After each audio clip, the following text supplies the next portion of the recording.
Cheng Yichen, a 25-year-old, hails from a quaint mountain village. He harbors grand aspirations and ambitions, leaving his hometown to toil in a distant city, where he secures a modest job to sustain himself. An ardent fan of anime, he particularly adores One Piece, followed closely by Bleach, while Naruto resonates with his nature as an unfortunate otaku.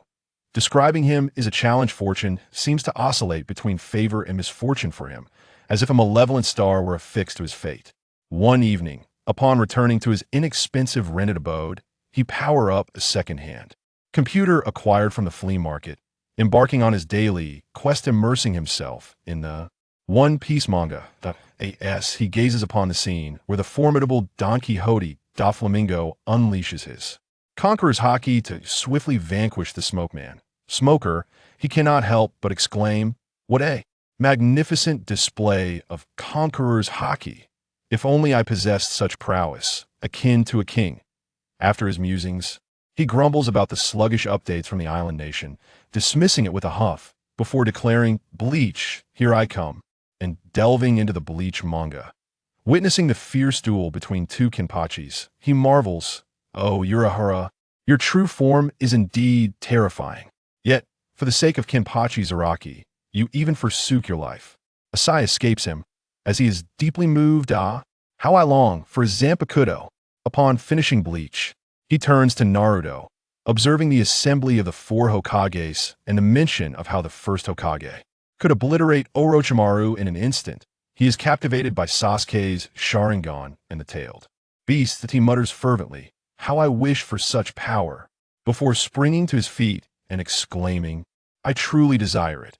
If he were to wield such abilities, he would eradicate the island nation, trample upon the nation of sticks, and sit comfortably upon the nation of law enforcement. At that moment, however, the dilapidated wiring in his cheap residence, coupled with the peak electricity usage of the hour, spells disaster for him. Sparks begin to flicker from the electrical wires, unbeknownst to him. As he stands, his knee inadvertently nudges the wire beneath the computer. Perhaps this is a common scenario for those who traverse dimensions. Suddenly, a crackle of sparks resonates, and our protagonist senses an anomaly, yet he finds himself immobile. In such dire circumstances, one might tap into their utmost limits, with a mind operating beyond its usual capacity. His thoughts drift back to anime, fervently shouting in his mind, "Conqueror's Haki, devil fruits, bloodline limits, Zanpakutō, I still yearn for them."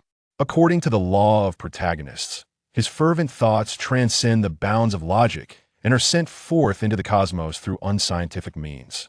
At that precise moment, an entity, unexplainable by science yet possessing a humanoid form, furrows its brow and utters incomprehensible words. Such a powerful grievance it has manifested into reality.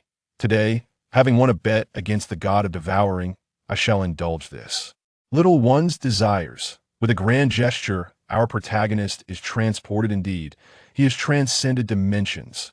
The entity, self-proclaimed as a handsome being, contemplates the essence it has won from the god of devouring, chuckling to itself, "Consider yourself fortunate, little one. I wonder what expression the god of devouring would wear upon discovering I have bestowed his essence upon another." Unbeknownst to our protagonist, he has crossed over into the world of Naruto, born into the Uchiha clan. 12 years later, he finds himself reclining beneath a grand tree, reflecting, 12 years have passed, and I have finally acclimated to this realm." He ponders whether his previous family even remembers him, but dismisses such thoughts, recalling tales from novels that suggest families forget their loved ones who have crossed over to a better life. He begins to contemplate his future, as this is an era marked by conflict between the Senju and Uchiha clans. A twinge of dread creeps, and has he perhaps ventured too far into this new life? Sighing, he recalls that at the age of 12, he was separated from the main family, possessing notable talent, having awakened his Sharingan at the age of 9. Yet, he feels a strange energy within him, an energy that seems capable of devouring others. Perplexed, he decides to set aside his musings to focus on ninjutsu. The Uchiha clan, symbols of fire, allows him to train in fire release techniques with relative ease. Just then, a voice calls out, "Uchiha Yichen, are you slacking again? Hurry and train." Without a doubt, this is his father. Reluctantly, Uchiha Yichen follows his father to practice, and one cannot deny the fortunate circumstances of the protagonist, reborn into a world rife with peril during a tumultuous era as he strolls through the streets, gazing at the sky alongside his father. An unexpected banana peel soars from a nearby fruit shop, carelessly discarded by a child. Tragically, our protagonist slips upon the peel and falls, his head striking a sharp stone beneath him. In this series of unfortunate events, he meets his untimely demise, a rather pitiful end. At the moment of his passing, the devouring essence within him awakens, consuming his bloodline limit entirely and shielding his soul for rebirth more precisely, guiding his soul to a realm where only spirits may dwell. Indeed, as astute observers may surmise, he finds himself in the realm of the Soul Reapers, albeit not in the Soul Society.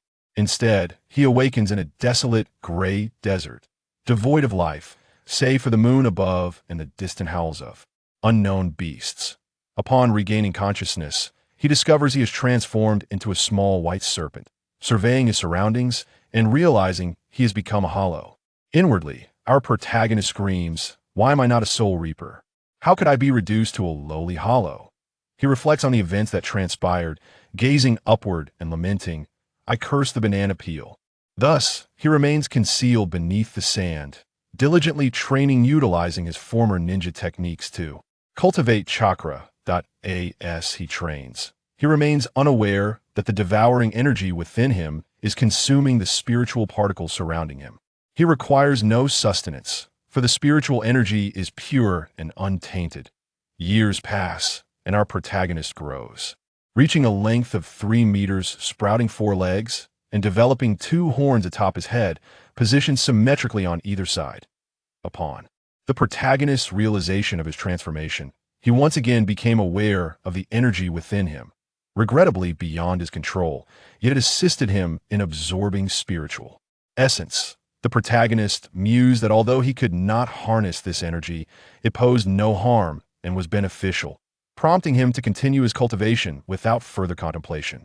Years passed, the passage of time indistinguishable to him. He was unaware of his own formidable prowess, though he recognized significant changes within his physique. His body had grown to a length reminiscent of a legendary Chinese dragon, spanning several meters, and fine cracks had begun to appear on his serpentine visage, signaling the onset of his transformation into a hollow. With the prospect of regaining his human form, he persevered in his training, and after an indeterminate span of years, he successfully reverted to his human state. A small hollow pierced his earlobe, akin to an ear hole, and he awakened his Zanpakutō, which was a strikingly beautiful, pure white blade.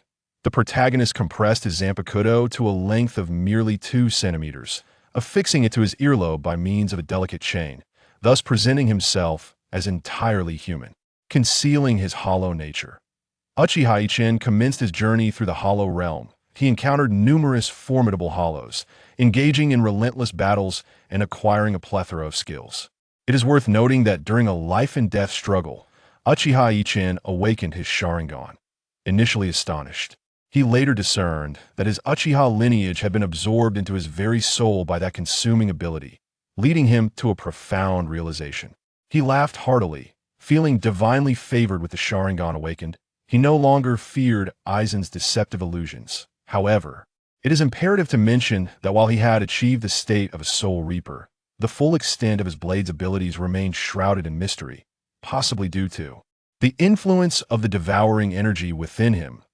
He could only wield his blade in combat, and upon gaining a sense of his own strength, with the Sharingan activated, he resolved to venture into the Soul Society. He opened a black cavity to conceal his presence and entered the Soul Society, whereupon he discovered it was the day of enrollment at the Shin Academy. He blended in seamlessly. Approaching with a sense of trial, he endeavored to learn the skills of a Soul Reaper and found them surprisingly effortless, prompting him to engage earnestly in his studies. He diligently mastered Kid, Hakuda, Zanjutsu, and Shuinpa, and upon reaching the distinction of the special class, he was taken aback to find himself alongside Aizen as a classmate. Once again, the protagonist reflected on the peculiarities of his journey, realizing he had traversed too far. During a class gathering, his senior, who would later become known as the flamboyant uncle, invited them for drinks. They indulged in revelry, becoming quite inebriated, and on their way back to the dormitory, a banana peel unexpectedly flew out from a doorway. Then our protagonist found himself in yet another unfortunate predicament. Indeed, he slipped once more. Despite being encased in a tough exterior, one would presume he was impervious to death. Yet this time, his misfortune stemmed from having indulged excessively in drink. In a rather dramatic fall, he landed gracefully on his side, inadvertently impaling his own head on the hilt of his Zanpakutō. As his consciousness faded, he found himself transported to the realm of his Zanpakutō, where he beheld a strikingly beautiful woman. She turned to him, her voice melodic, saying, "You have finally arrived." The protagonist soon realized that this world was adorned with a myriad of flowers, over 1,000 varieties, to be precise. The enchanting woman declared, "I am composed of 1,000 flowers. Each flower represents a blade, and I am 1,000 blades in one, nameless. Please, give me a name." The protagonist was taken aback. Is such a Zanpakutō truly possible? After a moment's contemplation, he uttered, "I shall call you 1,000 blossoms, for you are a tapestry of 1,000 flowers." The lovely woman's lips twitched slightly before she acquiesced. Just as the protagonist began to revel in the awakening of his Zanpakutō's abilities, the world around him began to crumble. Confused, he heard the woman, 1,000 blossoms, explain that his demise was the cause. In a moment of panic, he shouted in despair, "Damn it!" As his consciousness waned, the devouring ability within him activated, consuming his Zanpakutō. His spirit then drifted aimlessly until, after an indeterminate period, a spatial rift appeared, drawing him in. Time passed, and the protagonist awoke to discover he was in a vast oceanic world, transformed into a hollow, or rather, a monstrous being, navigating the waters. After approximately a decade, Uchiha Yichen beheld numerous vessels adorned with skull flags, realizing he had once again found himself in the world of One Piece. Moreover, he had morphed into a sea king-type creature, lamenting the unfairness of fate, and once more bellowing, "I despise banana peels." He then ventured to the ocean depths to commence his training, aspiring to evolve back into a human form. Remarkably, he found the transformation to be effortless this time. Uchiha Yichen mused that perhaps it was due to the energy from his ability to devour. Previously, he had consumed the Uchiha lineage. Now, he had assimilated the essence of hollows and Zanpakutō, amassing an abundance of energy. Once he regained his human form, he sat upon the beach, pondering a profound question. What am I? A human? A hollow? A soul reaper?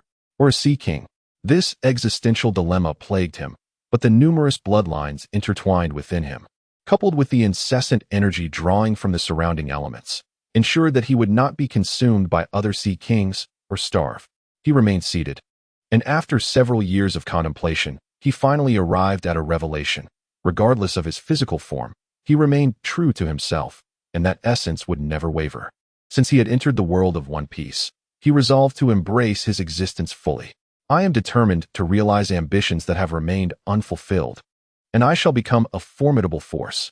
With a mighty shout, an extraordinary energy erupted from within me, impacting everything in its vicinity. Numerous sea creatures in the ocean succumbed to unconsciousness. After a few moments, Uchiha Yichen regained consciousness and surveyed his surroundings, pondering if this was the legendary Conqueror's Haki. The Haki of the Overlord? Ha ha ha, I possess this power. How splendid.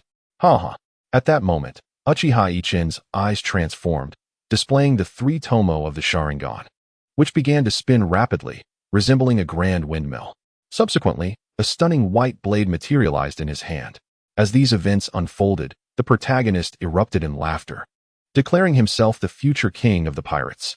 2 years later, our protagonist found himself on a small island, grinning foolishly. Why, you ask? Because he had just comprehended the armament Haki and the observation Haki.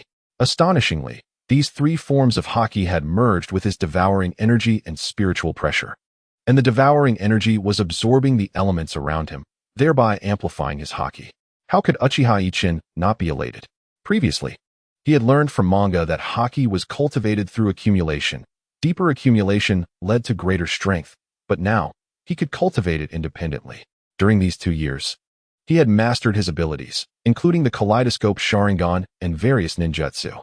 Even more astonishing was his Zanpakutō, which bore a striking resemblance to Byakuya Kichiki's blade. However, While Byakuya's sword could split into nearly 1,000,000 blade-like petals resembling cherry blossoms, Uchiha Ichen's blade fragmented into 1,000 pieces, each of which could further divide into millions, creating a breathtaking array of floral-like blades. Yet, his sword lacked a shuriken or bankai, instead allowing for direct and free disassembly and reassembly. On a splendid day, Uchiha Ichen strolled across the ocean, contemplating a journey to Logue Town to embrace his destiny as a pirate, unaware of how long he had been walking. Along the way, he stumbled upon a devil fruit resembling a pineapple, adorned in vibrant colors, an evident natural-type fruit. As he grasped this fruit, an unexpected transformation occurred. The devouring energy within him surged forth, engulfing the fruit, and our protagonist fell into unconsciousness. Fortunately, he was enveloped by a mysterious energy that prevented him from sinking to the ocean floor, drifting for approximately 3 months before finally washing ashore on a small island.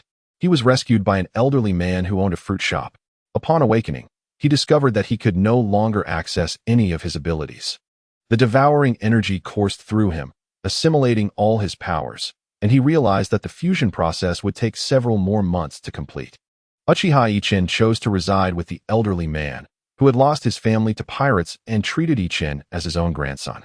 Ichen, in turn, showed great kindness to the old man. One day, the elderly gentleman requested, "Ichen, please fetch me a jug of wine from the tavern across the way." And so Uchiha Ichen set out to fulfill the request. However, upon returning from a drinking spree and nearing home, a patron discarded a banana peel while purchasing fruit. Our protagonist, unfortunately, slipped on it and collided headfirst with the steps. Ordinarily, such an incident would pose no threat to him. Alas, this mishap occurred during the fusion of his abilities, leading to his untimely demise. The process of assimilating his essence left him devoid of the means to intervene.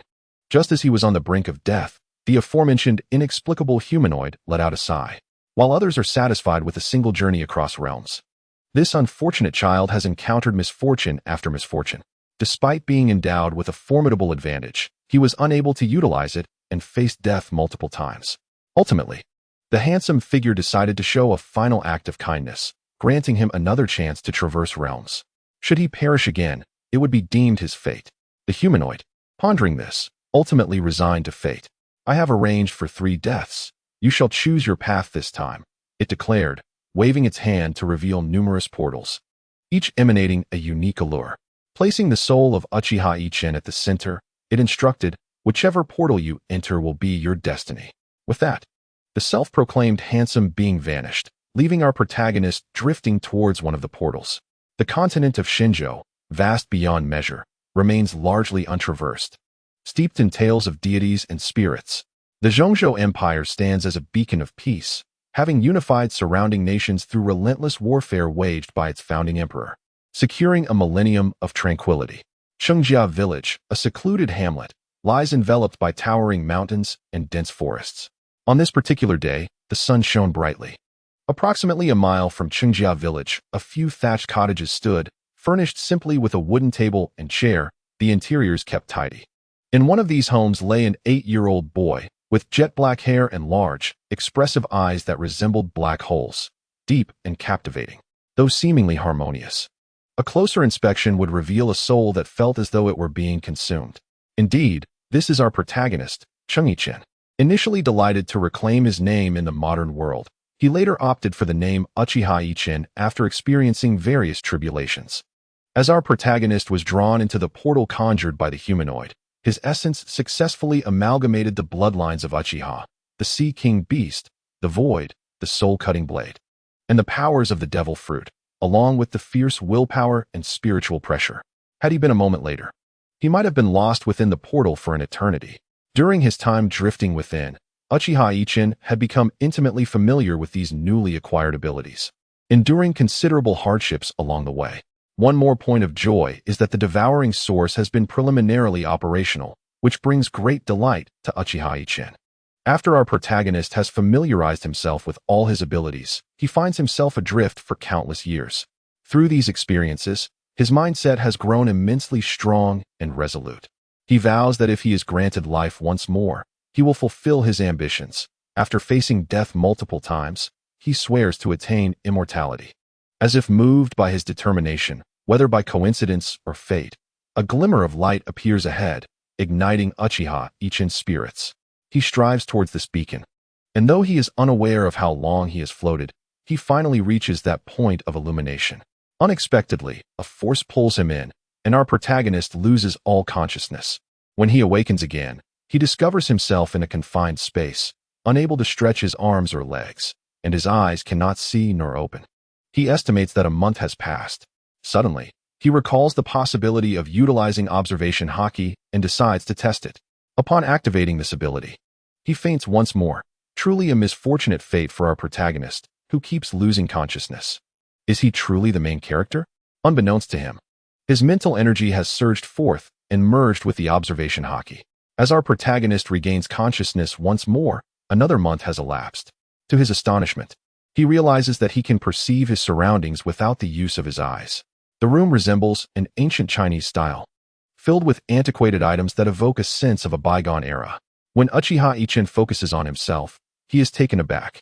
Inwardly, he screams with a sense of rebirth. Why the inner scream? Because words cannot escape him in this state, expressing his disdain for banana peels. Thus, our protagonist begins to daydream daily, recalling tales of cultivation in the womb, penned by esteemed authors. Previously, during his first rebirth, he lacked understanding. Now, however, it is different. At the very least, he can refine chakra, which may prove useful in the future. With these thoughts, Uchiha Yichen commences the process of chakra refinement within the womb. Experiencing a significant difference from before, he observes the devouring source operating autonomously. Feeling an essence from the surrounding air converge and flow through his body's meridians into his dantian. Approximately 7 months later, our protagonist is born, albeit with the sorrowful realization that while he has entered the world, his mother has passed away.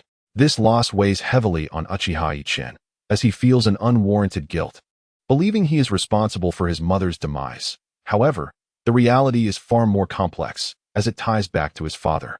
In this world, legends of deities and spirits abound, yet most have never witnessed them. However, his mother had.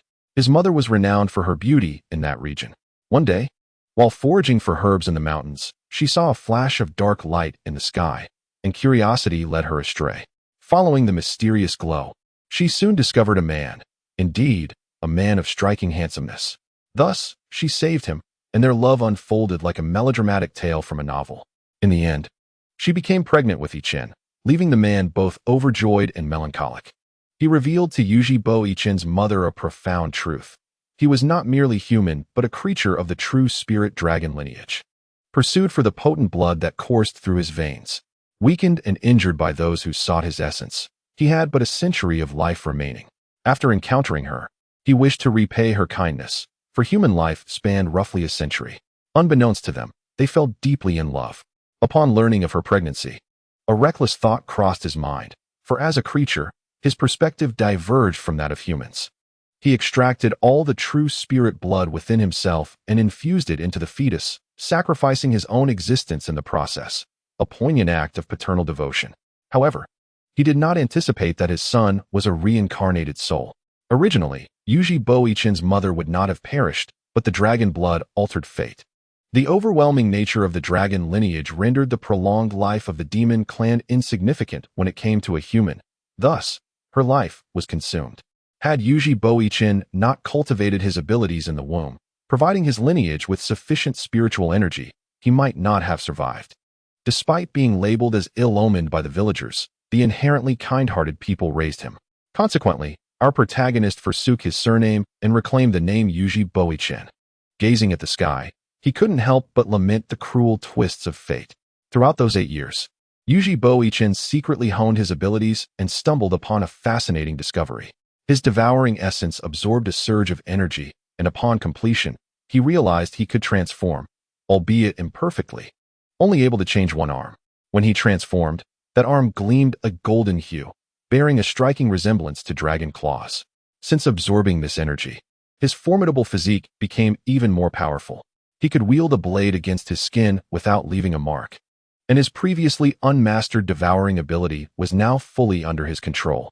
His Sharingan evolved into the eternal Mangekyo Sharingan.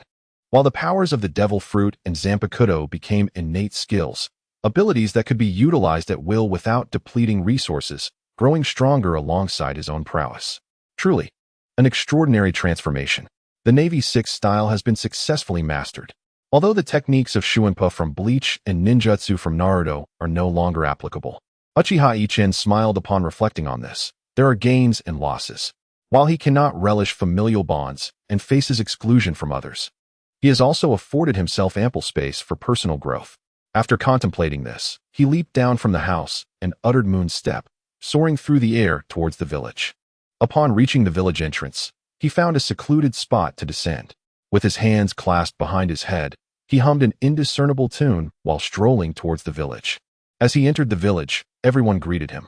Despite the cordiality, Uchiha Yichen could still sense an underlying rejection from their hearts. With a self-deprecating smile, he strode purposefully toward his objective, an experienced hunter. Indeed, he wished to join the villagers in their hunting endeavors. Although he could venture into the mountains alone, he did not want to exacerbate their disdain for him. After all, this was his homeland, and he wished not to be seen as a monster. An 8-year-old living in solitude was already alarming enough. If he were to sustain himself without the village's support, their suspicions would undoubtedly grow. In such a feudal society, this was a terrifying prospect. Exile from the village at best, or worse, death by fire. Upon reaching the hunter's doorstep, he took a deep breath and donned a sincere smile. Calling out, "Uncle Zhang, are you home?" A hearty laugh resonated in response. "Is that you, little Yichen? Are you craving some meat? Come. Uncle has made you a delicious broth." Hearing these words warmed Uchiha Yichen's heart. Uncle Zhang was one of the few villagers who had shown him kindness and was willing to take him in. However, he had his own secrets and had not yet accepted the offer. Uchiha Yichen bounded up to Uncle Zhang, exclaiming, "Uncle, I want to learn how to hunt. Yichen is growing up now.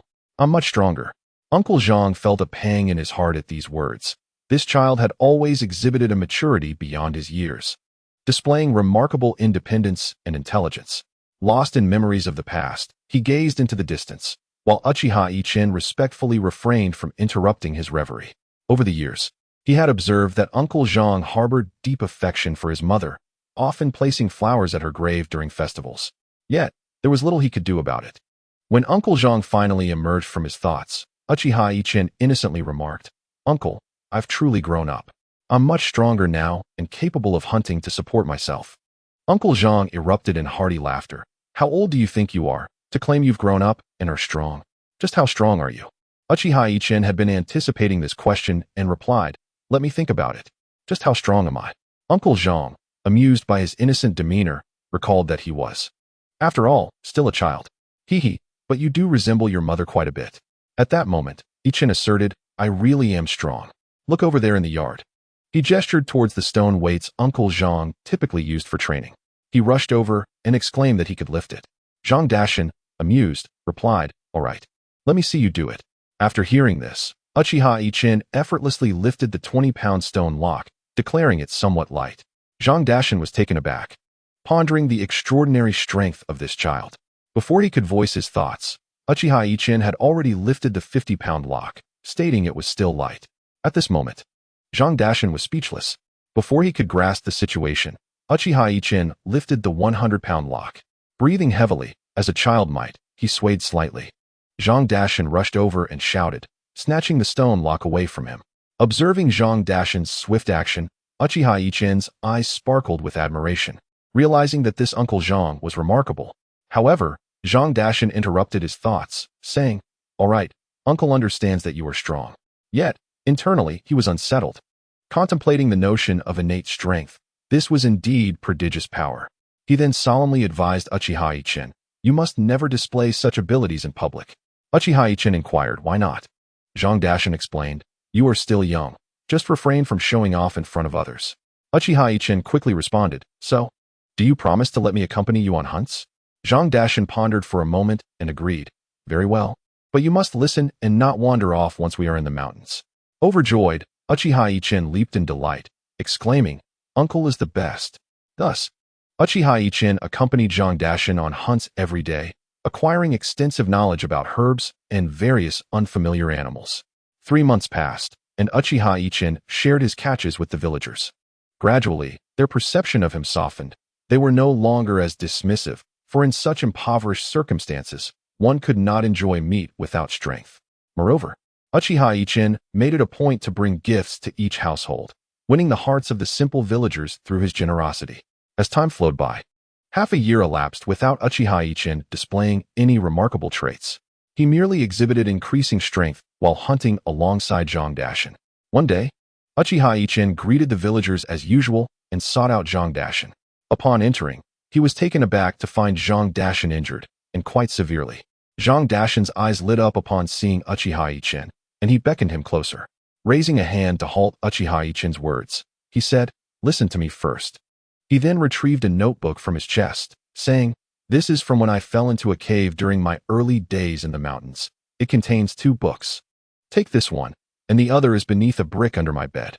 I intended to pass this knowledge to you, but last night, while hunting, I encountered a formidable tiger. It seems to be the kind of beast described in this book. Uncle may not make it. You must hone the skills outlined within. If one were to encounter the mythical beasts described in the books, it is best to flee. Your uncle knew that you would undoubtedly achieve greatness in the future. So take good care of yourself." With that, he spat blood and succumbed. Uchiha Yichen was left in shock, standing there, devoid of tears, for 3 days. Had it not been for the village chief's visit to Zhang Daxin, the incident might have gone unnoticed. The village chief offered some words of comfort to Uchiha Yichen and, along with the villagers, arranged for Zhang Daxin's burial. Before Zhang Daxin's grave, Uchiha Yichen vowed to avenge him, clutching the 2 books he had inherited from Zhang Daxin. He ventured deep into the mountains, unaware of the power hierarchy in this world, yet driven by his own determination to seek retribution. He roamed the forest for over a month. However, he encountered no tigers. Indeed, Uchiha Yichen underestimated the forces at play in this realm, a world of cultivation. The mythical beasts were superior to mere wild animals, possessing a nascent human intelligence that made them elusive. After another month of fruitless searching, Uchiha Yichen returned to the village. Now more composed, he realized that vengeance would not be so simple. Back at his dwelling, he began to study the 2 books he had received from Zhang Daxin. One was a martial arts manual, while the other contained a collection of curious tales from various places, largely recounting encounters with deities and supernatural beings, along with extensive knowledge of herbal medicine, information that Zhang Daxin had never imparted to him. Activating his Sharingan, Uchiha Yichen copied the contents, and after finishing the books, he incinerated them. How incredible! I can remember all of this so easily. This is truly remarkable, he thought, sweating slightly. Uchiha Yichen commenced his training in the martial arts outlined in the manual and, in a short span, mastered them, though he found them lacking. Not impressive? Relative to your own abilities, perhaps. Do you realize the chaos this simple manual could unleash if it were to fall into the wrong hands? He noted that it paled in comparison to the formidable Marine 6 styles. Of course, the Marine 6 styles transcend the mundane. Have you ever seen someone fly or remain impervious to blades? Thus, he returned to the village and approached the village chief, expressing his desire to teach martial arts to the community.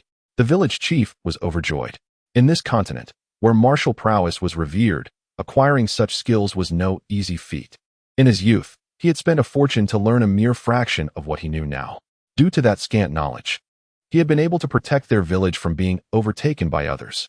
Now, with a child less than 9 years old standing before him, eager to share the teachings of the late Zhang Daxin, who was renowned for his exceptional skills as the village's greatest hunter, the village chief could hardly contain his excitement. He recalled his previous attempts to persuade Zhang Daxin to teach martial arts to the villagers, which were always met with refusal. Now, however, this child was ready to share the legacy, and the thought filled him with exhilaration. If everyone becomes formidable, then undoubtedly, our village will thrive abundantly. Initially, the villagers were skeptical about what a child under 9 could impart in terms of skills. However, under the village chief's insistence, they began to learn. At first, some of the younger individuals were resistant and reluctant to engage in the training. Yet, Uchiha Yichen remained unfazed. His sole intention was to contribute to the village now that he had been reborn there. He resolved to continue his efforts regardless of whether they chose to participate or not. As time progressed, a segment of the middle-aged villagers who practiced the techniques taught by Uchiha Yichen experienced significant transformations. The martial art they practiced, known as the bull running technique, granted them immense strength akin to that of a bull, enabling them to tear apart tigers and leopards at an intermediate level. The results of practicing at higher levels, however, remained undocumented. Naturally, our protagonist had already attained advanced mastery. Why, you may ask? It was, of course, due to the extraordinary nature of his bloodline. While Uchiha Yichen also reaped benefits from this technique, the advantages were less pronounced due to his elevated starting point. In fact, the bull running technique had an additional benefit. It reinforced one's bloodline. Once the villagers began to witness the fruits of their labor, others could no longer remain idle and join the training as well. Consequently, they practiced in the mornings and afternoons, while Uchiha Yichen guided them on hunting expeditions to provide meat for the village. Thus, through the dual forces of training and practical application, the villagers' prowess escalated remarkably. A year later, atop a hillside behind Chengjia village, a child clad in garments made of animal hide lay upon the slope, his heart filled with boundless aspirations, immortal cultivation, eternal life. Such wonders truly exist. Ha ha ha. This is our protagonist, and one must admit that he has undergone substantial changes over the past year. Setting aside his other abilities for now, his mastery of the 6 forms of the Navy has reached an instinctual level. At his caliber, the techniques of ordinary mortals have become burdensome. During his encounters with beasts, he could effortlessly execute a shave to approach the creature, followed by a spear hand to end its life, rendering other techniques unnecessary. Whether this is a result of his rebirth or the peculiar laws of this world, he attempted to teach the villagers the 6 forms of the Navy. Yet, they were utterly incapable of comprehending, no matter how meticulously he explained. Perhaps this is the privilege of a reborn individual? Author. Seriously, you have too many privileges. Uchiha Yichen, silence. I am the protagonist. Such trifling benefits pale in comparison to invincibility. Narrator. Additionally, his innate skill, Devour Origin, has been fully mastered, and it seems the abilities of the devil fruit have undergone some transformation. It appears that his fruit encompasses elemental powers: earth, wood, water, fire, metal, wind, thunder, light, and darkness. After being assimilated by the Devour Origin, they have coalesced into a strand of primal energy within his dantian. Whether this is advantageous or detrimental remains uncertain, as he is no longer in the world of One Piece and is free from the limitations imposed by the fruit, such as fear of the sea. Although they have all transformed into a thread of origin, the powers of the devil fruits remain applicable, enabling one to attack and elementalize just like the characters in One Piece. One must ponder why our protagonist is aware that this place harbors the secrets of immortality and cultivation. This tale begins 6 months prior. Upon initiating his martial training with the villagers, it became imperative for him to venture into the mountains for practical hunting experience, necessitating an acquaintance with the terrain. One day, Uchiha Yichen ventured alone into the mountains to survey the landscape. Suddenly, he noticed a bright light descending from the sky, causing his pupils to constrict in uncertainty. Preparing for the worst, he executed a swift shunshin, whispering paper drawing, allowing his presence to meld with the essence of nature. He then absorbed the origin within himself, concealing himself in a thicket of low shrubs. At that moment, the luminous figure halted above, revealing a middle-aged man hovering on a sword. Muttering to himself, the man expressed his curiosity about the presence he sensed, mentioning the existence of a mythical beast in the vicinity. He mused that acquiring its demon core might yield a valuable artifact. With a determined glance in a specific direction, he soared away. From that day forth, Uchiha Yichen dedicated himself to honing his skills and abilities, ceasing only when he approached the pinnacle of his potential. He recognized he had encountered a bottleneck that could not be surpassed solely through cultivation, prompting him to prepare for his return to the village. Over the course of the year, the village underwent a remarkable transformation, with smiles adorning the faces of its inhabitants. Since training under Uchiha Yichen, their abilities had flourished. Their health improved, and illnesses became less frequent.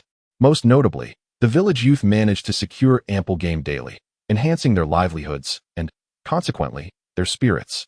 Such is the simplicity of the people, Yichen reflected, a smile gracing his lips as he realized they no longer shunned him and held him in high regard, never perceiving him as merely a child. Thus, Yichen quickened his pace, eager to return to the village. As he prepared to employ his lunar step to soar homeward, he uttered the incantation, but before he could ascend, his pupils dilated in alarm. His awakened observation Haki sensed a formidable energy rushing towards him. Uchiha Yichen abruptly halted, feigning the demeanor of an ordinary child as he skipped towards the village. At that moment, a flash of light appeared in the sky, revealing a youth of approximately 18 years, who gently inquired, "Little brother, is this Qingjia village ahead?" Yichen, exhibiting an acting prowess worthy of acclaim, gazed wide-eyed at the figure above and exclaimed, "A celestial being? A monster?" "Oh!" Then he cried out, "A monster is coming to eat people," and sprinted towards the village. The airborne young man, bemused, touched his face and pondered aloud, "Am I truly that terrifying?"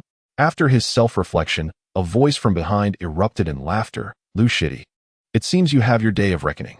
Laughter ensued, with Lu Hanchang, a distinguished disciple of the Ling Beast sect, known for his gentle disposition and mastery at the 9th level of Qi training, being the source of amusement. This year marks the auspicious occasion when the Spirit Beast sect opens its doors to recruit disciples. Lu Hanchang, acting upon the sect's decree, has descended the mountain in search of those possessing spiritual roots, fortuitously passing by this location. Here, he encounters Uchiha Yichen and notices a nearby village, hoping to discover one or two potential disciples if fortune favors him, thus fulfilling his mission. Unfazed by his junior's teasing, Lu Hanchang declares, "Let us follow this child. Perhaps we might be fortunate enough to encounter one gifted with heavenly spiritual roots." With that, he mounts his flying sword and trails after Uchiha Yichen. Uchiha Yichen's heart feels burdened. Surely, the individuals he has encountered today must be legendary immortals. Yet, why do they persist in following him? He can only hope their intentions are benign, or else. At this thought, a glint of cold light flashes in Uchiha Yichen's eyes. He lets out a couple of low hums and continues to amble towards the village at a child's leisurely pace, calling out, "Grandpa Village Chief, Fat Ant, Erguzi. Run quickly, a monster is eating people." In any case, Lu Hanchang is left exasperated, while his junior suppresses laughter, though the strain of holding it back is evident in his distorted aura. Moments later, Uchiha Yichen arrives at the village, and upon hearing his cries, the villagers gather in a defensive formation at the entrance, fully armed, as they have been practicing the bull-running technique for nearly a year, rendering them less fearful of wild beasts. Upon hearing Uchiha Yichen's warning of a monster, they speculate that a ferocious beast has emerged from the mountains. However, upon seeing Uchiha Yichen, they collectively breathe a sigh of relief, knowing the child is safe. Over the past year, Uchiha Yichen has gradually become an integral part of the villagers' lives. Yet, as they gaze skyward and witness two streaks of light descending, they are left utterly speechless. The village chief stutters, "Immortal," and promptly kneels. Seeing their leader bow, the villagers follow suit. Just then, as Lu Hanchang and his companions hover above the village, they command, "Who is the village chief? Step forward to speak." The village chief, trembling, rises and identifies himself. Lu Hanchang continues, "The time for your village's celestial fortune has arrived. Today, our sect seeks to recruit disciples. Gather all the children of your village so I may assess if any possess the aptitude for cultivation." Upon hearing this, the village chief's mouth drops open in joy, exclaiming, "Yes, yes, yes. All the children of our village are here."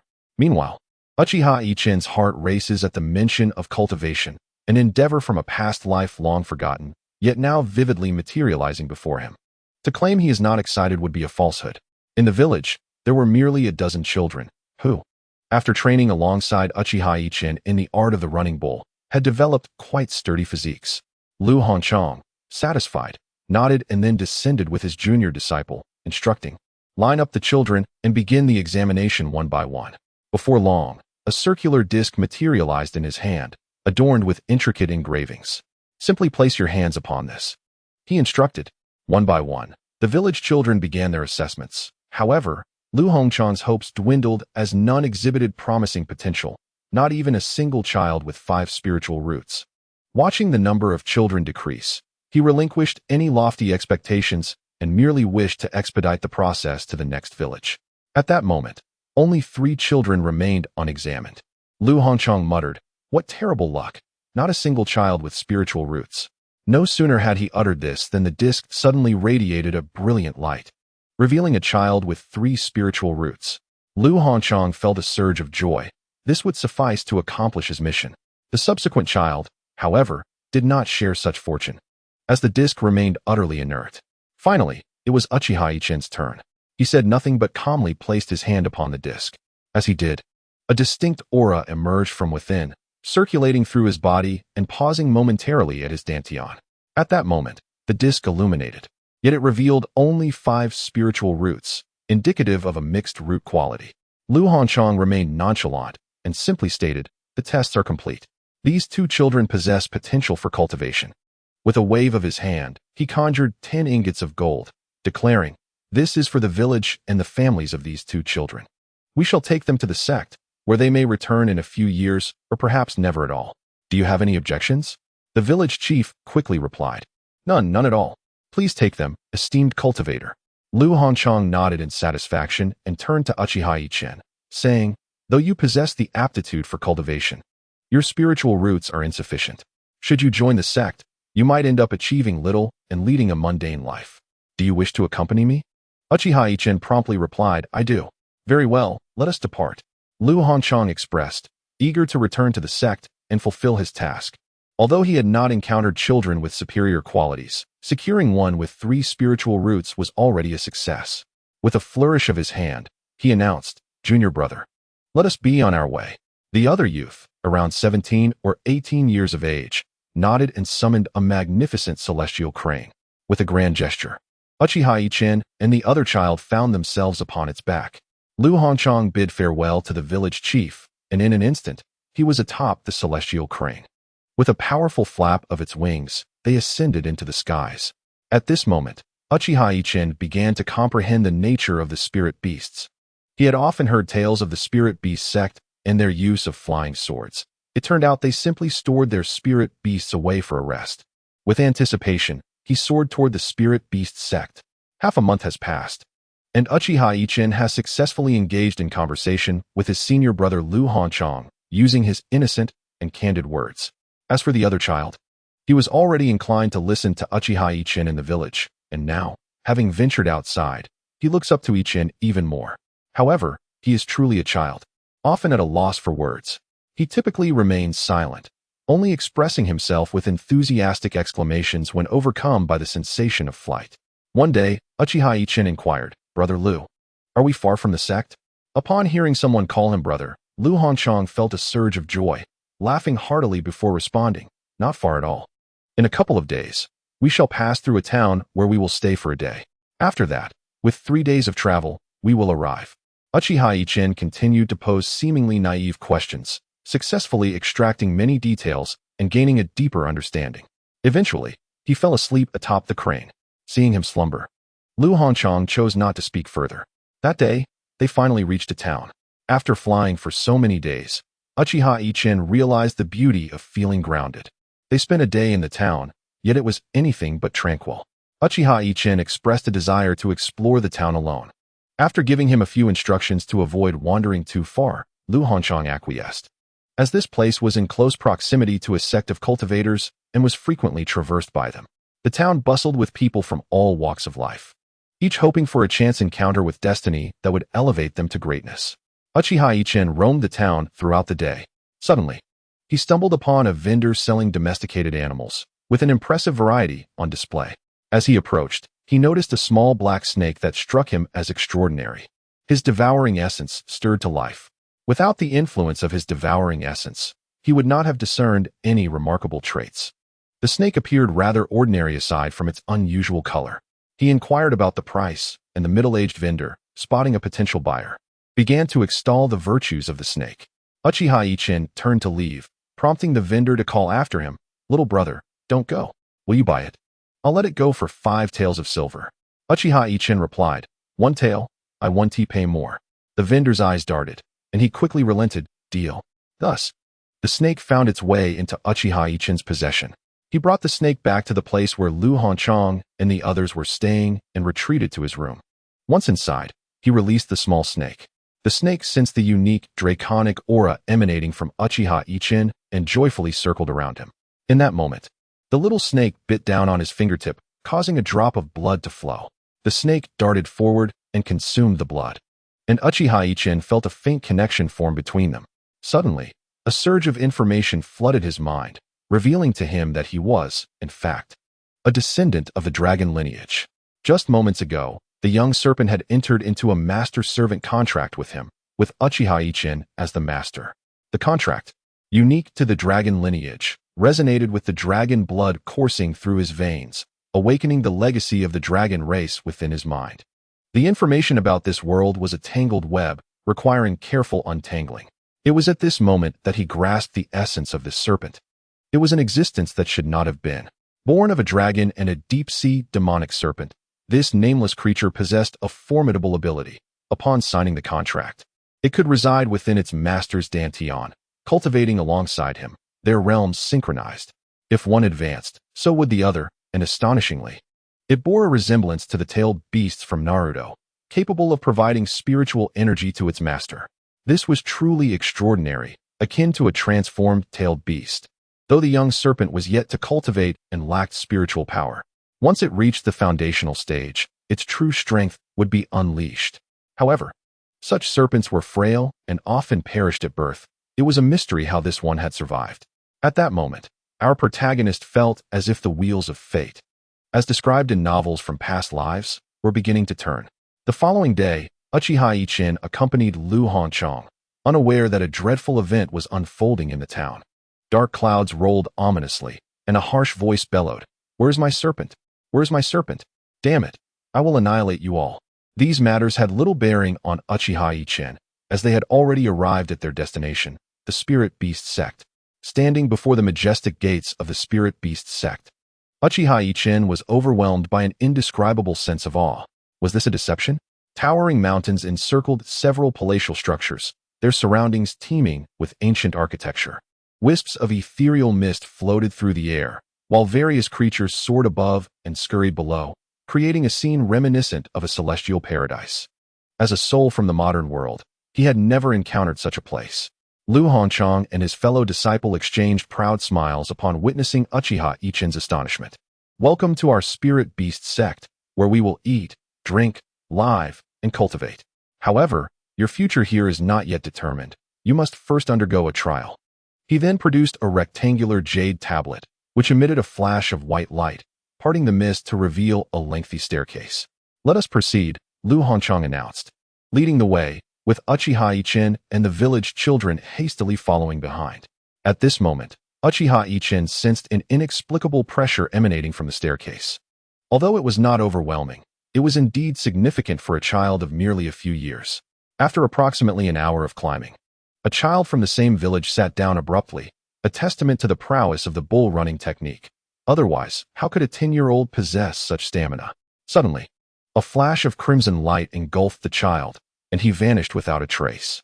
Meanwhile, within the grand hall of the Spirit Beast sect, several middle-aged men and a few youthful individuals engaged in conversation.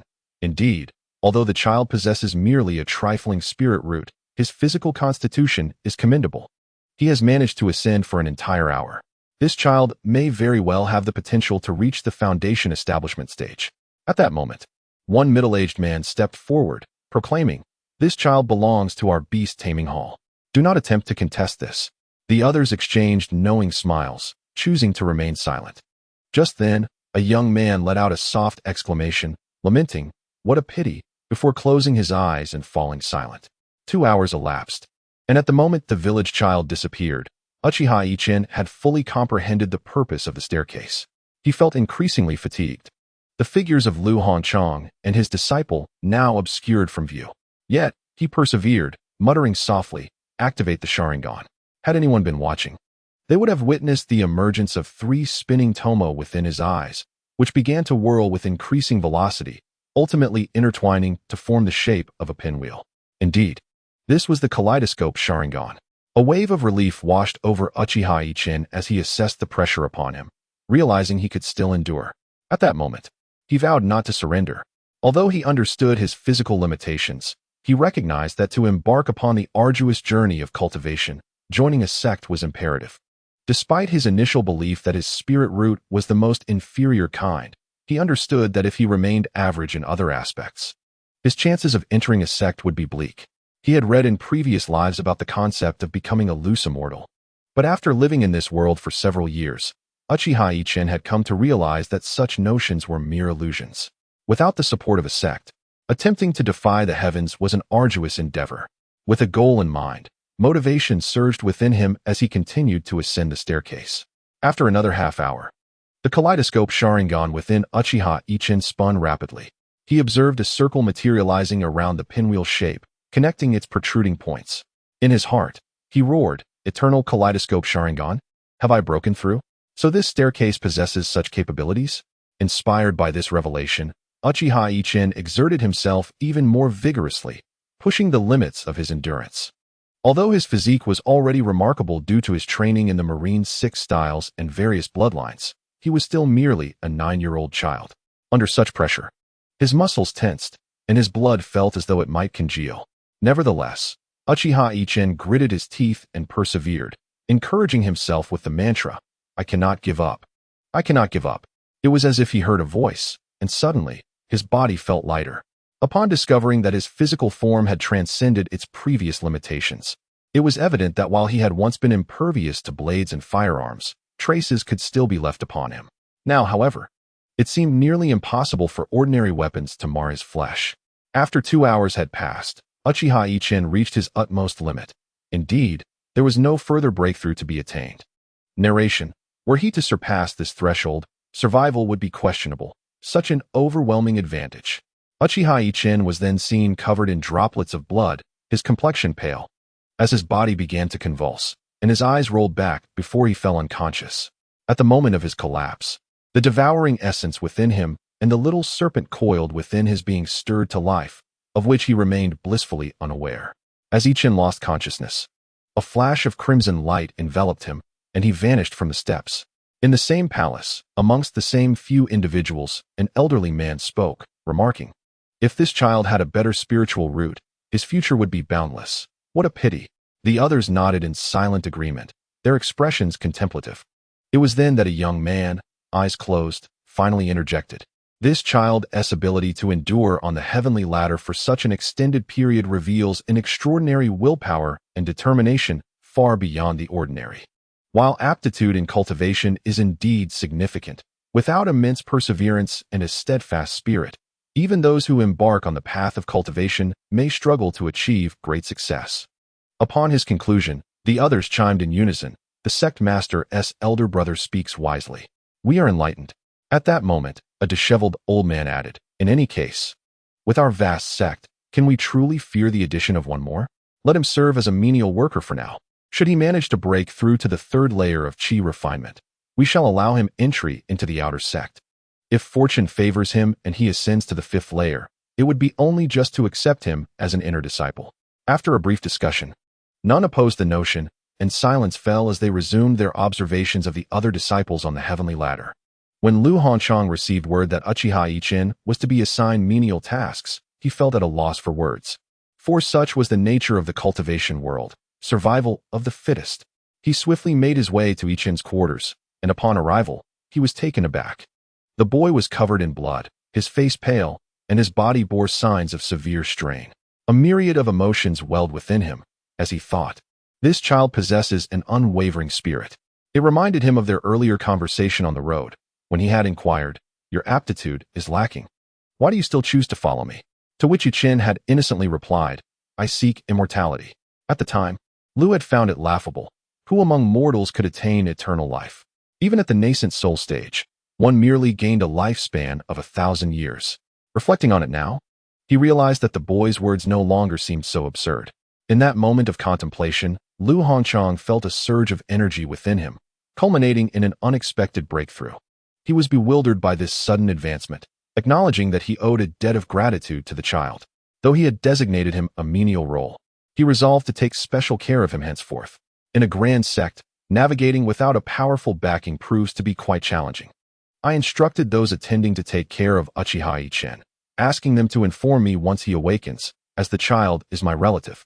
They promptly nodded in acknowledgement, assuring me they would handle it well, saying, "Senior brother, take care," completely oblivious to the fact that Uchiha Yichen remained unaware of these arrangements. When Uchiha Yichen finally regained consciousness 3 days later, he felt a pang of disappointment upon learning he had been relegated to menial tasks. Nevertheless, he clenched his fists, resolved to persevere for the sake of his aspirations. As he contemplated these thoughts, he began to sense the transformations within his body. Upon closing his eyes and fully absorbing the experience, a broad smile spread across his face. He couldn't help but mumble to himself, could it be? Is this a deception? Is this truly sufficient? What could have astonished Uchiha Yichen so profoundly? It turned out that during his slumber, the powers of the devil fruit had undergone a remarkable breakthrough. Previously, the fruit's abilities had been rather feeble, constrained by his reluctance to practice openly in the village. However, he had unexpectedly ascended while navigating those peculiar steps. Much like the admirals in the world of One Piece, he had now learned to wield the fruit's abilities to their utmost potential. If, in the past, Uchiha Yichen had relied solely on the 6 styles of the Navy to traverse the martial world, he could now wield both the 6 styles and the powers of the devil fruit, ensuring his self-defense among the outer disciples. This was a conservative estimate, unbeknownst to him. His peculiar abilities, peculiar, at least to the inhabitants of this realm, had already enabled him to contend with those at the 6th level of chi cultivation. While Uchiha Yichen was lost in his thoughts, a group of young men in their 20s entered, their faces beaming as they approached him. "Little junior brother, you've awakened. Are you feeling unwell anywhere? Just let us know, and we'll assist you," they said cheerfully. Uchiha Yichen regarded them with a peculiar expression, pondering. Could they be infatuated with younger boys? Though he was aware of his own charming appearance, the thought unsettled him further, causing goosebumps to rise on his skin. Unconsciously, he took a step back, replying, "No, nothing is wrong. I'm perfectly fine." The young men were taken aback by his demeanor, wondering if they appeared so intimidating that even a child would fear them. As they pondered this, one of the plumper youths whispered, "Zhang Shixiao.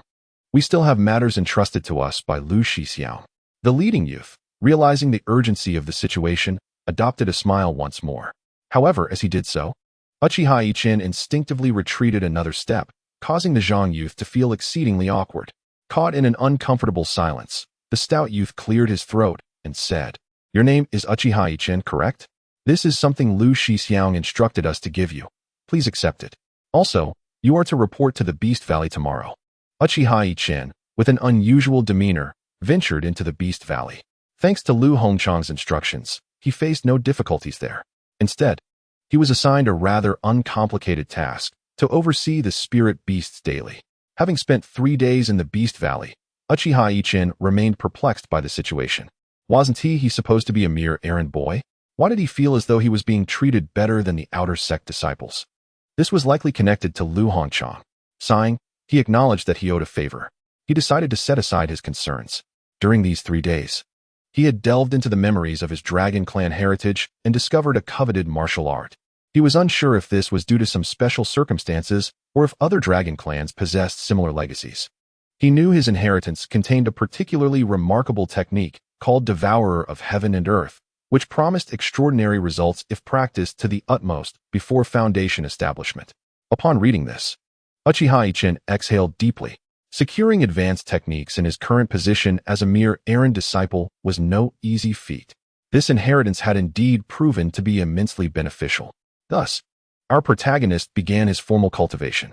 With someone backing him, he found himself largely unoccupied each day. Aside from practicing, he roamed the sect, familiarizing himself with its layout. Except for the restricted areas, he had developed a comprehensive understanding of the sect's geography. Why bother knowing the terrain? It was, of course, a precautionary measure in case he needed to make a swift exit. Quite the cunning thought for someone who had just entered the sect. Time flew by like a knife. And in the blink of an eye, Uchiha Yichen had spent 5 years at the Spirit Beast sect. Over these years, he had transformed from a young boy into a striking youth. On a small hill in the Beast Valley, a slender boy clad in coarse clothing stood, his long black hair tied back. His delicate frame bore eyes filled with an eerie allure. The area around his eyes was crimson, contrasting with his black irises, which were encircled by 3 black tomo that spun slowly. A closer inspection would reveal a tiny black vortex gently rotating at the center of his pupil. Adorning his right ear was a pendant-like object resembling a 3-centimeter black blade, swaying in the wind. This was our protagonist. Through years of cultivation and growth, Uchiha Yichen had attained the 13th level of chi refinement. The chi refinement stage comprises 13 levels, with the possibility of foundation establishment at the 10th level. Though it becomes exceedingly rare to establish a foundation at the 13th level, he had reached the pinnacle of the chi refinement stage. Although he appeared to others as if he were merely at the 3rd level, Uchiha Yichen was now an outer sect disciple, having obtained the long-desired storage pouch. Albeit a low-grade one, and received 2 spirit stones each month as provisions, no longer relegated to the role of a mere errand boy. Moreover, in the Valley of Beasts, there now exists a small domain of his own. The valley features 2 small hills, where the griffins, rented by disciples from the sect who venture out on missions, are nurtured. This place has become the territory of Uchiha Yichen. Given the speed and combat prowess of the griffins, disciples undertaking tasks have developed a preference for these spirit beasts. Consequently, no one dares to offend Uchiha Yichen anymore. They occasionally manage to earn a little extra income through this arrangement. One cannot help but marvel that, regardless of the world, having someone to rely on certainly brings distinct advantages. Suddenly, he recalled that he hadn't seen Lu Honchang in quite some time. However, it was rumored that he was currently striving to reach the foundation establishment stage, especially after a recent elder took him as a closed-door disciple. Uchiha Yichen dismissed further thoughts. With Lu's elevated status, there was little to worry about. His own mastery of the 6 styles of the Navy had reached its limit. This martial art, for cultivators, had seemingly exhausted its potential for growth, yet he believed he could still contend against those at the foundation establishment stage, thanks to his diligent training. Perhaps due to the powers of the devil fruit, he found the practice of elemental spells remarkably effortless, exhibiting great power and rapid casting speed. After 5 years of diligent practice, he could now cast spells instantaneously, marking the most significant achievement of Uchiha Yichen's journey thus far. He understood that in the battles between cultivators, the speed of spell casting was paramount. He felt a slight increase in the strength of his essence. Although he was uncertain of its current utility, he was confident it would yield benefits as his cultivation advanced. Witnessing the gradual enhancement of his essence, though subtle and easily overlooked, filled him with joy. A month later, while meditating in his humble abode, Uchiha Yichen opened his peculiar eyes. His Sharingan remained activated, lending him a striking resemblance to Uchiha Itachi, though it consumed minimal spiritual energy. Exhaling a breath of stale air, he declared that it was time to challenge the foundation establishment stage, necessitating the search for a secure location. As his current display of strength at the 3rd level of chi refinement seemed inadequate, he needed to devise a plan, otherwise, he would be unable to undertake missions outside the sect. Thus, under Uchiha Yichen's self-arranged circumstances, he fortuitously broke through. Remarkably, he achieved 3 levels of advancement within 3 consecutive weeks, reaching the 6th level of chi refinement. This event was monumental, causing a stir throughout the sect and bringing him his first taste of trouble. Having intentionally advanced to the 6th level of chi refinement, he was required to visit the administrative hall today to exchange his identification card for that of an inner disciple. Strolling leisurely towards the main hall, he suddenly noticed a streak of light darting toward him from his right. Initially indifferent, he only recognized it as a rather cheerful youth, around 15 or 16. When the light approached, upon halting, the youth exclaimed, "Uchiha Big Brother." Uchiha Yichen was taken aback, realizing the boy had arrived beside him, and the youth continued, "Uchiha Big Brother, it's me. I'm the child of Aunt Pang." Cheng Long, upon witnessing Uchiha Yichen's sudden realization, felt memories from years past begin to resurface, flickering like distant stars in his mind. Uchiha Yichen reflected, "It has been 5 years. I wonder how everyone in the village is faring?" Turning to Cheng Long, he exclaimed, "It's you. It has been quite a while since we last met. I see you have reached the 5th level of chi cultivation." At this remark, Cheng Long felt a surge of resentment. Deep down, Uchiha Yichen understood the underlying sentiments. Although they had once been mere children, oblivious to the complexities of life, the past 5 years had seen Cheng Long neglect their friendship, perhaps due to his previous status as a mere errand boy, which had rendered him insignificant in Yichen's eyes. Now that Yichen had achieved a notable level of cultivation, he had suddenly reappeared. Such is the nature of humanity. Though Cheng Long was brimming with discontent, pondering how this seemingly inept individual could cultivate so swiftly to the 6th level of chi, he concluded that Yichen must have acquired some extraordinary treasure. If only I could obtain that treasure, he mused, allowing his imagination to run wild.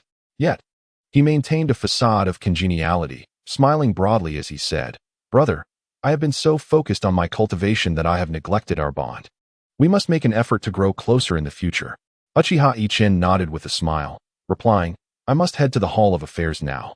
Let us gather again when time permits." With that, he turned and departed. Cheng Long's expression shifted dramatically. He thought, "This fool is utterly insufferable, treating me as if I were insignificant." Just wait a few more days, and once I acquire that treasure, I shall make him pay. He too turned and left. Thus, our protagonist remained blissfully unaware that he had attracted the attention of his village brother. Upon emerging from the Hall of Affairs, Uchiha Yichen smiled to himself. At last, my plan is set in motion. His first task was to undertake a mission outside the sect. He proceeded to the location where tasks were posted. Upon arrival, he scoured the task board and discovered an opening at a small spirit mine. The disciples tasked with guarding it had mysteriously vanished, leaving a vacancy for a disciple at the 6th level of Chi cultivation. Due to its remote location and the uncertainty of what had transpired, most disciples were reluctant to volunteer. Uchiha Yichen pondered this. Although this mission was precisely what he desired, the disappearance of the previous disciples raised concerns about potential dangers. Resolute, he bit down on his resolve and accepted the task, trusting in his own abilities to navigate any unforeseen circumstances. Thus, he prepared to embark on this endeavor. Unbeknownst to him, a young man had emerged from the shadows, watching Uchiha Yichen depart with a cold chuckle. 3 days later, Uchiha Yichen reminisced about his life in the Valley of 10,000 Beasts, contemplating, I may not return here often. Following this mission, he would be free as a bird soaring high in the sky, a fish swimming freely in the vast ocean. After exiting the sect, he glanced at the map. His destination was a remote location, not close by. Nevertheless, he felt no urgency, descending the mountain at his own leisurely pace. As he gazed at the scenery while humming a gentle tune, he felt an exquisite sense of contentment. After departing from his sect for a day, darkness enveloped the surroundings, and before Uchiha Yichen lay a small grove.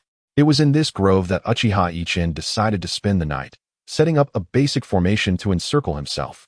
This was merely a rudimentary array, capable of deceiving ordinary individuals and beasts alike, acquired at a considerable expense. It must be said that the path of cultivation hinges upon resources.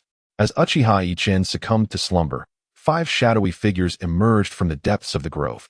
Upon one of them reciting an incantation of unknown origin, a hand gesture ensued, followed by a hushed declaration, Senior brother, this is the place. My tracking insect lies ahead. What if he has set up formations? We might alert him, one voice pondered, only to be met with a low, ominous reply. Use the Shixiang soft bone powder. This potion could incapacitate even those at the Chi refinement stage, acquired at a steep price. We cannot afford to fail this time. We must seize that treasure. With it, we could silently cultivate, establishing our foundation, condensing our cores, and perhaps even breaking through to the nascent soul stage. At the mention of these words, the eyes of the group sparkled with ambition as each began to calculate how to claim the treasure for themselves. Yet, until the prize was within their grasp, despite their individual aspirations, they remained united against a common adversary, Uchiha Yichen. Even should discord arise, it would only be after securing the treasure. Thus, they swiftly located Uchiha Yichen's sleeping spot and encircled him. One must note that Uchiha Yichen, still inexperienced, had traveled extensively that day and was now in a deep slumber, utterly oblivious to the danger encroaching upon him. Alas, he had let his guard down. As fate would have it, Uchiha Yichen found himself captured, and by the time he realized he was bound, it was already the following day. It must be said, this youth was rather naive, having enjoyed a peaceful night's rest. Upon awakening to his predicament, he was momentarily stunned before shouting, Help! Help! I have no money. My family has no money. I will report this. I will report this. Oh dear, could you not grasp the reality of your situation? There are no police here. It is true that no matter how much one changes, one's true nature is not easily forgotten. As Uchiha Yichen observed several individuals surrounding him, laughing heartily, he became fully aware of his circumstances. Feeling a flush of embarrassment, he smiled and said, What do you want from me? I truly have no money. At this juncture, a familiar voice interjected, Uchiha Yichen. If you know what's good for you, quickly hand over the treasure. For the sake of our shared village, I might spare your life. Otherwise, do not blame me for my ruthlessness. In that moment, Uchiha Yichen realized just how conspicuous he had been, drawing unwanted attention. With a sigh, he implored, Please release me. I genuinely possess no treasure. If you let me go now, you may yet find a way to survive. Upon hearing the words of Uchiha Yichen, the group erupted into laughter, exclaiming, Do you not comprehend? You are the fish, and we are the knife. How foolish of you to utter such words. Truly, you are courting death. It was only then that Uchiha Yichen realized their advantage stemmed from his own predicament. He had been poisoned and rendered immobile. As the gravity of his situation dawned upon him, his expression shifted, recognizing the reality of his circumstances. However, he soon responded with a cold smirk. You truly have gone to great lengths, haven't you? And Shenlong, I believed I treated you well. Why have you chosen to betray me? At this moment, Shenlong stepped forward, retorting, Are you jesting? In this world, it is the survival of the fittest, especially in the realm of cultivation, where cruelty abounds. You are simply blind to the harsh truths of reality. Enough of this banter, speak quickly. Where have you hidden the treasure? Uchiha Yichen replied. There is no treasure as you claim. My current prowess is the result of my own efforts. There are no shortcuts in this world. Stop dreaming. After uttering these words, Uchiha Yichen unleashed a surge of his imposing aura, causing the group to collapse to the ground, though they did not lose consciousness, for they were cultivators, unlike mere mortals. Shenlong then laughed heartily. Huh? Is this your final gambit? Alas, it holds little value against us. Uchiha Yichen sighed and replied, I had intended to incapacitate you and spare your lives. Since it has come to this, I shall not hold back. Shenlong bellowed, Uchiha Yichen, hand over the treasure at once. Do not feign terror. We are not easily intimidated. With that, he brandished a sword, aiming to strike Uchiha Yichen. At that moment, Uchiha Yichen suddenly exclaimed, Do not kill me. I will tell you. Is that not sufficient? Come closer, and I shall reveal it to you. The surrounding individuals, elated, failed to suspect a trap and gathered around him. Uchiha Yichen then commanded, Gaze into my eyes. Without suspicion, they all fixed their eyes upon him. However, what he uttered was not the location of any treasure, but merely two simple words, Tsuki no Mi. Instantly, his eyes transformed. The three tomo spinning rapidly and elongating into a pinwheel shape, whirling with incredible speed. This sequence transpired in the blink of an eye. Shenlong and his companions soon felt the world around them spin chaotically, their hearts racing in alarm, realizing they had fallen into a trap. Alas, it was too late. They soon discovered that their surroundings had morphed into a blood-red realm, where a colossal sphere loomed, adorned with three tomo rotating slowly. If that sphere were to be diminished in size, it would resemble Uchiha's eyes. To their horror, they found themselves bound to a cross. Emerging from the crimson ground were several figures, and when they fully materialized, they were astonished to see it was none other than Uchiha Yichen. Each of them was flanked by a doppelganger of Uchiha Yichen, and at that moment, Shenlong realized the peril and quickly pleaded, I was wrong. Please, release me. In the aftermath of my previous transgressions, I find myself in a precarious position, pleading for mercy in light of our shared village ties. Uchiha Yichen let out a cold laugh and responded, Spare you? Did you consider sparing me when you captured me? I have extended several opportunities for redemption, yet you failed to appreciate them. This realm is one I have forged. Here, I am akin to a deity. With those words, a blade materialized in his hand as he continued. The next 3 days will be your time to endure. I will relentlessly pierce you with this knife. Fear not. You shall not perish. It will only conclude after 3 days. The group, upon hearing Uchiha Yichen's proclamation, was struck with terror, their cries echoing, Just kill us outright. Uchiha Yichen retorted, To grant you such a swift demise would be too lenient for your kind, who have wrought havoc upon countless lives over the years. Today, I shall enact divine justice. With that, several Uchiha Yichen figures brandishing knives lunged towards them. The ensuing sounds were those of anguished screams and vile curses. As a day passed, Uchiha Yichen remarked, You still possess the energy to curse? How about we triple your suffering? Upon finishing his statement, additional Uchiha Yichen figures emerged from the ground, each accompanied by 3 more. In unison, the trio of Uchiha Yichen figures plunged their blades downwards. At that moment, Shenlong, weakened, uttered, Just kill me. I beg you, please. In my life. Uchiha Yichen paid him no heed, continuing his assault. By the conclusion of 3 days, the individuals had succumbed into unconsciousness. While 3 days had transpired within the realm of Tsukuyami, the outside world had merely witnessed them collapsing at the sight of Uchiha. Uchiha Yichen exhaled deeply, reflecting on the peril he had faced. How dangerous it was. Had I lacked these abilities, I would have truly perished here. At that moment, Uchiha Yichen underwent a profound transformation, fully grasping the necessity for vigilance in this world. A moment of carelessness could indeed lead to death. After lying dormant for a day, he regained his strength and sat up, muttering a curse under his breath, how perilous it was not to have succumbed to those petty individuals. I nearly fell prey to the jaws of a beast. Had it not been for my resilience, I would have been doomed. As Uchiha Yichen believed the danger had passed after dispatching Cheng Long and his companions, he neglected the fact that beasts are commonplace in this world. Within a mere 10 minutes in the forest, a pack of wolves descended upon him. After utilizing his aura to incapacitate the wolves, he found himself unable to rise and slay them. Fortune smiled upon him, for when the wolves regained consciousness, they recalled their initial intent to feast upon him. Upon locking eyes with him, they were rendered unconscious, recognizing that he was not to be trifled with, and subsequently fled. The following day was bustling with activity.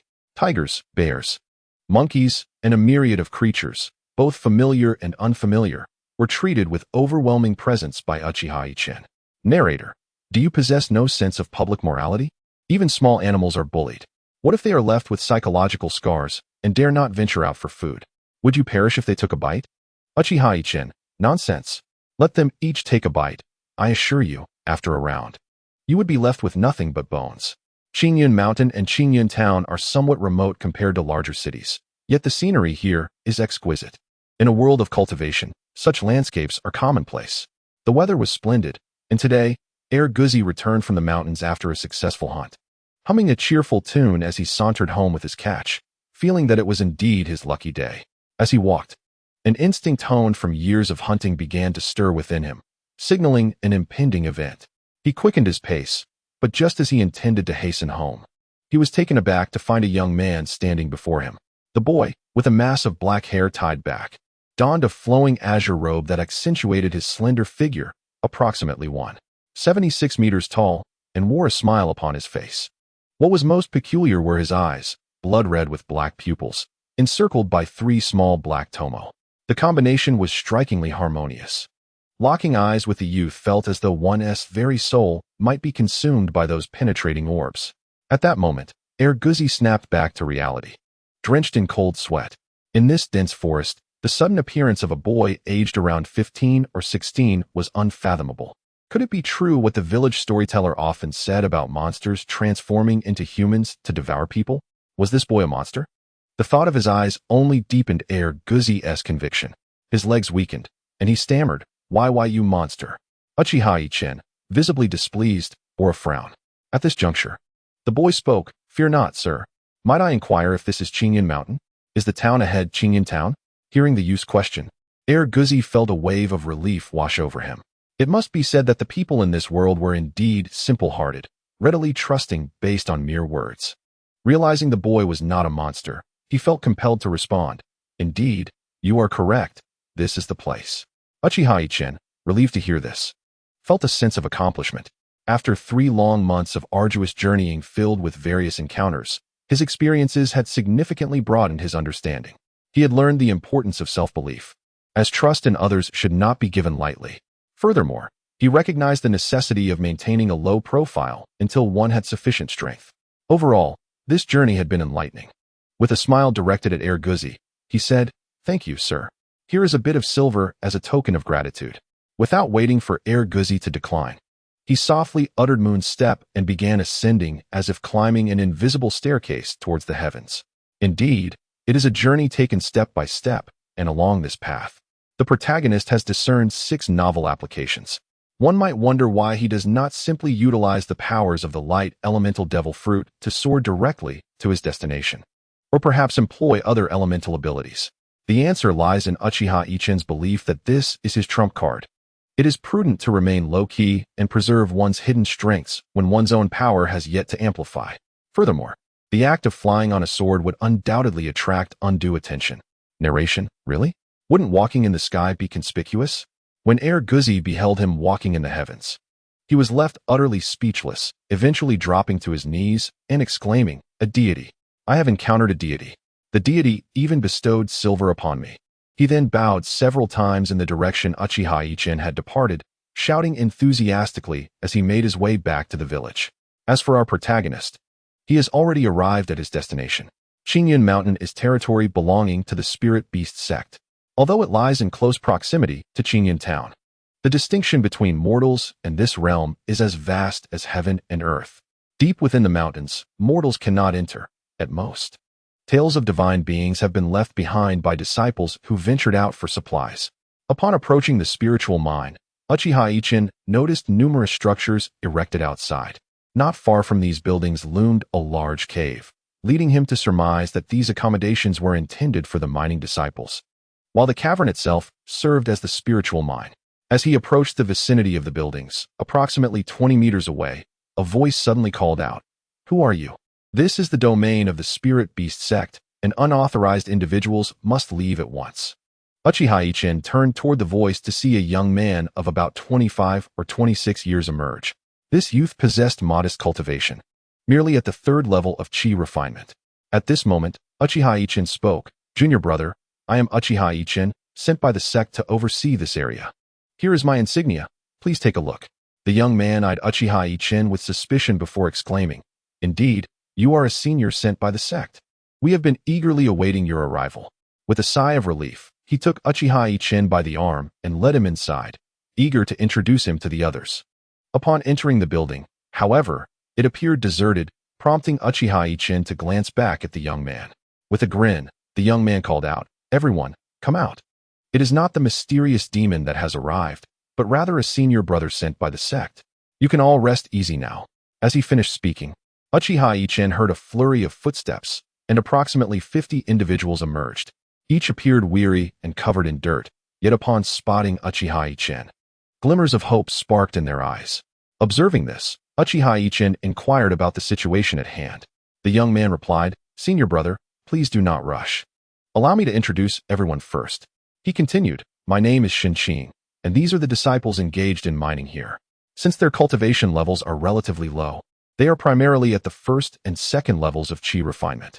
After the overseer here fell victim to the malevolent creature, I, being the most skilled among us, temporarily took charge. I then addressed the gathered individuals, introducing them to the formidable expert dispatched by our sect, Brother Uchiha Yichen, who would henceforth assume the role of overseer." Upon hearing this, a chorus of voices erupted in greeting, "Brother Yichen, greetings." Suddenly, someone began to weep, imploring, "Brother, your immense powers must be used to capture that fiend and avenge us. Many of our brothers have been slain." At this moment, Cheng sighed and remarked, "Over the past year, this creature has emerged every few months to abduct and devour us. Of the more than 100, only this handful remains. Brother Yichen, you must." His words were abruptly interrupted by Uchiha Yichen, who urged, "First, please elucidate the situation in detail." Cheng collected his thoughts and began. "This tale begins a year ago. We were all engaged in mining when one day, a junior brother unearthed a high-quality spirit stone, exclaiming in joy. However, calamity soon followed. The day after the discovery, a mysterious buzzing sound echoed through the mine. We could not discern the nature of the creature, but each time the buzzing arose, several brothers would vanish. Thankfully, the creature's appearances were infrequent, otherwise, we would have all perished at its hands." Upon hearing this, a shadow of gloom crossed Uchiha Yichen's face. The most terrifying aspect was the unknown. After all this time, we still did not know whether our adversary was human or demon. A flicker of regret surfaced in Yichen's heart for having accepted this task, yet he was resolute and would not retreat. "I shall see whether you are divine or demonic," he thought, smiling reassuringly at the group. "Fear not, I will handle this matter." In the days that followed, Uchiha Yichen dedicated himself to rigorous training, striving to maintain his peak condition. However, merely adapting to the circumstances here proved futile. Until the enemy was vanquished, acceptance would be impossible. Thus, time passed, and after half a month, the day finally arrived for Uchiha Yichen to confront the enigmatic creature. On that fateful day, a junior brother rushed in, breathless, exclaiming, "Brother Yichen, dire news. The creature has appeared." Upon hearing this, Yichen's eyes widened, and he suddenly vanished from the room, leaving behind a faint crackling sound. A closer inspection would reveal that it was a manifestation of black lightning. Indeed, Uchiha Yichen had harnessed the power of the devil fruit, elementalizing himself with lightning. Why not employ the light element? Because light cannot bend. Combat was one matter, but here, it was different. When Uchiha Yichen arrived at the mine, he found everyone present. Cheng stared in astonishment as Uchiha Yichen materialized before them. A moment of shock flickered in his eyes, followed by a surge of joy upon realizing the formidable prowess of his senior brother. Salvation seemed within reach. He then addressed Uchiha Yichen, "Senior brother, listen." A buzzing sound emanates from the mine. After a moment of contemplation, Uchiha Yichen decided it would be prudent to enter the mine himself. He had no desire for others to discover his hidden cards. He instructed, "You all stay here. Regardless of the circumstances, do not venture inside. If I do not emerge from within, you must flee." With that, he resolutely stepped into the mine. Upon entering, Uchiha Yichen immediately unleashed his mutated perception, a fusion of observation Haki, mental fortitude, and the sea of consciousness, and discerned that the source of the buzzing was a swarm of insects. These creatures bore a fearsome appearance, each roughly an inch long, devouring everything in their path, including several inches of stone. Fortunately, their numbers were few, amounting to merely 20 or 30. Uchiha Yichen let out a sigh of relief, understanding his adversary was sufficient. However, knowing the nature of his foes did not lead him to underestimate them. He vanished from sight, reappearing a short distance from the insects.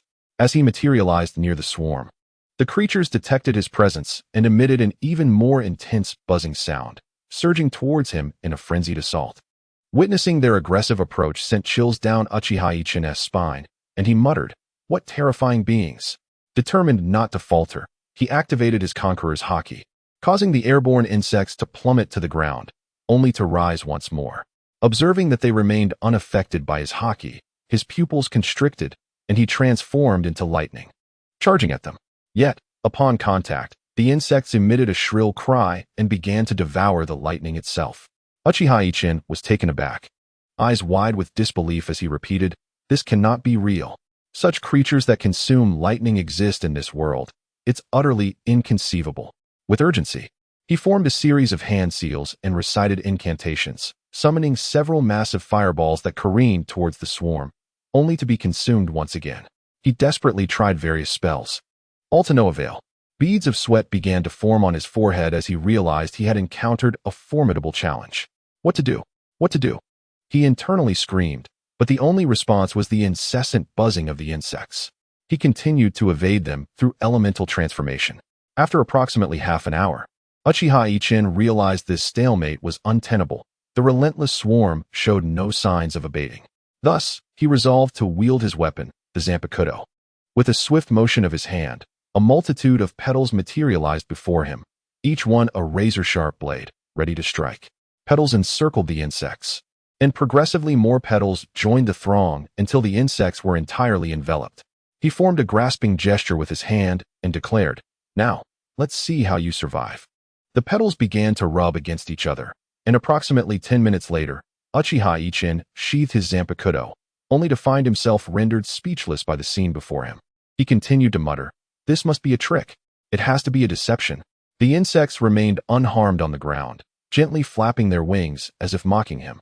Driven by frustration, Uchiha Yichen vowed, "If I cannot slay you, then I shall devour you." He activated his techniques, and his appearance transformed, revealing vibrant dragon scales gradually emerging on his body. Though he retained a human form, his insides had entirely morphed. He was now employing a secret technique from the devouring heaven and earth method, requiring him to assume a dragon's body. A powerful suction emerged from his mouth, drawing all the insects within as he proclaimed, "I dare you to survive this." According to the technique's description, mastering this secret art would allow him to consume the very heavens and earth, though he had yet to reach such heights. Nonetheless, he believed he could manage these insects. However, before he could relish his triumph, he found himself writhing on the ground, screaming in agony. Why? Because the insects were feasting upon his internal organs. Realizing the dire situation, Uchiha Yichen swiftly elementalized, expelling the insects from his body. At that moment, his complexion turned pale, blood trickled from the corner of his mouth, and he gasped for breath. In defiance, he shouted, "I refuse to believe this." His Sharingan spun wildly, the three tomo elongating and intertwining to form a windmill pattern. Yet the madness in his eyes continued to whirl with increasing speed, encircled by another ring. This was the manifestation of Uchiha Yichen's eternal Mangekyo Sharingan. He declared, "Since you insects can consume anything, let me see you attempt to devour this." Uttering the words Amaterasu, he unleashed black flames that ignited everything in their path, even turning stone to ash. When the insects beheld these flames, Rather than retreating in fear, they squeaked in excitement and charged toward the fire, which they began to consume. In that moment, Uchiha Yichen felt an overwhelming urge to flee. Nevertheless, he observed these insects joyfully devouring the flames, contemplating a solution. As the insects continued to consume the inferno, it appeared inexhaustible, seemingly endless. Suddenly, an epiphany struck him as he watched the insects feast upon the flames. Devour? Humph. You're not the only ones capable of that, he mused. Although his previous secret technique had failed, he still possessed one final trump card, the ability to consume the essence itself. His eyes spun rapidly, and slowly, a black hole-like phenomenon began to manifest in the center of his pupils. At this moment, Uchiha Yichen extended a hand, enveloped by the essence of devouring. He then retracted the flames he had conjured. Observing the insects, it appeared they had consumed a considerable amount of fire and seemed sated. No longer aggressively attacking Uchiha Yichen. Instead, they emitted a friendly hum. Internally, Uchiha Yichen was seething with anger. How could you regard me as your perpetual benefactor? Truly, there are limits to patience. He shouted in fury, "You shall perish," and charged towards the insects. Suddenly, an unexpected transformation occurred. Upon perceiving the essence of devouring in Uchiha Yichen's hand, the insects ceased their frenzied buzzing, falling into silence as they lined up before him, resembling obedient subjects before their master. At that moment, Uchiha Yichen felt an overwhelming urge to bang his head against a wall. What folly! Had I known this would suffice. Why did I expend such immense effort in the beginning? What was it all for? Despite his exasperation, Uchiha Yichen cautiously observed the insects as they crawled onto his hand, subsequently nibbling at the essence of devouring. He was utterly dismayed, pondering that he had anticipated their submission, only to find them still feasting.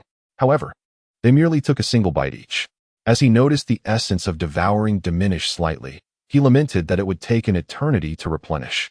A sudden shift occurred once more. Uchiha Yichen exclaimed in frustration, "Enough with the incessant changes." The narrator chuckled at the absurdity of the situation. The insects, after consuming a portion of the essence, congregated to form an oval shape, faintly glowing with a dark light. Within Uchiha's body, the essence began to stir, and a message unexpectedly appeared in his mind, a method to forge a pact with the insects. Upon reading the information, Uchiha Yichen's face lit up with joy, and he began to inscribe the surrounding oval shape with his own blood. After an hour had passed, he was pale and silently cursing, relieved to finally finish. Had it taken any longer, he feared he might bleed to death. As he gazed at the blood-etched formation before him, he gathered his spiritual energy and infused it into the array. The essence of devouring surged forth, transforming into numerous fine threads that intertwined with the formation. Under the array's influence, these threads morphed into black chains, ensnaring the insects. Just as Uchiha Yichen was on the verge of depleting his magical energy, the formation ceased its rotation, and the once congregated sphere of insects suddenly erupted, reverting to its previous state. At this moment, Uchiha Yichen discovered that he had formed a mental connection with these insects. It was as though issuing a command would compel them to obey. He proceeded to issue a series of commands, and indeed, the insects complied with each one. Only then did Uchiha Yichen truly exhale in relief, having successfully subdued them and gained a new ace up his sleeve. When he gazed upon the insects again, his eyes were filled with astonishment. He had been so preoccupied with reclaiming them that he had not noticed their significant transformation. The insects were now adorned with black runes and had shrunk to half their original size, yet they appeared even more menacing. Their current form was strikingly reminiscent of the ancient spirit-devouring insects described in his ancestral memories. His recollections depicted these creatures as insatiable, capable of devouring anything, and even the true immortals would retreat upon encountering them in their mature state. Uchiha Yichen felt a surge of exhilaration. Ah, so that is why they are so troublesome. Their origins are indeed formidable. However, unbeknownst to him, these insects had long been extinct since ancient battles. What he encountered was not a complete spirit-devouring insect, but rather a partial version. Without Uchiha Yichen's Amaterasu flames and the ability to absorb essence, these insects would never evolve into true spirit-devouring insects. In this fortuitous convergence of circumstances, our Uchiha Yichen had acquired spirit-devouring insects. Although they were still quite feeble, he was confident in his ability to guide them towards powerful evolution. With the matter of the mind resolved, It was time to inform everyone of the good news. This time, however, Uchiha Yichen refrained from employing any of his hidden cards. He formed a hand sign, and a small sword flew from his storage bag. Enlarging as it did so, Uchiha Yichen leaped atop it and soared towards the cave's exit. Upon sharing the news of his triumph over the monsters with everyone, they rejoiced. Though they wisely refrained from further discussion on the matter, Uchiha Yichen nodded in satisfaction, feeling a wave of relief wash over him. It was now time to contemplate his true purpose for being here. After instructing everyone on various matters, Uchiha Yichen returned to his dwelling to recuperate and gather his strength. He had been here for 3 months. Since he had last subdued the spirit-devouring insects, all had been tranquil. His daily cultivation was laying a solid foundation for his future endeavors, and mining operations in the small cave had resumed, albeit under Uchiha Yichen's more humane management, earning him the respect of the several dozen workers. During one of his cultivation sessions, Uchiha Yichen awoke to find the spirit-devouring insects agitated, buzzing around him. Their intelligence was rather primitive, allowing them only to convey simple messages, essentially urging him to follow them. Uchiha Yichen summoned Shinjin, relaying some instructions, and then said, "I may be gone for a few days. You all continue mining as scheduled. I've already reported the situation here to the sect. Though several months have elapsed since the last event, during this time, several high-quality spirit stones have been unearthed here. It is noteworthy that high-grade spirit stones are exceedingly rare in this world, and even medium-grade ones are not commonly found." Uchiha Yichen made a swift decision to send a message to his sect, requesting that they dispatch personnel to assess the situation. It is anticipated that within 2 months, the sect will send representatives. After Uchiha Yichen concluded his discussions with Shinjin, he ventured outside. Once he sensed that he was alone, he released the spirit-devouring insect and followed it to discern its destination. However, after a short while, he found himself returning to the mine, eliciting a wry smile. He ordered the insect to remain silent and then transformed into an elemental state. A gentle breeze swirled around him, and he vanished from sight. The spirit-devouring insect then gradually made its way deeper into the mine. Upon reaching a point where no path lay ahead, Uchiha Yichen reappeared within the cavern. Observing the mine before him, he furrowed his brow, questioning the insect's purpose in bringing him here, as it appeared barren. Seemingly attuned to his thoughts, the insect buzzed and burrowed into a small hole in the ground. Uchiha Yichen inwardly cursed his predicament, lamenting that had he not been able to transform, he would not have been able to enter. Thus, he followed suit and entered the hole. He was uncertain of how deep he had gone, but it felt as though he had traversed for an entire day. Finally emerging from the small opening, he was immediately taken aback by the sight before him. He found himself in a cavern approximately 10 meters in diameter, the ground strewn with low-grade crystal stones. Surrounding them were medium-grade stones, and adjacent to those were high-grade ones. Even more astonishingly, there were numerous top-grade spirit stones, totaling over 1,000, and all possessing various attributes. Uchiha Yichen was at a loss for words, and after a few minutes of contemplation, he muttered to himself, "Am I the protagonist?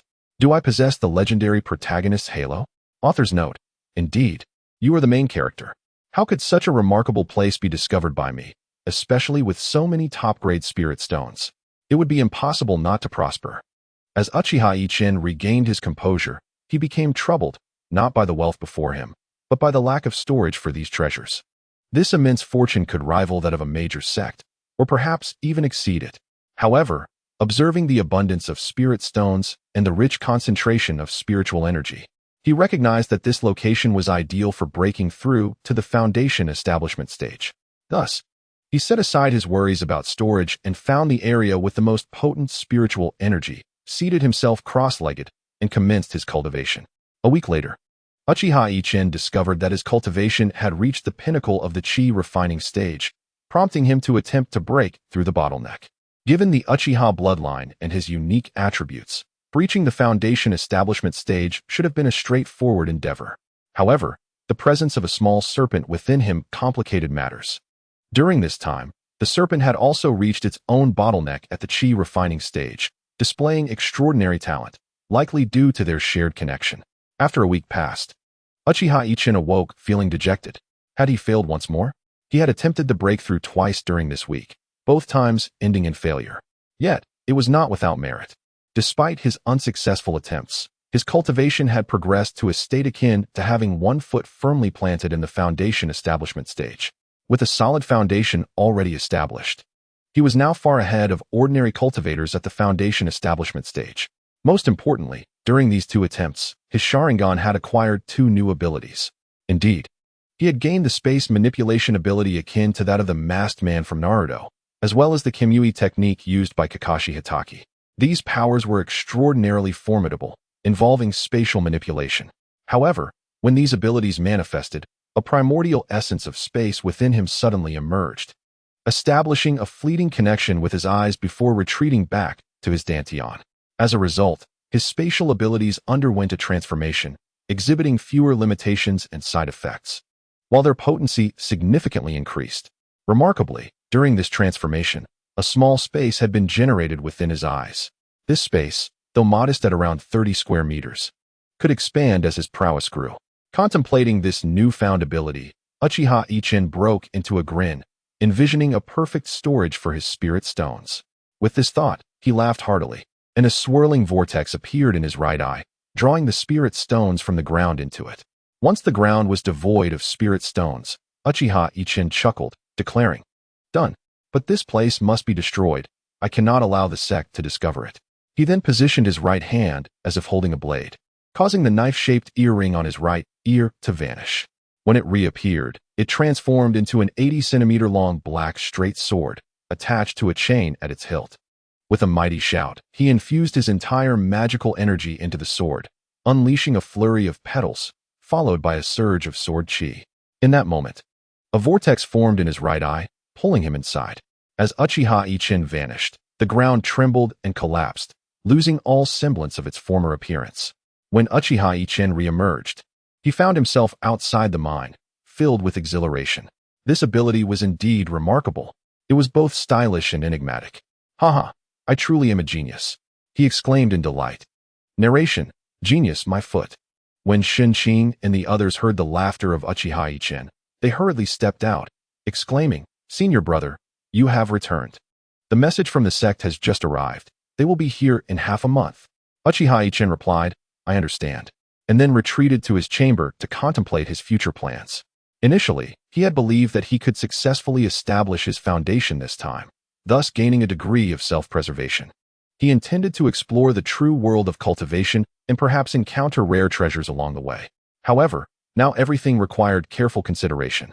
Though he had not yet succeeded in establishing his foundation, he reassured himself that it was not a significant setback. He recalled that during his time in the sect, he had learned that foundation establishment required specific elixirs, which were notoriously difficult to procure due to the scarcity of the necessary herbs.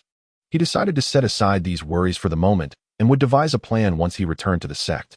Thus, half a month passed, with Uchiha Yichen continuing to familiarize himself with his various abilities, subsequently immersing himself in the practice of the 6 forms of the Navy. He recognized that many of his capabilities were extraordinarily formidable and should not be displayed lightly before outsiders. However, the 6 forms of the Navy were different.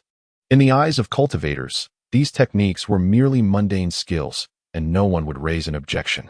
Consequently, Uchiha Yichen had acquired a means to conceal his true prowess from the public. One day, upon awakening from his training, Uchiha Yichen heard a brash voice from outside, declaring, "I am here on behalf of the sect. Where is the person in charge? Let him come out." Hearing these words, Uchiha Yichen furrowed his brow, but soon felt a sense of relief. The disciples mining here held a lowly status within the sect, and it was likely that others treated them similarly. He was mostly correct in his assumptions. It was his amiable demeanor that earned him the respect of those working in the mines. At that moment, Shinjin's voice rang out. "Is it a senior brother sent by the sect? Please hold on. I will fetch senior brother Yichen." However, the sect's envoy scoffed dismissively, muttering about a mere 5th-level chi refinement practitioner. "Don't think that just because you had a stroke of luck and broke through that you can look down on others." Without sparing Shinjin a glance, he declared, "I will find him myself. I am curious to see just how arrogant this Uchiha Yichen is." It must be noted that this individual possessed considerable talent, having reached the 7th level of chi refinement by the age of 20, categorizing him as a prodigy within the sect, which contributed to his arrogance. Nevertheless, upon hearing their conversation through his altered mind network, Uchiha Yichen chose to ignore him and closed his eyes to continue his meditation. with the surrounding fluctuations of spiritual energy attesting to his cultivation level of the 9th level of chi refinement. As the young prodigy entered the room and discovered Uchiha Yichen in deep meditation, he curled his lip in disdain, thinking to himself that a waste is still a waste, no matter how hard one tries. However, before he could finish his thought, he stammered, "In 9th level of chi refinement? How is that possible?" Realizing he had committed a grave oversight, cold sweat broke out across his body. However, he reacted swiftly. Upon discovering that Uchiha Yichen had awakened, he approached directly and said, "Congratulations, senior brother, on breaking through to the 9th level of chi refinement. The foundation establishment seems promising. I humbly ask for your guidance in the future, Uncle Master." Indeed, he initially addressed him as senior brother, but then shifted to Uncle Master, thus preemptively congratulating Uchiha Yichen on his advancement. He then produced a storage bag, stating, "This is a token of my appreciation. I hope you will graciously accept it, Uncle Master." One could say this young man's situation was rather unfortunate. He had intended to display his prowess, yet upon realizing that his counterpart had already reached the 9th level of chi refinement, he had no choice but to part with a significant sum. Otherwise, in such a remote area, he would have had no recourse should he be vanquished. On a tranquil country road, a youth dressed in a blue long robe ambled leisurely, a blade of grass held between his lips, his hands resting behind his head. This young man, with long black hair tied at the back and a slender physique, stood approximately 1.76 meters tall. A closer inspection revealed that his feet hovered about an inch above the ground, and his eyes were closed. At that moment, a flock of black crows circled above him. Among them was one peculiar crow, possessing 3 legs and eyes of unusual design. Surrounding its eyeball were 3 small black tomo, slowly rotating. And the other crows also bore a similar black tomo that revolved gently. At this juncture, the youth sighed softly, "Still not sufficient. I have only evolved to the 3 tomo." With that, he opened his eyes, revealing patterns of windmills rotating within them. Gradually, the windmill design began to split, transforming into 3 small tomo. Indeed, this is our protagonist. At the instant he opened his eyes, the circling crows vanished instantly. These crows were manifestations of his newfound ability, Amaterasu. When he wielded this power, the flames acquired sentience, transforming into crows to aid him in surveying the terrain and engaging in battle. Uchiha Yichen had been away from the mine for a month, during which he traversed the roads, experiencing the vicissitudes of life. He couldn't help but reflect on the harsh reality of survival of the fittest in this world. With this thought, he resolved to cease his leisurely stroll and take in the scenery. He formed a hand seal, and a flying sword materialized beneath him, transforming into a cyan rainbow as it soared toward the spirit beast sect. The journey no longer held any enjoyment, as the distance felt particularly daunting, and he continued onward, weary from the travel. After another 2 months, the towering mountains of the spirit beast sect finally came into view. He exhaled a long sigh of relief, having finally arrived. He wondered how Lu Hongchang was faring. After all, he was the only one who had taken such care of him upon entering the realm of immortality. When Uchiha Yichen appeared before the spirit beast sect's mountain, a group of patrolling disciples approached and requested, "Please present your identification." At this, 3 black lines appeared on Uchiha Yichen's forehead. That phrase truly evoked a sense of nostalgia. He then retrieved his outer sect disciple's badge from his storage bag, and upon inspection, the patrolling disciple returned it to him. As Uchiha Yichen observed the patrolling disciple move on to another area, he couldn't help but sigh and proceeded toward his residence.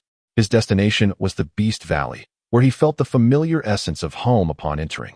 After spending a day in the Beast Valley, he completed a sect task and attempted to visit Lu Hongchang, only to find that he was absent, busy with tasks outside, and had even advanced to the foundation establishment stage. Uchiha Yichen felt a twinge of envy before returning to his own quarters to cultivate. In truth, Uchiha Yichen was already an inner sect disciple, demonstrating the prowess of a 9th layer chi refinement, yet he did not reside among the inner sect disciples. He returned to the Beast Valley, and when he ascended to the rank of inner sect disciple, he expressed his desire to return to the Beast Valley, eliciting strange looks from everyone around him.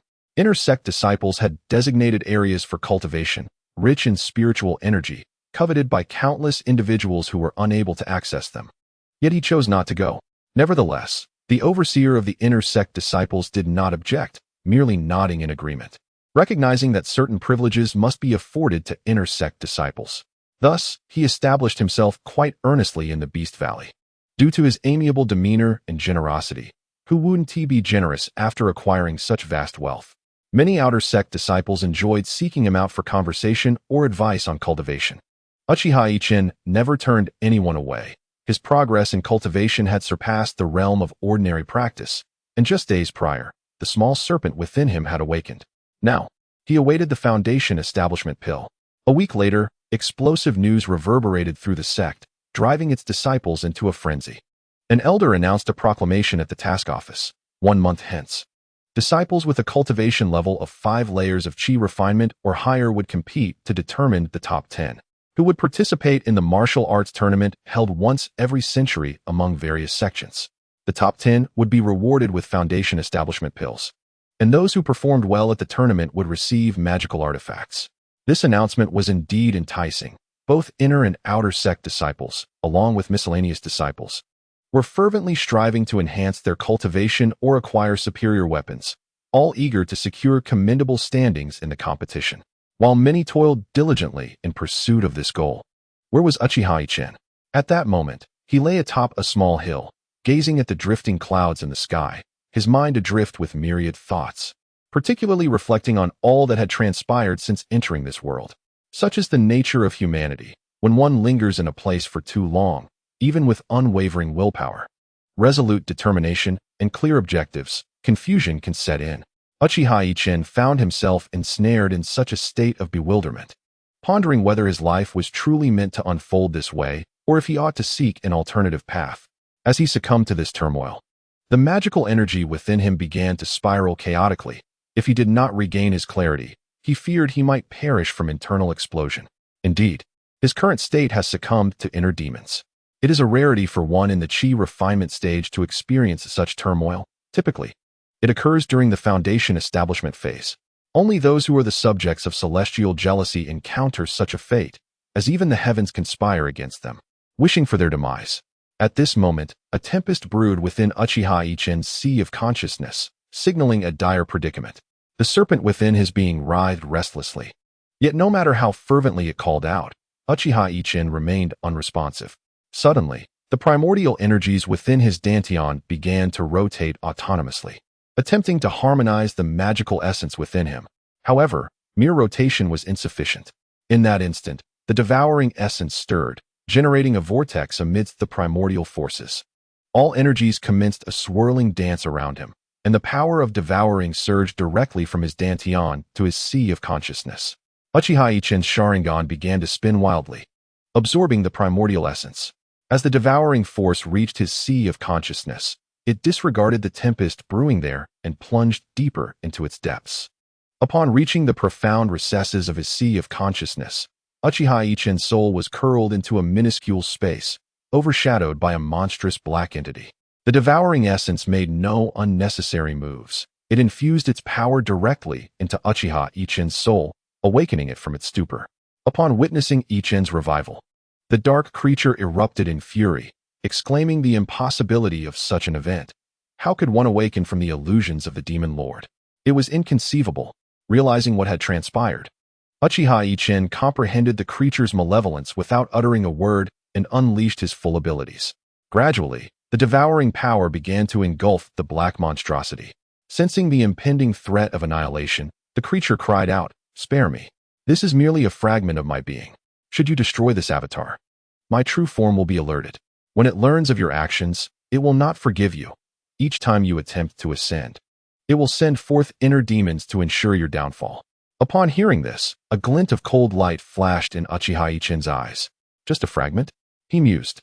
"What of your true form? I harbor no fear of you." In a sudden flourish, a black weapon materialized in his hand, which he wielded against the dark creature, a strike imbued with vengeance. The weapon transformed into myriad petals, enveloping the creature and rubbing against one another. After a considerable duration, the creature's mangled form came into view. However, as Uchiha Yichen beheld its appearance, his pupils constricted. The creature bore a striking resemblance to the outer demon from the legacy of his memories. Coupled with the mention of its true form, a shiver coursed through him. He had only just commenced his cultivation and had already attracted such a formidable foe. The weight of future challenges loomed larger, yet Uchiha Yichen, undeterred by the prospect of vanquishing this fragment, activated the devouring force to consume the outer demon's avatar. As Uchiha Yichen finished his devouring, an unpleasant laughter suddenly echoed from an unknown realm. Hee, interesting little brat. The voice vanished as abruptly as it had appeared. At that moment, Uchiha Yichen had transcended his inner demons and awakened. Upon examining his own body, a look of astonishment crossed his face. It seemed his magical prowess had doubled in purity, and his consciousness had expanded significantly. Closing his eyes to sense his spiritual awareness, he discovered it was tenfold that of his peers. This extraordinary gain prompted Uchiha Yichen to reflect on the coexistence of danger and delight. The month passed swiftly, neither too quickly nor too slowly. Those with strength felt time drag on, while the unprepared perceived it as fleeting. Regardless of whether individuals were cheerful or downcast, the sect's competition had arrived. In the arena of the Spirit Beast sect, numerous platforms were set up, and there stood the sect leader along with various elders, all present in the viewing area. However, one elder caught particular attention. Surrounded by admirers like stars around the moon, even the sect leader treated him with utmost respect. This was the Grand Elder of the Spirit Beast sect, rumored to have attained mid-stage nascent soul, having secluded himself for a life-and-death breakthrough. It was said his spirit beast was a nascent dragon of early-stage nascent soul, and the sect's enduring presence in the cultivation world for a millennium was attributed to his formidable presence. Once all disciples had gathered in the square, Uchiha Yichen gradually emerged into view, clad in his customary azure robes, his hair tied back, his figure slightly frail, yet his eyes retained an enigmatic charm. As he approached the throng, his amiable nature drew greetings from many outer sect disciples, who wished him success in the upcoming trials. Suddenly, a disdainful snort interrupted the atmosphere. Uchiha Yichen turned to locate its source, finding a rather effeminate youth surrounded by several inner sect disciples. Uchiha Yichen merely averted his gaze, choosing to disregard him. As he turned away, the pale-faced youth's expression shifted. At that moment, one of the youths beside him remarked, "What arrogance! To see senior brother Wang and not even greet him. This person is insufferably arrogant." Upon hearing this, the surrounding disciples muttered complaints, feeling that an excellent opportunity for flattery had been snatched away, and they eagerly chimed in. The effeminate youth's demeanor darkened further, and with a cold snort, he vowed to make Uchiha Yichen pay during their inevitable encounter on the platform. With an elder's announcement, the competition commenced, featuring both outer and inner sect disciples, albeit separately. Only the top 3 outer sect disciples would earn the right to challenge their inner sect counterparts. As the contest began, all disciples at the 5th level of Chi refinement stepped forward to queue up. Uchiha Yichen turned his head to observe the crowd, and indeed, there were quite a number of people present. The inner sect alone boasted over 200 individuals, indicating that the Spirit Beast sect had cultivated numerous disciples of commendable talent this time. The rules of the competition were rather straightforward. Opponents would be determined by drawing lots. And once on the stage, any method could be employed, provided that lethal force was avoided. A contender would lose if they fell off the stage or if their opponent conceded. When it was Uchiha Yichen's turn to draw lots, he stepped forward and was struck by the familiarity of the person overseeing the draw. After a prolonged period of absence, Lu Hanchang had changed significantly. Having progressed to the foundation establishment stage, he exuded a newfound confidence and maturity that rendered Uchiha Yichen unrecognizable. At that moment, Lu Hanchang spoke, "Little Yichen, look at you. Already at the 9th level of Chi refinement. It seems you have truly exerted yourself over these past few years." Lu Hanchang fell into reminiscence, recalling a young child with poor spiritual roots who resolutely embarked on the path of cultivation. With a hint of nostalgia, Uchiha Yichen promptly responded, "Master Uncle, I am grateful for your guidance. Should any matters arise, please do not hesitate to command me."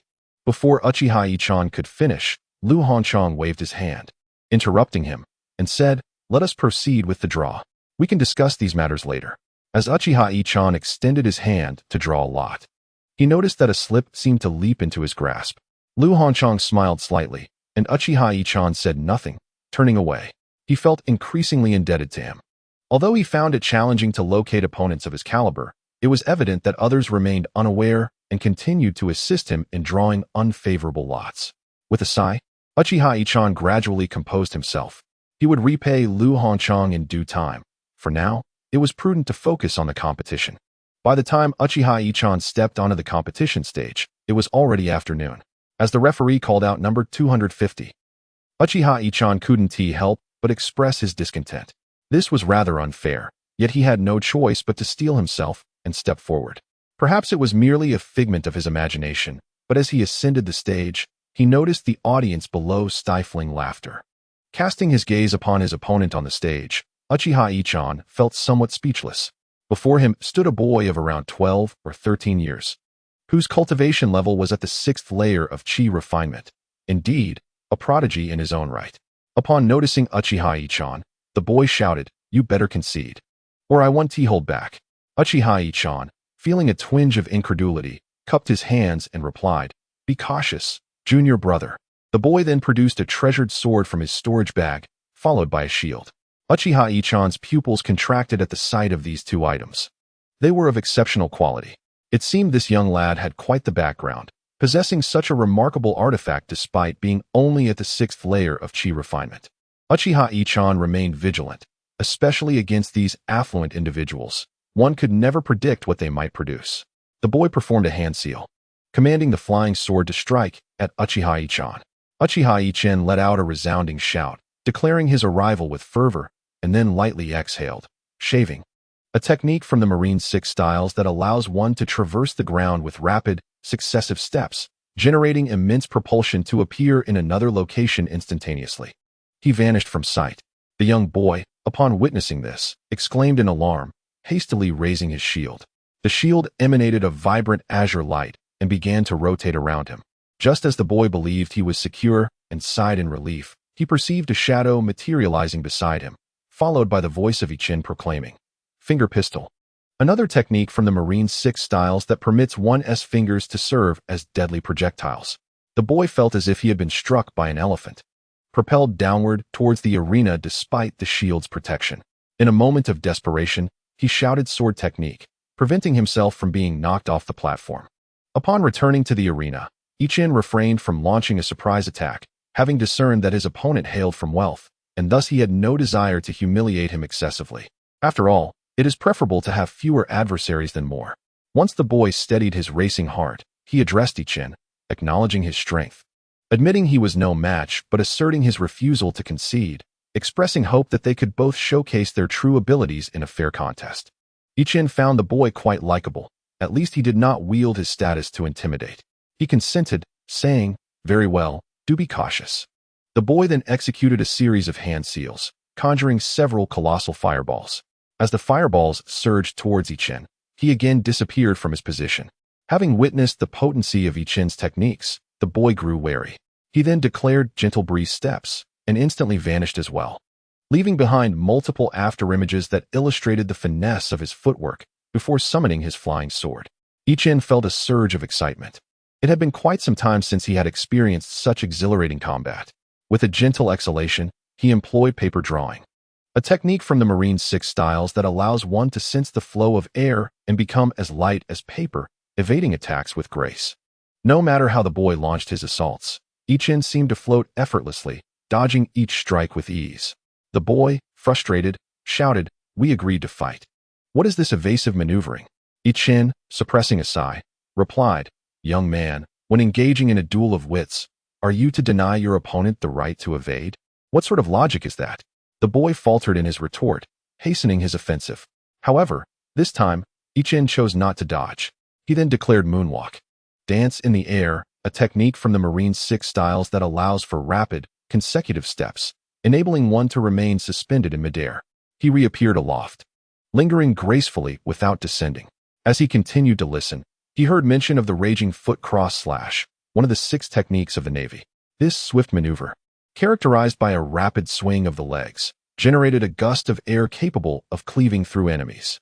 The youth looked up and beheld 2 crescent-shaped currents, each measuring a meter in length, intertwining to form a cross, advancing towards him with lethal intent. Not daring to underestimate the attack, he channeled all his remaining magical energy into his defensive artifact. The artifact emanated a brilliant glow, and then, with a resounding explosion, The arena was enveloped in a cloud of dust. As the dust settled, the youth was seen gasping for breath, seated on the ground, with barely any magical energy left. Yet, refusing to concede defeat, he grasped his flying sword and approached Uchiha Yichen, launching an assault. Uchiha Yichen, aware that this proud youth was struggling to accept his failure, remained indifferent to the boy's actions. Calmly, he exhaled a breath of ironclad fortitude and stood firm, allowing the youth to strike him with the flying sword. The clanging sound that ensued revealed the formidable strength of Uchiha Yichen's physique, impervious even to the finest artifacts. At that moment, an elderly voice resonated, proclaiming, "Enough, Glor. Do you not yet concede?" Upon hearing this voice, the youth cast a serious glance at Uchiha Yichen and admitted, "I concede." Uchiha Yichen, startled by the elder's voice, recognized him as none other than the Grand Elder. He glanced towards Lu Honchang, who appeared equally tense, aware that his well-meaning intervention had inadvertently caused trouble. Yet he dared not halt the competition.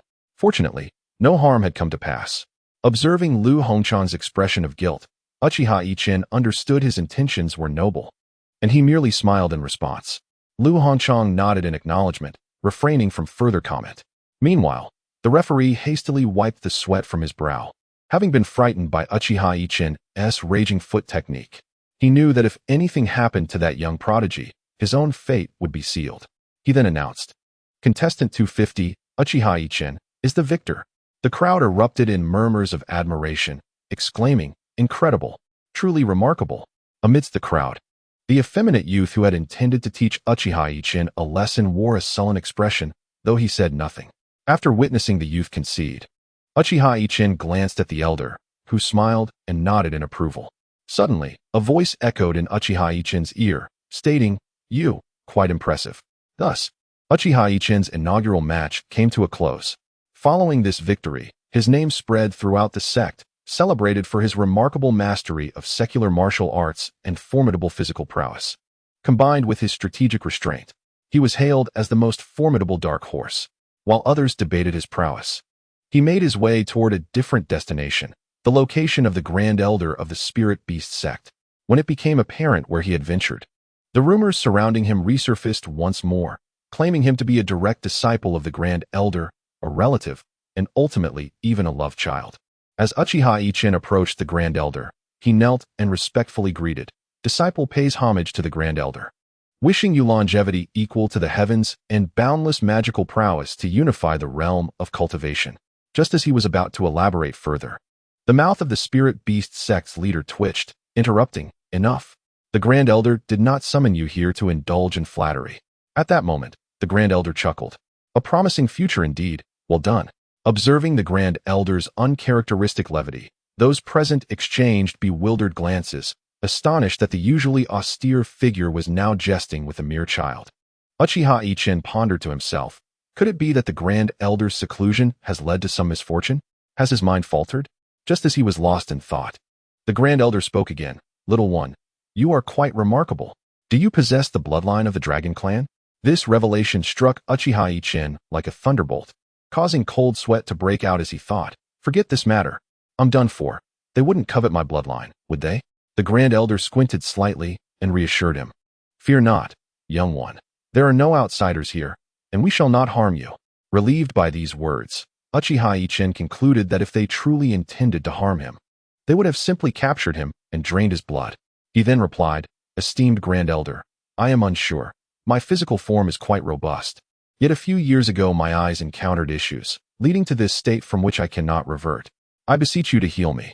Seizing this opportunity, Uchiha Yichen attempted to obscure the truth of his Sharingan, and one must admit that he had stumbled upon a stroke of luck.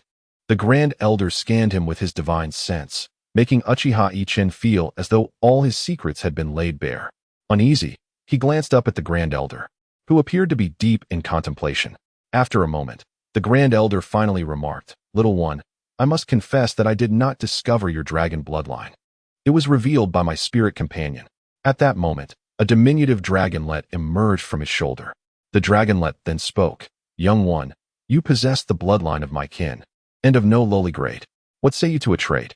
A few drops of your blood in exchange for my protection. Here, no one shall dare to bully you." Uchiha Yichen was taken aback to see such an adorable creature speak. After a brief moment of astonishment, he relaxed, reasoning that the Grand Elder's pet, being in the nascent soul stage, was indeed capable of speech.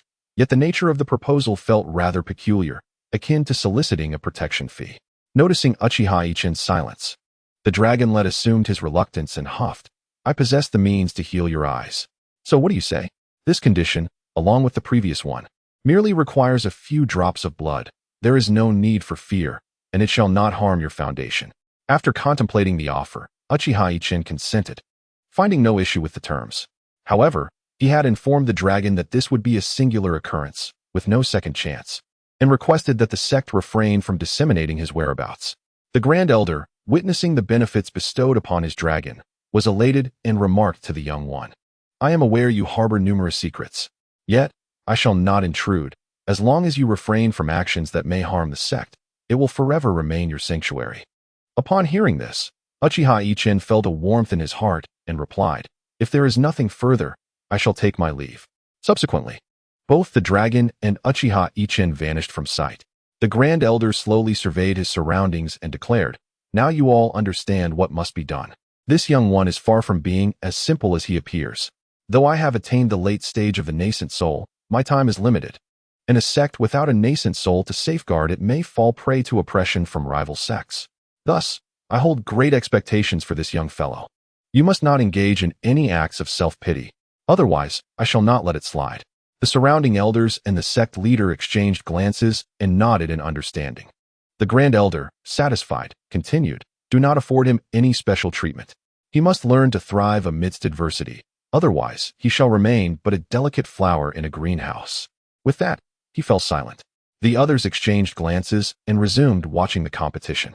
Upon reaching his residence, Uchiha Ichin offered 2 drops of his blood to the dragon, who eagerly opened his mouth and consumed them without hesitation.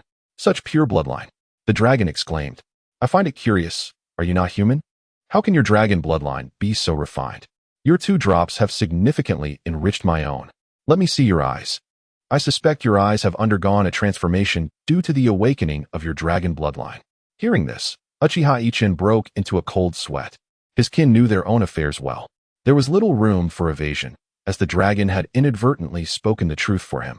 The dragon continued, "I just observed your eyes, and I was unable to heal them." At this point, the dragon's tone bore a hint of unease. Uchiha Ichin, upon hearing this, felt a surge of emotion and began to weep, exclaiming, "You deceiver! You took my blood, and yet you refused to cure my ailment." His cries were filled with genuine sorrow, and tears streamed down his face. The dragon, looking exasperated, then heard Uchiha Ichin abruptly cease his weeping and state, "You owe me a significant favor. In the future, you must not refuse when I call upon you." The dragon pondered momentarily and replied, "Very well. I shall assist you whenever you are in need." He then produced a scale and said, "This is my scale. If you find yourself in trouble, infuse it with your spiritual energy, and I shall come to your aid. I must now enter seclusion. With your 2 drops of blood, I may very well advance to the mid-stage of the nascent soul." With that, he vanished. Once the dragon had departed, Uchiha Ichin sighed, "Still too young. After this sect competition, I must strive to enhance my strength.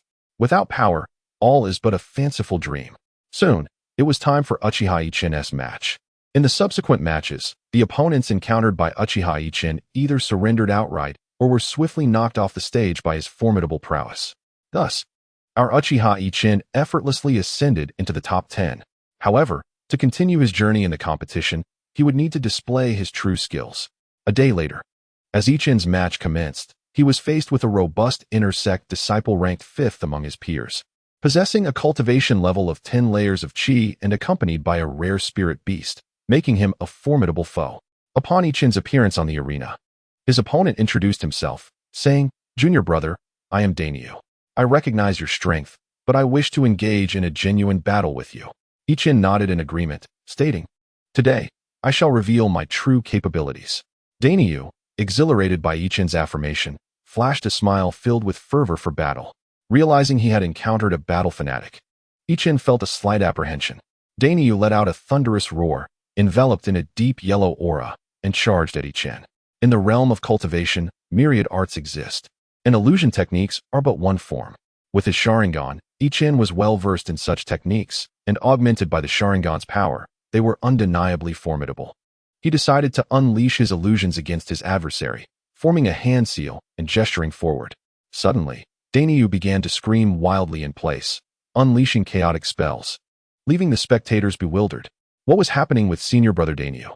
He was aimlessly darting around the arena while his opponent stood still. After several minutes, Danyu, exhausted and panting heavily, sat on the ground, exclaiming, "You are truly impressive. We have engaged in close combat to this extent. I admire your prowess, but you have lost, as my spirit beast has yet to make an appearance." He chuckled, basking in the satisfaction of perceived victory. The spectators were at a loss for words upon hearing his remarks. At that moment, Yichen waved his hands, and Danyu continued, "I never expected you to withstand such a bite from my spirit pet and still be on your feet. Truly remarkable." Yichen, shaking his head in silence, drew his weapon and pointed it at Danyu's head, who was now too exhausted to move, merely sitting there. The referee then declared, "In this match, Uchiha Yichen is the victor." Without uttering a word, Yichen walked away. However, he heard Danyu's voice from behind, questioning, "What just happened?" "I clearly fought you," Yichen replied succinctly. "Illusion." And, to the astonishment of all, he returned to his quarters. As Yichen departed, 4 individuals emerged from the crowd. Those were the top 4 inner sect disciples, each possessing formidable strength, making it difficult to find worthy adversaries among their ranks. Upon noticing the approach of the 4 individuals, Danyu's spirits plummeted as he lamented, "Senior sister, I concede defeat. However, this fellow's victory is hardly commendable. He did not confront me head-on, but instead resorted to deception. I inadvertently fell for his trickery. And should I encounter him again, I shall surely teach him a lesson. You must assist me in reprimanding him." The surrounding disciples were taken aback, their eyes wide with astonishment.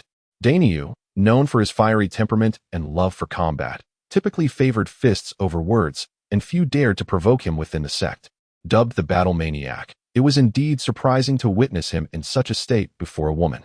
Whispers began to circulate among the onlookers, speculating about the identity of this formidable woman who had seemingly rendered the battle maniac as docile as a kitten. With the competition narrowing down to the top 3 contenders, the final match was set to unfold in 3 days. On that day, Uchiha Yichen strolled through the Valley of Beasts when a streak of light flashed before him. Halting just in front of him, he glanced up briefly before changing direction to continue his walk. It was then that a girl's voice emerged, melodious, yet laced with a biting tone. "You must be Uchiha Yichen. There's nothing particularly remarkable about you, is there? Aside from your oddly shaped eyes, you are quite unexceptional. I shall not let you off the hook in 3 days." Momentarily bewildered, Uchiha Yichen could only respond with confusion before resuming his stroll. His thoughts were no longer occupied with the competition for rankings, but rather with the decision of whether to withdraw or persevere. The benefits of placing in the top 5 were largely similar, primarily consisting of a foundational elixir, while the grade of the magical artifact was secondary. His main objective was the elixir, with the artifact being of little consequence. 3 days slipped by in the blink of an eye, and the atmosphere was abuzz with excitement as the inner sect rankings were to be determined that day. Discussions filled the air as everyone speculated on who would clinch the top spot. Amid the anticipation, the top 10 contestants made their way towards the arena, eliciting envious glances from the crowd. Notably absent from this group was Uchiha Yichen. As the competition neared its commencement, he finally appeared, his nonchalant demeanor causing palpable frustration among the spectators, who were anxious on his behalf. Upon reaching the competition area, the referee glanced at him and announced, "All participants are present. Let the contest begin." However, as Uchiha Yichen ascended the arena, he stunned the audience with a single proclamation, "I forfeit." He then turned and walked off the stage. This declaration left the crowd in utter disbelief, sparking a cacophony of speculation. Why had he chosen to abandon the competition? Rumors began to swirl. Had he been threatened by someone? Or perhaps he had sustained an injury during the contest. The most outrageous gossip suggested that the senior sister had been pursuing him, and his aversion to her had led him to forfeit. This particular rumor ignited a fire within certain individuals, and Uchiha Yichen found himself the subject of intense scrutiny. 3 days have swiftly passed since the competition, and due to Uchiha Yichen's decision to forego participation, he has remained sequestered in his chamber, engrossed in his cultivation, blissfully unaware that he now stands at the center of attention. The competition against other sects is scheduled to occur in 3 months. However, due to the considerable distance. It has been determined that 2 elders at the core formation stage will lead the expedition ahead of time. As Uchiha Yichen delves into the essence of his being in his room, he is suddenly called from outside. Brother Uchiha, we are departing for the joint competition with other sects tomorrow. The elder instructed me to inform you. We shall convene in the square in the morning. Uchiha Yichen opened his eyes and replied, understood. In truth, upon acquiring a foundational elixir, he had been eager to commence his foundation establishment, but considering his circumstances, he feared that a single elixir might prove insufficient, thus opting to compete first. On the following morning, the square was teeming with the esteemed elders, administrators, and disciples of the Spirit Beast sect. After a brief interval, 8 young men and a girl approached. Indeed, these were the top 10 contenders of the competition. Yet, why was Uchiha Yichen absent? For this lad possesses a rather poor sense of time. The sect leader, noticing that everyone had arrived except for him, felt a twitch at the corner of his eye just as Uchiha Yichen finally made his entrance. Upon seeing the large gathering, he raised his right hand and smiled, exclaiming, everyone is up so early. The crowd collectively felt a wave of disbelief. The elders grimaced at his nonchalance, and at that moment, the only female among the top 10 spoke up. Uchiha Yichen, do not overstep your bounds. Just because you possess a modicum of talent does not grant you the liberty to behave as you please. Should this happen again, I shall not let you off easily. Uchiha Yichen gazed at her with a hint of confusion before turning to the sect leader, bowing, and stating, disciple greets the sect leader. The girl, feeling utterly disregarded, found her temper flaring due to the recent rumors surrounding her. In a fit of rage, she drew forth a magical artifact and declared, soul fade. I will kill you. I must kill you. At this juncture, the sect leader intervened, saying, Shanshan, enough? The girl, named Shanshan, shot Uchiha Yichen a venomous glare, threatening, do not let me catch you off guard. I will make you regret it. The sect leader, witnessing his unruly daughter face adversity, felt an indescribable mix of emotions and pondered whether it was time to find someone to rein her in, a fleeting thought passing through his mind. Clearing his throat, the sect leader addressed the assembly. Today, you shall participate in the competition with other sections. While this contest will not endanger lives, I urge everyone to prioritize their safety. I shall refrain from further elaboration, and here, in front of the entire sect, I wish you all a triumphant return. With that, he declared, let us depart, and ceased speaking. At that moment, 2 elders stepped forward, bowing to the sect leader, and produced a small, boat-shaped magical artifact. With a deft incantation, the vessel expanded rapidly. The small boat possessed a considerable area, capable of accommodating approximately 30 individuals. At that moment, one of the elders proclaimed, let us set sail, and swiftly ascended to the bow of the vessel. The subsequent disciples exchanged glances, nodded in agreement, and followed suit. As Uchiha Yichen prepared to ascend, the master cautioned, be careful, pay attention to your safety. A warmth enveloped Yichen's heart. The sensation of being cared for was truly. He then manifested his elemental transformation, vanishing from sight and reappearing on the small boat. Witnessing this remarkable display, everyone's pupils dilated in astonishment. The master recognized that Yichen was demonstrating his prowess to alleviate any concerns, sighing with relief. This youth is indeed extraordinary. The reactions among those aboard the small boat varied. The disciples, unable to discern the full extent of his abilities, only noted his remarkable skill of instantaneous relocation and remained silent. However, the 2 elders were markedly different. Their eyes filled with awe as they exchanged glances and communicated telepathically. What an impressive lad. Just now, he completely vanished from my perception. What kind of secret technique is this? Yet, recalling the instructions from the Grand Elder, they dismissed their bewilderment, presuming it to be a skill imparted by him. Thus, amid the gaze of onlookers, a surge of magical energy emanated from the small boat, rapidly soaring into the distance, vanishing from sight. On board, the individuals congregated in conversation, while the 2 elders alternated in guiding the vessel's course. At that moment, a girl named Shanshan observed Uchiha Yichen sitting alone in a corner, indifferent to the others, and her irritation flared once more. Hey, you over there who looks unearthly, come here, I have something to ask you. Yichen paid her no heed, remaining expressionless as though he had not heard her. Frustrated by his demeanor, Shanshan rose and silently chanted to herself, I am not angry. I am not angry. I am not angry. She then donned a smile and said, Junior brother, We are about to compete with other sections. We should share our experiences and disclose our strengths, so we can fairly allocate the order of the competition. Upon hearing this, Yichen opened his eyes, his Sharingan slowly rotating within its sockets. He gazed intently at the girl named Shanshan, his heightened perception clearly sensing her inner turmoil. I am Uchiha Yichen, at the 10th level of Chi refinement. Proficient in close combat, he stated, before returning to silence, pondering to himself. I do not recall having met her before. Why does she always target me? Never mind. I shall sleep. As Yichen's words resonated, Shanshan watched in disbelief as he began to doze off. Her fists clenched tightly, veins bulging on her forehead. A dark wave of fury surged within her. This insolent wretch, I must make him pay. I shall have his head. After a moment of emotional control, she slowly approached Yichen, seated herself beside him, and gazed at him with a feigned tenderness, simply watching him. Uchiha Yichen suddenly felt a chill run down his spine. Upon utilizing his spiritual sense, he discovered that Shanshan was right beside him, gazing at him tenderly. An ominous feeling washed over him, as he sensed several waves of cold, lethal intent enveloping him. He thought to himself, alas, I've fallen into this girl's trap. It seems she has numerous admirers. I must devise a strategy. In a moment of inspiration, he feigned a yawn and inadvertently made intimate contact between his fist and Shanshan's face. However, Uchiha Yichen's physical prowess was formidable. A sharp cry erupted as Shanshan immediately succumbed, collapsing to the ground.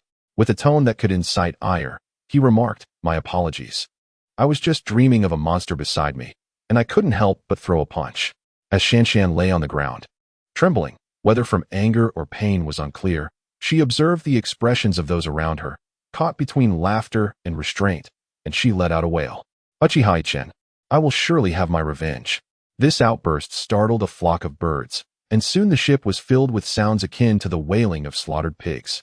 The Sunset Mountain Range served as a gathering place for cultivators, as the grand competition of various sects, held once every century, was approaching. The influx of practitioners significantly increased the local population, bringing substantial revenue to the town. With 2 months remaining until the centennial contest, 12 individuals unexpectedly appeared in a small town nestled within the Sunset Mountain Range. 2 middle-aged men, clearly not of ordinary origin, led a group of young men and women as they leisurely made their way into the town. Indeed, they were our protagonists. The arduous journey over the past month had taken its toll, and Uchiha Yichen couldn't help but voice his grievances. Surprisingly, their travels had been uneventful, allowing them to arrive at their destination 2 months ahead of schedule. Upon reaching an inn in the town, 2 elders addressed them. You may explore the town, but refrain from causing trouble. This is no longer the realm of the spirit beast sect. Outside, we must always think twice before acting. Hearing the elders' admonition, the young ones couldn't help but smile. At Shanshan's suggestion, they decided to venture out for some shopping. However, as they exited the inn, Shanshan noticed that Uchiha Yichen had not joined them. She furrowed her brow and inquired, Aren't you coming with us? I'm fine on my own. I don't wish to burden my senior sister and brothers, Uchiha Yichen replied. Hearing this, Shanshan huffed and left. As he watched their figures fade into the distance, Uchiha Yichen exhaled slowly, reflecting, Indeed, the ancients do not deceive. It is truly difficult to manage both petty individuals and women. Throughout the journey, in an effort to alleviate the animosity directed toward him, he had endured Shanshan's relentless teasing. Although much of it was feigned, he couldn't help but break into a cold sweat when recalling her endless tricks. After exchanging pleasantries with the 2 elders, he set off to wander the streets. In this world, where the mysteries of existence often elude scientific explanation, there is greater wisdom in observation than in study. The more one learns, the more it may prove beneficial in the future.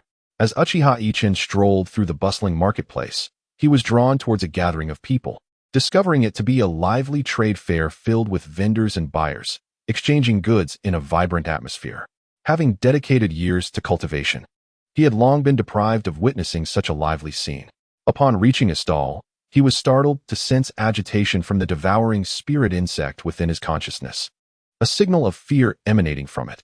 Curious, he ambled closer to the stall, where a haphazard collection of items lay before him, runes, magical artifacts, and the pelts of mythical beasts, alongside a dilapidated incense burner. After scanning the items with his spiritual awareness and finding nothing amiss, he looked up at the stall owner. A youth of similar age, whose despondent expression sparked Yichen's decision to inquire about the prices. The youth, seemingly having made a resolution, replied, "The runes are 20 low-grade spirit stones each, and for the beast materials, you may have them all for 5 low-grade spirit stones. The assorted items can be yours for a total of 20 low-grade spirit stones." Yichen furrowed his brow, sensing the youth was facing some difficulty. He produced a storage bag containing 200 low-grade spirit stones and communicated telepathically, "Our meeting is serendipitous. It seems you are in some trouble. I shall not let you suffer. Take these spirit stones, and all the items here will be mine. What do you say?" The youth's face lit up with joy. But as he grasped the storage bag and scanned its contents with his spiritual awareness, his expression shifted to one of caution as he regarded Yichen warily. Yichen, unperturbed, collected the items into his storage bag and waved dismissively, stating, "What a bother. Even if you refused to sell, I would have insisted." With that, he turned to leave. The youth watched Yichen intently, his eyes suddenly moistening, hands clenched in determination. He vowed silently, "I shall repay this kindness in this lifetime," imprinting the visage of the youth with the extraordinary eyes deep within his memory before resolutely departing. Yichen, sensing the youth's emotional turmoil through his anomalous perception, felt uncertain about his own feelings. If he were to acknowledge that he had struck a remarkable bargain, the incense burner must be a significant treasure to evoke such fear in the devouring spirit insect. Then he would be remiss in claiming to have taken advantage of the situation. Reflecting on this, he chose to let go of his concerns. The path of cultivation is one of fortuitous encounters. If the youth was not destined for this item, so be it. He had not truly caused the youth any loss, as 200 low-grade spirit stones had secured a treasure. Should their paths cross again and the youth find himself in trouble, he would be there to assist once more. Upon acquiring the incense burner, Uchiha Yichen found himself devoid of any inclination to continue his shopping excursion. He promptly returned to the inn, exchanged greetings with the 2 elders, and retreated to his chamber. Once inside, he eagerly retrieved the incense burner and began to examine it meticulously. However, despite his fervent efforts, he could discern no comprehensible insights. In a moment of desperation, he released the spirit-devouring insect, but upon seeing the incense burner, the creature refused to approach, regardless of Yichen's commands. Frustrated and unable to ascertain the nature of the object, he contemplated placing it in his storage pouch, fearing that recognition by another could lead to significant troubles. Without further deliberation, he decided to store it within his own eyes. Yet, when the incense burner appeared in his ocular space, it emitted a tremor. Had there been anyone beside Uchiha Yichen at that moment, they would have witnessed the spontaneous manifestation of his Sharingan's inherent ability, Susanoo, which flickered into existence only to vanish as swiftly as it had appeared. Having resided in the town for a month, Yichen had not encountered the young boy again. Furthermore, due to Shanshan and her fellow disciples' incessant wanderings, he was spared from any further troubles, relishing the peace. One morning, the 2 elders gathered everyone together and announced that there was but a month remaining until the competition, urging them to proceed to the contest location, suggesting they had sufficiently enjoyed their leisure. Shanshan seemed poised to voice an objection, but, lost in thought, ultimately chose silence. Observing the lack of dissent among the group, was there any point in opposing? The elders led everyone towards their ultimate destination, the Gathering Immortals Mountain. It was a week later when they finally arrived at Gathering Immortals Mountain. True to its name, this site was renowned for hosting the competitions of the most talented disciples from various sections. Although somewhat banal, the mountain held a reputation that was well-deserved in the eyes of ordinary folk. Upon their arrival, they discovered that 2 sects had already come before them, the Sword Immortals, a faction comprised entirely of formidable sword cultivators, and the Fire Cloud sect, practitioners of arcane arts. The members of the Spirit Beast sect were greeted warmly by their counterparts, signifying a bond between these 3 sections. As they exchanged pleasantries, a sudden darkness enveloped the sky, accompanied by a derisive laughter echoing ominously, "You self-righteous righteous sects. Prepare for a disastrous defeat in this sect competition." The voice continued to mock them before retreating into the mountains. The 2 elders, observing Yichen's bewildered expression, explained, "That is a sect of the demonic path. This competition occurs once every century, and the demonic sect will certainly participate. If you encounter them, exercise utmost caution." Thus, the 3 sects ventured deeper into the mountains. Upon entering, Uchiha Yichen was once again blinded by an overwhelming spectacle. Gone were the desolate wilds, Instead, he beheld a bustling city teeming with life and vibrancy. Not only was he filled with astonishment, but the disciples from the other two sects were equally taken aback by the spectacle before them. The elders from the three sects exchanged glances, and then one of them chuckled, "Young ones, if you wish to indulge in some leisure, feel free. There is ample time before the competition begins, so enjoy yourselves. However, adhere to the rules here and refrain from causing any disturbances. Although this place is within the city, you might encounter disciples from the demon sect, so it would be wise to stick together for mutual support." Thus, the disciples from the three sects joined forces and commenced their exploration. Initially, Uchiha Yichen was reluctant to accompany them, but considering the potential need for assistance in case of unforeseen circumstances, he decided to trail behind the group. They strolled through the streets, engaging in laughter and chatter, while Uchiha Yichen leisurely followed along. Suddenly, Shanshan, for reasons unknown, paused and turned around. Upon spotting him trailing behind, her eyes sparkled with mischief, and she exclaimed, "Yichen, hurry up." Her call drew the attention of over 20 pairs of eyes toward him, leaving Uchiha Yichen exasperated. Why could this little witch not leave him in peace? He approached her and asked, "Senior sister, did you need something?" Shanshan glanced at him and replied, "How about we go out and uphold justice together?" Upon hearing this, a dreadful premonition washed over Uchiha Yichen, a sentiment that was decidedly ominous. He promptly said, "Senior sister, I have matters to attend to with the elders. I'll catch up with you later." With that, he swiftly vanished from their sight, employing his technique. The disciples from the two sects, witnessing this maneuver, narrowed their eyes in surprise, thinking to themselves, "What incredible speed! Even our spiritual senses struggle to keep pace with him." It seems the disciples of the Spirit Beast sect possess remarkable strength this time. We must be cautious during the competition. After parting from the group, Uchiha Yichen sought out the elders of his sect. Upon finding them, he greeted two of the elders before venturing back out to explore. He strolled leisurely along the streets, observing the people around him, and for the first time, he felt that this world was rather delightful. As he pondered this, a commotion ahead caught his attention. Following the noise, he discovered a gathering around a fighting arena. Due to the city's prohibition on combat, this arena was established to allow individuals to settle personal disputes. If one wished to engage in a duel, both parties would sign a life and death agreement, and should one perish, no blame could be placed on the other. Because of this rule, the arena thrived as a venue for resolving personal grievances. Uchiha Yichen watched the duel unfolding in the arena, marveling at the impressive techniques and spells being employed. Suddenly, one of the combatants summoned a magical artifact that was evidently extraordinary. The artifact took the form of a needle, ideal for covert strikes. Without the keen perception granted by Uchiha's Sharingan, it would have been exceedingly difficult to discern the opponent's subtle maneuver. The needle-like artifact swiftly darted toward the opponent.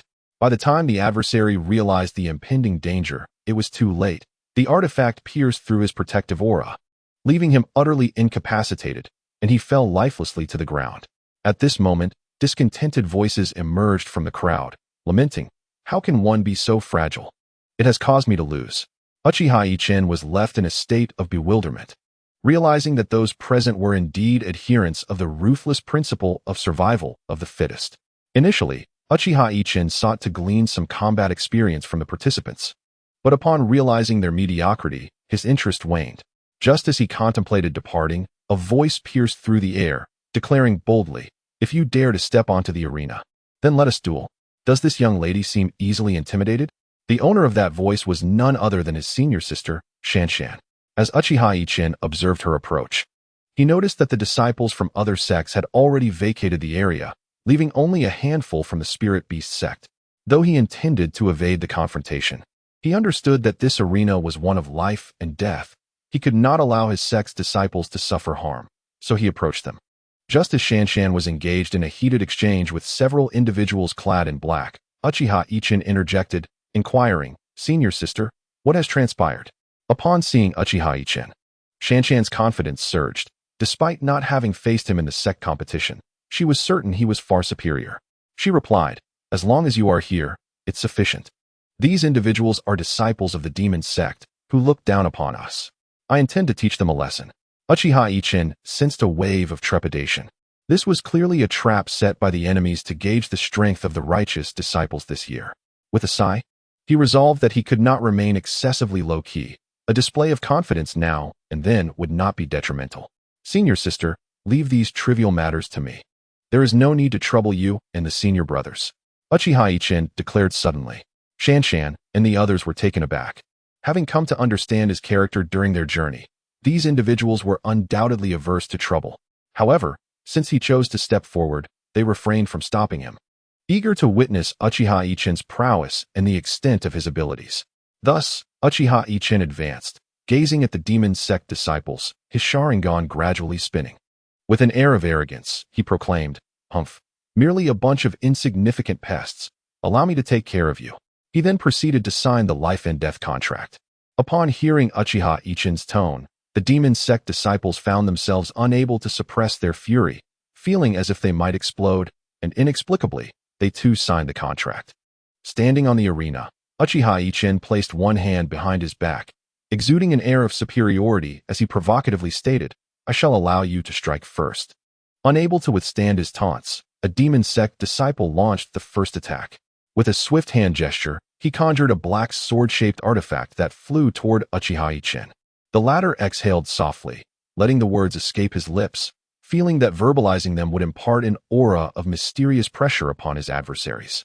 Thus, everyone beneath the arena observed that no matter how fiercely the disciples of the demon sect attacked, Uchiha Yichen danced through their onslaught like a leaf fluttering in the wind, evading every strike effortlessly. At this moment, Shanshan felt a surge of excitement. This was precisely the skill that had driven Guir to utter frustration. Several disciples from the Spirit Beast sect remarked on his remarkable footwork. "What are you talking about? Can't you see? That is not footwork. Look at him. He is not even touching the ground." The demon sect disciples broke into a cold sweat, suddenly realizing they had provoked the wrong opponent. Despite sharing the same cultivation level, why were they unable to land a hit? Suddenly, Uchiha Yichen elegantly executed a moonlit step, rising to stand in the air. The cold sweat on the face of the demon disciple intensified. What kind of technique was this? What secret art allowed him to hover in the sky without any visible aura or reliance on artifacts? The demon disciple felt the weight of his poor choices, yet found himself with no means of retreat. Just as he steeled himself for a desperate attempt, Uchiha Yichen's voice reached his ears. "I shall strike just once. If you can evade it, I will concede defeat." Such audacity! The demon disciple dared not underestimate him, intimidated by the peculiar and formidable technique displayed.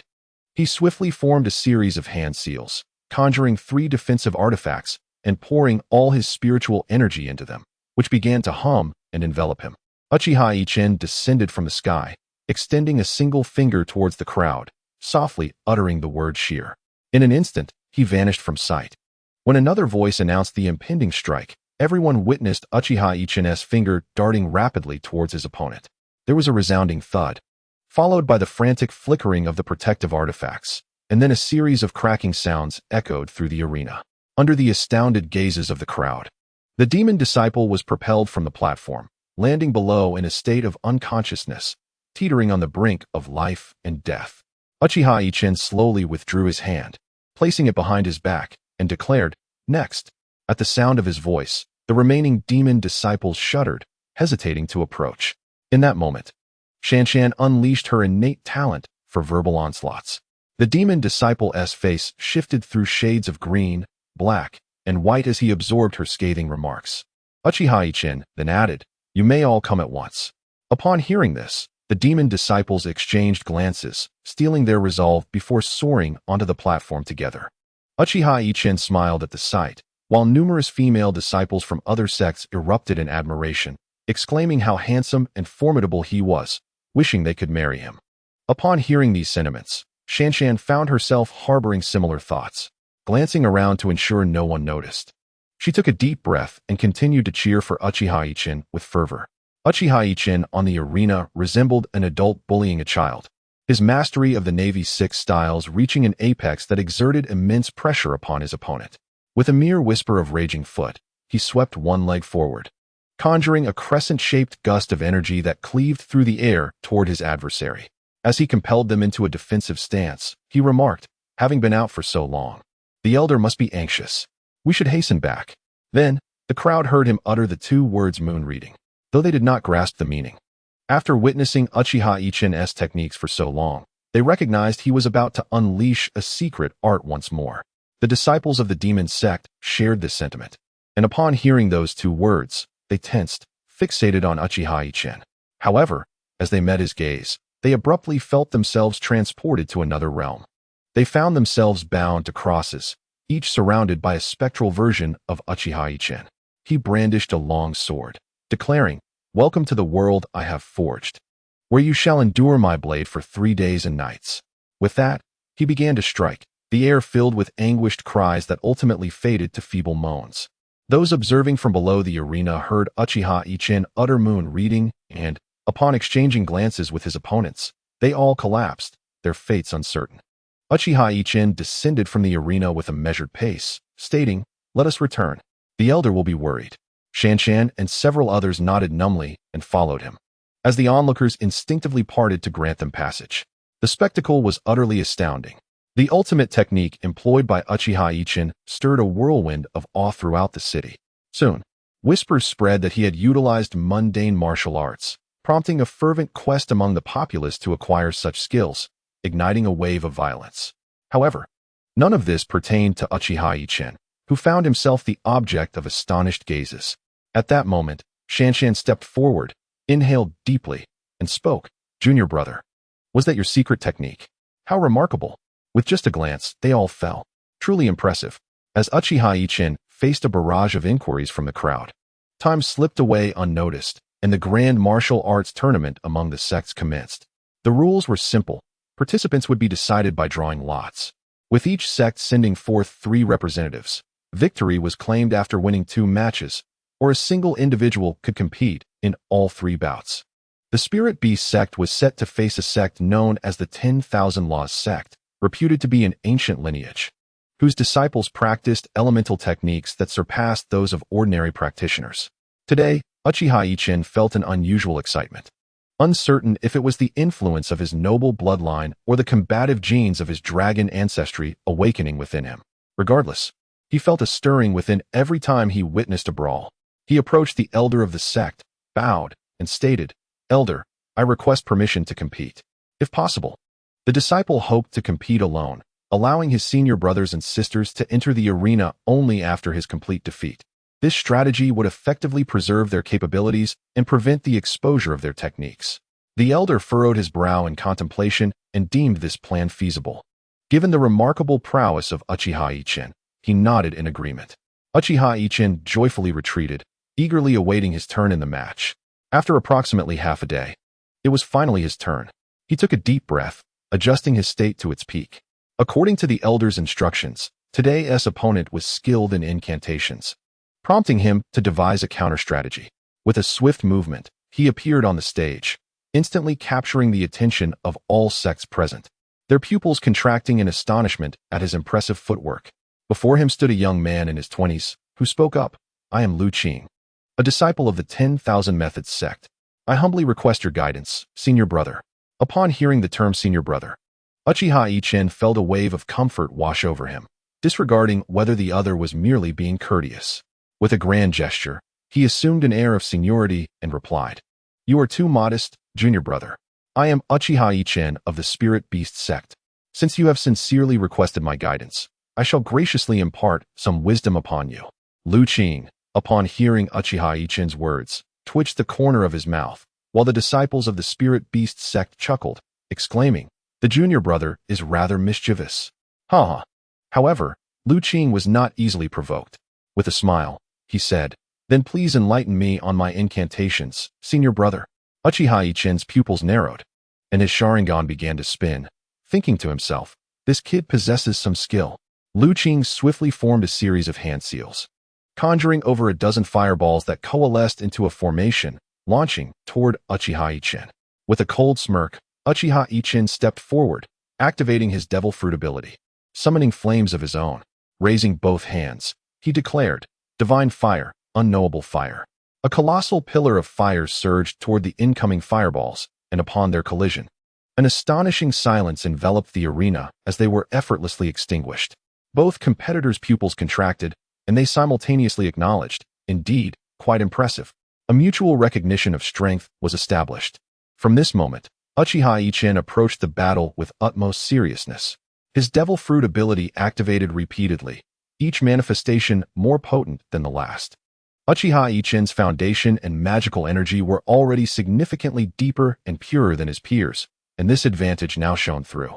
Although the spells of the 10,000 Methods sect were formidable, they struggled to contend with Uchiha Yichen's overwhelming techniques, leading to a rapid depletion of their magical energy. After half an hour of fierce exchanges, the disciples of the 10,000 Methods sect began to gasp for breath, while Uchiha Yichen remained as composed as when he first stepped onto the stage. Observers from various sects nodded in acknowledgement, remarking, "The foundation of this young man from the Spirit Beast sect is indeed profound. It will be difficult to find another of his caliber who diligently cultivates such a strong base at this level." 10 minutes elapsed, and Lu Qing, with a serious expression, declared, "Senior brother, my remaining magical power is dwindling. Let us strike a final blow to determine the victor." Uchiha Yichen nodded in acknowledgement. Lu Qing then performed a series of intricate hand gestures, bellowing, "Transform into a flaming beast." The fireballs surrounding him began to morph dramatically, merging into one another before elongating and taking the shape of a bird. Upon closer inspection, it bore a striking resemblance to the mythical fire phoenix.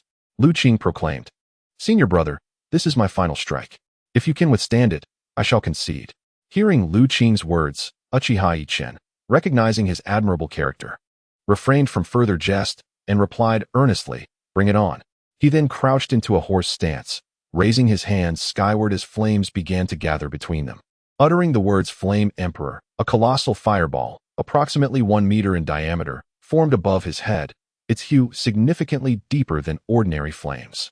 The two exchanged glances and shouted in unison, "Receive it." The fireball and the firebird collided with tremendous force, initiating a fierce battle of their spells.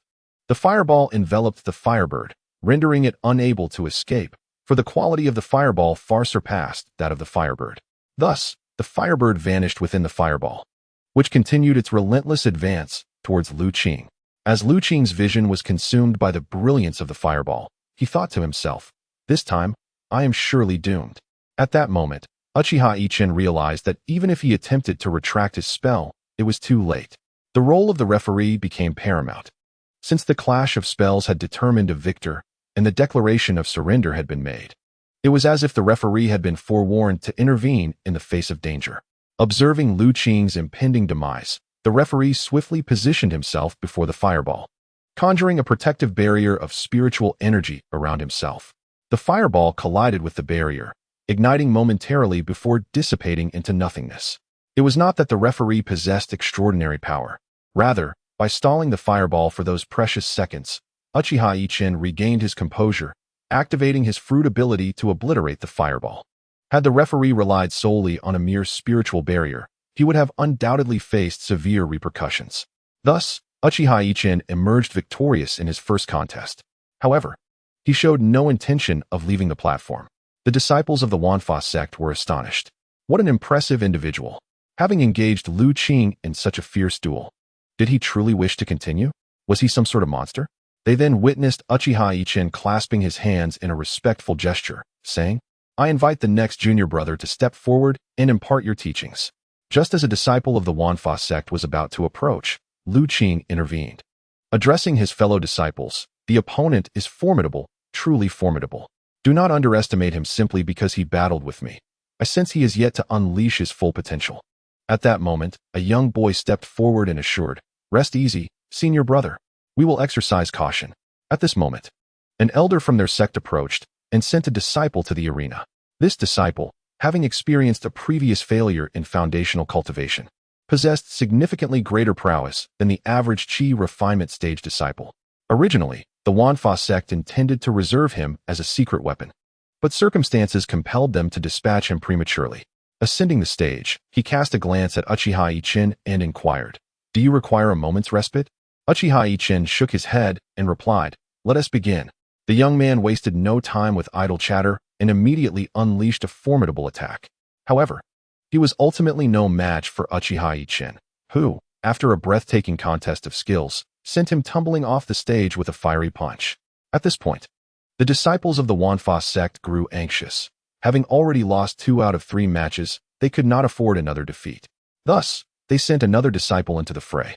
Yet this time, Uchiha Yichen chose not to engage in a contest of spells.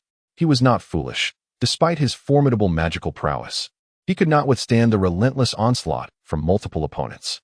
Instead, he employed the 6 styles of the Navy, utilizing techniques such as finger pistol, gale foot, iron block, paper drawing, shave, and moonwalk, completely transforming his combat strategy into one focused on close-quarter combat.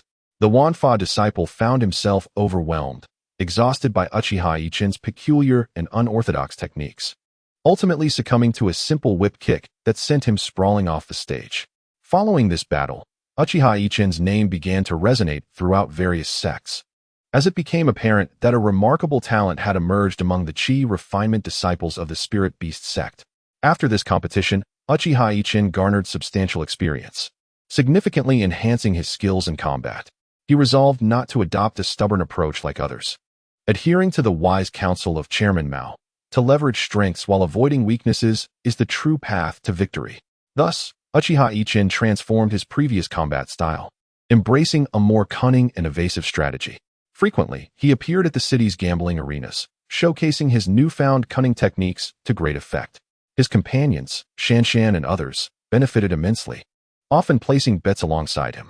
In the end, they amassed a wealth of spiritual stones and gleaned numerous combat strategies from Uchiha Yichen, though they believed it prudent to reserve these techniques for critical moments.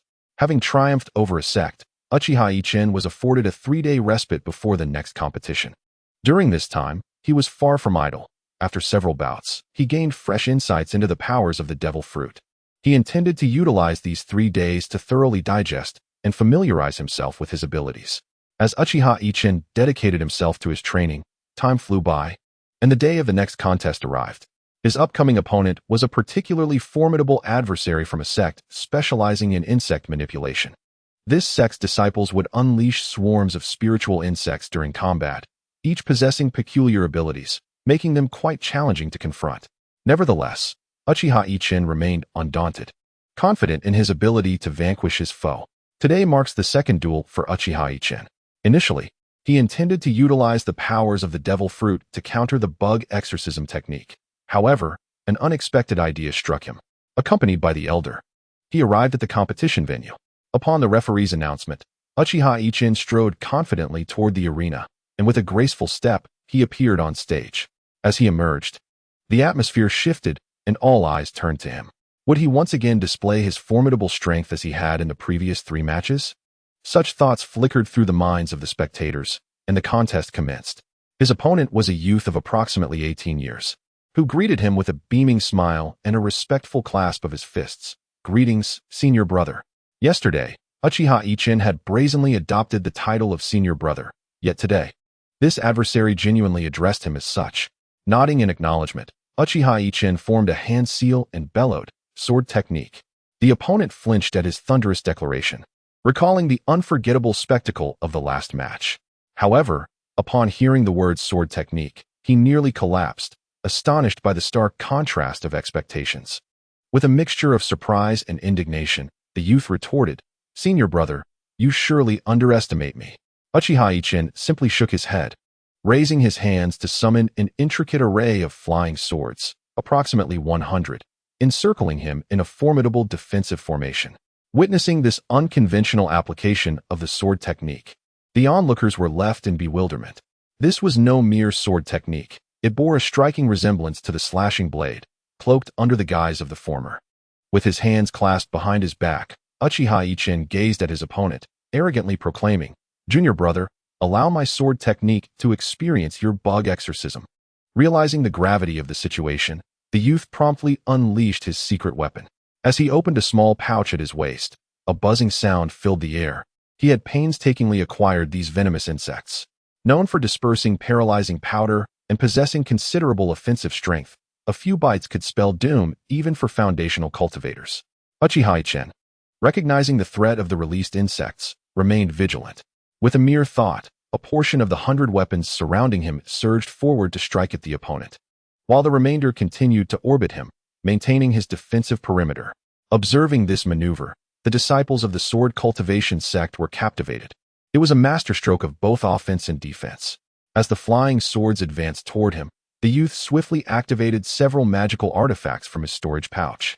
One artifact, resembling a tripod, emanated a radiant glow above his head, enveloping him in a protective aura.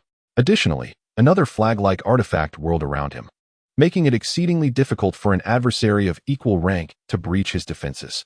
To prepare for today's competition, he had indeed spared no expense. Furthermore, a conical artifact launched itself toward Uchiha Yichen.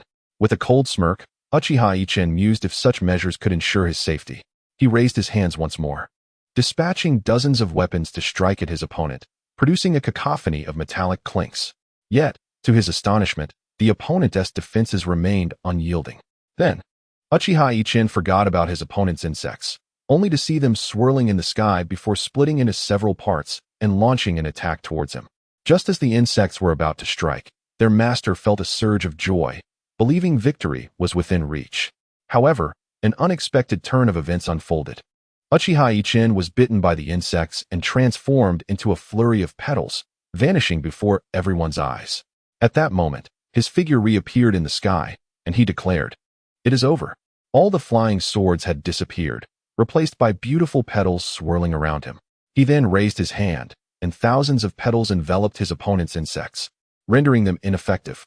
Upon witnessing his insects being restrained, the opponent's heart sank, and he remarked, "Senior brother, such skill. If you think this will secure your victory over me, you underestimate me." With a swift gesture, he unleashed a bolt of lightning. Uchiha Yichen observed, astonished, a mutated lightning attribute spirit root? Such a deep concealment. The opponent changed his hand signs, and bolts of lightning surged towards Uchiha Yichen.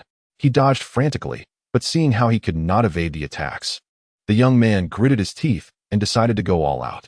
He then patted his storage bag, producing a small jade vial, from which he poured out a pill and swallowed it with a pained expression.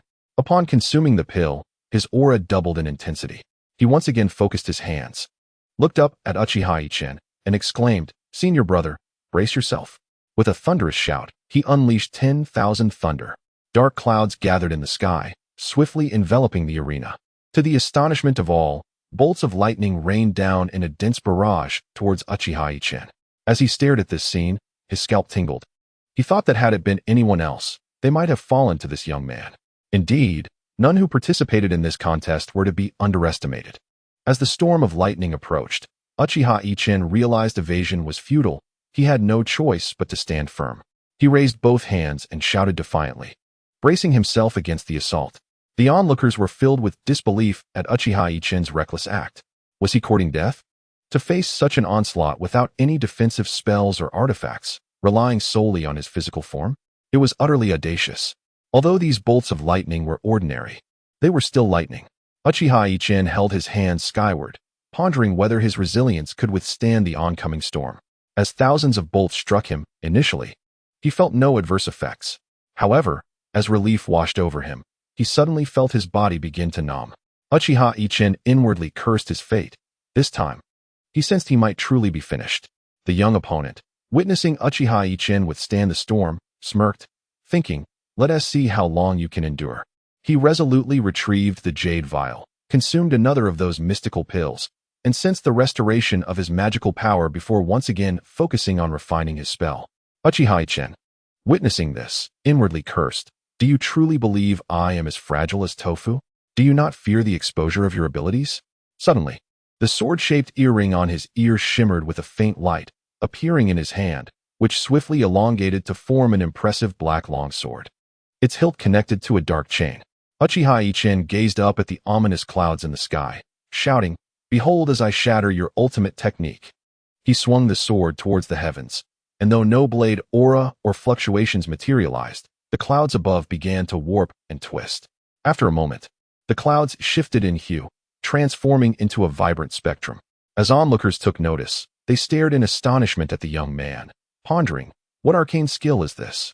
Has he managed to alter the color of the thunder? Could he summon the wrath of heavenly lightning? Such musings were held by the core formation cultivators, who regarded the clouds with grave expressions. The young man himself was perplexed. Had his spell truly ascended? A myriad of questions clouded his mind, yet a flicker of joy propelled him to hasten his spell's refinement. Just as everyone presumed the clouds were an offensive tactic, an astonishing turn of events unfolded. The once menacing clouds, now adorned in brilliant colors, suddenly transformed into delicate petals. Uchiha Yichen let out a cold snort, and all the petals began to swirl around him, eventually coalescing into a platform that elevated him into the air. Hovering above, he regarded the young man, remarking, "You are formidable. Had it been anyone else, the outcome might have been different. However, it is now my turn." With that, the surrounding petals drifted towards his opponent. As the petals approached, the young man sensed a profound danger. Before he could utter a word, he was engulfed in a sea of petals. From below the arena, spectators beheld the enchanting scene, petals swirling gracefully around Uchiha Yichen, who stood majestically upon them, complemented by his striking features and enigmatic eyes, leaving the female disciples, including Shanshan, utterly captivated. As his opponent became ensnared in the cascade of petals, Uchiha Yichen steeled his resolve. Having been previously humiliated, he could not allow his adversary to escape unscathed. The petals began to revolve, slicing through the air in a fierce dance. Observing this, the elder of the insect manipulation sect mistakenly believed a lethal assault was underway and shouted, "We concede. Spare him." Upon hearing this, Uchiha Yichen recognized the misunderstanding, yet, given the opponent's surrender, he deemed it unnecessary to escalate the situation further. Instantly, all the petals vanished, and a sword-shaped earring flashed once more at his ear. While most were captivated by the contest and overlooked this detail, it did not go entirely unnoticed. Thus, Uchiha Yichen claimed yet another victory. In the subsequent matches, Uchiha Yichen, no longer inclined to prolong the contest, unleashed his ultimate technique to swiftly conclude the remaining two bouts. Thus, Uchiha Yichen's reputation soared, and he was soon dubbed the Playboy by the female disciples, a moniker derived from his petal-inspired technique. Upon hearing this title, Uchiha Yichen nearly coughed up blood, exclaiming, "Is this not a tad too melodramatic?" It had been a week since the last competition, and today's match was of paramount importance, as it would determine the top 3 contenders. Thanks to Uchiha Yichen's stellar performances, the Spirit Beast sect achieved unprecedented results, evident from the beaming faces of the two elders. If they could secure a place among the top 3, it would bring honor to the sect, especially since they had previously been eliminated in the first round of competitions. The two elders exchanged knowing glances, shared a smile, and nearly laughed aloud in joyous abandon. With Uchiha Yichen's rising fame, disciples from other sects gathered to witness whether he could once again perform miracles. His opponent today was a dashing young man with a charming smile. Upon meeting Uchiha Yichen, the young man clasped his fists and said, "Brother Yichen, I am Wang Meng. Please show mercy today." While waiting in the audience, Uchiha Yichen's fellow disciples had already briefed him on his opponent, a disciple of the demon sect, whose formidable mystical abilities were profound. Though he had not competed alone like Uchiha Yichen, he had effortlessly vanquished his previous opponents in mere moments. After sizing up his adversary, Uchiha Yichen returned the gesture with a smile, saying, "Brother Wang, it is you who must show mercy." As the referee signaled the start of the match, neither Uchiha Yichen nor Wang Meng made the first move. Both were acutely aware that their opponent would unleash their full strength, and the first to strike would lose the advantage. Suddenly, Uchiha Yichen's mutated aura erupted, a mixture of spiritual pressure and 3 distinct forms of dominance, enveloping the arena in a palpable force. The disciples watching from below felt an oppressive weight settle upon them, leading some to experience a sense of dread. The less powerful among them felt as though a heavy hammer had struck their chests, causing them to spit blood. Observing this alarming situation, the elders from various sects immediately activated the protective formation around the arena, sparing the onlookers further humiliation. Yet, astonishment rippled through the crowd. Was this truly a battle at the chi refinement stage? As Uchiha Yichen's mutated aura radiated throughout the arena, one could only imagine the impact it had on Wang Meng, positioned at the center of this overwhelming force. Upon sensing the immense pressure exerted by his opponent, Wang Meng's heart sank. Realizing the dire situation he found himself in, he swiftly retrieved a black scroll from his storage bag. The scroll unfurled rapidly, revealing intricate depictions of enchanting maidens dancing gracefully, inducing a sensation as though one's very soul might transcend the body. The scroll then began to whirl around Wang Meng, encircling him in a mesmerizing display. When Wang Meng sensed the absence of that overwhelming pressure, he breathed a sigh of relief.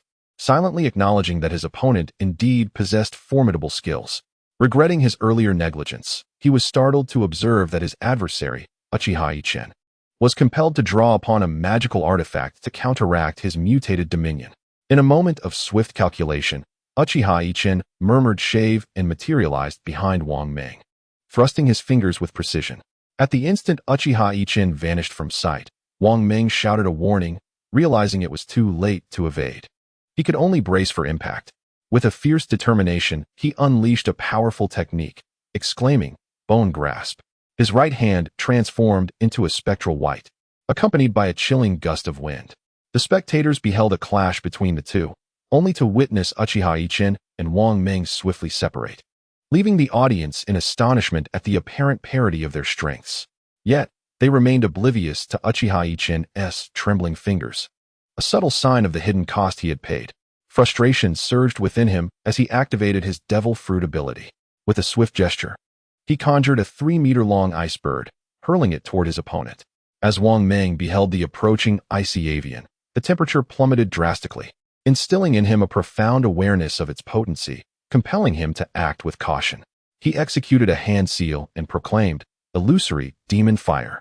A large sphere of verdant flames materialized before him, which he propelled forward, colliding with the ice bird. A sizzling sound echoed as Uchiha Yichen's ice bird succumbed to the inferno. The magical flames surged onward, undeterred, prompting him to employ a shave followed by a moonwalk, retreating into the skies. Observing Uchiha Yichen's aerial evasion, Wang Ming laughed heartily. "Brother Yichen, how do you fare against this?" With a grim countenance, Uchiha Yichen snorted coldly. Activating his devil fruit prowess, he ensnared his right leg with iron and dominion, then appeared behind Wang Ming. Before Wang Ming could process the shift, he heard a taunt from behind. "Have you ever been kicked by light?" In an instant, he was sent flying, crashing violently against the barrier of the arena, which erupted in a radiant glow as he collapsed onto the stage, blood spilling from his mouth. As he coughed up several mouthfuls of blood, Wang Ming finally registered the forceful kick that had struck his back, akin to being rammed by a colossal mountain. Rising to his feet, he emanated a perilous aura. Unleashing a sinister laugh, "Brother Yichen, you truly possess remarkable skill. It seems I must reveal my true capabilities." With a series of intricate hand seals, he declared, "Heavenly demon body refinement." His physique rapidly transformed. He grew taller and became immensely robust.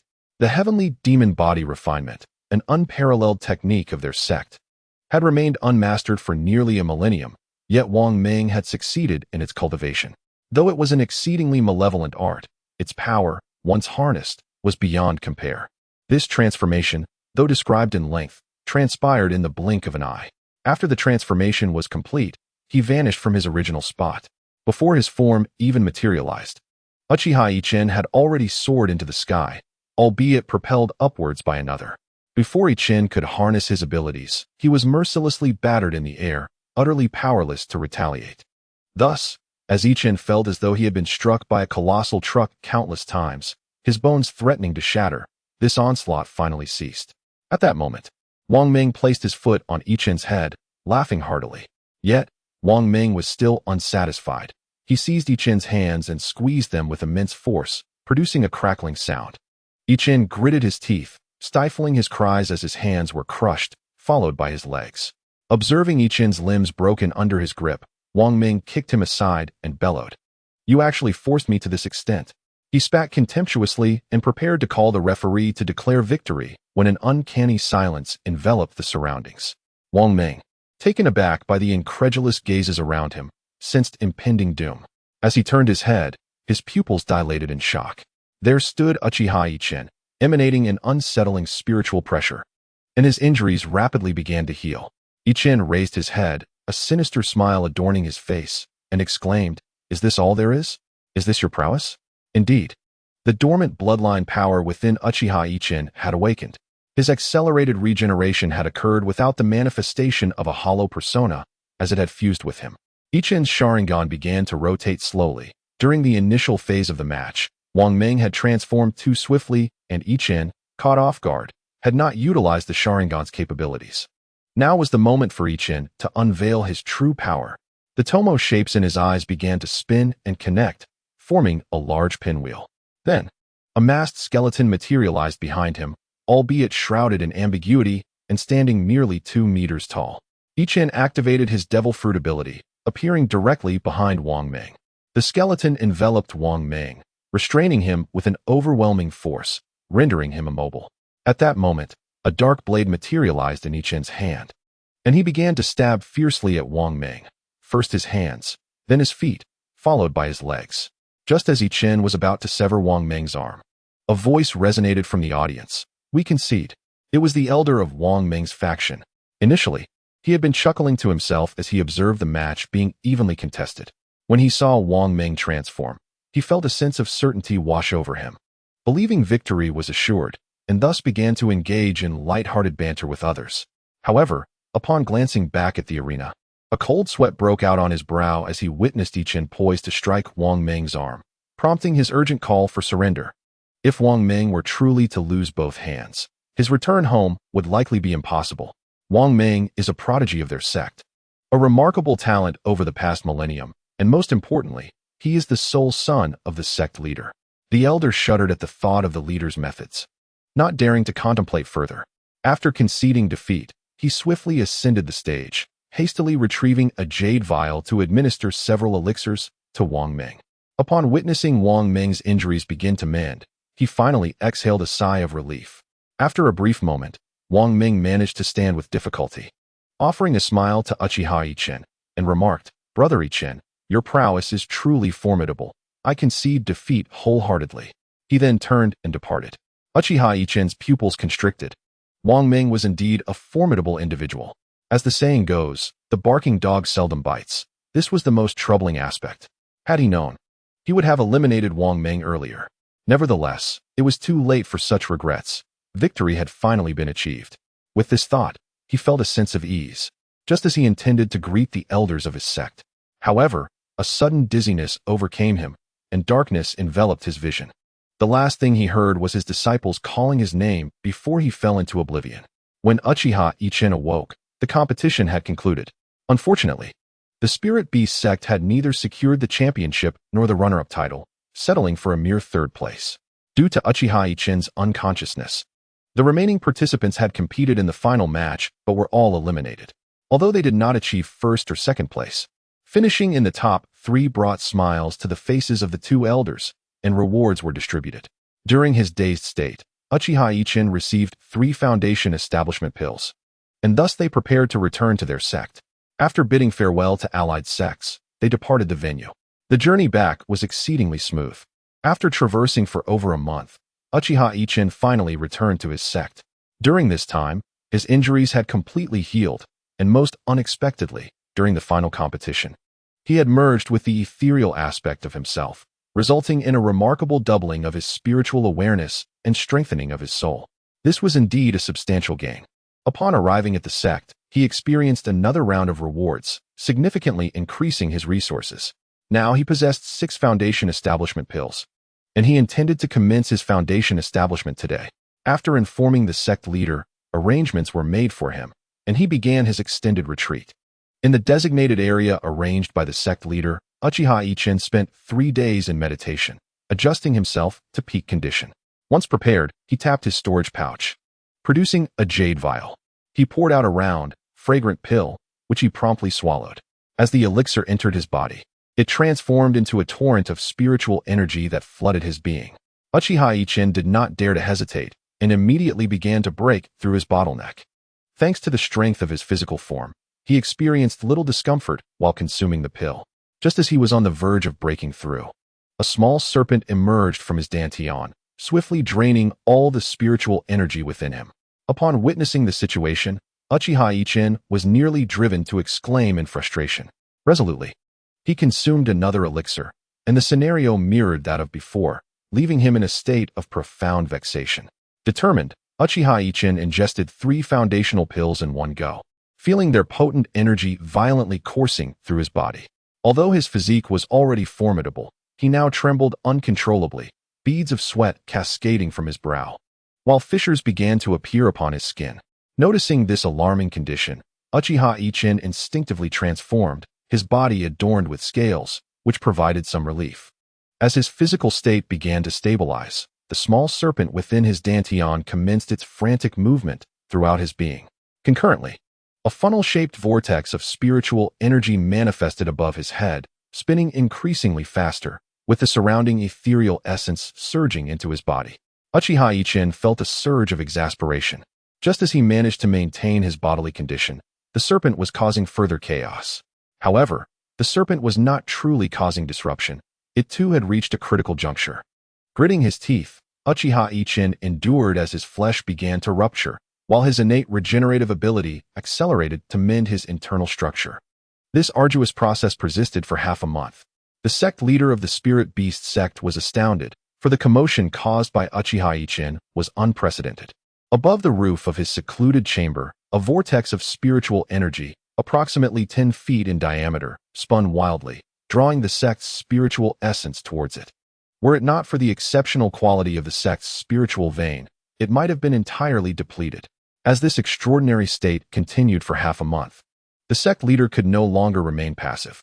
It was utterly outrageous, such a ruckus for merely establishing a foundation rivaled that of a core formation. While everyone in the sect speculated about Uchiha Yichen, he finally exhaled in relief. Due to the influx of spiritual energy and the relentless cycle of rupture and repair, his physical strength had notably increased. When everything seemed to progress smoothly and he sensed the opportunity to break through, he utilized his spiritual power to shatter the thin membrane. Uchiha Yichen was taken aback. Was it truly that simple?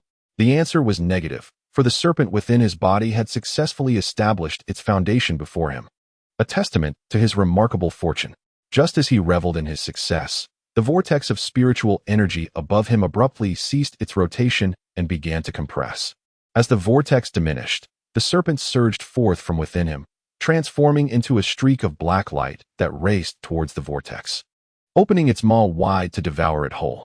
It seemed as if fortune had smiled upon him. When the serpent, now satiated, returned to Uchiha Yichen's body, he barely had time to react before a sudden darkness enveloped him, followed by an overwhelming pressure emanating from above. Uchiha Yichen was caught off guard, collapsing to the ground. The sect leader of the Spirit Beast sect, witnessing this spectacle, was left utterly speechless, stuttering in disbelief. The tribulation. Without uttering a word, he immediately conveyed a message to all the elders and supreme elders of the sect. Soon, they gathered in close proximity to Uchiha Yichen to observe the unfolding events. The heavenly tribulation is inherently a fortuitous occurrence, typically manifesting when foundation-building cultivators begin to condense their cores, presenting a minor tribulation that allows them to experience the oppressive forces of heaven and earth and comprehend the subsequent laws of power. However, Uchiha Yichen's situation was evidently not a mere minor tribulation, but a genuine heavenly calamity. Such circumstances are rare and invaluable. Upon receiving the sect leader's summons, the Supreme Elder promptly commanded the activation of the protective mountain formation and joined the assembly to witness the spectacle.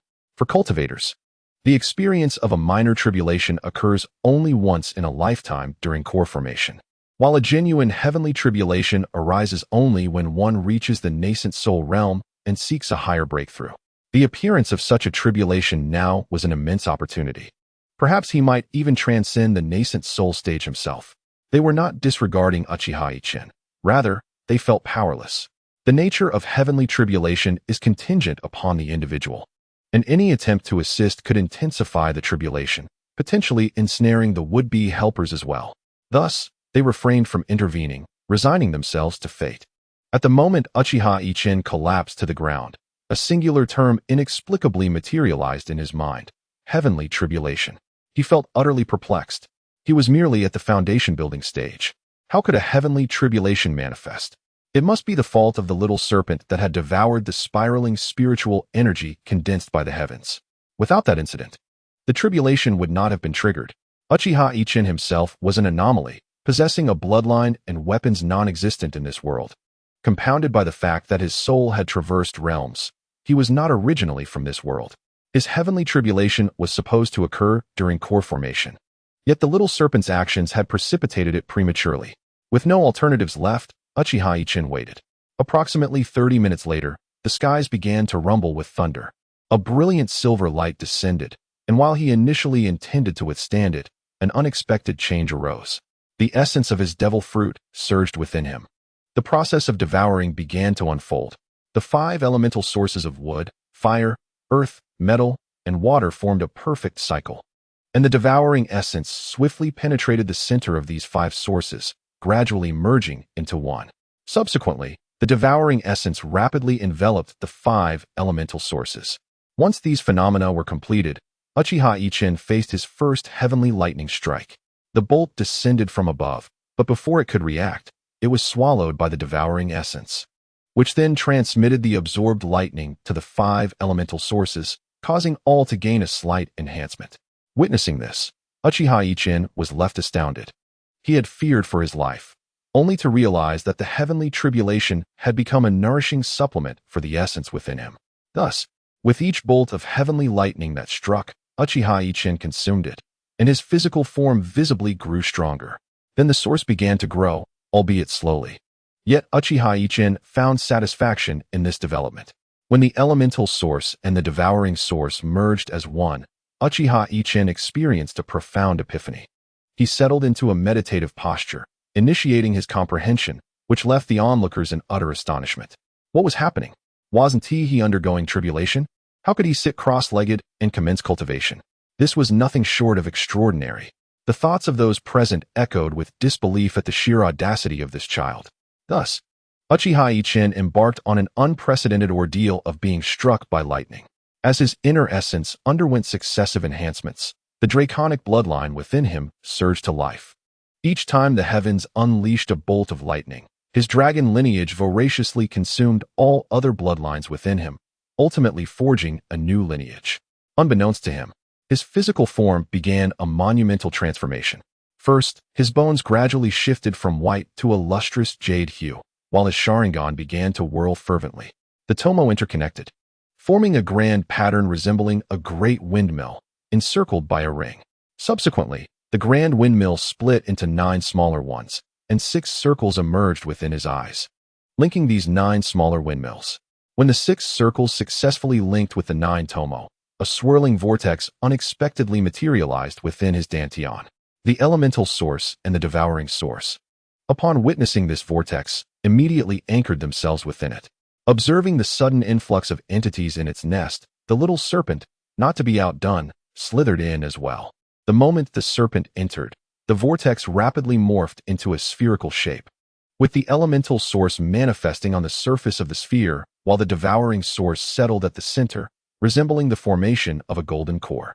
This golden core swiftly extended 6 delicate threads, each connecting to the corresponding organs of metal, wood, water, fire, and earth, while the devouring source directly linked to Uchiha Yichen's sea of consciousness.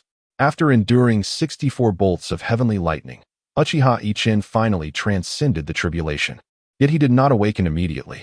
Instead, he chose to explore the changes in his abilities. Upon seeing the golden core in his dantian, he was momentarily taken aback. What was this? A golden core? No, Uchiha Yichen could not comprehend it, as this external augmentation had brought him no harm. Thus, he decided not to dwell on it further. He then mused that this was not the time to experiment with his newfound powers. Given the commotion he had caused, he needed to devise a way to conceal his situation. With that thought, he opened his eyes and slowly rose to his feet. Upon witnessing Uchiha Yichen rise to his feet, everyone in the sect breathed a sigh of relief. Uchiha Yichen had shown brilliantly in the sect's competition, earning the admiration of all disciples. Naturally, they were elated to see him unharmed. At that moment, the figure of the Grand Elder of the sect flickered and vanished from sight, only to reappear beside Uchiha Yichen. He proclaimed loudly that all that had transpired today would henceforth be regarded as a sect secret. Anyone daring to divulge it would face expulsion or, at worst, soul extraction. With that, both he and Uchiha Yichen vanished from the spot. Uchiha Yichen found himself in an unfamiliar cave, where the Grand Elder sat on a stone chair. Smiling at him, "Please take a seat," he invited. Understanding that it was time for him to provide an explanation, Uchiha Yichen inhaled deeply, gathering his thoughts to slowly elucidate the situation to the Grand Elder. However, just as he was about to speak, the Grand Elder raised a hand and interjected. "I did not bring you here to hear your explanations. I brought you here to convey that the sect is your home. You are one of us." And even if you harbor secrets, I have no desire to know them. As long as you do not betray the sect, it will always stand as your steadfast support." He continued, "The primary reason for summoning you today is to inform you that in approximately 2 months, the Shaolin Tian Secret Realm, which opens once every 50 years, will commence. This realm has traditionally been managed by our 8 major sections. This year, however, certain anomalies have arisen, the cause of which remains unknown. Yet they appear to be favorable changes. Ordinarily, only disciples in the Qi refining stage are permitted entry. This year, it seems that the restrictions have shifted, allowing those in the foundation establishment stage to enter as well. The Shaolin Tian is replete with various opportunities and is abundant with spiritual herbs that are rare to find elsewhere. Due to these altered restrictions, our sect places great importance on this event." He elaborated, "According to our agreements, each sect is allotted only 20 spots for entry into Shaolin Tian. I wish to grant you one of these spots. There are no specific tasks assigned to you. Your primary responsibility is to ensure the safety of our disciples. Although disciples in the foundation establishment stage are now eligible to enter, the number allowed is limited. Thus, our sect will only send 3 foundation establishment disciples, with the majority being those in the Qi refining stage, which is likely the case for other sects as well." Uchiha Yichen felt a sense of relief upon hearing this. As long as he was not required to explain himself, everything else seemed manageable. "Rest assured, Grand Elder, I will do my utmost to protect the disciples of our sect. And if the opportunity arises, I shall eliminate several disciples of the demonic sect," he affirmed.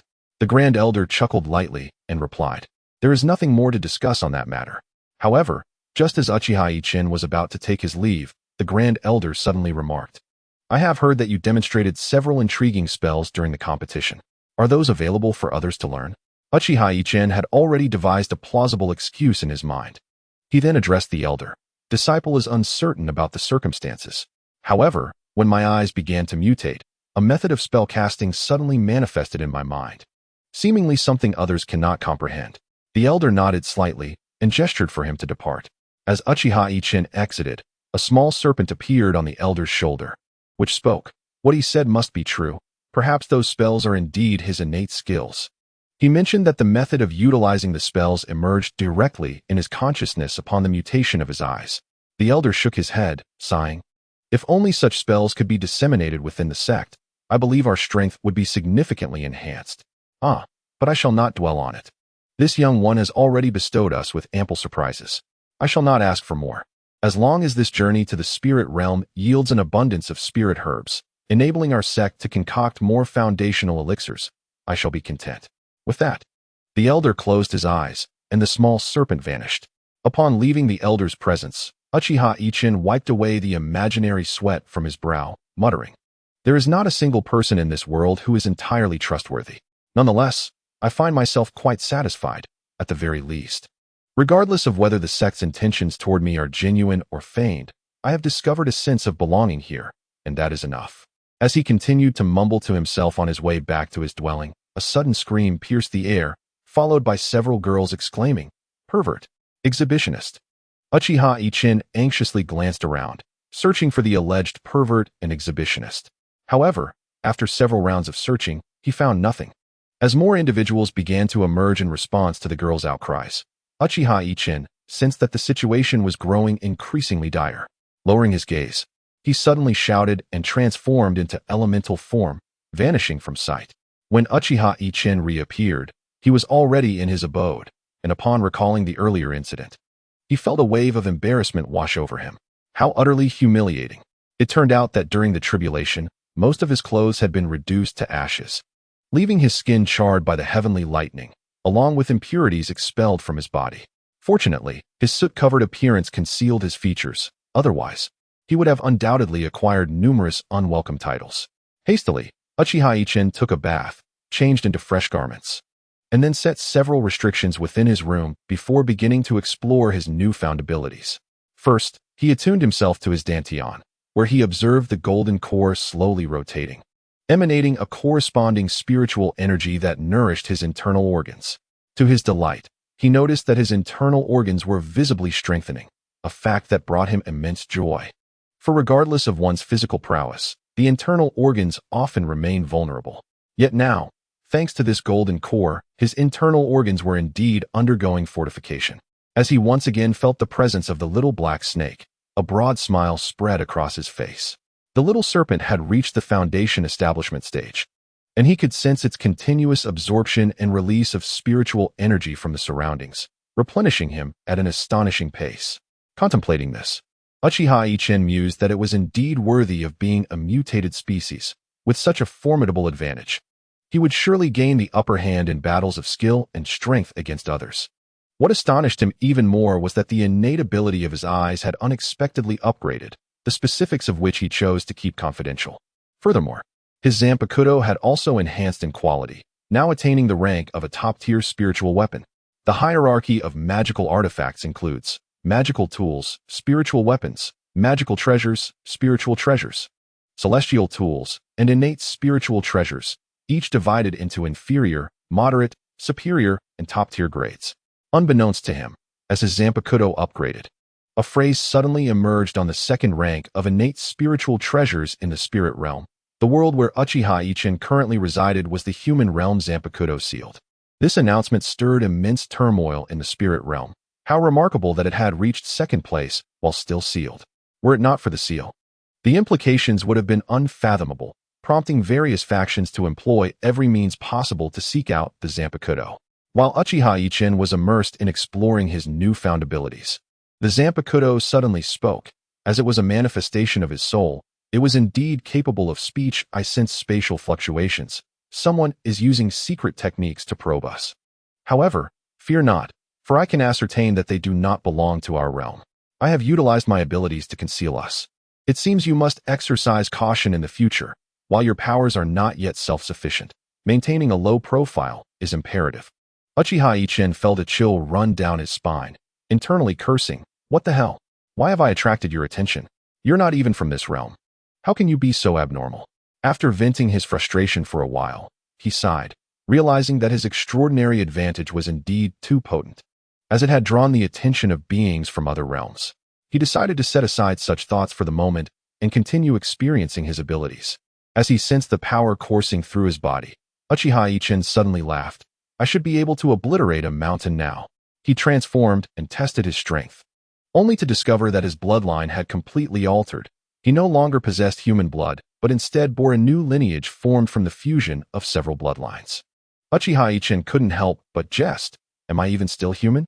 It seems that due to my dragon bloodline, I must have transcended even the transformation tribulation during the heavenly calamity.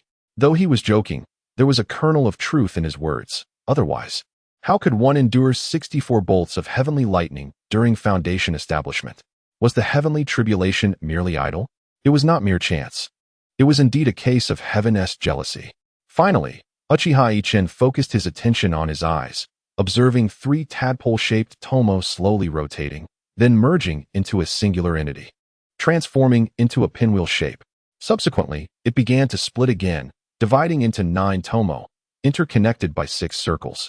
Indeed, this was the manifestation of Uchiha Yichen's Rinnegan. As the white clouds drifted across the sky, a young lad named Uchiha Yichen found himself gazing at them from a small mound in the Valley of Beasts.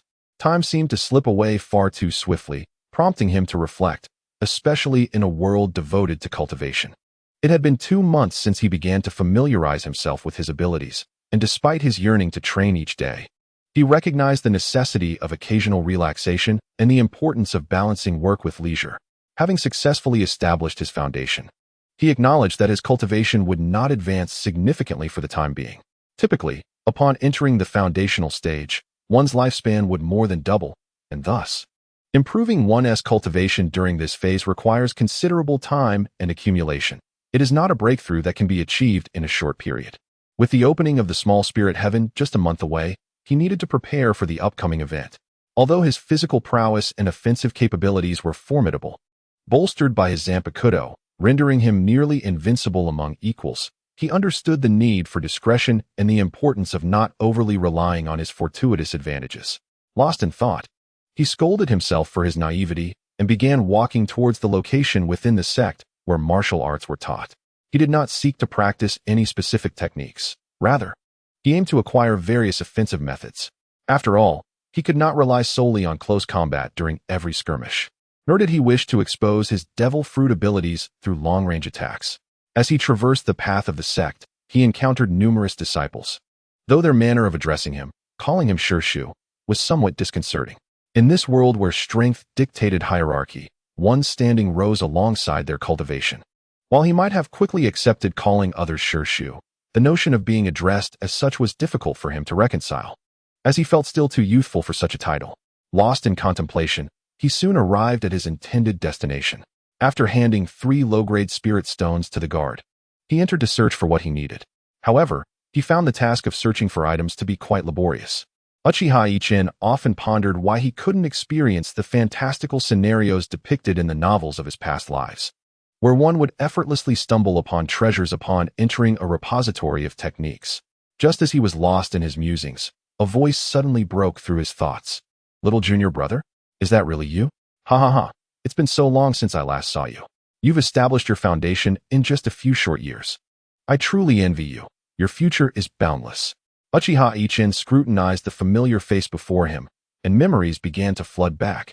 His initial encounter in the small mountain village, the testing of his spiritual roots, and the subsequent guidance he received upon entering the sect. Overwhelmed by nostalgia, he felt a weight in his chest and rushed forward to embrace the person who had supported him so steadfastly. "Brother, it's been nearly 10 years. I haven't seen you even once." Upon hearing of your successful foundation establishment and your acceptance as a disciple by an elder, I cannot express the joy that filled my heart. I am profoundly grateful to you, senior brother, for your care over the years. I shall surely repay you. Lu Hanchang reflected with astonishment that this little fellow had indeed made it this far. He then addressed Uchiha Yichen, inquiring if he had come to select a cultivation technique. Uchiha Yichen nodded, and Lu Hanchang remarked on the abundance of choices available, suggesting that selecting each one individually would be a lengthy endeavor. "Come, let me guide you in your selection. What kind of techniques do you wish to pursue?" he asked. Uchiha Yichen responded, "I desire techniques that encompass a broad range of attributes." Lu Hanchang pondered for a moment before saying, "Very well. Let us proceed to the repository of the 5 elements techniques. However, I advise you to specialize in one. Attempting to learn them all would dissipate your focus." Uchiha Yichen remained silent, following Lu Hanchang, who, sensing his disinterest in the advice, merely shook his head, acknowledging the divergence of their philosophies. Upon arriving at the repository of the 5 elements techniques, Lu Hanchang said to Uchiha Yichen, "Little brother, I must return. I have a task to attend to and cannot accompany you further. Take care of yourself. If you encounter any difficulties beyond your capacity, await my return. Remember, in all matters, think thrice before acting. Do not act impulsively." Uchiha Yichen nodded earnestly, bidding farewell to Lu Hanchang. Once Lu Hanchang departed, Uchiha Yichen commenced his selection of techniques. Perhaps fortune was indeed smiling upon him. While typically all techniques were recorded on jade slips viewed through spiritual perception, he unexpectedly discovered a slender book resting on a shelf. With his Sharingan activated, he immediately discerned its uniqueness. As he flipped to a particular page, a piece of silk fell from it. The silk bore an inscription: "I, the old man, possess exceedingly poor spiritual roots and low cultivation, forever destined to remain at the foundation level. Yet, by fortunate chance during a mission, I stumbled into a cave where I encountered great opportunity, allowing me to establish my foundation. However, due to my abysmal aptitude, the techniques obtained therein resulted in a backlash during my training. Before my demise, I wish to leave this secret technique to a fated individual." Reading this passage filled Uchiha Yichen with exhilaration. It was indeed reminiscent of the melodramatic tales he had encountered in novels.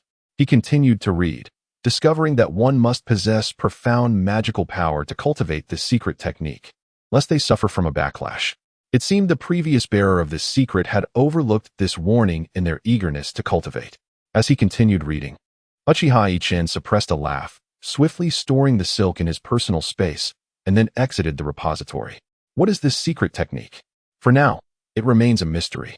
Revelations await in the next chapter. Engrossed in the secret technique, Uchiha Yichen found his cultivation progressing remarkably well, achieving a commendable level in just a month. Just as he was poised to continue his training, a sound transmission talisman interrupted his focus. The celestial spirit realm had been activated. The Dark Marsh, located at the easternmost edge of the divine continent, is a remote and inhospitable place, seldom visited by anyone due to its harsh environment. Even if someone were to arrive, they would be reluctant to make it their home, rendering it a rare sanctuary for humanity. However, today, a certain mountain range within this desolate expanse is bustling with activity, for it marks the centennial opening of the minor spirit realm. Here, elite disciples from the 8 major sects have gathered, adhering to an agreement among their factions that only those in the foundation establishment and chi refinement stages are permitted entry, with none above this level present. Not far from this large congregation, a small group has formed, led by a mature young man. To his left stands an unremarkable individual, while to his right is a boy with peculiar, sinister eyes. Indeed, this small assembly consists of disciples from the Spirit Beast sect, and the boy with the unusual eyes is none other than our protagonist, Uchiha. As there remains a considerable time before the minor spirit realm opens, they have settled to rest nearby. Entering such a mystical realm does not guarantee greater rewards for those who arrive early. In fact, it can often lead to peril, which is why the disciples of the Spirit Beast sect have chosen to remain behind the other major sections, while the others are meditating. A sudden ripple appears in the sky ahead, causing the surrounding air to distort. At this moment, the leading young man of the Spirit Beast sect exclaims, "Attention! The minor spirit realm is about to open. Prepare yourselves." The disciples in the chi refinement stage respond affirmatively, and vibrant protective talismans are summoned into the air. After these preparations, the young man turns to Uchiha and says, "Junior brother, the sect has entrusted me with your safety. Please exercise caution once we enter, for there are many unknown dangers within." Uchiha smiles and replies, "Understood, senior brother. I will heed your guidance." Relieved by this response, the young man feels reassured, fearing that Uchiha might be one of those arrogant heirs who recklessly disregard their lives, which could lead to complications in the face of danger. As Uchiha and his companions settle in, a small group nearby casts a glance at him, their eyes sparkling with intrigue as they engage in hushed whispers. After a brief moment, the spiritual energy from the sky suddenly cascades down, and a radiant orb appears, approximately the size of 2 individuals. At this, someone exclaims, "It has finally appeared. Let us proceed." They leap into the air, vanishing upon contact with the orb. Witnessing this, the crowd can no longer contain their excitement, and they soar toward the radiant orb one after another. Uchiha glances at the orb, then turns to his leading senior brother, inquiring, "When shall we enter?" The young man looks back at Uchiha, waves his hand, and propels himself into the orb, embarking on their anticipated adventure. As Uchiha and his companions entered the small spiritual realm, a distant group released a small blact, which swiftly followed them inside. Surrounding a cold pool within this realm were spiritual herbs that did not exist in the outside world, attracting numerous demon beasts, roughly equivalent to the level of chi training at the 10th stage, who frolicked amongst themselves. Suddenly, a disturbance rippled through the sky, and a figure materialized above. Initially taken aback by the surroundings, upon realizing something, the figure glanced around and murmured to himself, "Indeed, the heavens favor me," before distancing himself from the larger group. As he calmly surveyed his surroundings, the demon beasts on the ground were far from tranquil. Spotting an intruder in their territory, one beast wasted no time and launched a water-based spell at him. The figure in the air merely cast a glance at the beast, and then a multitude of light orbs began to emanate from him, instantly striking down the unsuspecting creatures below. In a flash, he descended to the ground, his gaze falling upon the spiritual herbs, a smile spreading across his face as he remarked, "Excellent. With these herbs, I can fulfill the mission assigned by my sect." Indeed, this individual was Uchiha, who had found himself separated from the main group due to unfortunate circumstances. Even if he hadn't been separated, he might have devised a way to wander off. As he collected the aged spiritual herbs into his spatial eye, he extended his consciousness to sense his surroundings, muttering, "Quite a distance indeed." Unable to detect the locations of others, he pondered briefly but dismissed his concerns, for time in the small spiritual realm was limited. In half a month, it would automatically close, and he needed to seize the opportunity to potentially encounter fortuitous events. Resolutely, he chose a direction and soared forth. 300 miles from the cold pool lay a gathering of flame serpents, where an abundance of these fiery creatures congregated. Today, the Serpent King was in high spirits. Having claimed this territory for the very essence that ignited his blood, the dragon phoenix fruit tree. Upon his arrival, he had possessed merely the cultivation of the 9th stage of Qi training, but shortly after seizing the area, he awakened his intelligence. It was only then that he understood the tree's immense value. Its aura had refined the trace of dragon blood within him, enabling him to break through to the foundation establishment stage. The dragon phoenix fruit tree, rumored to grow only upon the bones of true dragons, was now ripe for harvest. The Serpent King had waited over 2 centuries for this day, feeling fortunate indeed. He reflected on the rarity of such treasures, which required millennia to mature. It was said that consuming the ripe fruit would grant one the strength of a true dragon. Just as he indulged in visions of a glorious future, calamity was about to strike. Uchiha Yichen currently finds himself in a troubling state, as the bloodline within him has unexpectedly begun to stir. His mind struggles to exert control over his body, which autonomously moves toward a certain direction. Initially, Uchiha Yichen manages to suppress this unsettling condition. However, as he approaches the designated location, his body becomes increasingly agitated, gradually slipping from his control and beginning to transform. With a resigned sigh, he contemplates that perhaps this tumultuous feeling is a blessing in disguise, and thus decides to abandon his restraint, propelling himself toward the mysterious destination. Upon his arrival, Uchiha Yichen is greeted by a breathtaking scene, a vast expanse teeming with serpents, all adorned in a vivid crimson hue, each possessing peak cultivation at the Qi refinement stage. The sheer number of these serpents suggests that their congregation here is no trivial matter. He refrains from underestimating the situation, feeling the oddity of his own body intensified, and wisely chooses not to release his divine sense. Thankfully, after reaching this location, the agitation of his bloodline becomes less pronounced. He promptly elementalizes and accelerates toward the gathering of serpents. As he approaches the source of his bloodline's disquiet, he beholds a colossal serpent, stretching several dozen meters in length, coiled upon a large boulder. Its tongue flickers, fixated on a fruit tree that bears an uncanny resemblance to both a dragon and a phoenix. The great serpent drools in anticipation, and at this sight, Uchiha Yichen comprehends the reason behind his bloodline's unrest. A wave of elation washes over him. This is a true treasure of heaven and earth. According to the memories of his heritage, this tree is known as the dragon phoenix. When consumed and refined at maturity, it can bestow the bloodline of either a dragon or a phoenix, along with unimaginable innate talents and abilities. Uchiha Yichen resolves to acquire this extraordinary fruit tree. He elementalizes, enveloping the tree while awaiting its maturation, intending to subsequently store it within the space of his eye. After a considerable wait, the tree finally ripens. Just as the Serpent King, brimming with joy, prepares to devour the fruit, an astonishing event unfolds. The tree vanishes right before his eyes. The Serpent King stands frozen in disbelief, along with the entire assembly of serpents. Yet, mere moments later, the Serpent King erupts into a frenzied roar. After guarding this place for over 200 years and repelling countless invading beasts, he is on the cusp of relishing the fruits of victory when they inexplicably vanish. How could he not be driven to madness? Meanwhile, several dozen miles away, a group of individuals clad in black hastens toward this location. The leader, a figure in dark attire, remarks, "The last time I ventured here during my Qi refinement stage, I stumbled upon this site. However, I retreated due to the presence of foundation-building monsters. I never anticipated that now, the small spirit heaven would permit those of foundation-building cultivation to enter. We must secure that treasure. I assure you, I will reward everyone handsomely." At this moment, a voice interjects promptly, "Senior brother, you jest. How could we ever doubt you?" As he uttered the final word, a monstrous roar echoed around them. The man in black shifted in apprehension, fearing that others might have arrived first. "We must hasten," he urged, prompting the group to quicken their pace towards the source of the roar. Unbeknownst to them, a fierce confrontation awaited. While the Serpent King frantically searched for the dragon phoenix fruit tree, a contingent of over 20 individuals clad in black arrived.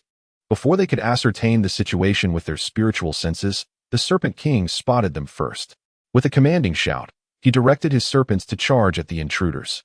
Uchiha Yichen, of course, remained concealed in an inconspicuous spot, observing the unfolding events.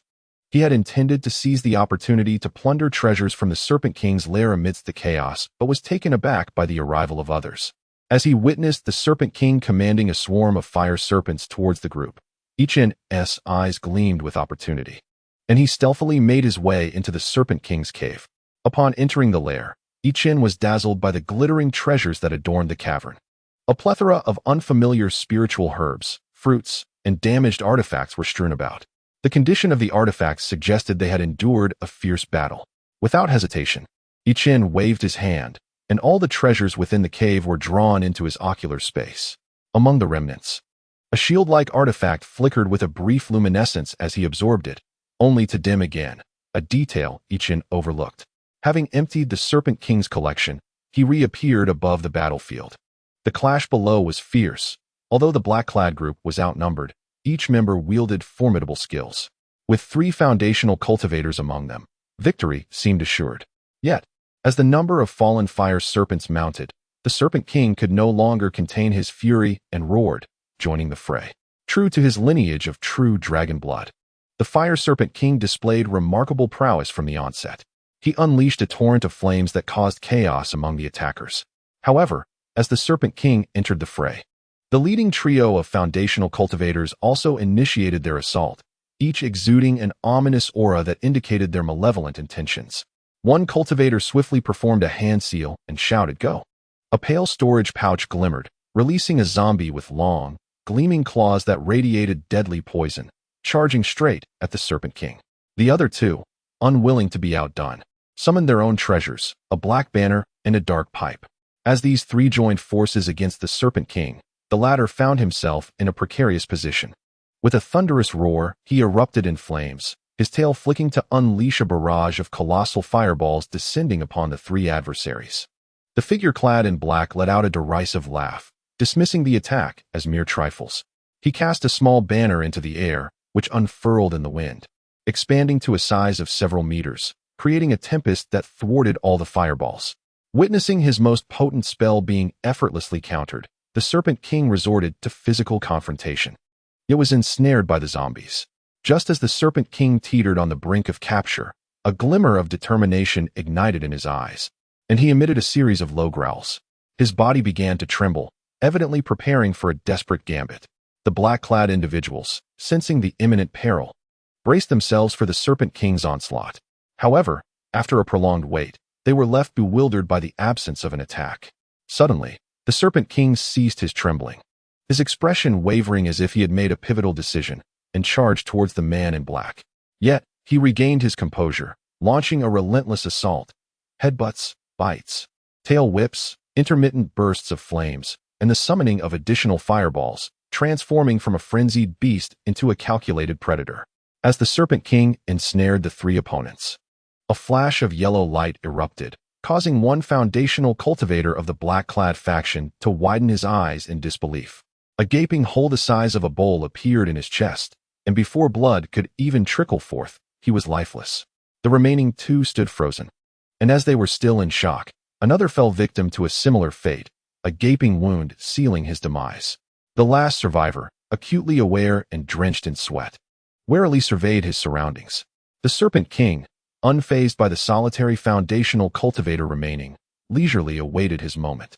The figure in black, hands clasped in salute, called out, "I wonder which esteemed friend is present. I kindly request your presence." Before he could finish, he felt himself ensnared by an unseen force. By the time he attempted to defend himself, it was too late. Blood rained from the sky, revealing that the man in black had been reduced to a pulpy mass by an unknown assailant. The remaining Chi refinement disciple, witnessing the demise of the 3 foundational cultivators, feared his own impending death, yet was unwilling to concede, intensifying his attacks in hopes of taking down a beast as a last resort. However, he overlooked the terrifying presence of the Serpent King. Enraged by the slaughter of his subordinates, the Serpent King let out a ferocious roar, his serpentine body twisting and crashing forward, showcasing the overwhelming advantage of his monstrous physique. Within moments, more lives were extinguished, and the beast surged forth, leaving no remnants of flesh or blood uneaten. As the battle concluded, Uchiha Yichen descended from the sky. The Serpent King regarded him warily, to which Uchiha Yichen lazily remarked, "Is this how you repay my assistance in vanquishing your formidable foes?" A glint of menace flickered in the eyes of the Fire Serpent King, ready to retaliate. Uchiha Yichen let out a cold snort upon observing the scene, then unleashed his mutated aura, bearing down upon the Serpent King. Suddenly, the Serpent King plummeted from the sky, prostrating itself on the ground, trembling uncontrollably.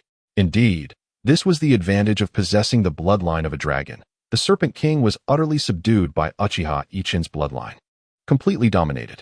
Bowing its head to the ground, the Serpent King was filled with questions. Why did the pressure of a pure dragon manifest in a mere human? This overwhelming force extinguished any thoughts of resistance within it. Seeing the Serpent King's bewildered gaze, Uchiha Ichin smiled, then began his transformation.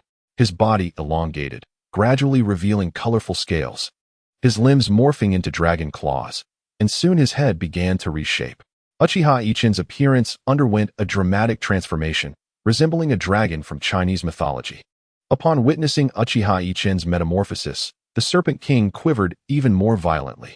If previously it was merely the bloodline that rendered its physical body incapable of resistance, now it was a profound manifestation of its very soul.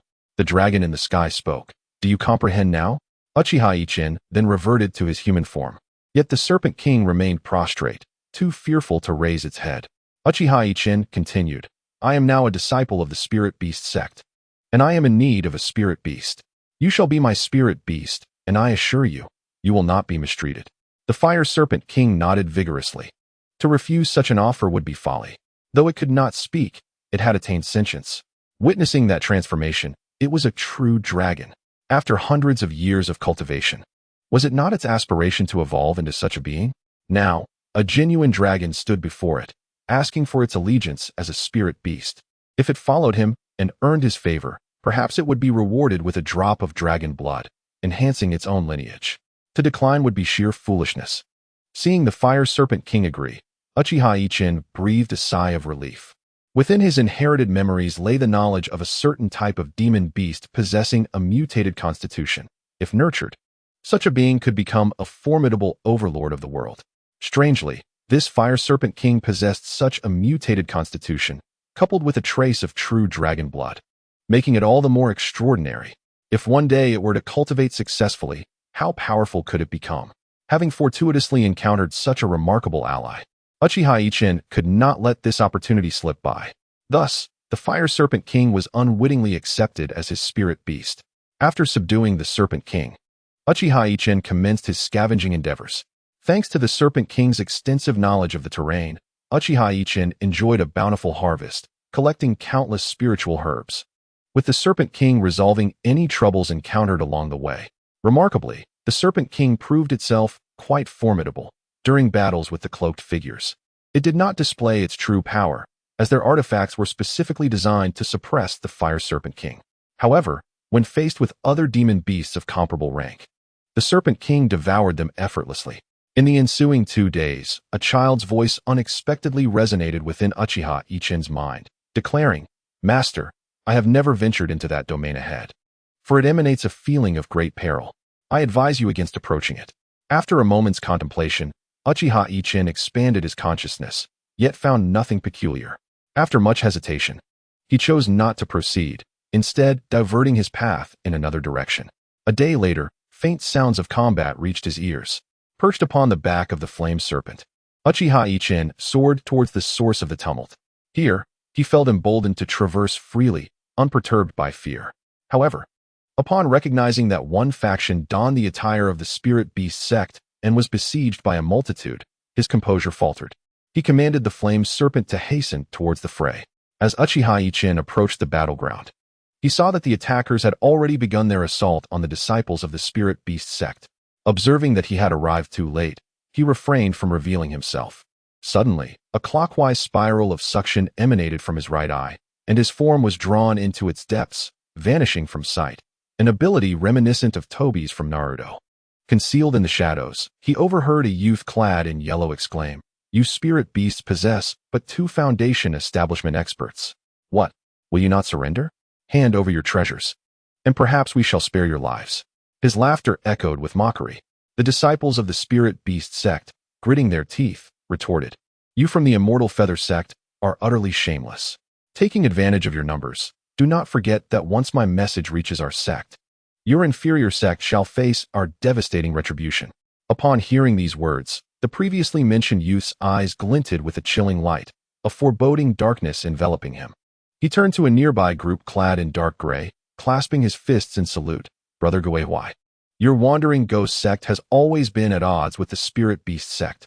Shall we annihilate them together? Witnessing this, the disciples of the spirit beast sect erupted in fury, shouting, we vow to defend the dignity of our sect with our lives. We will fight them. At that moment, the leading youth issued a command, and the 10,000 beast formation was set in motion. Each disciple in the chi refinement stage summoned their spirit beasts, creatures that ran on land, soared in the skies, and swam in the waters, a veritable menagerie. As they executed their hand seals, the spirit beasts coalesced, forming a formation that enhanced their cultivation levels. The encircling disciples of the opposing faction paled at the sight of this formation, realizing the spirit beast sect was prepared to fight to the death. Let us act with caution, one of them urged. We may be outnumbered, but we can wear them down. Let us see how long they can endure. As the formation took shape, the leading youth was already resigned to his fate, yet a profound unwillingness stirred within him. Having finally obtained a rare 10,000-year spirit herb, he was now subjected to the prying eyes of others who conspired to seize it. He could not bear this injustice, even in death. He yearned to take a few down with him. He produced a jade slip and pressed it to his forehead. Moments later, he shattered the slip, sending a message to Uchiha Yichen. He believed Uchiha Yichen still lived and wished to inform him of the unfolding events, hoping the sect would avenge them. At that instant, a young man clad in white, upon witnessing the jade slip being destroyed, paled and exclaimed, he is transmitting information. There are still remnants of the spirit beast sect here. This is troublesome. After all, the 8 major sects outwardly presented a united front against a common enemy, forbidding internal strife among disciples. Now, several sects were collectively attacking the spirit beast sect. If this information reached their respective sects, it would spell significant trouble. Everyone present comprehended the gravity of the situation. It was indeed a dire predicament. At that moment, a disciple from the demon sect stepped forward, sneering, what are you afraid of? Even if our information is exposed. So what? When the little spiritual heaven closes, we can hunt him down and kill him then. Why dwell on the present? Upon hearing this, the disciples nodded in agreement. Finding the suggestion feasible, the disciples of the spirit beast sect, however, were filled with despair. Realizing that he could not afford to remain hidden any longer, Uchiha Yichen knew he had to make a grand entrance. He summoned the Flame Serpent King and, in a flash of elemental transformation, appeared beside a disciple of the demon sect at the foundation establishment stage. With a resounding cry, he declared, dare you lay hands on the disciples of the spirit beast sect? You are courting death. With a thunderous impact, he sent a demon sect foundation establishment expert flying with a single kick, leaving the man convulsing, uncertain of his fate. Yet, the chaos did not end there. Another beastly roar erupted, followed by the sickening crunch of bones and the anguished screams of the fallen. A disciple clad in yellow from the Xinyu sect was bitten by a monstrous serpent engulfed in flames, which devoured him whole. This spectacle stunned everyone present. The disciples of the spirit beast sect shouted in unison, Uchiha Master Uncle is formidable. The leading youth of the spirit beast sect, initially startled by Uchiha Yichen's appearance, reflected on his struggles to ensure Yichen's survival. All he needed was to relay the information back to the sect, yet here Yichen was, unexpectedly intervening. However, witnessing 2 foundation establishment experts fall at Yichen's hands shifted his perspective. Perhaps the outcome of today's conflict was still uncertain. Uchiha Yichen turned around, exuding an overwhelming aura. His expression darkened to a terrifying degree. The tomo in his eyes spun rapidly, and those surrounding him felt an immense pressure materialize out of thin air, rendering them breathless. The weaker ones collapsed to the ground, trembling and drenched in cold sweat. As Uchiha Yichen advanced a step, he synchronized with the heartbeat of all present, and with a thunderous roar, he bellowed, how dare you attack the disciples of the spirit beast sect? The onlookers sensed an intensification of the pressure, causing their bodies to involuntarily retreat. Some chi refining disciples even spitting blood. Witnessing this, the young man in white who had stepped forward realized that the situation could not be salvaged. He had not anticipated such formidable strength from a spirit beast sect disciple. With cupped fists, he exclaimed, brother, this is a misunderstanding. However, before he could process his words, Uchiha Yichen appeared before him in an instant, his arm piercing through the young man's body. With a cold smirk, Uchiha Yichen retorted, a misunderstanding? And pulled his arm back. Clutching a still-beating heart, The young man's eyes widened in disbelief until his last breath, unable to fathom the sheer ruthlessness of this individual who had silenced him without a word. The surrounding crowd witnessed Uchiha Ichen's merciless execution, noting that his profound cultivation rendered the foundation establishment practitioners before him as mere trifles, easily extinguished. Unbeknownst to them, cold sweat coated the backs of the disciples from other sects, and one disciple from the demon sect, unable to withstand the oppressive atmosphere, shouted, "Attack! Are we to be cowed by a single individual?" He charged forward, prompting his fellow sect members to follow suit, unleashing various artifacts and spells toward Uchiha Ichen.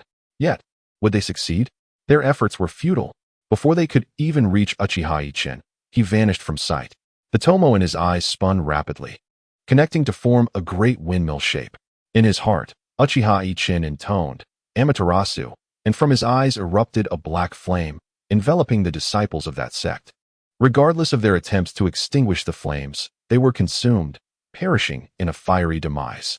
Among the remaining 3 sects, 2 disciples exchanged a glance and turned their lethal intent towards Uchiha Ichen. With a cold smirk, Uchiha Ichen thought to himself, "Do they truly believe I am a mere soft persimmon?" Suddenly, his eyes, adorned with the spinning tomo, summoned forth a colossal skeleton from the depths beneath him. The skeleton let out a thunderous roar towards the heavens, and miraculously, muscles began to sprout upon its frame, followed swiftly by the formation of armor. Once the armor was fully manifested, a gargantuan figure clad in samurai armor, possessing 3 heads and 6 arms, stood behind Uchiha Ichen. With an effortless sweep of its 6 arms towards the ground, half of the disciples from the 2 sects met their demise. Uchiha Ichen then bellowed, and the titan behind him sprang into action, its 6 arms simultaneously weaving hand seals. A tempest of energy began to swirl towards the remaining foes, and when the storm subsided, only 6 foundation stage masters remained, swaying unsteadily. At this juncture, Uchiha Ichen retracted his Susanoo, sensing an unusual shift within its essence. Though he could not articulate the specifics, opting to stow it away for the moment, he then regarded the last sect and saw its leader approach, clasping his fists in respect. "Brother, your prowess is indeed formidable. I am in awe. It appears my earlier concerns were unfounded." Uchiha Ichen was left with many questions. At this moment, a disciple from the Spirit Beast sect spoke up. "Junior brother Uchiha, the opposing sect is an ally of ours. They assisted us just now, otherwise we would have been besieged." Uchiha Ichen replied with a fist clasp, "I am grateful for your assistance, brother, but this is not the time for idle chatter. Let us deal with these troubles first, and we shall converse afterwards." He then addressed his own disciples. "Why do you linger? Do you not seek to avenge the earlier insult?" Upon hearing this, the disciples of the Spirit Beast sect were momentarily stunned before charging towards the 6 severely injured foundation stage masters.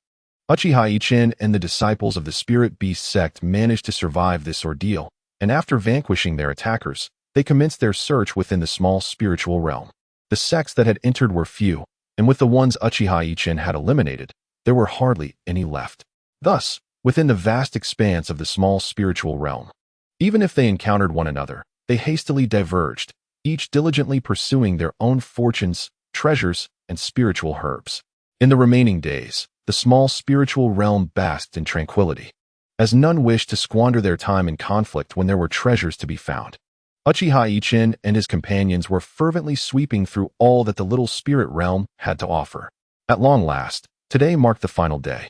Uchiha Ichen glanced at his ocular space and nodded with satisfaction, pleased with his considerable gains. However, to maintain discretion, he had also stashed away a fair amount of spiritual herbs in his storage bag. Just as Uchiha Ichen and his group had finished scouring a small hill abundant with spiritual herbs, a subtle fluctuation suddenly emanated from the little spirit realm. Through Uchiha Ichen's perception, he discerned that the disturbance contained elements of both restrictions and formations. Furrowing his brow, he mused to himself, what an enormous area. Could it be man-made? If so, the individual responsible must possess remarkable strength. While Uchiha Ichen pondered these thoughts, he heard a disciple from the Spirit Beast sect bellow, "Form the formation."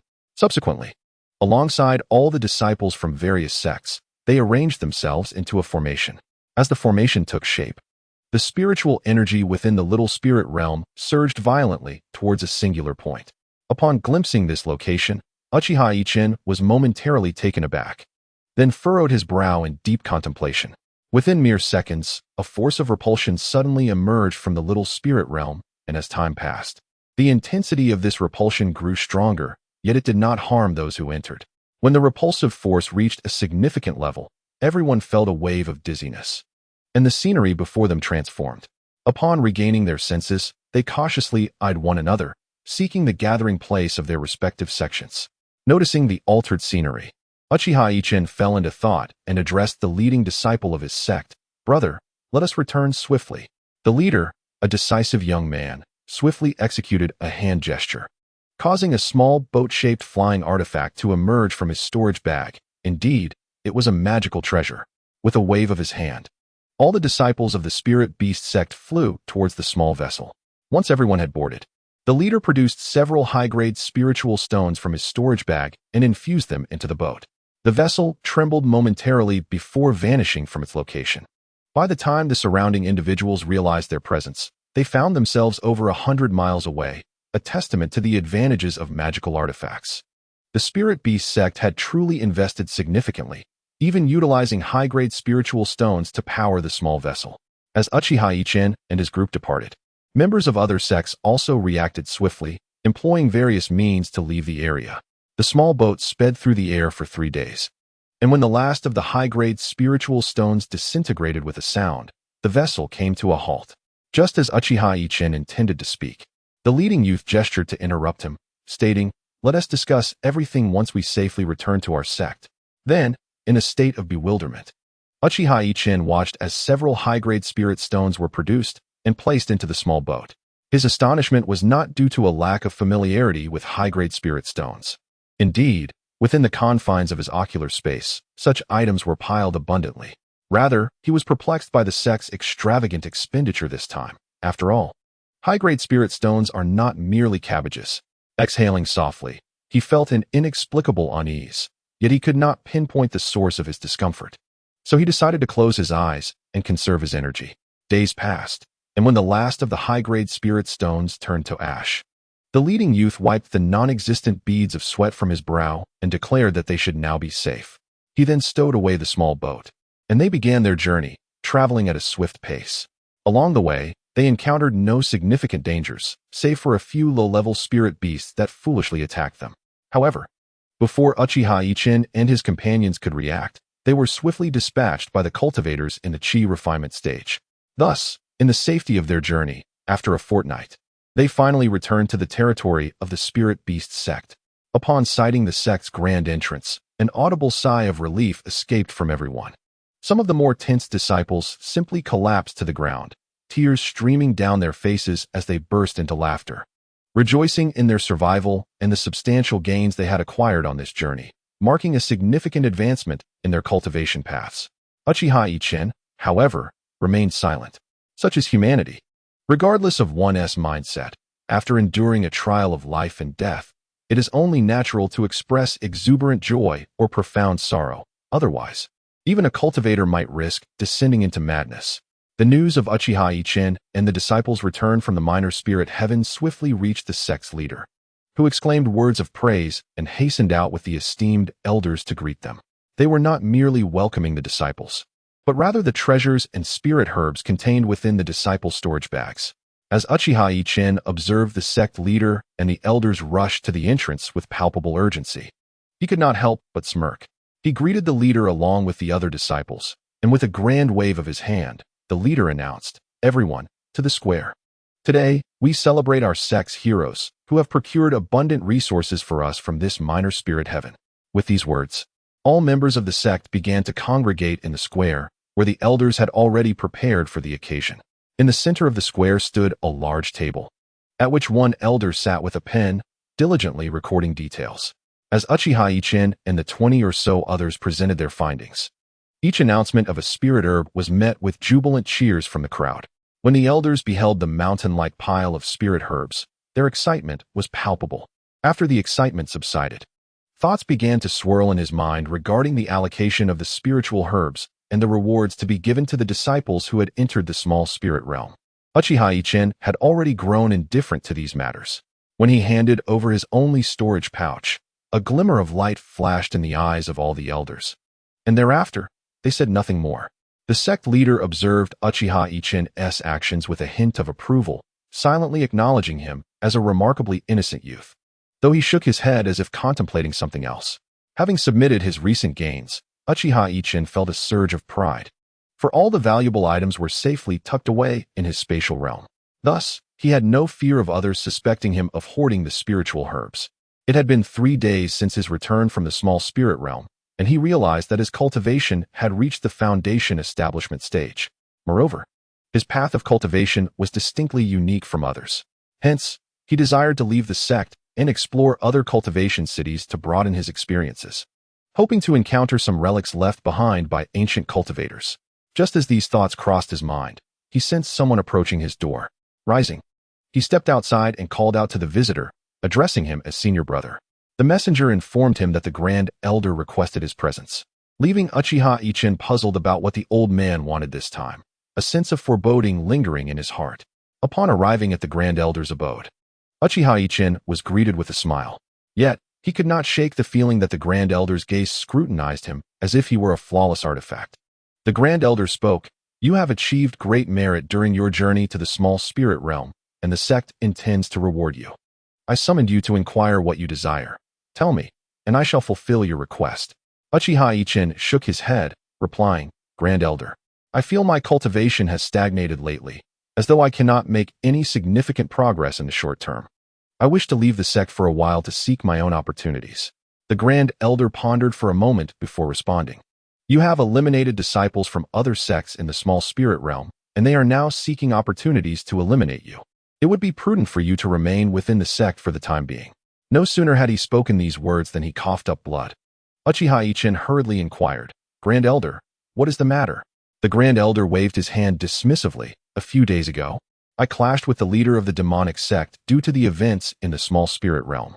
I did not expect their cultivation to be so profound. Had I not recently ascended in strength, I might have fallen to him. However, do not worry. I can still endure for 1.5 years. "A year and a half?" Uchiha Ichen was utterly astonished. For a cultivator, such a duration was merely the span of a single meditation session. He anxiously queried, "Grand Elder, it pains me to see you injured on my behalf. I feel I have let you down, as well as the sect. If the Grand Elder were to perish, it would spell catastrophic consequences for our sect." The venerable elder sighed, expressing that his demise was of little consequence, for his lifespan was not destined to be long, merely spanning 300 to 500 years. He had intended to bequeath his spirit beast to you upon his passing. However, following the recent events, that spirit beast had perished. Thus, upon his death, he would leave you with nothing of value. As he spoke, tears welled in the elder's eyes. Hearing these words, Uchiha Ichen was overwhelmed with sorrow, breaking into a heartfelt wail. In that moment of grief, a glimmer of cold light flickered in the elder's gaze. The act of soul transference could only occur once in a practitioner's lifetime. Such a transgression against the natural order was seldom undertaken unless absolutely necessary, for failure to heed caution could amplify the ensuing tribulations manifold. The elder, unbeknownst to his own reasons, sought to transfer his essence into Uchiha Ichen, marking this as one of the most perilous moments for Ichen in this world, as he was entirely unaware of the impending danger. Though he felt an unsettling instinct stirring within him, to him, the elder was akin to a beloved grandfather, one who had treated him with kindness. The elder continued, "Do not mourn for me, young one. Death is an inevitable part of life. Come closer, as the future of our sect shall rest upon your shoulders." Uchiha Ichen approached the elder, tears still glistening in his eyes. The elder then expressed a final wish, hoping that Ichen would consent to it. With a fervent nod, Ichen affirmed his commitment. The elder revealed, "I have a grandson, the young man you faced in the arena. After my departure, I implore you to look after him. He is like a delicate flower in a greenhouse, unaccustomed to the harshness of the outside world." Uchiha Ichen reassured him, "Rest easy, elder. Should you be gone, I shall ensure his well-being." As the elder affectionately stroked Ichen's head, a sudden glint of cold light flashed in his eyes, swiftly immobilizing Ichen. Before Ichen could comprehend the situation, he collapsed. The elder gazed at Ichen's unconscious form and murmured, "Do not hold it against me, young one." With a deep sigh, he suddenly turned pale and coughed up blood, muttering to himself, "It seems I must hurry. Delays may alter the course of events." He quickly formed a spell, coughed up another mouthful of blood, and struck his own crown with a hand. From that point emerged a diminutive figure, 3 inches tall, bearing an uncanny resemblance to the elder. In an instant, the figure appeared above Uchiha Yichen, swiftly entering his being. As the elder's nascent soul merged with Yichen, he was taken aback upon discovering that Yichen's soul was nowhere to be found. Perhaps all souls in this realm resided within the sea of consciousness. Thus, the Grand Elder directly entered the sea of consciousness of Uchiha Yichen. However, due to the peculiarities of Uchiha Yichen, narration, peculiar? I would call it abnormal. As he entered the sea of consciousness, Yichen's Zanpakutō stirred. Now, the place where the Grand Elder found himself was neither the sea of consciousness of Uchiha Yichen nor the realm of his soul. He had entered the world of the Zanpakutō. The Grand Elder surveyed his surroundings, which resembled an independent world. Uchiha Yichen, it is indeed a world, filled with the sweet sounds of birds and fragrant blossoms. This realm was adorned with an array of beautiful flowers, approximately 1,000 varieties. The Grand Elder felt a swell of confusion. Where was he? How had he found himself in this world?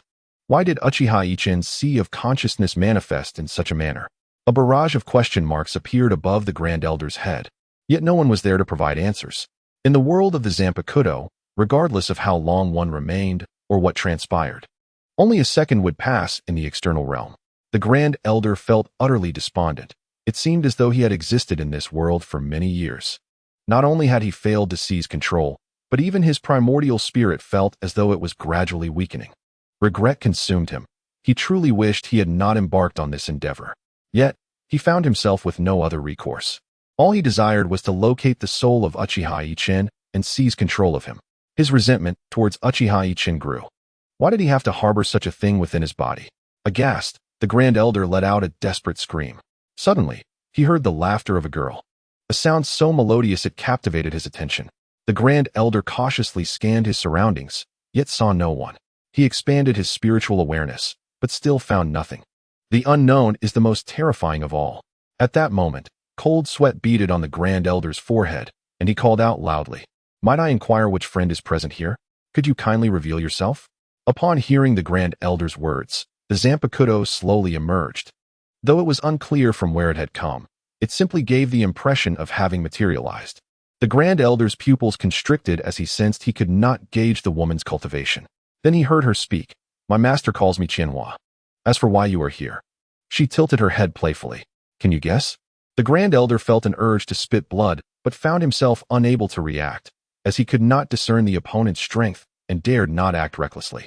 He took several deep breaths and then asked, "Where is this? Why are you here?" "This is, of course, the inner world of my master. As for why I am here, because this is my domain." At this moment, the Grand Elder understood the gravity of his situation. One wrong move could lead to his demise here, so he needed to devise a plan to escape. "Could you allow me to meet Uchiha Yichen? I have matters to discuss with him." He suspected that this woman was deceiving him by claiming this was Uchiha Yichen's inner world. In truth, he had ventured into another realm, yearning only to encounter Uchiha Yichen to confirm a particular matter. He sought an opportunity to devour Uchiha Yichen's soul, thereby seizing control of his corporeal form. Once he accomplished this takeover, he would possess a profound understanding of everything.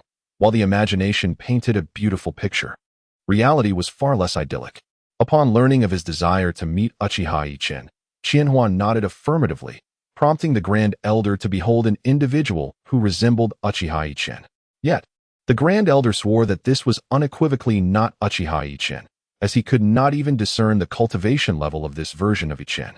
The Grand Elder scrutinized this Uchiha Yichen, who donned a pristine white attire, exuding an ostentatious demeanor and adorned with a diminutive bone mask perched askew atop his head.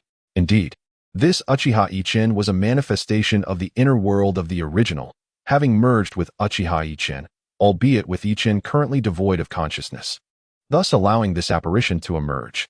Upon laying eyes on the Grand Elder, the figure wasted no time in idle chatter. With a swift motion of his left hand, a black blade materialized, and he laughed heartily as he lunged at the Grand Elder, declaring, "What do you wish to know? I shall divulge everything, but only after I have finished with you." The Grand Elder, wary of the situation, fortified his defenses, realizing that, in this realm, even his own prowess struggled against this version of Uchiha Yichen. As he persevered in his defense, After a brief interval, Uchiha Yichen spat disdainfully. Teach. Quite the challenge to strike down. It seems I must unveil my true capabilities. He glanced at Qianhua, inquiring about something. Qianhua responded with a smile. You are, after all, my master. My abilities are at your disposal. Upon hearing this, a wicked grin spread across the lips of this white-clad Uchiha Yichen. A smile that struck the Grand Elder as profoundly malevolent, provoking a sense of foreboding that compelled him to employ his most formidable defensive techniques. With Qianhua's affirmation, the white Uchiha Yichen cast the blade towards the ground, proclaiming, Unleash, Qianhua. At the utterance of this command, 3 black lines appeared across Qianhua's forehead. As she materialized before the white Uchiha Yichen and dealt a punch to his head, exclaiming, What sort of release command is that? How cliché. I am the embodiment of liberation. Why must you utter such words? Another punch followed, and the white Uchiha Yichen crouched in a corner, drawing circles, and meekly replied. I thought it would sound more dramatic. A vein throbbed on Qianhua's forehead. Realizing he was in peril, the white Uchiha Yichen promptly executed a swift movement, a skill akin to teleportation, and vanished from sight, charging towards the Grand Elder with a cry. The white-clad Uchiha Yichen, while engaged in a duel of magic with the Grand Elder, awakened to the sight of the Elder's lifeless body. For a fleeting moment, his gaze dimmed. Could one truly trust no one in this world? Uchiha Yichen was uncertain, yet he resolved never to unreservedly open his heart to others again. With a sigh, he mused, Indeed, one must harbor no malicious intent, yet remain ever vigilant against the intentions of others. Subsequently, he attuned himself to the state of his inner world and settled into a meditative position, delving deep within. Upon entering his inner realm, Uchiha Yichen observed the Grand Elder valiantly defending against the attacks from his white counterpart, who seemed to possess no intention of retaliation. Upon noticing his true self, the white version snorted in discontent before remarking, You have awakened far too soon. I had intended to resolve this predicament on your behalf before allowing you to regain consciousness. Since you are awake, I shall leave it to you. Gradually, the white Uchiha Yichen began to dissolve, merging into the very essence of Uchiha Yichen. At that moment, Qianhua emerged, her gaze fixed upon Uchiha Yichen, a smile gracing her lips. It has been so long since we last met. Uchiha Yichen returned her smile with an expression of regret. I promise to visit you every day from now on. Upon hearing these words, Qianhua's face radiated with a brilliant smile. Indeed, being alone in this world was profoundly isolating. In that fleeting instant of Qianhua's laughter, Uchiha Yichen nearly lost his composure. For her beauty was overwhelming, akin to a garden in full bloom. In truth, no blossoming flowers could rival such a radiant smile. Aware that idle chatter was not appropriate at this juncture, Uchiha Yichen extended his right hand. Qianhua vanished into thin air, transforming into a sleek black longsword. The blade measured 1 meter in length and 1 inch in width, its surface a deep ebony hue. The spine of the sword was perfectly straight, extending seamlessly to the tip, while the edge maintained a linear form, curving delicately as it approached the blade's point.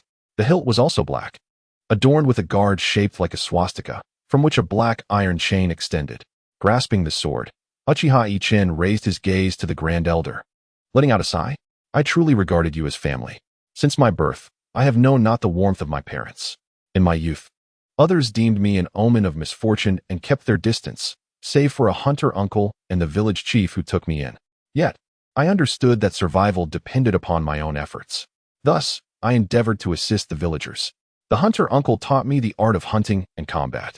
Each time I succeeded in securing game, I would share it with the villagers.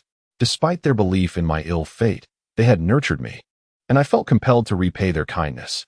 Eventually, I encountered disciples of the sect who brought me into this sanctuary. The disciple who guided me here treated me with great kindness, instilling a sense of lifelong indebtedness within me. The sect leader also showed me favor, allowing me to regard this place as home. Your presence, akin to that of a benevolent grandfather, truly made me see you and everyone else here as my family. Regardless of the circumstances, I shall endeavor to repay the sect. When I witnessed your injuries, and you mentioned that your lifespan was nearing its end, my heart was truly heavy with sorrow. I contemplated seeking ways to extend your life. But why? Why must you treat me thus? The Grand Elder watched as Uchiha Yichen shouted in anguish, yet remained silent, eventually sighing and stating, I initially intended to cultivate you into a pillar of our sect. But as you know, human hearts can sometimes succumb to greed. You possess the talent of 5 spiritual roots. Yet you swiftly ascended to the peak of chi refinement and successfully established your foundation. My spirit beasts sense that you carry the bloodline of dragons. Ordinarily, this would be inconsequential, but your very drop of blood empowered my spirit pet to evolve. Do you comprehend the significance of this? There must be a profound secret within your being, though I cannot ascertain whether you are aware of it. Even so, while I harbored a sense of greed towards you, I never wished you harm. It was during my battle with that old monster from the demon sect that my spirit pet perished, and I sustained grave injuries. My body had reached its limit. Thus, I thought of you, and a frenzied notion emerged: transmigration. If successful, my cultivation would wane, yet I understood your body harbored great secrets, perhaps enabling me to ascend to legendary realms and break through the void to soar into the spirit realm. Upon the inception of this thought, I lost control. When you emerged from the small spiritual realm and willingly surrendered your storage bag, I recognized your dedication to the sect.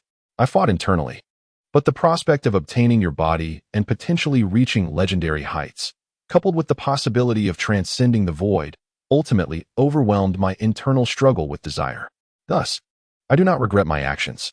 Now, I have come to realize that within your sea of consciousness lies an entire world, and the white figure that recently appeared, the woman named Qianhua, is indeed a blade, further igniting my desire for your body. Uchiha Yichen roared, "You wretched old soul. For the sake of that elusive possibility and the ethereal notion of breaking through the void, you would inflict harm upon a disciple who has devoted themselves so wholeheartedly to you and the sect?" The Grand Elder laughed heartily. Cultivating immortality is inherently an act of defiance against fate. Stagnation leads to regression. Since your existence has compelled me to alter the very principles of my life, I am determined to possess you. As he spoke, he flew towards Uchiha Yichen, unleashing the full pressure of his late-stage nascent soul. Uchiha Yichen regarded the Grand Elder with calm disdain, stating, "If you had not entered my body, had you not penetrated my inner world, I would indeed not be your match. Your error lies in manifesting your nascent soul directly within my heart. Now, you have forfeited your chance. Every individual must bear the consequences of their actions, and the price you shall pay is the annihilation of your very soul." Hearing the words of Uchiha Yichen, the Elder Supreme let out a hearty laugh, exclaiming how naive he was. With a firm grip, the Elder Supreme rendered Uchiha Yichen immobile. He continued, "Upon entering this realm, I sensed the impending peril. The moment that white figure appeared, I knew I had to devise a plan to avoid demise. I feigned weakness, all for this moment. Now you comprehend. But fret not, for soon all that you possess will belong to me." Uchiha Yichen, with a cold gaze, inquired, "Why am I unable to move?" The Elder Supreme, having incapacitated Uchiha Yichen, chose not to elaborate further. He approached Yichen with the intent to devour his soul. As the Elder reached him, Yichen's weapon unexpectedly vanished, transforming into petals that enveloped the Elder completely. Then, Uchiha Yichen's voice resonated. "Do not presume that you are the only one with hidden cards. My Zanpakutō, upon hearing its name, you should grasp its essence. It is a weapon capable of severing souls.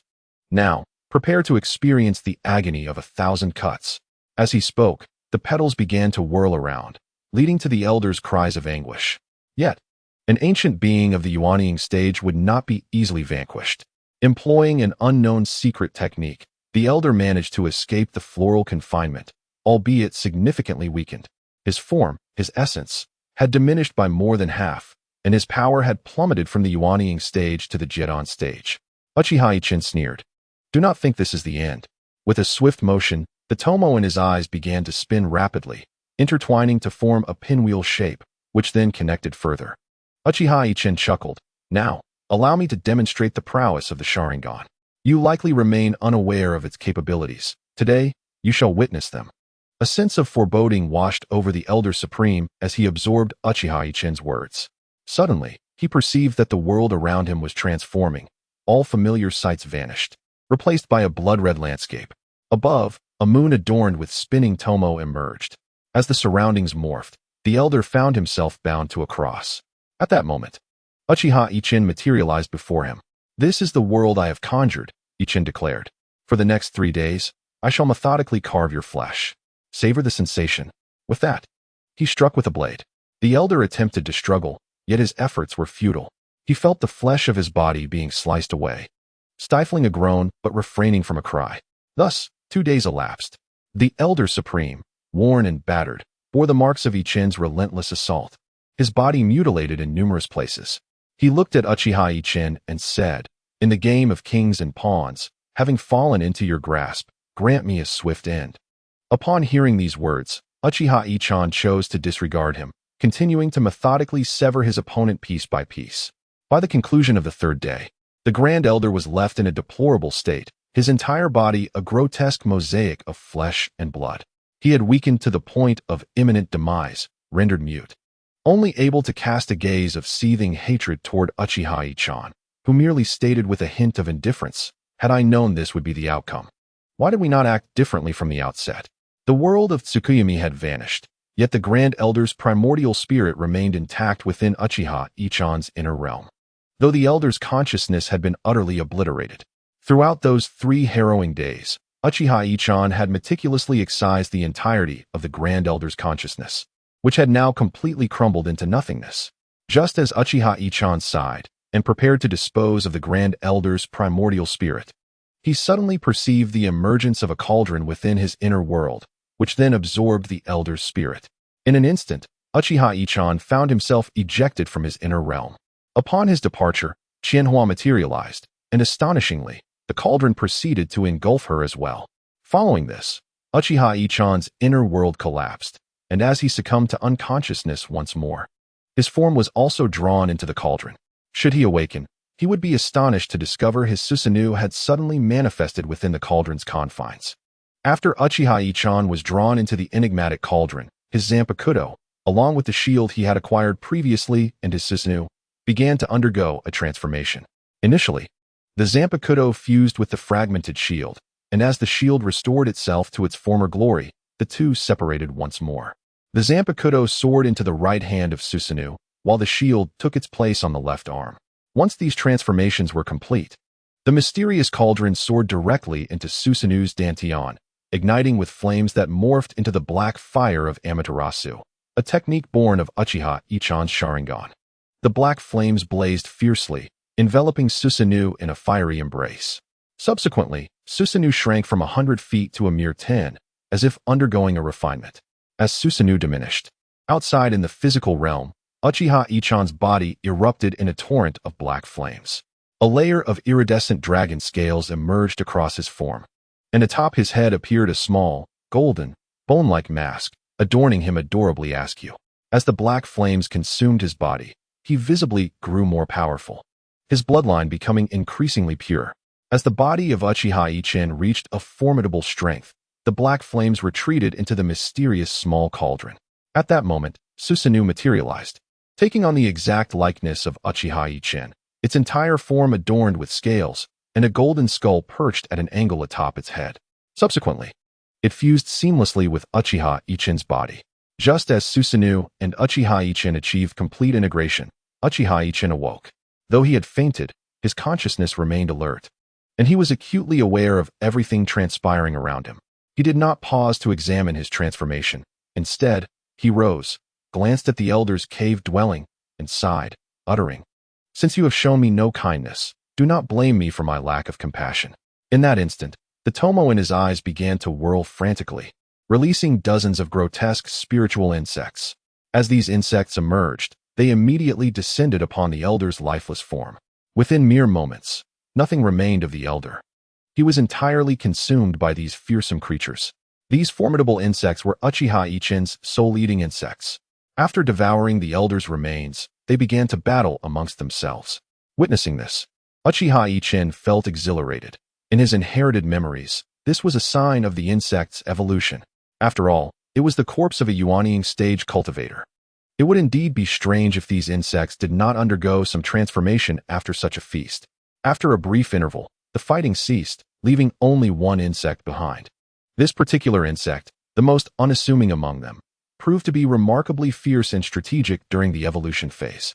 While all the other insects fought, it cunningly hid in a corner, selectively preying upon the injured ones. With each insect it consumed, it grew stronger, ultimately emerging as the last one standing. Upon realizing it was a female insect, Uchiha Yichen understood why it had employed such tactics. It was likely at the point of laying eggs.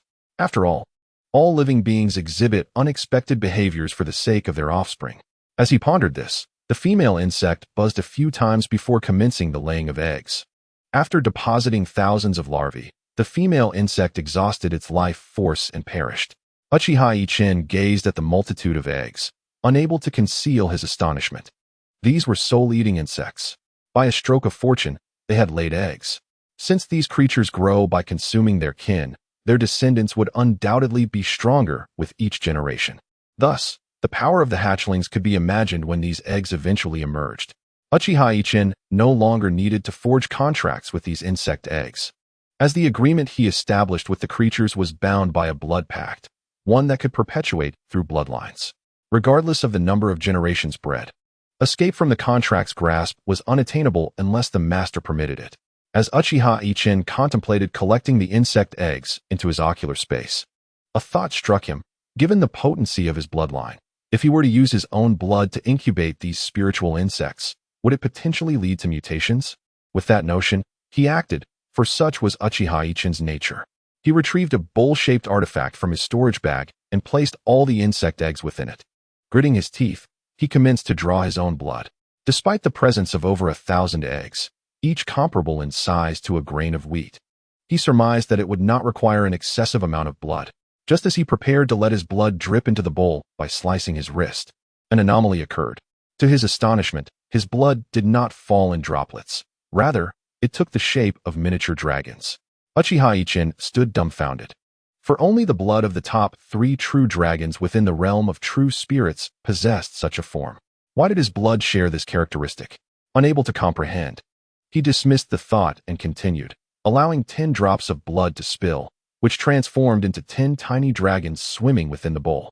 With each movement, they left traces of blood upon the insect eggs, as the essence of his will compelled the dragons to act in accordance with his desires. Just as Uchiha Yichen felt a surge of satisfaction, another transformation transpired. The mysterious little cauldron reappeared, consuming both the insect eggs and the dragon's blood before vanishing from his sight. Uchiha Yichen felt a wave of frustration. This entity, beyond his control, was a mystery he vowed to unravel in due time. Observing his surroundings, he realized he had spent a considerable duration within this locale. He meticulously scoured the elder's cave. Narration? Seriously? You're cleaning? More like looting, and, upon noticing a storage bag on the ground, a smile graced his lips. A vortex of suction emanated from his eyes, drawing all valuable items, including the storage bag, into his ocular space, satisfying his desire. Ensuring no traces remained, Uchiha Yichen's eyes generated another vortex, distorting his form until he vanished from the spot. When he reappeared, he found himself back at his residence. Confident that the elder's disappearance would not be discovered swiftly, settling in his room, he sharpened his vision and engaged with his fellow disciples in sharing insights on their cultivation, crafting an illusion of his absence. Truly, a homebody who thinks of everything. 2 days passed, and Uchiha Yichen sensed that the moment had arrived. He approached the sect leader to express his desire to leave the sect for the purpose of personal cultivation, hoping to advance his abilities further. The sect leader hesitated for a moment before inquiring if the Grand Elder was aware of this matter. Upon hearing the leader's words, Uchiha Yichen felt even more certain that they were all aware of the Grand Elder's intentions to seize control. However, he maintained a facade of composure and replied, "During my last visit to the Grand Elder, I mentioned my wish, and he granted me a year to pursue my training." The sect leader, upon hearing Uchiha Yichen's response, contemplated for a moment and remarked, "The demonic sect harbors deep animosity towards you, so you must exercise caution. I possess a supreme spiritual weapon that would be of great use to you at your current level. I shall gift it to you for your protection." Uchiha Yichen internally scoffed, realizing the leader's concern for his safety, yet he graciously accepted the gift, expressing his gratitude. "I shall strive diligently to reach the golden core stage and serve the sect well," he promised. The leader, feeling a twinge of guilt at Uchiha Yichen's words, presented him with a storage pouch. Inside, you will find 1,000 low-grade spiritual stones, 500 mid-grade stones, and some mundane items that you may require during your journey. Uchiha Yichen accepted the pouch and, after offering his apologies, returned to his quarters. His feelings towards the sect had soured, and though he yearned to depart, he knew he must not reveal any signs of his intentions. After a restful night, he bid farewell to his fellow disciples, having initially intended to visit Lu Hongchang. However, recalling the unreliability of trust in this world, he dismissed that thought. Exiting the sect, he took a deep breath, feeling as though all his shackles had been released. The prospect of venturing into the world freely ignited a fervor within him, and to his astonishment, he sensed a further elevation in his mental state. Uchiha Yichen surveyed his surroundings with care. After all, he had lived there for many years, and it would be disingenuous to claim he felt no attachment. With a silent sigh, he took a step forward, soaring into the sky, traversing the expanse ahead. Above, the clouds drifted gracefully, and the birds sang sweetly from the trees. On such a splendid day, the melodious strains of a song wafted through the air. The lyrics resonated. In a chaotic world, the path of mortals seeks to rival the heavens. Since ancient times, it has been said that immortals live free of burdens, drifting through the clouds. Yet, both mortals and immortals share joys and sorrows alike. To truly experience paradise, one must traverse the mortal realm again. Though life brings its share of troubles, even immortals find their days mundane. Yearning for happiness and carefree existence, one cannot escape the trials of daily life. I sing, I cry, I laugh, I am infatuated. I am mad, I am wild. In a chaotic world, the path of mortals seeks to rival the heavens. Since ancient times, it has been said that immortals live free of burdens, drifting through the clouds. Yet, both mortals and immortals share joys and sorrows alike. To truly experience paradise, one must traverse the mortal realm again. Though life brings its share of troubles, even immortals find their days mundane. Yearning for happiness and carefree existence, one cannot escape the trials of daily life. I sing, I chant, I weep, I laugh, I yearn, I revel, I exult. Ha ha ha. In this chaotic and muddled world, where the divine and the mortal dwell, one must strive to soar above the heavens. Throughout history, it has been said that immortals lead a life of tranquility, drifting upon clouds with two sleeves filled with fresh wind. Yet, both immortals and mortals alike experience joy and sorrow. If one must traverse the mortal realm once more, that is the true paradise. Though the world is fraught with troubles, even the lives of immortals can be monotonous. The pursuit of happiness and carefree existence remains inescapable amidst the mundane concerns of life. I sing, I chant, I weep, I laugh, I yearn, I revel, I exult. This song resonates deeply. On this winding path, a youth of 15 or 16 stands engrossed in the melody. Should a cultivator be present, they would discern that this lad possesses the prowess of the pinnacle of chi training at such a tender age. A remarkable feat indeed. The young singer bears a pair of enigmatic eyes, each adorned with 3 black, tadpole-shaped jade ornaments that whirl gently. As the final note fades, the boy's inner gloom dissipates. He clasps his hands behind his head and strolls leisurely along the narrow path. Observers might notice that, while his gait appears ordinary, his feet hover half an inch above the ground, defying gravity. This youth, with his peculiar gaze, is none other than our protagonist, Uchiha Yichen. He conceals his true cultivation level, presenting himself as merely a 10th-tier chi practitioner. As he ambles toward the path's end, his keen senses detect another young man ahead. This lad glances in his direction, and when Uchiha Yichen approaches, the boy's face brightens with joy. Upon realizing that his companion is also a cultivator, his smile grows even more radiant. He clasps his hands in salute, exclaiming, "Greetings, esteemed brother." Uchiha Yichen raises his gaze to meet the youth, who possesses striking beauty. Although Uchiha Yichen himself is quite handsome, he feels rather plain in comparison to this striking figure. It is evident that this boy is exceptionally attractive. Momentarily taken aback by the youth's appearance, Uchiha Yichen swiftly dismisses any notions of underestimating him. Achieving the pinnacle of chi training at such a young age, one must possess both discernment and strength to navigate the world alone. Uchiha Yichen returns the gesture of respect, and the young man inquires, "Was that song sung by you?" "Esteemed brother, I am Li Xiaoyang, a cultivator from a noble family." "Indeed, that song was mine," Uchiha Yichen replies. "May I inquire about your purpose?" Perceiving Uchiha Yichen's indifferent tone, Li Xiaoyang remains unfazed, understanding that in a secluded path, encountering a fellow cultivator warrants a degree of caution. He continues, Might I ask if you are also heading to the trade fair hosted by Ziju City? Upon hearing this, Uchiha Yichen is taken aback and queries, is there a city ahead? Moreover, there is to be a trade fair? Li Xiaoliang, observing Uchiha Yichen's reaction, was momentarily taken aback and replied, yes. I am indeed going to attend the trade fair. Uchiha Yichen shook his head and remarked, I was unaware of a city ahead, much less that there was a trade fair within it. With that, he intended to depart. Noticing Uchiha Yichen's intention to leave, Li Xiaoliang swiftly stepped forward to obstruct his path. Upon witnessing this action, Uchiha Yichen immediately assumed a combat stance. Li Xiaoliang, realizing the misunderstanding, hastily clarified, please do not take offense. I harbor no ulterior motives. I simply enjoyed the song you sang and wished to befriend you. As fate would have it, a trade fair is to be held in the city ahead. Might we travel together? Seeing the sincerity in Li Xiaoliang's eyes, Uchiha Yichen chuckled inwardly, recognizing the effectiveness of his feigned indifference, though he outwardly feigned reluctance, as if contemplating something before agreeing. Li Xiaoliang, delighted by the agreement to accompany him, smiled and inquired, I am not yet acquainted with your name. Might you share it? Uchiha Yichen replied, Uchiha Yichen. After uttering those words, he proceeded forward, with Li Xiaoliang following suit, pondering the peculiar surname of Uchiha, albeit without further inquiry. As they journeyed, the two engaged in conversation, and Li Xiaoliang discovered that Uchiha Yichen was not as cold as he initially appeared. However, he recognized that this individual was not to be trifled with, for occasionally, his ideas were so chilling that they instilled fear in others. Moreover, as they traveled, they encountered two bandit cultivators, whom Li Xiaoliang witnessed being mercilessly dispatched by Uchiha Yichen, their faces etched with terror until their last breath. The thought of this incident sent shivers down his spine. The seemingly sunny and ever-smiling youth bore no resemblance to someone capable of such brutality.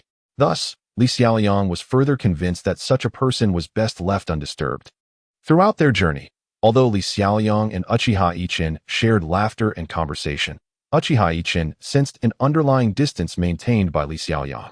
He refrained from addressing it, understanding that his display of ruthlessness had effectively intimidated the other. In a world of cultivation where strength reigns supreme, Uchiha Yichen had learned that if one does not exhibit greater ferocity than others, they are bound to suffer the consequences. After approximately 3 days of travel, a captivating sight emerged before them, a grove of bamboo, strikingly violet in hue. Uchiha Yichen, upon seeing the unusual bamboo, quipped, I wonder if Guanyin Bodhisattva was born here? Li Xiaoliang, curious about Uchiha Yichen's musings, approached and asked, who is Guanyin Bodhisattva? Uchiha Yichen glanced at him with mild surprise and replied, it is nothing of consequence. Li Xiaoliang let out a sound of acknowledgement and refrained from further inquiries. However, he remarked, after traversing this expanse of violet bamboo groves, we shall arrive in 2 more days. Uchiha Yichen nodded in agreement, yet neither showed any inclination to hasten their journey with the use of teleportation. As the trading fair was still a month away, during their travels, Uchiha Yichen meticulously contemplated his own abilities.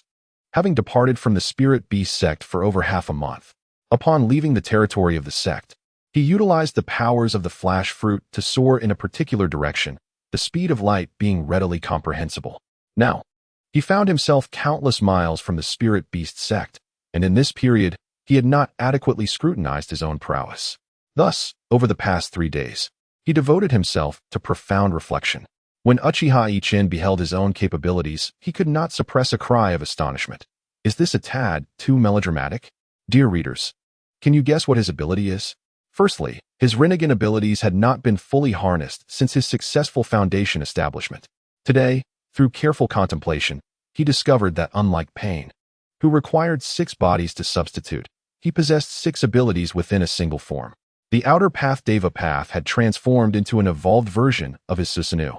Uchiha Yichen could not help but exclaim in wonder, this golden finger is quite extraordinary. I feel transformed. In future confrontations, he would not need to resort to other abilities. The powers of his ocular prowess alone seemed boundless.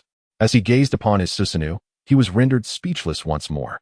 To his astonishment, the Susanoo had materialized in tangible form, with a mysterious small cauldron equipping him with both his Zanpakutō and an enigmatic shield. Yet, what left him most perplexed was that the Susanoo bore his likeness. Aside from its larger stature, it was an exact replica of himself. Even more astonishingly, it could cultivate, with no apparent bottleneck in its training. Its cultivation mirrored the heights of his own, and to his utter disbelief, this Susanoo had now become akin to his own avatar. Previously, it only manifested when he wielded his Sharingan abilities, but now it had merged with his essence while retaining the capacity to separate. The techniques it practiced were derived from the Buddhist teachings embedded in his ancestral memories, pushing Uchiha Yichen to the brink of exasperation. He felt he had transformed into an anomaly, yet he resolved that as long as it served his interests, all would be well. As for that mysterious small cauldron, it remained unresponsive to any of his attempts. It would only tremble slightly when his various essences approached it, before returning to a state of tranquility. Uchiha Yichen chose to disregard it for the moment, not out of neglect, but rather in search of a method to engage with it. His Zanpakutō had shown no remarkable changes, and he was baffled as to how the small cauldron had enabled the Susanoo to wield a Zanpakutō, while the shield on his left arm had acquired the properties of the Zanpakutō, which in turn had assimilated the shield's capabilities. All of this was truly wondrous. It was all due to that enigmatic little ding. Even Uchiha Yichen found himself at a loss regarding that peculiar artifact. He sighed, pondering, perhaps, once my cultivation reaches a higher level, I will unravel its true origins. Time, indeed, flowed swiftly and would not halt for any circumstance. As Uchiha Yichen became familiar with his abilities over the past few days, the trading fair commenced, accompanied by an auction. However, the auction was scheduled a week after the conclusion of the trading event. There were no restrictions at the trading fair. Anyone could participate by contributing 10 low-grade spiritual stones and could even rent a stall. Seizing this opportunity, Uchiha Yichen casually wandered about, having no intention of setting up a stall himself, for with his current assets, he possessed little of interest to him. As for techniques, his inheritance had already bestowed him with ample knowledge. As for divine abilities, he had yet to fully master his own. Spells seemed trivial, and no weapon could rival the might of his Zanpakutō. Thus, he meandered leisurely. To his surprise, he encountered something quite unexpected. When he approached a modest stall, the mysterious little ding within him suddenly stirred, prompting him to halt before the stall. The vendor was a girl, whose appearance was quite distinctive, perhaps a result of her meticulous grooming. With a face adorned with freckles and tousled hair, her cultivation level hovered around the 8th layer of chi refinement. Yet, these details were not what captured Uchiha Yichen's attention. As he crouched down to examine the items displayed, the vendor's eyes sparkled with a glimmer of excitement. Noticing that someone was scrutinizing her wares, she warmly began her introduction. To his astonishment, Uchiha Yichen found her voice captivating, despite her unremarkable looks. She declared, "I do not possess miraculous elixirs, only some heirlooms. If you find something you fancy, I can offer you a discount." Uchiha Yichen merely nodded, refraining from any verbal response, while internally he mused, "Who do you think you're fooling? Heirlooms. Do you take me for a fool? These items are undoubtedly obtained through deceit, and now, having become burdensome, you are hoping for a stroke of luck." Remarkably, his intuition proved correct. The vendor was no ordinary merchant. She specialized in reselling items, having acquired her current stock from a destitute scholar who had originally purchased them for 2 low-grade spiritual stones.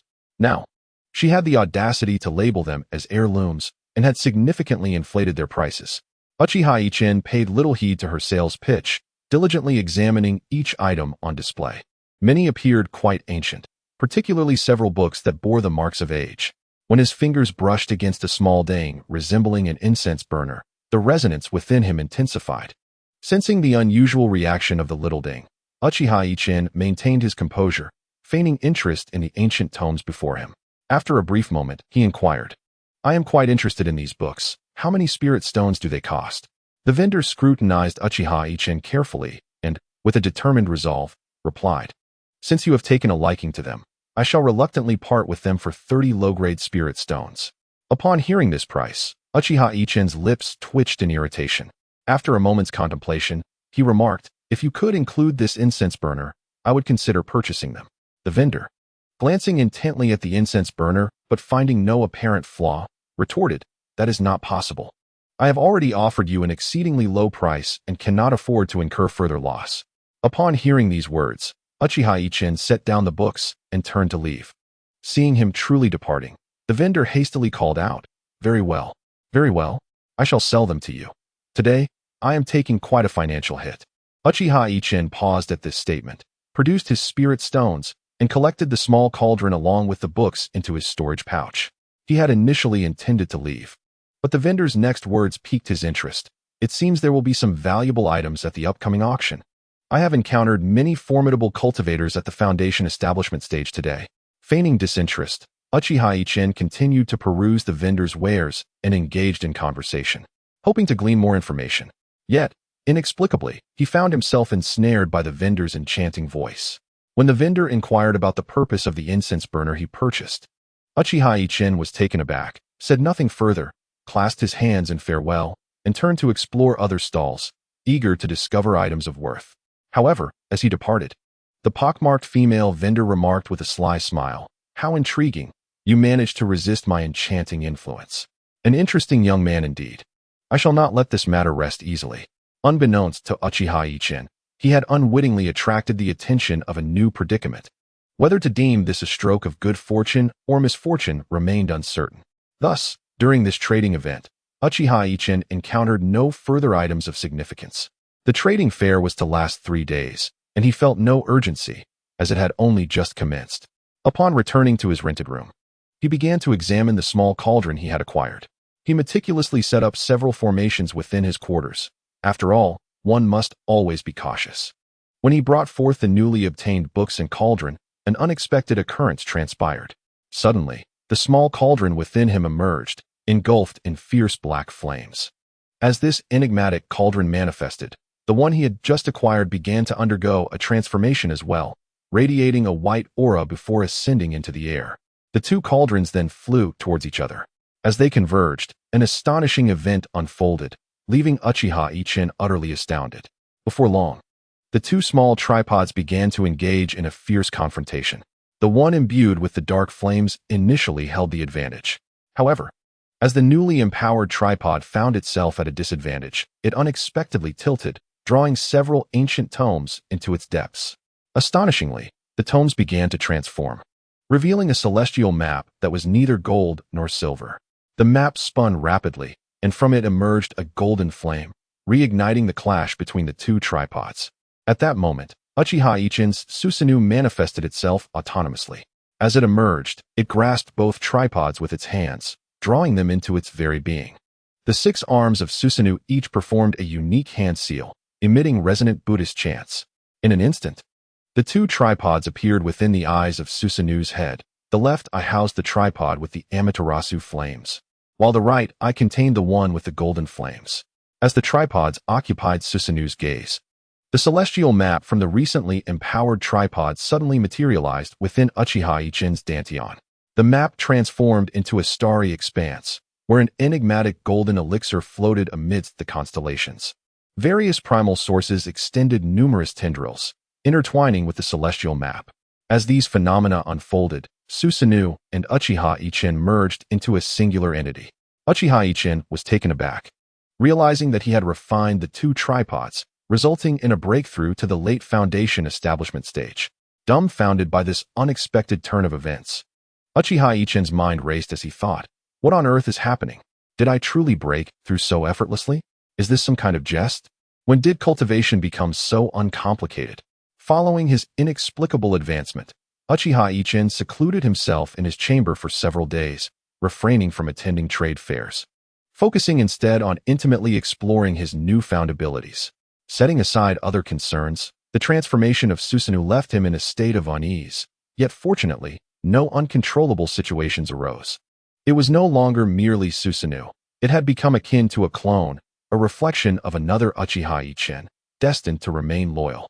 His ocular abilities had also undergone a remarkable transformation. Due to the mutation of the clone, referred to as Susanoo henceforth, its effects had changed entirely.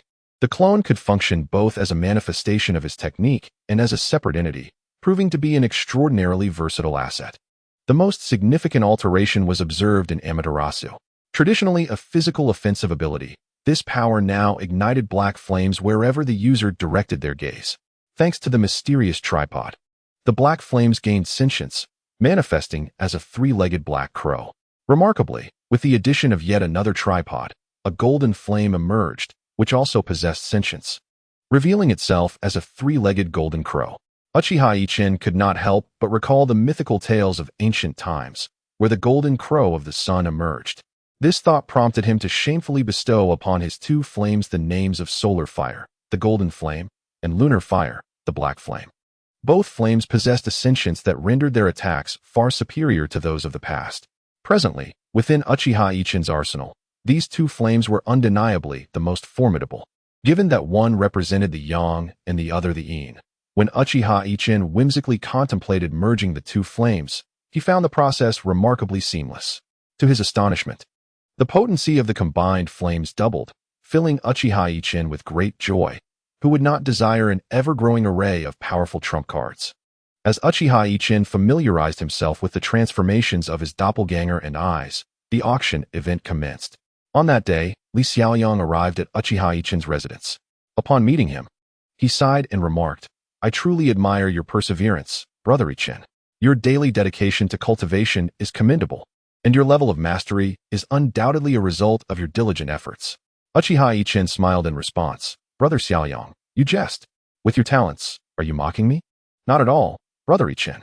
I certainly mean no such thing," Li Xiaoyang continued. "The auction is about to begin, and it seems rather peculiar that anyone, regardless of their cultivation level, is permitted to attend. I suspect there may be unforeseen circumstances. Do you intend to participate?" "Of course, Brother Xiaoyang. Is that not the very reason we came here? Since the auction has commenced, how could we possibly refrain from attending?" "Then, I shall accompany you, even at the risk of my life," Li Xiaoyang replied. With mutual smiles, they set off for the auction. However, before they reached their destination, a freckled young girl appeared before them. With a mere glance exchanged, they offered no greeting and continued toward the auction venue. Upon arriving, Uchiha Yichen was unexpectedly halted and informed that an entrance fee of 100 low-grade spirit stones was required. Without hesitation, he produced the requisite stones and handed them over. The attendant then presented a black cloak, explaining, "This cloak conceals your appearance and masks your cultivation level, rendering even a Yuaning stage expert unable to discern your true identity." Uchiha Yichen's eyes brightened at this revelation. Without a word, he donned the cloak. Pondering the grandeur of this auction, such a cloak must be worth far more than 100 low-grade spirit stones. He wondered what treasures would be auctioned that warranted such an investment. Li Xiaoyang, too, without hesitation, produced his 100 low-grade spirit stones and donned a cloak, entering alongside Uchiha Yichen. Once inside, the freckled girl, gritting her teeth, also presented 100 low-grade spirit stones. However, the pained expression on her face left one wondering what her intentions were in attending. Shortly after their entrance, an elderly man of diminutive stature arrived. Upon seeing him, the guards at the entrance immediately showed profound respect, addressing him as elder. The old man merely nodded before proceeding inside, and the guards did not dare to obstruct him. At that moment, one guard inquired of another about this elder's identity, initially intending to call him old man, but hesitated and instead referred to him as elder. The other guard cast a sidelong glance and cautioned, "Do not inquire about matters that are better left unasked. You may not even realize how your own demise might unfold." The first guard fell silent, chastened.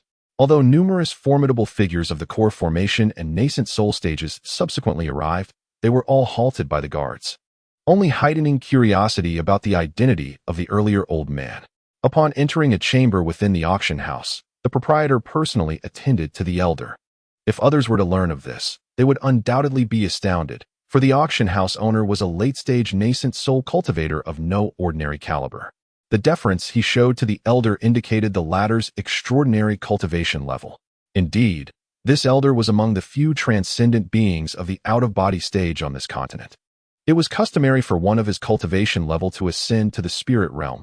However, for reasons unknown a million years ago, cultivators in this mortal realm found it exceedingly difficult to break through beyond the late nascent soul stage.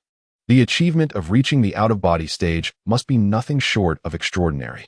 Upon entering the auction hall, Uchiha Yichen was taken aback by the spectacle before him. While many were clad in black cloaks akin to his own, numerous others were not, each of whom was a prominent figure of great repute. In ordinary circumstances, the sight of a nascent soul cultivator was rare, yet here, over 20 were present, alongside countless core formation practitioners. Uchiha Yichen couldn't help but wonder what extraordinary items were to be auctioned today that had drawn such a multitude of ancient beings. As he pondered the nature of the auction, an elderly man appeared on the stage. He cleared his throat twice, though his voice was soft. It resonated clearly in everyone's ears, revealing his formidable strength. With both hands raised to silence the crowd, he began. "We are honored by your presence at our Treasure Pavilion's auction today. It is apparent that you have all heard the rumors." He continued, "Indeed. The items we are auctioning today will soon be unveiled for your observation. I shall not dwell on unnecessary words. Let the auction commence." With his words, two remarkably beautiful women emerged from behind, each gracefully holding a tray upon which rested a circular object, concealed beneath a red cloth. This cloth possessed the power to obstruct divine sense, rendering it undetectable to the gathered crowd. Once the item was presented, the elderly gentleman proclaimed, "This item is the inner core of a transformed demon beast, possessing the attribute of lightning. The starting bid is set at 30,000 high-grade spirit stones." Before his words could fully resonate, a rugged voice boomed, 50,000 high-grade spirit stones. The auction hall fell silent for 2 heartbeats before a fervent bidding war ensued. After all, a transformed demon beast could rival a Yuan-ing stage ancient being, if not surpass it. The value of such a demon core, especially one with lightning properties, was indeed immense, inciting fierce competition among the attendees. As Uchiha Yichen observed the intensity of the bidding, a small serpent within him suddenly exclaimed, "Master, this inner core would be greatly beneficial to me. Please acquire it." Yichen felt a pang of concern. Surrounded by seasoned practitioners, he was merely a fledgling foundation establishment cultivator. Even if he managed to win the bid, he would undoubtedly attract unwanted attention. After contemplating his predicament, he decided to take the plunge. Gritting his teeth, he raised his bidding paddle. When Yichen began to bid, Li Xiaoyang, seated beside him, was taken aback. Having already felt privileged to witness such a gathering of formidable beings in the ensuing auction, he was astonished that Yichen dared to enter the fray, competing against such powerful figures. The thought of his identity being revealed and the potential consequences that could follow was too daunting to consider. As Yichen shouted his bid, all eyes turned toward him, though he feigned ignorance of their scrutiny. At that moment, an ancient being at the Yuan-ing stage cast a glance in Yichen's direction and declared, 100,000 low-grade spirit stones. Without hesitation, Yichen countered, 200,000 low-grade spirit stones. The room fell into stunned silence, although none could discern his appearance or cultivation level. His audacity to compete with the Yuan-ing stage elder was remarkable in itself. After Yichen's bold offer, the Yuan-ing elder raised the bid to 250,000 low-grade spirit stones. The audience, witnessing the rivalry, adopted a spectator's demeanor. While the first item was indeed impressive, it did not elicit a desperate need to possess it. Yichen then doubled his bid to 500,000. The elder, now incensed, exclaimed, 1,000,000 low-grade spirit stones. Given the significance of the transformed demon beast's inner core, such a price was justifiable, yet Yichen responded with, 2,000,000 low-grade spirit stones. Incredulous, the stakes escalated as they reached 500,000 low-grade spirit stones, and the auction hall fell into a hushed anticipation, all eyes fixed on the two contenders.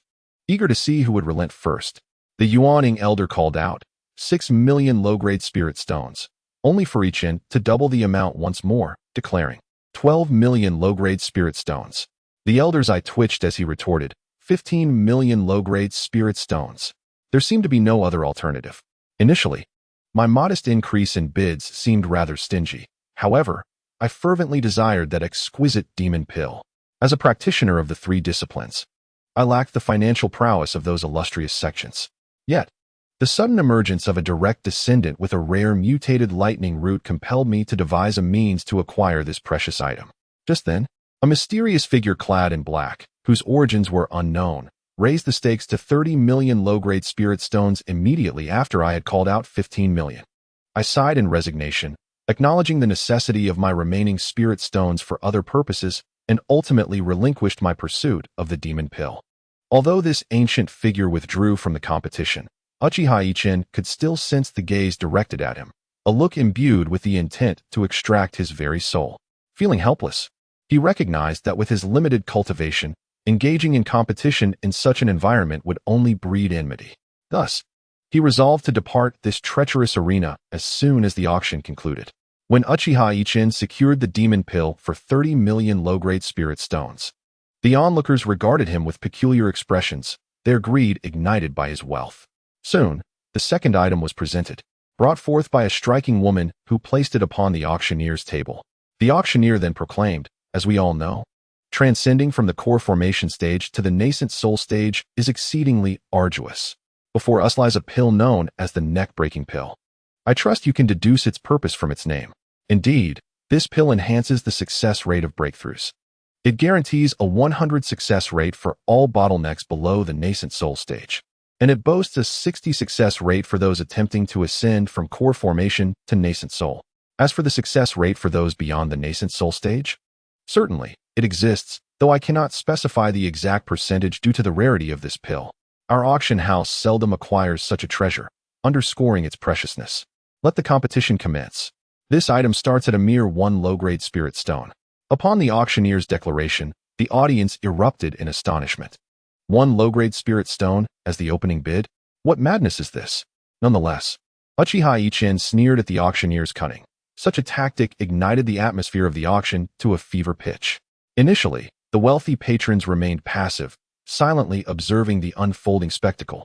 As the auction house deliberately stoked the fervor, they understood the unspoken etiquette of allowing the lesser bidders to initiate the competition. Even the young girl with a face full of freckles placed a bid, albeit a modest one of 300 low-grade spirit stones, soon lost amid the frenzy of escalating bids. As the bidding soared to 100 million low-grade spirit stones, silence enveloped the hall. The patrons in the VIP section began their fierce competition, raising bids in increments of 10 million, leaving Uchiha Yichen astounded. Truly, the affluent were indeed wealthy. As the auction for the elixir reached a staggering 500 million, a profound silence enveloped the hall, leaving only 2 contenders in fierce competition. Although their identities remained shrouded in mystery, the tone of their bids betrayed their essence. One was a brash young lad, exuding an air of arrogance, while the other was an elderly man, whose presence felt ethereal. When their bidding escalated to 1 billion low-grade spirit stones, the old man withdrew, his voice laced with a palpable venom that any discerning ear could detect. At that moment, a wealthy merchant standing beside him hastily interjected, "Elder, I truly had no inkling of your desire for this elixir. Otherwise, I would have ensured it was never included in the auction." The elder waved his hand dismissively, replying, "It matters not." This merchant was none other than the proprietor of the auction house, and the old man was among the 3 most powerful beings in this realm. Having attained the out-of-body stage, Uchiha Yichen observed the conclusion of their bidding war, sensing the elixir's extraordinary nature. Though he coveted it deeply, he feared the potential emergence of formidable figures, prompting him to collect his acquired items and depart the auction house following the conclusion of the second item. However, as he exited, Li Xiaoyang let out a sigh, remaining in the auction house to witness the ongoing contest of the old monsters. Once Uchiha Yichen stepped outside, he sought a secluded spot, whereupon his right eye manifested a swirling vortex, drawing his form within. He did not leave. Rather, he harnessed his ocular abilities to return to the auction venue, where he continued to observe the proceedings. Upon his reentry, the old man cast a puzzled glance in his direction, yet his spiritual awareness detected nothing amiss, leading him to shake his head, dismissing his own concerns. As the old man's consciousness swept toward Uchiha Yichen's concealed presence, a cold sweat broke out on Yichen's brow. He cautiously maneuvered to another location, relieved to find that no one had noticed him, and wiped the perspiration from his face. The auction hall was veiled by array formations, making entry a formidable challenge.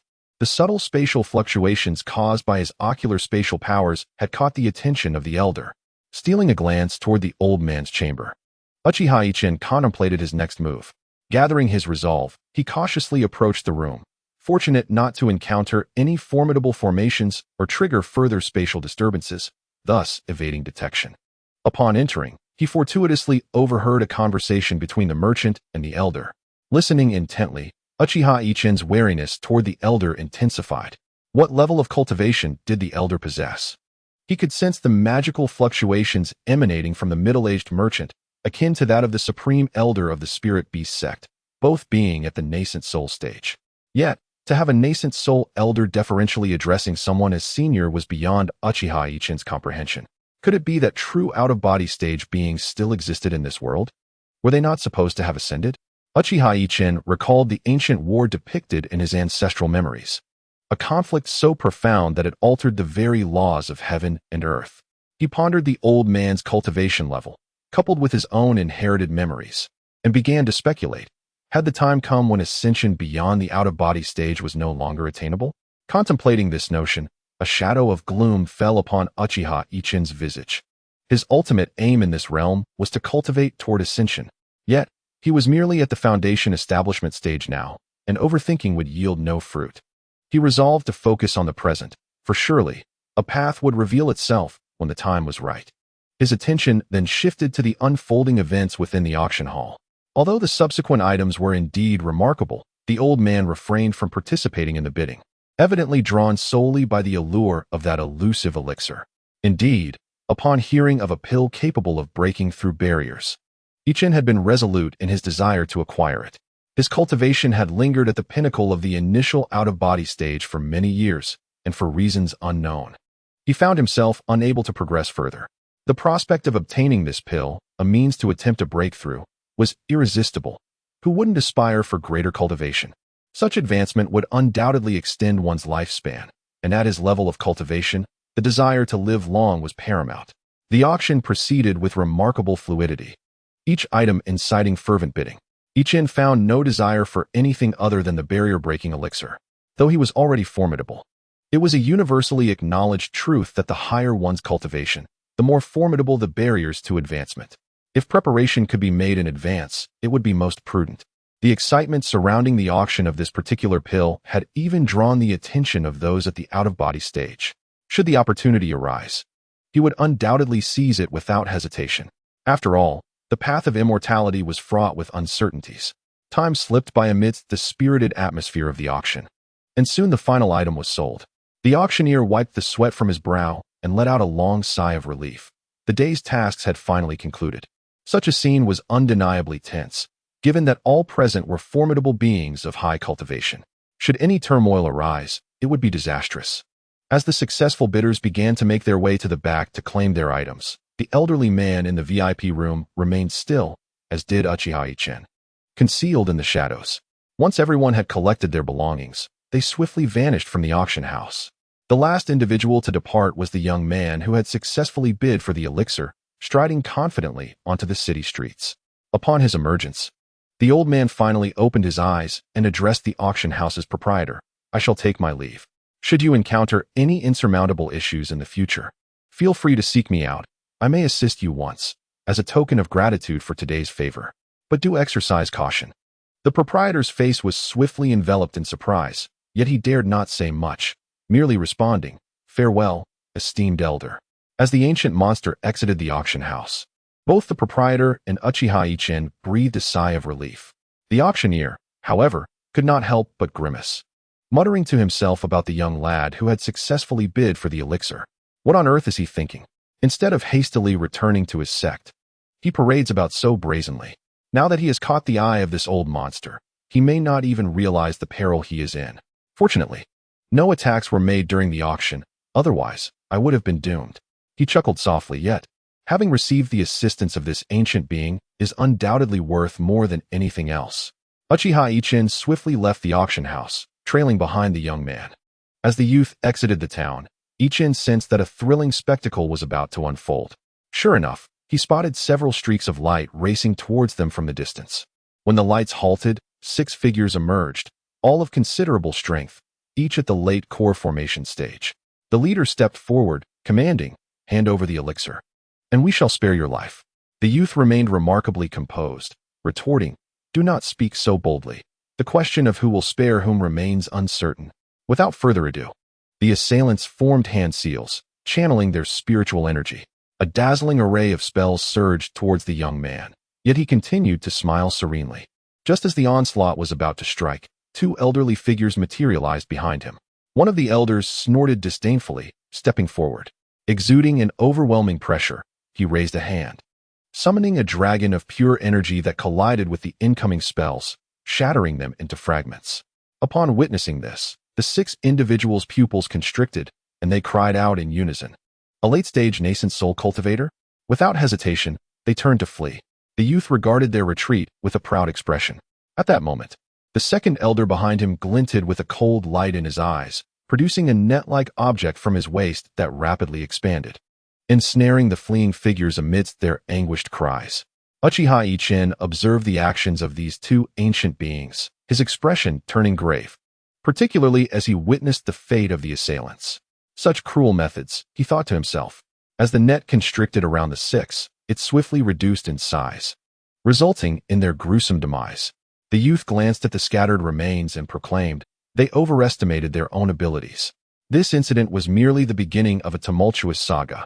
2 days later, upon reaching a forest, they were suddenly confronted by dozens of cultivators, among whom were 2 more formidable nascent soul elders.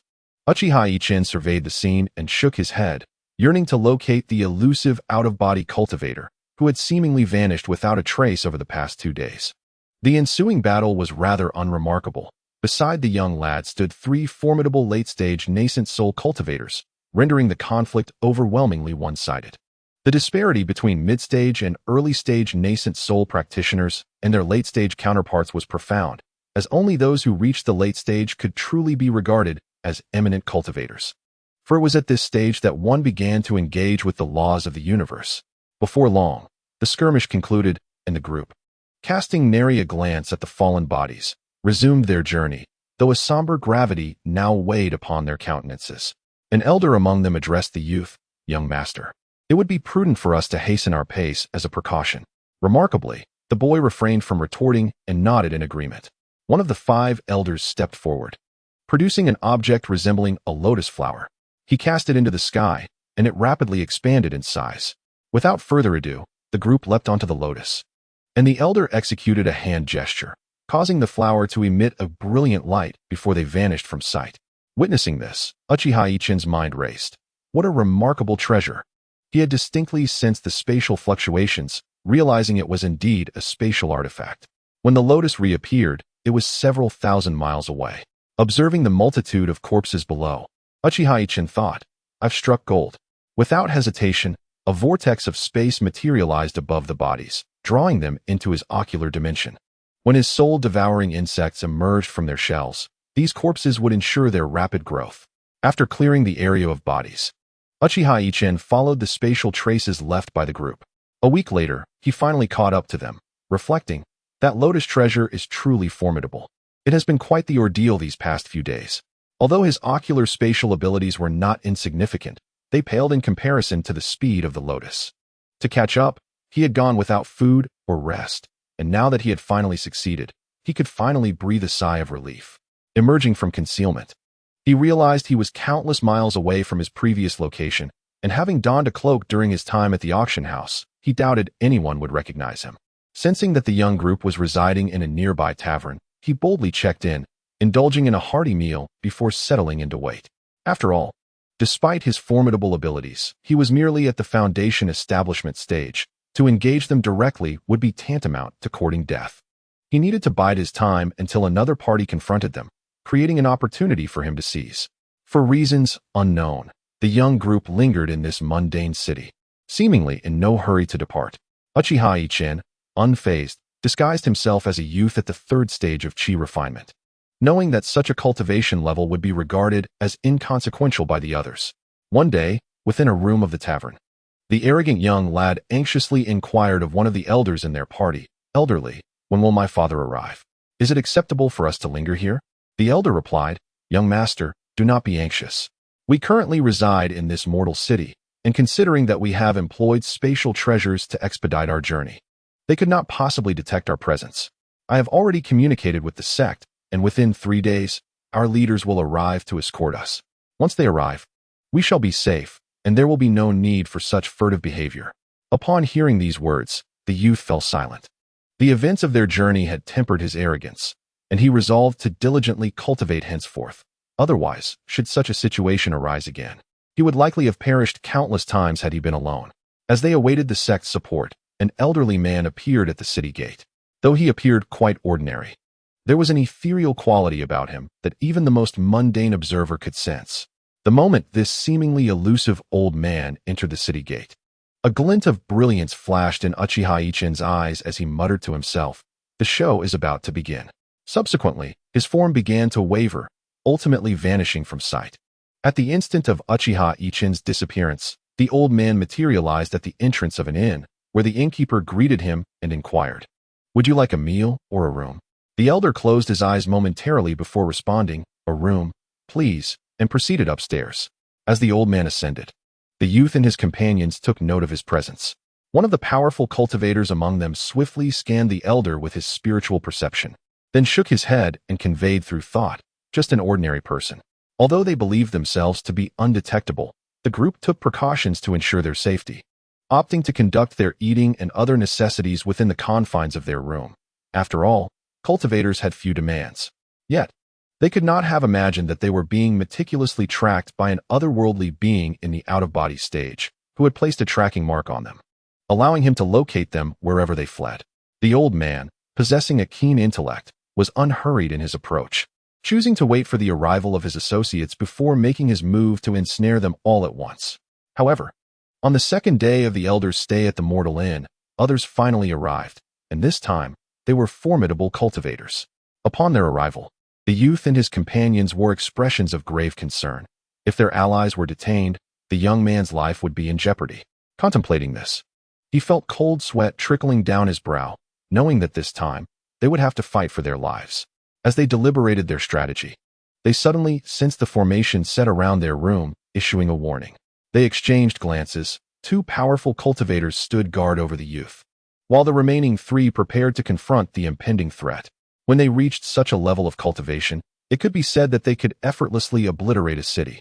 However, driven by the allure of treasures and viewing mortals as mere ants, they paid little heed to such matters. With a mere flicker of their inner power, a terrifying spiritual pressure emanated from them, causing the residents of the town to feel as though their chests had been struck by a mighty hammer, rendering them all unconscious. In the air, a wave of tension arose as both sides began to confront one another, comprised entirely of late-stage nascent soul cultivators. Such a battle was beyond the reach of those with lesser cultivation. Even the residual waves of the conflict would spell doom for anyone caught in their path. Therefore, both parties refrained from bringing along those of inferior cultivation. Amidst the tumultuous sky, 6 individuals locked eyes, their spiritual pressures colliding, stirring up dust and debris as if a tempest had been unleashed.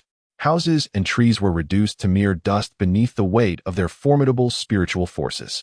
At that moment, one from the youth's faction spoke, addressing the opposing side. "Old Monster Zhong, we bear no enmity. Why must you act in this manner? It is essential to understand that if we engage in a desperate struggle, no one shall emerge unscathed." The individual known as Old Monster Zhong responded, "Old Monster One, there is no need for threats. Since you have acquired such a transcendent elixir at auction, you ought to be prepared for scrutiny and potential theft. If the roles were reversed, would you guarantee that you would not attempt to seize it from us?" A silence ensued until another voice interjected, "Senior brother, why waste words with them?" He then performed a hand gesture, and a flurry of needle-like objects shot toward the adversaries. When a late-stage nascent soul cultivator took action, it was certainly no ordinary affair. Indeed, those were the individual's innate treasures, as few would choose needle-shaped artifacts as their ultimate weapons. A muffled grunt echoed as one from the youth's faction was struck. Swiftly, he produced a vial, poured out several elixirs, and swallowed them in haste, exclaiming, "How despicable of you to launch a sneak attack." The one cultivator, witnessing the rapid turn of events and realizing one of his own had been hit, felt a glint of cold light in his eyes. He stepped forward, extending a finger toward the opposition. Old Monster Zhong, sensing impending danger, also advanced, manifesting a staff-like artifact, channeling all his power into it. The staff radiated with brilliance before he coldly snorted and swept it toward the enemy. However, he was ultimately a moment too late. As a nearby companion of Zhong let out a harrowing scream, half of his body disintegrating into a mist of blood. Observing the scene, Old Monster Zhong's eyes widened in astonishment. "Spatial magic? I did not anticipate you possessed such a technique. It seems we have underestimated you. Yet you shall also face my strike." He swung his staff toward his foe, causing the surrounding spiritual energy to explode forth. Witnessing this, the one creature did not dare to linger. He promptly patted his waist, summoning a green gourd that expanded in the wind, growing to about 3 meters in size. to block the incoming staff. The encounter was far from over. He swiftly executed another incantation, bellowing, "Blade of Space." In an instant, a sound akin to shattering echoed, and a rift manifested in the surrounding space, rapidly expanding. Upon completing this formidable technique, the elder of the Wen clan coughed up blood and began to descend towards the ground. Although he had merely grazed the surface of the laws with his cultivation, mastering the laws of space was no trivial endeavor. He had unleashed an exceedingly powerful secret art at the cost of his own vitality, resulting in the formation of this spatial rift. The youth's companions cried out, "Senior brother," as they soared towards the elder. Though the rift was small, its power was indisputable. The elder of the Zhong clan, upon witnessing the rift, shouted for a retreat, but it was too late. The rift appeared around them in an instant. He then commanded, "Everyone, attack together." Various spells erupted towards the rift. Although it began to shrink, it continued to encroach upon them. The elder Zhong's expression darkened, and he hurled his staff towards the rift, exclaiming, "Explode." He then spat blood, sacrificing his life as treasure to neutralize the spatial spell. Despite the loss of his precious artifact and sustaining injuries, it was evident that the opposing elder could no longer cast spells. Seeing this turn of events, a fierce determination filled the elder Zhong's countenance as he addressed his foes. "Since you are so ungrateful, then perish." He commanded his companions to attack and eliminate the few adversaries remaining. As they began to channel their spells, the elder one, upon witnessing this, illuminated with resolve, shouted, "You must protect the young master. Go, do not concern yourselves with me." Then, with a thunderous roar, he summoned the surrounding spiritual energy, which gathered towards him from a radius of 100 miles. Alarmed, the opponents cried out in trepidation, realizing he intended to self-destruct. They must eliminate him first. Just as their spells were about to strike the elder one, the space before him momentarily froze, nullifying their attacks. Seeing this, the elder one's face lit up with astonishment as he exclaimed, "Thank you for saving my life, master." Suddenly, the air shimmered, and a dozen individuals appeared, each emanating the powerful aura of late-stage nascent soul practitioners. Upon their arrival, the adversaries shouted in alarm, "This is bad," and hastily dispersed in retreat. At that moment, a middle-aged man stepped forward, gazing at the fleeing individuals with a cold smile, declaring, "Not a single one shall escape." His companions responded affirmatively, and in a flash, several of them pursued the enemies in various directions. Within half a day's time, they returned, each clasping their fists in respect, reporting, "Master, they all self-destructed." The middle-aged man nodded slightly, saying nothing, before turning his attention to the elder one and tossing him a jade vial. The elder one, filled with elation, promptly expressed his gratitude. "Thank you, master." The middle-aged man waved his hand and remarked, "It has been a challenging journey. Where is the young master?" The Wen clan practitioner promptly replied, "The young master is unharmed. He is likely hiding elsewhere. I shall inform him at once." He produced a talisman and recited an incantation, casting it into the sky, whereupon the talisman transformed into a beam of light and soared into the distance. Uchiha Yichen observed the direction in which the talisman flew, a cold smile gracing his lips, before casting a glance at the ethereal old man concealed nearby, his eyes glinting with intensity as he remained motionless. Before long, the youth appeared among the group, kneeling before the middle-aged man and declaring, "Father, the elixir has been secured." He revealed a jade vial, and as he did so, the hidden old man suddenly emerged, lunging towards the vial with astonishing speed. The middle-aged man shouted, "Thief, how dare you?" and struck out at the old man with a palm. To his astonishment, the old man merely smiled disdainfully and casually waved his hand, effortlessly deflecting the attack. After thwarting the middle-aged sect leader's assault, the old man vanished and reappeared beside the youth holding the elixir. The youth, witnessing that even his father could not deter this figure, was drenched in cold sweat. In a moment of desperation, he tossed the jade vial towards a nearby powerful cultivator. The cultivator instinctively caught the vial and placed it into his storage pouch, inadvertently safeguarding the elixir from the old man's grasp. Upon seeing the elixir safely secured by his companion, the middle-aged sect leader exhaled in relief and addressed the old man with cupped fists, saying, "I am Xuanzangzi. I believe we have no enmity. If your sole purpose is the elixir, you must recognize that we are not defenseless. I hope you will act within your means." This statement was laden with veiled threats. The old man, however, merely chuckled derisively. "Act within my means? How amusing. With that, he stood there, a cryptic smile on his face, before performing a graceful sweep with his leg. Instantly, the 10 or so individuals were struck as if by an unseen force, sent tumbling backward, blood spilling from their lips as they regained their footing. Xuanzang's pupils constricted at this sight, and he shouted, "Form a formation." The group exchanged glances, then regrouped into a peculiar formation before collectively shouting, "Slay the immortals, exterminate the demons." Upon hearing these words, the old man's expression turned grave, for he recognized them from an ancient tome. This was an immensely powerful primordial array. Although it was currently formed by merely a dozen cultivators, he was reluctant to underestimate its potential. He gazed solemnly at the formidable formation advancing towards him. With a swift motion, he summoned a set of array flags from his storage pouch.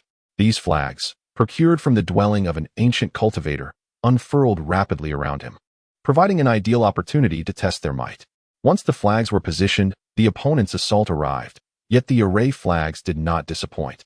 Regardless of the ferocity of the enemy's attacks, the flags successfully withstood every onslaught. Satisfied, he allowed a smile to grace his lips, followed by a cold snort. With a decisive gesture, he uttered the incantation, Giant Sword Technique. Before him, a colossal sword, stretching 100 feet in length, materialized. At his level of cultivation, the most fundamental techniques proved to be the most effective. Although the Giant Sword Technique was initially a foundational spell from the Foundation Establishment stage, his understanding of the laws at the out-of-body stage had begun to delve into deeper realms. Thus, the execution of a single Giant Sword Technique could rival the full strength of a late nascent soul cultivator. As the giant sword surged towards his adversaries, they initially managed to withstand the onslaught. However, they could not endure the relentless barrage. After a series of over a dozen strikes, Xian Songzi and his companions found their formation shattered, leaving them in a state of disarray. With a grim expression, Xian Songzi regarded the elder and took a deep breath. "I did not expect to encounter such a venerable figure today. Though your powers are formidable, we are not mere soft persimmons to be crushed. If it comes to it, we shall fight to mutual destruction." Upon hearing Xian Songzi refer to him as senior, the others widened their eyes in astonishment. Despite the existence of such ancient beings, they rarely revealed themselves, and even when they did, they often suppressed their cultivation levels. Thus, to see someone of their own cultivation level refer to another as senior was truly shocking. The elder responded, "Indeed, you possess some discernment, young one." Xian Songzi's lips twitched at being called young one, yet he refrained from retorting. After all, in the presence of such a genuine ancient being, he was indeed but a fledgling. The elder continued, "This elixir is essential for me. Do not engage in futile struggles." A resolute expression crossed Xian Songzi's face. He understood the significance of this elixir, which could enhance the probability of breaking through one's bottleneck. Who would not desire to advance their cultivation? He had lingered in the late nascent soul stage for far too long. Should he consume this elixir, even with a slim chance of success, it might propel him to that legendary realm. After all, the pursuit of cultivation was fundamentally about achieving greater heights. With these thoughts in mind, he cast a glance at the elder and declared, "Though your powers are vast, we shall never relinquish the elixir unless you annihilate us completely." The old man chuckled, remarking, "Since you refuse to drink to my health, do not blame me for my ruthlessness." With that, he advanced step by step towards Xuanzangzi and his companions. Uchiha Chen, witnessing this scene, understood that both parties were prepared to fight to the death. If he failed to acquire the elixir and it were to be destroyed, the loss would be irreparable. He cast a glance at the late-stage nascent soul cultivator and smirked, then stealthily approached, awaiting the opportune moment to seize the prize. Xuanzangzi observed the old man drawing nearer, his eyes brimming with malice. He then shouted, "Everyone, lend me your spiritual power." He formed a peculiar hand seal, and a cacophony of cracking sounds emanated from his bones. Upon hearing his command to deliver their power, his followers wasted no time in transferring their energy to him. Instantly, his spiritual power surged, becoming dense and formidable. It was as if some barrier had shattered, and his aura underwent a transformation, resulting in a breakthrough. This secret technique had been acquired by Xuanzangzi long ago. It required the cooperation of 10 late-stage nascent soul cultivators, which was why he was always accompanied by a cadre of such powerful allies. With this technique, he had triumphed over countless adversaries and seized numerous treasures. Though the after-effects of the technique were dire, it mattered little. The essence of cultivation was to amass resources. As long as one drew breath, there remained hope.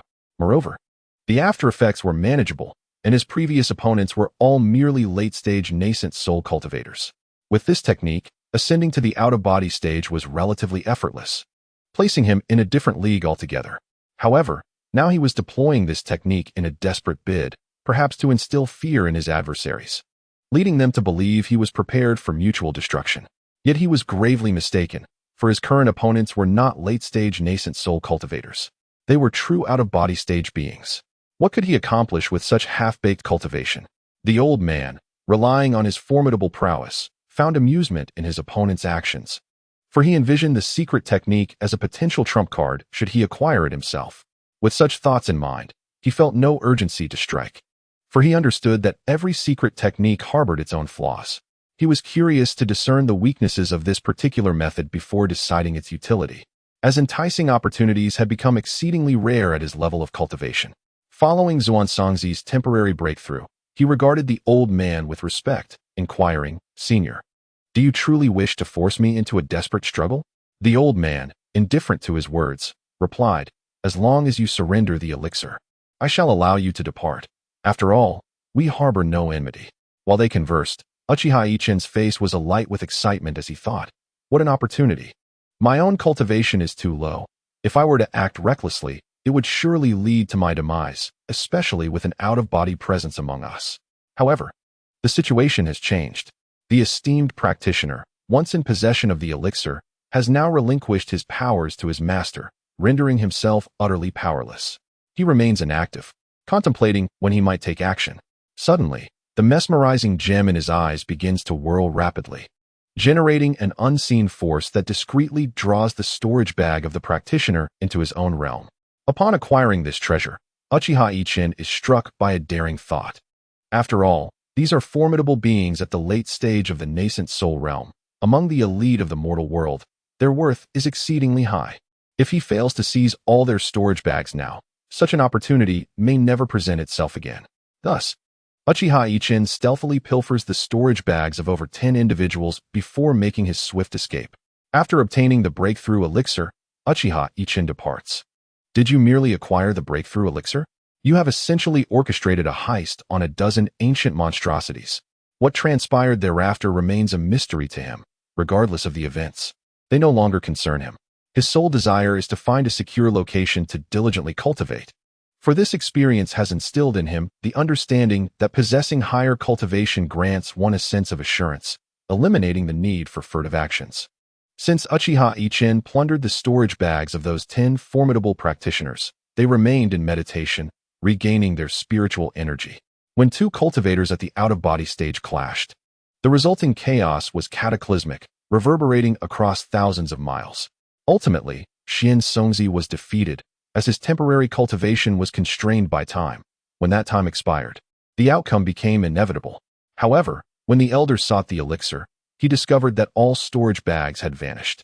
In a rage, he extracted the soul of a late-stage nascent soul practitioner, but the answers he received yielded nothing of value. Now, the elder's expression darkened with malice. After enduring such a grueling battle, the elixir had inexplicably disappeared without a trace.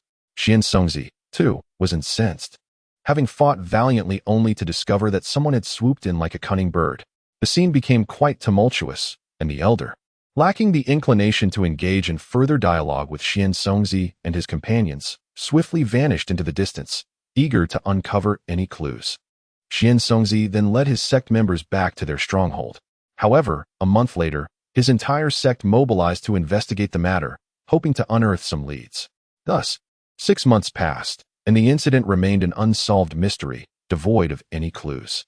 Yet, one individual began to harbor suspicions regarding the affair, Li Xiaoyang. He felt an undeniable premonition that Uchiha Ichen was intricately connected to the incident, but he merely chuckled it off and returned to his own sect. Should Uchiha Ichen happen to witness him upon his return, he would be utterly astonished. Although Li Xiaoyang's name was genuine, his identity was entirely fabricated. In the depths of a secluded mountain forest, Uchiha Ichen spent 6 months in repose, utterly astounded by the treasures contained within the storage pouch he had seized. The wealth amassed by a late-stage nascent soul cultivator proved to be remarkably bountiful. Sorting through these resources alone consumed a month of his time. Coupled with his further understanding of his newfound abilities, over 5 months passed before he fully mastered all his powers. Thus, in the blink of an eye, half a year had elapsed, and Uchiha Yichen had turned 17. On this particular day, as he meditated within his cave, he awoke with a sigh. Having achieved the pinnacle of foundation establishment, he murmured, "What is this? Cultivation seems far too effortless. One must consider that your clones and the little serpent within you are intrinsically linked.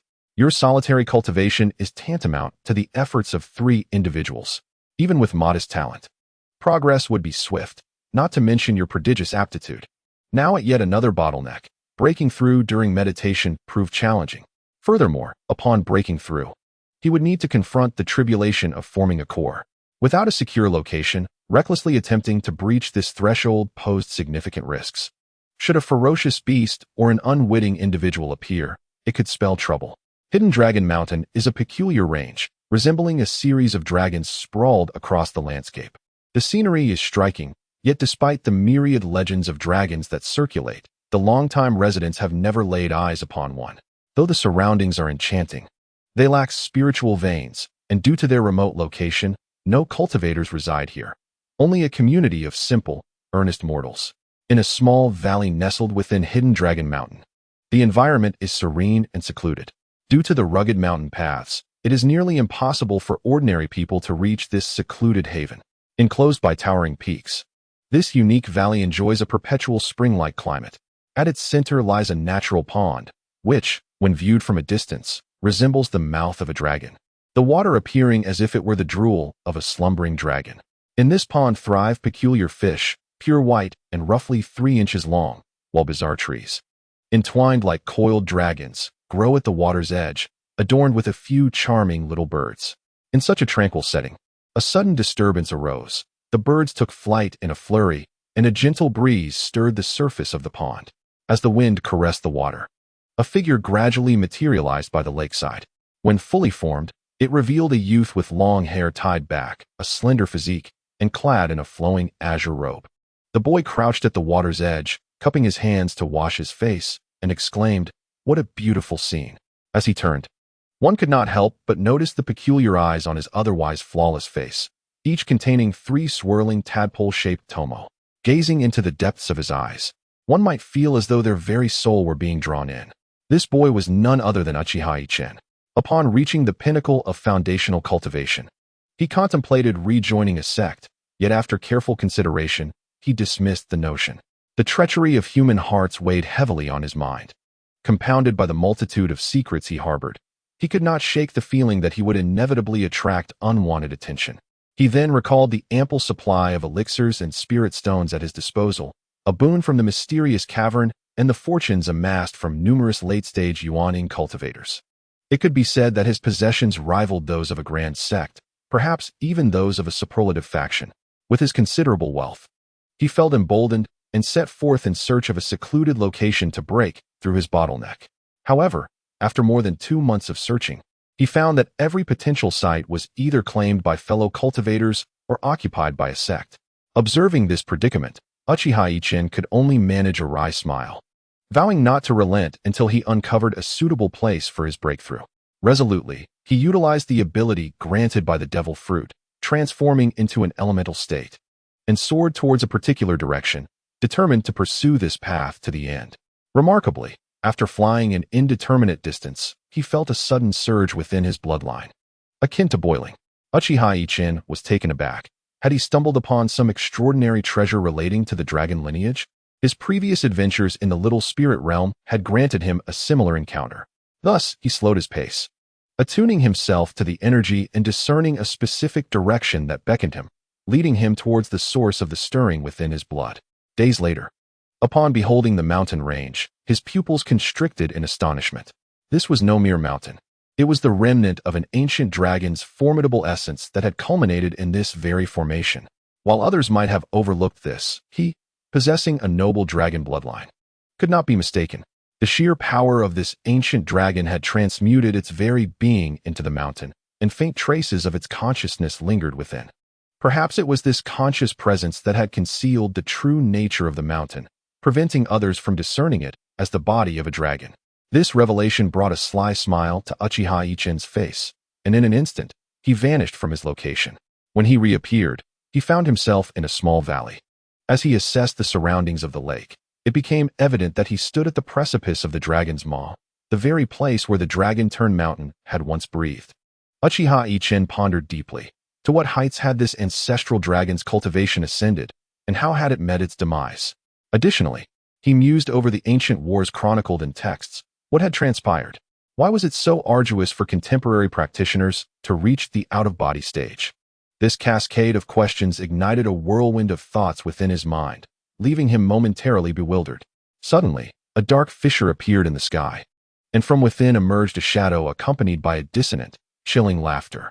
At last, the opportunity has presented itself. This time, I shall ensure the boy's soul is shattered. As the shadow surged towards Uchiha Ichen's form, an extraordinary transformation unfolded. Vibrant dragon scales erupted from his flesh, his body elongated, and a pair of majestic dragon horns sprouted from his head. Though it may seem like a lengthy narrative, this metamorphosis transpired in an instant. Once Uchiha Ichen fully transformed into a dragon, the shadow was perilously close to merging with his being. At that moment, a faint voice resonated. "Is it you? A mere wretch, who dares to taint my lineage?" A disdainful snort echoed through the air, and suddenly, a spectral dragon's spirit materialized. With a voracious opening of its maw, it engulfed the shadow, followed by a contented belch, casting a scornful glance toward the rift. This sound of derision seemed to traverse the corridors of time, piercing through dimensions to reach the source of the rift, where a man cloaked in dark mist sat upon a throne in a mysterious palace. Upon hearing the snort, the man rose abruptly, his pupils constricting as he exclaimed, "Dragon Sovereign? I thought you had perished." Observing the messages relayed by his avatar, he burst into laughter. "I believed you had evaded that cataclysmic battle. Who would have thought you'd meet such a fate? Consider this lad fortunate. When you achieve your nascent soul, I shall certainly extend my greetings."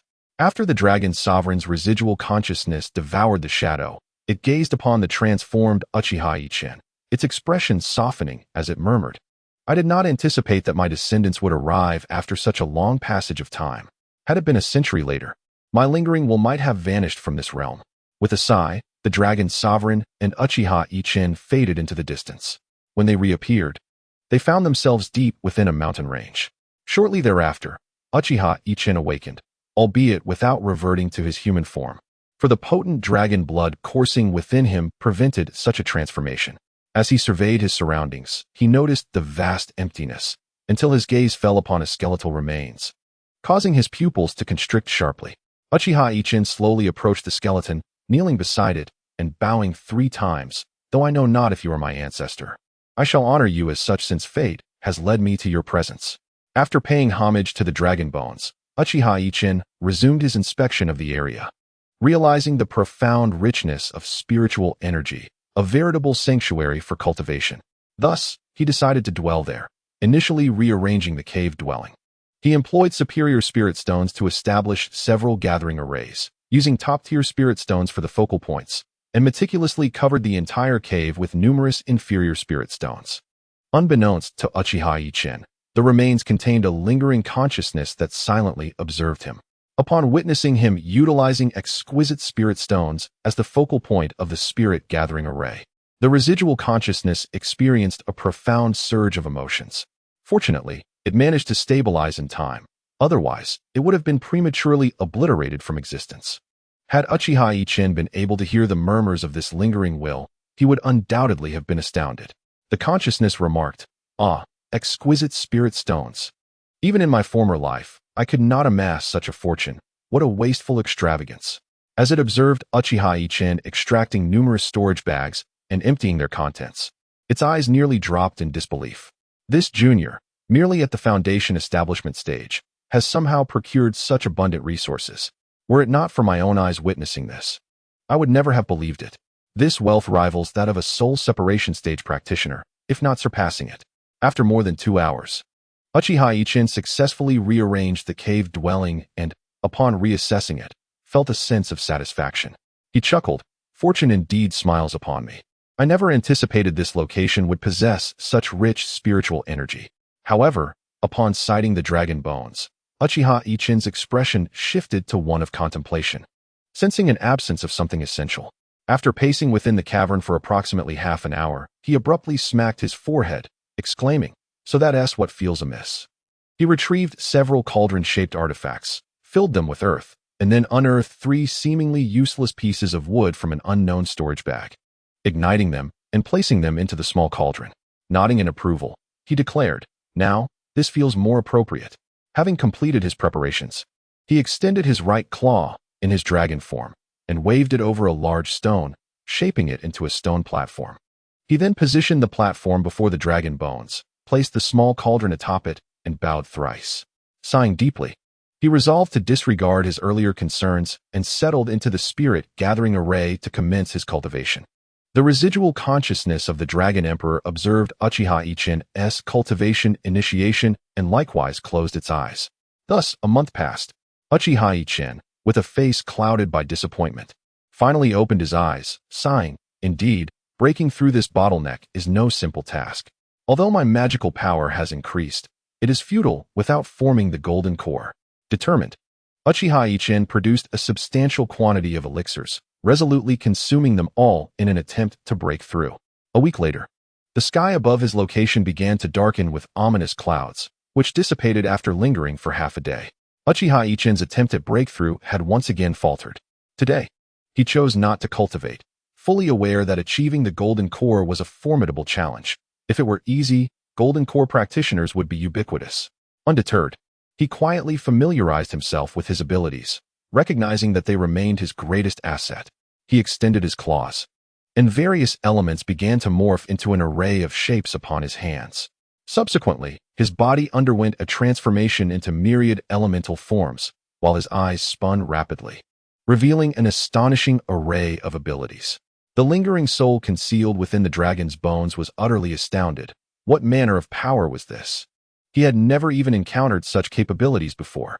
He pondered when the foundational stage had become so formidable. Had a new system emerged in the realm of cultivation? As the lingering soul drifted into chaotic thoughts, a scene even more astonishing unfolded. A glimmer of light flashed from the ears of Uchiha Ichin, and within the cave appeared thousands of swords, which then began to split and transform into fluttering petals. The lingering soul of the Dragon Emperor was completely taken aback. The ability to control such numerous magical artifacts was nothing short of remarkable. If arranged into a sword formation, would it not be invincible across the land? This young man was indeed impressive, and the thought that this prodigy was his own descendant filled him with joy. Time flew swiftly, and in the blink of an eye, a year had passed, marking Uchiha Ichin's 18th birthday. It remained uncertain how much he had changed in appearance, but his dragon form had undergone significant transformations. Firstly, his size had expanded from over 3 zhang to 6 zhang. Throughout the year, he had become intimately familiar with his various abilities, to the point where they had become instinctual. Uchiha Ichin coiled within the spirit-gathering formation, having spent an entire year confined to this place. Today, he resolved to attempt a breakthrough once more. If he failed again, he would resort to consuming the breakthrough elixir and aim for the core formation stage first. He would address any future bottlenecks as they arose. As Uchiha Ichin prepared to gather his energy for the core formation, a voice shattered the silence of the cave. "Young one, I have observed you for a year, and I must say, you are quite impressive." Startled at first by the unexpected voice, Uchiha Ichin quickly recalled a tale from a bygone lifetime where a sage offered guidance. With that thought, a grin crept onto his face, though he feigned a startled demeanor and replied, "Who goes there? Show yourself." When a faint dragon shadow emerged from the dragon bones, Uchiha Ichin's heart steadied. Indeed, this skeletal structure harbored secrets. The dragon shadow then spoke, "Young one, I am your ancestor." Upon hearing the term ancestor, Uchiha Ichin felt a wave of disbelief wash over him. Contemplating, "You truly wish to claim the title of my ancestor?" The dragon shadow continued, "Over 1,000,000 years ago, during the ancient war, I perished here. My flesh transformed into the mountains of this era, leaving behind only these bones. However, due to the presence of my lingering soul, I have remained hidden in this place, and thus, the secrets here have gone undiscovered. I have awaited the arrival of my descendants, yet for reasons unknown, I have not encountered anyone until now. Had you arrived a century later, I might have vanished from the world entirely. The aged man observed your desire to transcend to the core formation stage, and now presents you with an opportunity. I shall bestow upon you my legacy. However, you must pledge to return to the Dragon Clan, for I am, in truth, the Dragon Emperor. I do not demand much from you. Simply convey my message back to the Dragon Clan. Should you aspire to become the leader of that clan, that is also permissible. As he spoke, 2 items emerged from the dragon bone. One was a token, and the other resembled a jade seal. The lingering spirit continued. This token was acquired by a fortunate twist of fate, and to this day, I remain unaware of its true purpose. The jade seal serves as the insignia for the next Dragon Emperor of my clan. It is for you to decide how to utilize it. Additionally, I urge you to find a way to refine my dragon bone. This should enable you to reach the core formation stage. Regrettably, I can offer you no more, as I lost all that I possessed in that great war. As Uchiha Yichen prepared to respond, the dragon's spirit interjected. You should also consume this fragment of my soul. Within it lie some incomplete memories that may assist you in the future. Upon saying this, the dragon spirit erased its own consciousness, transforming into a myriad of luminous particles that surged toward Uchiha Yichen. Upon contact with his body, the essence swiftly fused with his soul, causing it to expand rapidly, tripling in size before finally stabilizing. Subsequently, fragments of memories began to meld into his consciousness. Once this process concluded, Uchiha Yichen let out a sigh. Unable to refuse this fate and having gained the benefits, he resolved to think no further, choosing instead to strengthen himself before visiting the Dragon Clan. With a flash of determination in his eyes, he approached the dragon bone once more, bowed several times, and placed his claws upon it, activating his source absorption to commence the devouring of the dragon bone. 3 months later, Uchiha Yichen completed the absorption. Upon finishing, his dragon bloodline ceased its tumultuous surge, and he returned to his human form, marveling at the immense power the former Dragon Emperor must have possessed. Merely a skeletal remnant consumed so much of my time. Alas, time has eroded the clarity of the memories within the lingering spirit. Many pertain to the Dragon Clan, and the details of that great war and his own cultivation remained shrouded in obscurity. Uchiha Yichen turned his focus inward, settling into a meditative position within the spirit-gathering array to initiate his breakthrough. After consuming the dragon bone, a potent energy began to surge within him. 3 months passed, and dark clouds gathered overhead, accompanied by flashes of lightning and rolling thunder. The transition from foundation establishment to core formation, while not exceedingly high in rank, marked a significant watershed, with its bottleneck proving challenging to overcome. Following the consumption of the dragon bone, Uchiha Yichen's bloodline underwent yet another transformation. Though his bloodline had already been of high caliber, this was the bloodline of the Dragon Emperor. As the dragon bone fully integrated into his being, every bone within him was consumed by its essence. Once all the bones of Uchiha Yichen were completely consumed, the dragon's bones began to reshape themselves into a skeleton that could rival the Dragon Emperor, or rather, one that surpassed it in strength. The agony of reconstructing the bones was beyond our comprehension. Yichen had long since succumbed to this torment, only to be roused from his unconsciousness repeatedly, oscillating between life and death for a full 3 days. When the reconstruction of his skeleton was finally complete, it had reached an astonishing level, merging numerous genetic mutations. At this moment, Uchiha Yichen could contend with cultivators at the late stage of the core formation purely through his physical prowess. As soon as the restructuring of his bones concluded, his muscles began to undergo mutations as well, a process that also lasted 3 days. Upon the cessation of this transformation, Yichen exhaled a long sigh. The pain endured was truly unbearable, and he had no desire to experience it again. Thus, his physique grew immensely stronger, capable of storing vast amounts of energy. Following the fusion of his soul with the remnants of the Dragon Emperor, Yichen's soul expanded to 3 times its original size. With both his body and soul now significantly enhanced, he was poised to make a genuine breakthrough. Although the reconstruction of his bones and body consumed most of the energy from the dragon bones, the newfound strength of his body and soul allowed him to withstand the tumultuous energies of the world during his breakthrough.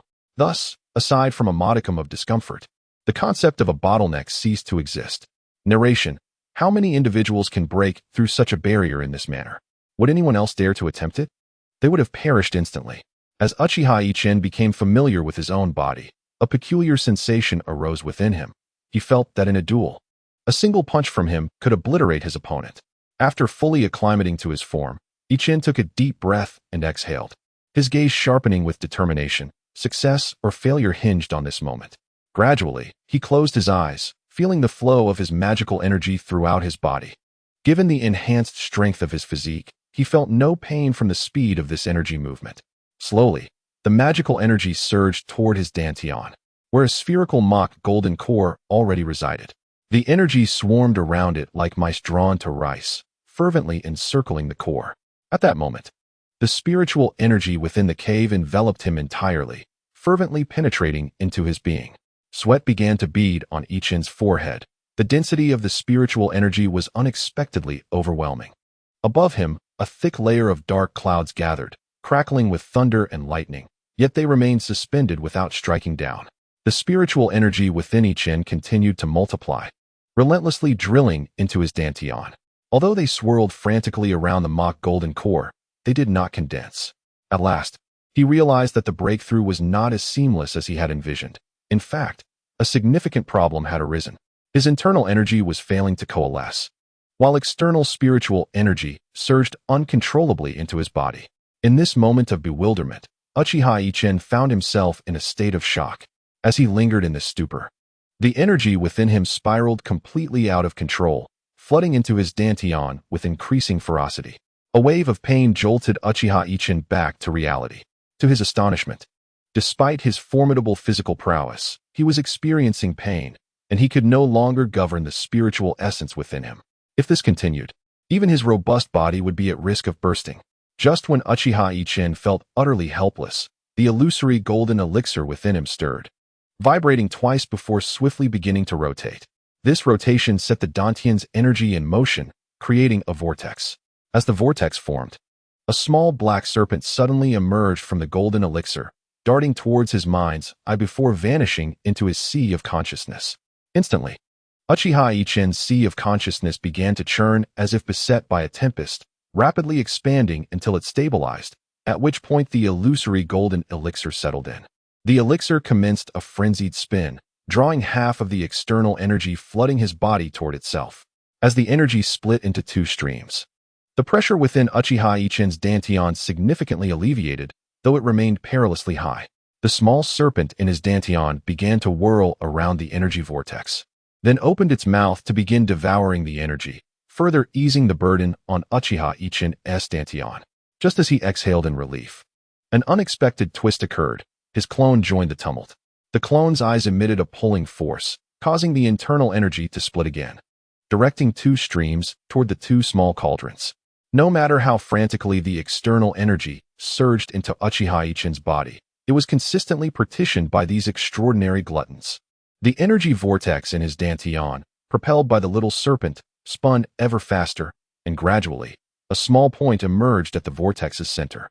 The moment this point appeared, the clouds above thickened ominously, while the dantian's energy began to be consumed by this point, which steadily expanded. Witnessing this scene, Uchiha Yichen finally felt a sense of relief. He was on the verge of forming the elixir.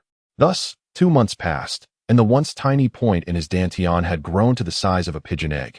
Just as it fully formed, the illusory golden elixir in his sea of consciousness unexpectedly split, producing a slender thread. Unlike the singular hue connecting to the organs, this thread embodied the 6 primal colors: gold, wood, water, fire, earth, and devouring. It extended from the sea of consciousness, directly linking to the golden elixir. When all connections were established, the small serpent in his dantian began to undergo a transformation. A small serpent coiled around the golden elixir, gradually enveloped by spiritual energy, ultimately forming a complete, circular cocoon that spun around the elixir, resembling a black silk ribbon encircling it.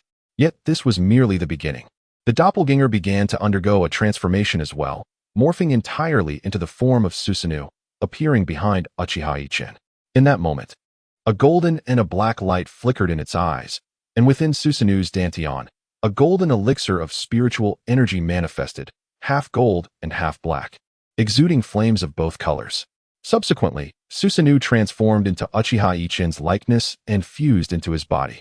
At the instant of this fusion, the small serpent in his dantian broke free from its cocoon. The abundance of spiritual energy accelerated its evolution. As the golden elixir formed within the doppelganger and the serpent emerged from its chrysalis, dark clouds thickened above Uchiha Yichen, multiplying in density threefold. Lightning began to coalesce, and a sense of celestial might spread across the mountain range. Once Uchiha Yichen's doppelganger and the serpent successfully manifested their golden elixirs, his control over his body returned. However, captivated by the dense spiritual energy within the cave, Uchiha Yichen undertook a reckless action. He channeled his energy to devour the primordial essence, creating a black hole around him that voraciously consumed the surrounding spiritual energy, infusing it into his body. As spiritual energy surged within him, the formation of the golden elixir prevented any risk of explosive demise. The small serpent, along with the golden elixir of his main body, grew larger as they consumed spiritual energy fervently. For reasons unknown, the illusory elixir within Uchiha Yichen's sea of consciousness began to mutate as well, radiating a kaleidoscope of colors while also voraciously absorbing spiritual energy. It was then that Uchiha Yichen noticed his body instinctively transforming into a draconic form. Once transformed, vibrant patterns sparkled between the twin horns atop his head, forming an ancient symbol. The moment this symbol manifested, the heavenly tribulation above him intensified tenfold. The changes within Uchiha Yichen's mind were profound. The illusory elixir swelled until it reached the size of an apple, suddenly emitting a brilliant light and forming into a hexahedron. As this hexahedron took shape, the ancient symbol upon his draconic head began to flicker rapidly. Suddenly, a message appeared in Uchiha Yichen's mind, filling him with immense joy as he realized he had inexplicably produced a Dragon Ball. It was known that dragon clans rarely possessed Dragon Balls. Yet each dragon with such a treasure was a formidable force in their domain. When the ancient symbol and the Dragon Ball fully connected, Uchiha Yichen finally reverted to human form, though he now emanated a complex aura, exuding an ancient presence reminiscent of a long-lived and enigmatic creature. For the time being, let us set aside other matters. Uchiha Yichen has successfully reached the stage of core formation. However, upon witnessing the ominous clouds gathering in the sky, a smile would surely grace his lips. Having finally completed his breakthrough, Uchiha Yichen understood that the transition to core formation would necessitate facing a tribulation, and thus he was not overly startled by the oppressive weight of heaven and earth he felt. With a surge of energy, his right eye emanated a powerful suction, drawing everything from his abode into itself, including his very being. When Uchiha Yichen reappeared, he found himself atop the mountain, gazing at the dense tribulation clouds with a furrowed brow. Although the tribulation at the core formation stage was indeed a trial, it merely served as a slight test by the heavens, allowing one to comprehend the laws of nature. Yet, the intensity of the current tribulation seemed far beyond a mere test, leading him to ponder without resolution. After all, he had encountered tribulation clouds during his foundation establishment as well. Standing at the mountain's peak, Uchiha Yichen refrained from summoning any artifacts, for his breakthrough to core formation was extraordinary. Having absorbed a vast amount of spiritual energy from the heavens and earth, his cultivation had surged from the early stages of core formation to the mid-stages.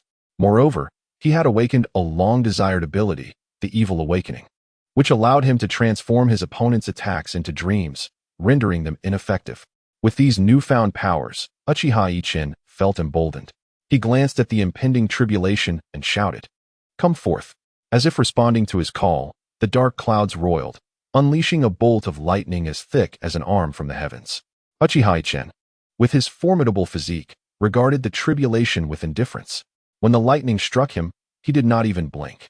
The heavens, seemingly incensed, sent down another bolt, this one twice the thickness of the last, yet Uchiha Yichen remained unfazed. This sequence continued for 6 bolts, and when a strike as thick as a barrel descended, Uchiha Yichen's brow furrowed. After all, he was merely undergoing the tribulation of core formation. 6 bolts should have sufficed. Observing the ominous clouds above, which showed no sign of dissipating, his expression finally shifted. If this doubling continued, how many more bolts would he have to endure? When the 7th bolt descended, it was as thick as 2 barrels. Yet, once again, it failed to inflict any harm. Uchiha Yichen, with a mighty shout, launched a punch at the descending lightning, shattering it with ease. His devil fruit power, being of the natural element, granted him control over lightning, and his natural resistance to it was formidable. Ordinary lightning posed no threat to him whatsoever. As the eighth bolt began its descent, Uchiha Yichen regarded it, now as thick as 2 water tanks, with caution. Channeling his magical power, he formed seals with his hands and summoned several artifacts to his side. Thus, the might of the heavenly tribulation surged exponentially. When the 12th bolt descended, Uchiha Yichen, though unscathed in a tangible sense, appeared rather disheveled. By the time the 13th bolt struck, Uchiha Yichen bore a grave expression. For if the previous tribulations had been mere ordinary lightning, the current one had begun to alter in hue, though still the width of an arm. Its profound color conveyed to Uchiha Yichen that its power far surpassed that of its predecessors. With a display of dragon form, Uchiha Yichen let out a mighty roar that resonated through the mountain range. The locals deemed this day as the arrival of celestial beings, for the skies were clear, while the mountaintop was engulfed in thunder and lightning. Subsequently, a resplendent dragon emerged, and with a tremendous cry, all present were rendered unconscious. Upon manifesting his dragon form, Uchiha Yichen summoned the dragon pearl, eager to test its potency. When the heavenly bolt struck the pearl, it was astonishingly repelled. This invigorated Uchiha Yichen. Although he possessed numerous hidden cards, resolving troubles with a singular ability was undoubtedly preferable. His trump cards were meant for critical moments, and frequent reliance on them could lead to dependency. Indeed, the dragon pearl did not disappoint Uchiha Yichen, as it successfully countered each bolt of tribulation. However, after the 24th strike, gazing at the still dense tribulation clouds, Uchiha Yichen's brow furrowed in concern. What was amiss? 24 bolts, and yet the ordeal was not over? He dared not be complacent and remained fully focused on the tribulation. When the 25th bolt descended, Uchiha Yichen's expression changed dramatically. This was the sole tribulation recorded in ancestral memories. Unlike the others, this tribulation targeted the soul, inducing various illusions. Should one's spirit lack sufficient strength, it could be shattered, and succumbing to the illusions would lead to a similar fate. As this bolt neared its descent, in an unknown realm, a man shrouded in black mist laughed maniacally. Little one, at last, the opportunity has arrived. This time, you shall not escape. With a wave of his hand, a rift in space materialized, from which a doppelganger, identical to him, soared toward the opening. As the soul tribulation struck, Uchiha Yichen stood resolutely atop the mountain, for his spirit was bracing against the onslaught. In the midst of this confrontation, a shadow emerged from the tribulation clouds, darting toward his head.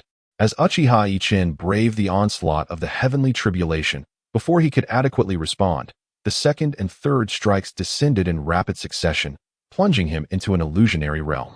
He found himself transported back to a previous life, embodying a reclusive young man whose days were consumed by the monotonous routine of work. One fateful day, a stunning beauty graced the office, and Yichen fell deeply in love with her, just as their relationship blossomed toward marriage. The girl was diagnosed with a terminal illness requiring exorbitant funds. In his devotion, Yichen sold blood and took on various part-time jobs, enduring this for 2 long years, only for her to ultimately succumb to her affliction. Standing on the precipice of despair, Yichen leaped from the cliff, choosing to end his life. Yet, just as he was about to meet his demise, he was abruptly drawn into a vibrant space filled with exquisite flowers. His pupils dilated in alarm as memories flooded back, realizing he had nearly perished in vain.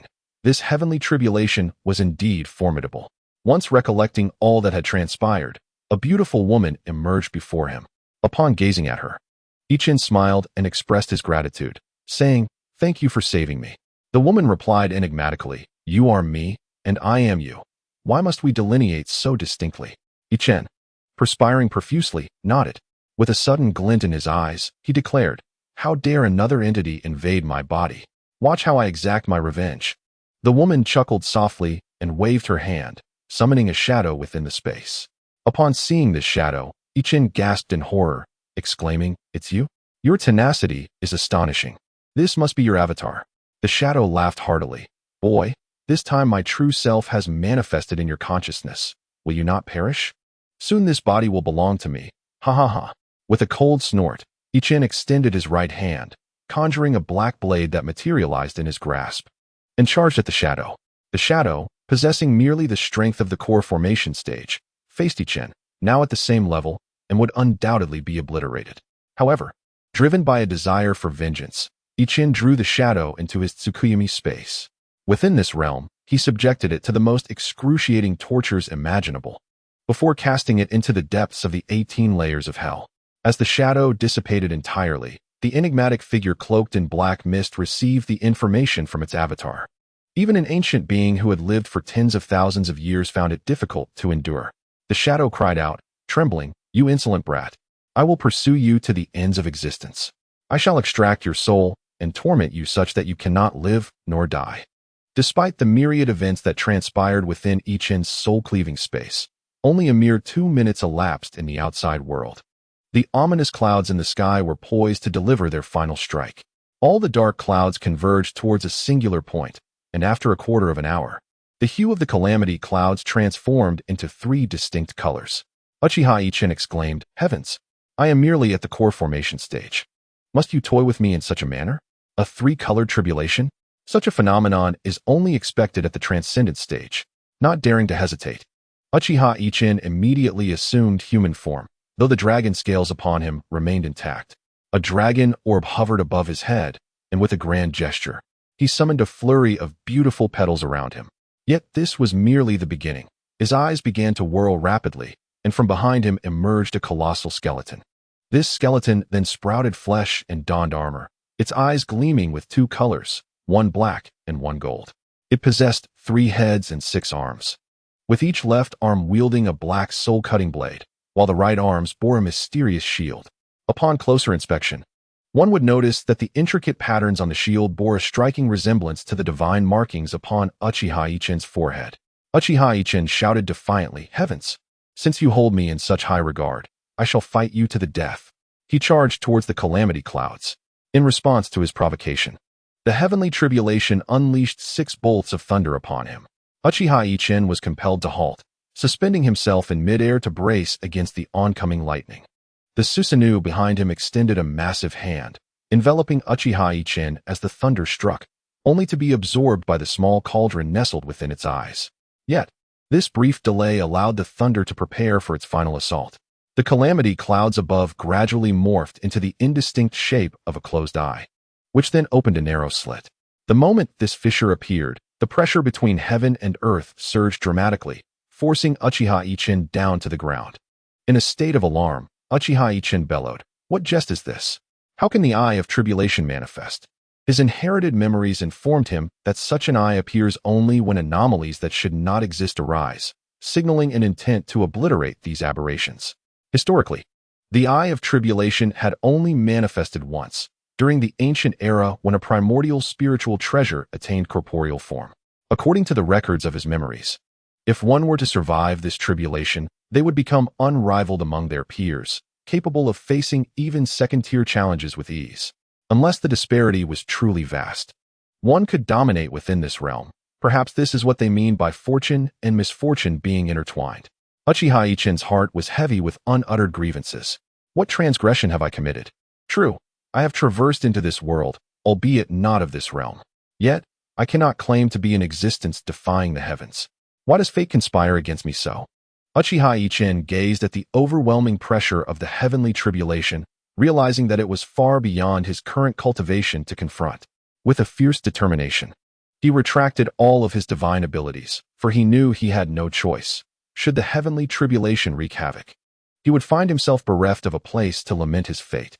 He sighed heavily, lying upon the ground as he stared up at the ominous clouds of calamity, contemplating the absurdity of his situation. The narratives he had encountered in novels were utterly misleading. They depicted protagonists who, against all odds, emerged victorious and vanquished the heavens. This was a matter of life and death. He truly faced peril.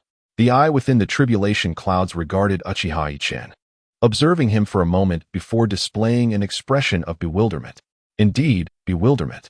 Uchiha Yichen felt the gaze of the calamity's eye and was struck with terror, grappling with the implications of its expression. Why was it filled with such confusion? Was it due to the multitude of divine abilities he had exhibited that summoned the eye of the heavenly tribulation? Yet, that seemed implausible. Although his abilities were not of this realm, They should not provoke the eye's desire for annihilation. A sudden spark of insight illuminated Uchiha Ichin's mind, though he could not fully grasp it. Resolute, he made a decision. He observed the heavens as the calamity clouds seemed to search for something, lingering without descending. He began to comprehend the situation. Drawing forth his Zanpakutō, the eye of the tribulation remained unmoving. He then exhaled a dragon ball and summoned a small serpent from within him, yet the eye showed no reaction. It became evident to Uchiha Ichin that, despite his transgressive nature, he was still far from being a target of divine eradication. After all, he was merely at the core formation stage. Once Uchiha Ichin made his determination, he exhibited no hesitation, summoning Susanoo forthwith. He soon realized that the eye of the heavenly tribulation seemed to have identified its target. As energy began to gather frantically in the skies, he understood then that it was not his Susanoo that invoked the wrath of the heavens, but rather the mysterious tripod within his eyes and the enigmatic shield upon his arm that drew divine ire. At the moment Susanoo manifested, his eyes flickered intensely, and the shield detached from Susanoo's arm, whirling rapidly around him. Witnessing this, Uchiha Ichin was struck with astonishment.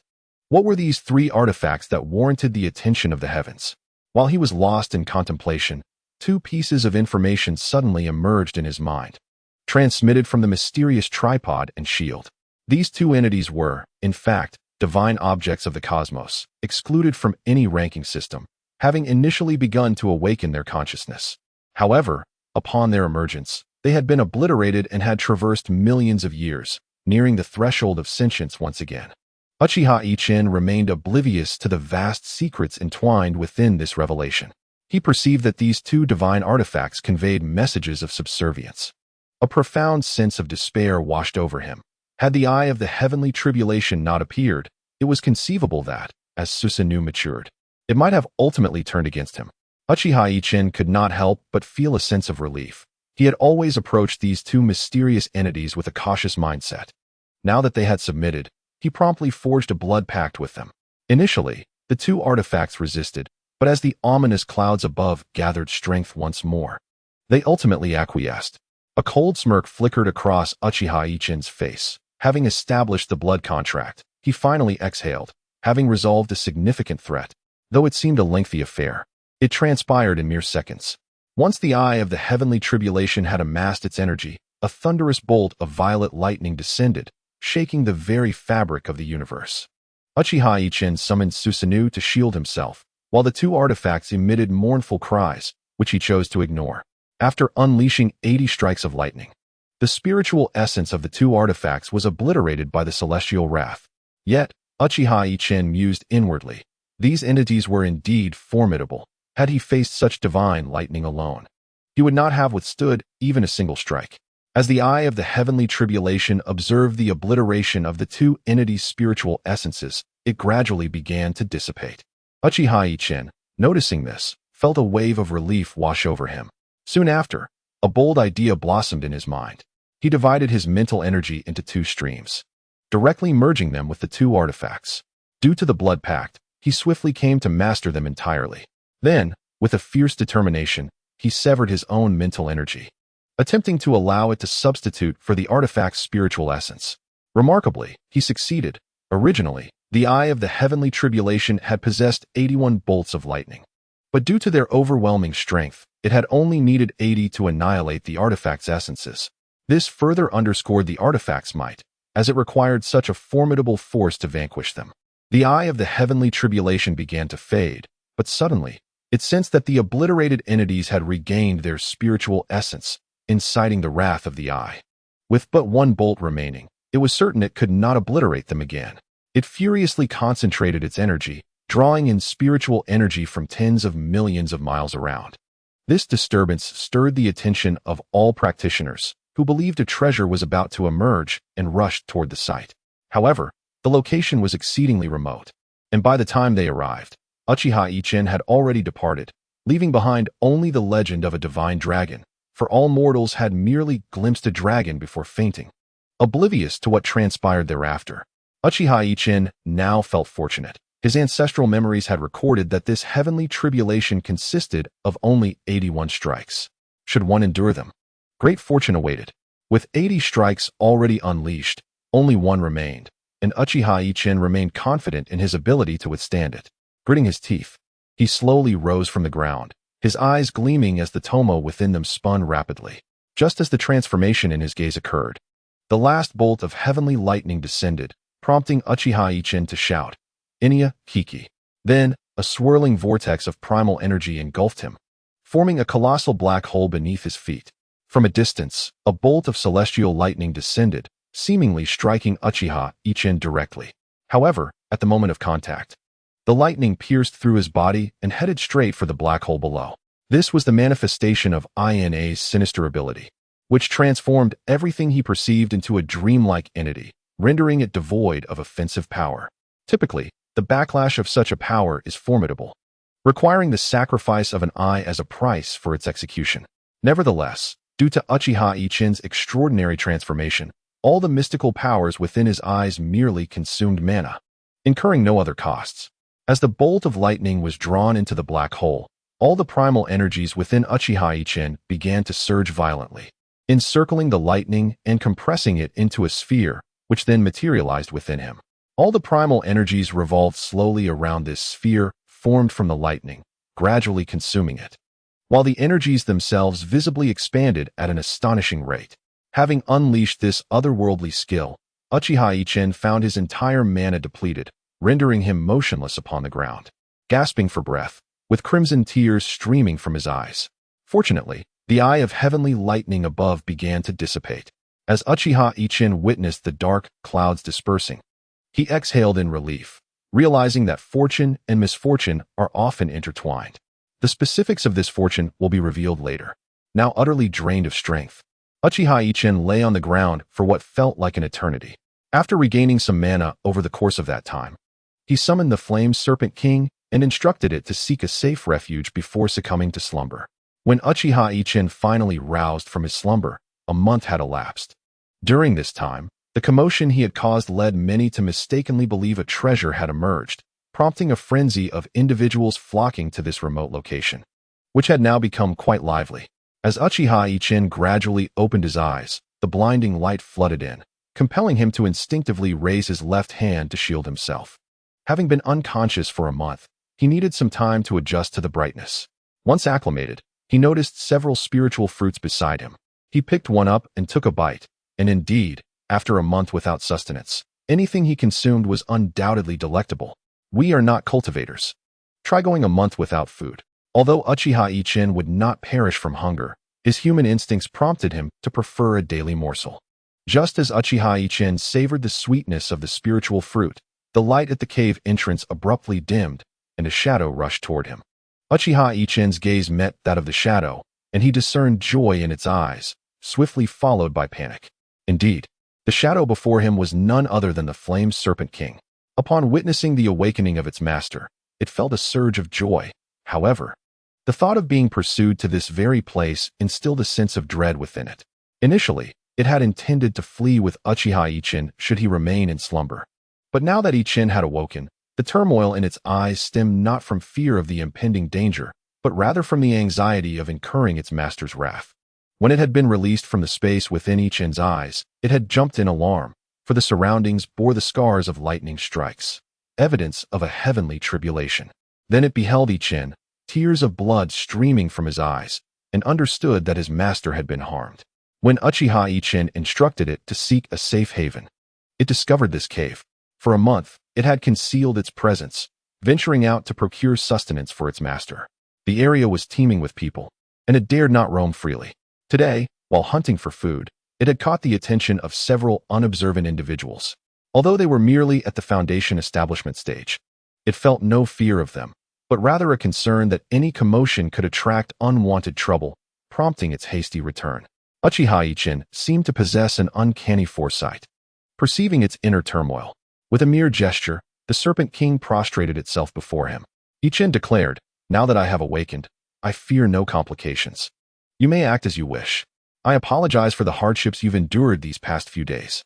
Having successfully advanced, I shall soon elevate you to a core formation spirit beast." Upon hearing the first half of Yichen's words, a glimmer of cold light flashed in the Serpent King's eyes, followed by a wave of emotion. By the time it processed the latter part, Tears welled up, coalescing into a large orb. Yichen chuckled admonishingly. You mischievous creature. Your intellect is not to be underestimated. Very well. Go forth and resolve the trouble. Do not fear conflict. Should an uncontrollable situation arise, I shall intervene. With these words of encouragement, the Serpent King erupted in exhilaration. Regardless of its intelligence, it remained a fierce serpent demon. In the realm of the little spirit, it could be considered a sovereign. After days of evasion, even the act of hunting required utmost caution. Had it not been for the concern of drawing trouble to its master, it would have already gone wild. Now, with its master's command, its combative instincts surged forth, igniting its body in flames. With a powerful flap of its wings, it soared 100 feet away. Uchiha Yichen chuckled and shook his head, savoring a spirit fruit. Before gesturing again, a vortex materialized before him, and he was drawn into it. His actions were purposeful. Having achieved the core formation stage and successfully weathered the tribulation of the heavenly eye, his body had undergone remarkable transformation. His capabilities were now unparalleled. Even beyond his own comprehension, his spiritual consciousness was formidable, rivaling that of a nascent soul, and could even compare to the out-of-body stage. Upon awakening, an instinctive sweep of his consciousness revealed to him a bustling environment, leaving him momentarily astonished. Where was he? The lively atmosphere felt oddly out of place. Seizing the moment, he intended to leverage the formidable presence of the Flame Serpent King to unravel the mystery. However, this decision would soon lead to misfortune for several Foundation establishment stage cultivators. Wang Yang, a disciple of a minor sect, typically inclined to bully the weak and side with the powerful, had come to witness the commotion surrounding the emergence of a certain treasure, hoping to encounter some fortuitous opportunities himself. On this particular day, accompanied by a few close brothers, he set out to hunt for weaker cultivators to prey upon. Perhaps today would be his lucky day? Not long after they ventured out, they unexpectedly encountered a spirit beast. This creature, resplendent in fiery red, boasted transparent wings atop its serpentine body, and a distinctive horn adorned its head, marking it as an extraordinary being. To Wang Yang's delight, this spirit beast was also at the Foundation establishment stage. His eyes gleamed with greed. If he could capture this spirit beast and make it his pet, how splendid it would be. Although spirit beasts were significantly stronger than humans of the same level, he had a cohort of 5, all at the same stage. Bolstered by this thought, his courage swelled, and he quickly conveyed the situation to his companions. In the face of overwhelming temptation, human greed often eclipses reason. Despite the allure of the spirit beast, one among them, a girl in the early stages of Foundation establishment, remained clear-headed. With an unremarkable appearance and a face dotted with freckles, she opposed the plan to capture the beast, sensing its formidable nature. Nevertheless, her warnings fell on deaf ears. Consumed as they were by avarice, with a resigned sigh, she opted to withdraw from the endeavor. Wang Yang, dismissive of her concerns, proceeded with the others to execute their capture scheme. As they made their presence known, the spirit beast, predictably, fled in panic. Wang Yang's spirit soared. He signaled his companions to pursue. Observing this scene, the freckled girl scoffed, muttering to herself about their foolishness. The beast, clearly a formidable opponent, would not flee without reason. Yet, she too was drawn by her objectives and followed at a distance. As she neared Wang Yang and his companions, a fearsome roar erupted, imbued with a thirst for blood and exhilaration. Realizing the danger, she hurriedly concealed herself, knowing it would be folly to warn them. She might very well meet her own demise. The ensuing events unfolded in stark contrast to their expectations. The monstrous serpent lunged directly at Wang Yang and his group. Initially, Wang Yang laughed derisively, exclaiming, "This beast seeks its own demise. Watch how I deal with you." After a quarter of an hour, cold sweat trickled down Wang Yang's face. Astonishingly, despite having 4 experts at the Foundation establishment stage on their side, they were utterly incapable of breaching the defenses of the monstrous serpent. Whether through spells or magical artifacts, the only effect they achieved was a minor infliction of damage, while their own spiritual energy plummeted dramatically. Being a decisive individual, he shouted, "This creature is formidable. We cannot compete with it. Let us flee." Upon hearing Wang Yang's words, the remaining companions breathed a sigh of relief and desperately retreated in the opposite direction. Their escape route coincidentally passed by the hiding place of a girl with freckles. When their paths crossed, Wang Yang's eyes darted, and he exclaimed, "Senior sister, You've come to rescue us. You must confront this serpent." Upon hearing this, the girl felt a surge of panic, yet it was too late to voice her concerns, for the monstrous serpent had already surged toward her. Wang Yang and his companions felt a flicker of hope at this sight, but upon turning back, they found a young boy standing before them, possessing a pair of peculiar eyes. The boy then inquired, "Have you ever been kicked by light?" Before Wang Yang could formulate a response, the boy was already at his side. He raised his right foot, which emanated a radiant light from his knee down, akin to the sun in the sky. Realizing the threat posed by this boy, Wang Yang instinctively brandished an exquisite magical artifact and lunged at Uchiha Yichen, convinced that such proximity would allow him to cleave the boy in two. However, the subsequent events left him utterly astounded. His artifact passed right through Uchiha Yichen's body, inflicting no harm whatsoever. In an instant, the boy retaliated with a swift kick, and before Wang Yang could react, he let out a horrified scream as he met his demise. Similar fates befell the remaining 3 companions. After dispatching them, Uchiha Yichen turned to observe the girl, who was struggling against the Flame Serpent King in a state of disarray. A smile involuntarily crept upon his lips, perhaps unbeknownst to him, and he uttered, "All right, come back." Upon hearing his command, the Flame Serpent King obediently returned, coiling its body as Uchiha Yichen descended onto its head, smiling at the freckled girl. It has been a long time. The girl, upon hearing his voice, felt a twinge of confusion, as if she had encountered this voice before but could not place it. Just as she was about to inquire, Uchiha Yichen had already directed the Flame Serpent King to her side. Gazing at the majestic creature before her, she felt a flicker of fear, having narrowly escaped death only moments before. Upon raising her gaze to Uchiha Yichen, she momentarily hesitated, but then abruptly looked up at him with renewed focus. It was not just a mere glance. Rather, it was the gaze of Uchiha Yichen that captivated her. Upon beholding those eyes, every question the girl harbored was elucidated. Moments ago, she had pondered the familiarity in his demeanor, as he had greeted her with a long time no see, leading her to suspect he might have mistaken her for someone else. Yet, upon encountering those piercing eyes, her memories surged back, for just months prior, he had purchased something from her and inquired about numerous matters. At that time, he was merely at the chi refining stage. Now, however, she found herself unable to discern his cultivation level. A wave of astonishment washed over her, for she had experienced a fortuitous opportunity that propelled her to the foundation establishment stage in such a brief span. Yet what of him? She could hardly believe that fortune smiled so generously upon him as well, prompting her to inquire directly, "What is your current cultivation level? And why can't I see through you?" Upon hearing her question, Uchiha Yichen's brow furrowed slightly. Noticing his expression, the girl regretted her inquiry and instinctively took 2 steps back, widening the space between them. She feared that Uchiha Yichen might take offense and end her life, a common occurrence in the world of cultivation. This indicated her considerable experience. Although her retreat was subtle, Uchiha Yichen grasped her unspoken thoughts and chose not to expose them. "I am currently at the foundation establishment stage as well, though my magical prowess is deeper due to special circumstances," he explained. Relieved that Uchiha Yichen had no immediate intent to harm her, the girl engaged him in conversation.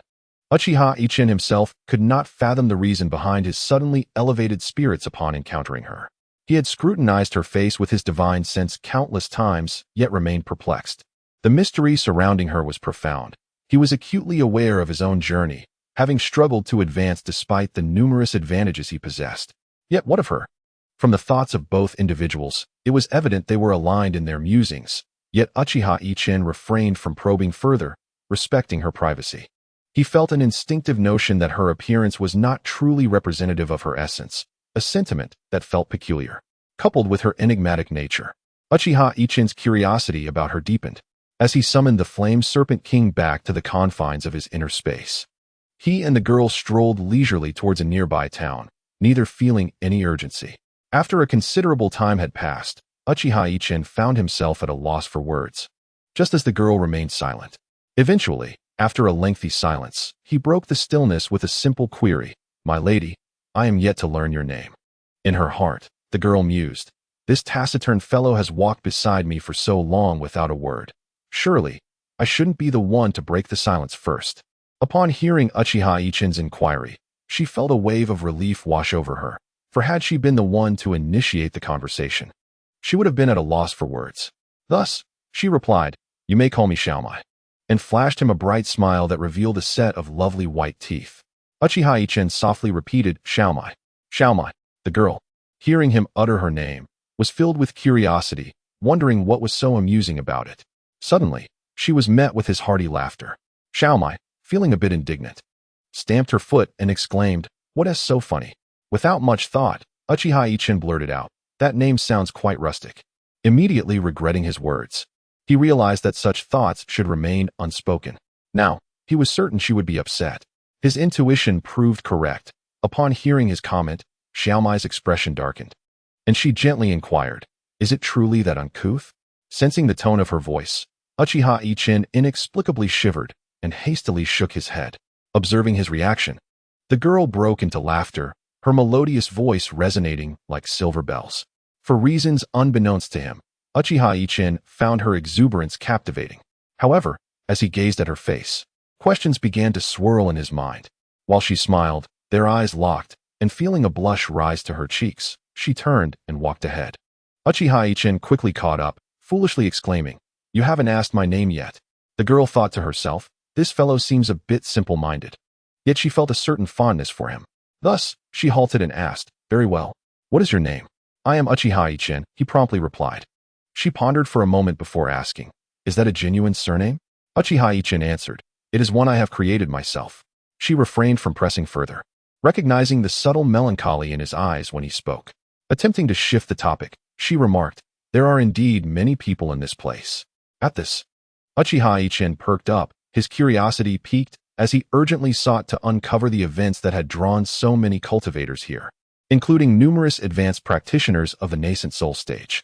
The girl continued, "Recently, the spiritual energy of the heavens and earth surged unexpectedly, something almost everyone could sense. Following this, the energy began to wildly congregate in this location. It is said that a celestial treasure has emerged, prompting a frenzy of people rushing here.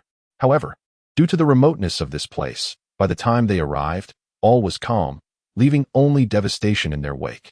After inquiring with the locals, it seemed a dragon was sighted, struck by lightning, and let out a roar that caused everyone to faint." Uchiha Yichen listened expressionlessly to her account, while the girl couldn't help but entertain a thought. Could this commotion possibly be his doing? After all, such sensational news was circulating widely, and yet he remained oblivious. What could this indicate? After the last great battle, I sensed an inextricable connection with that peculiar young man, and I am certain this incident is also linked to him. The girl found herself, unexpectedly, developing a curiosity towards Uchiha Yichen. Thus, the two engaged in conversation, oblivious to the transformations occurring in the outside world. And they spent 3 days in this serene manner. Both Uchiha Yichen and the girl seemed to relish this tranquil existence, as neither expressed a desire to depart. However, one evening, while they admired the moonlight and savored roasted chicken, a message talisman flew into the girl's hand.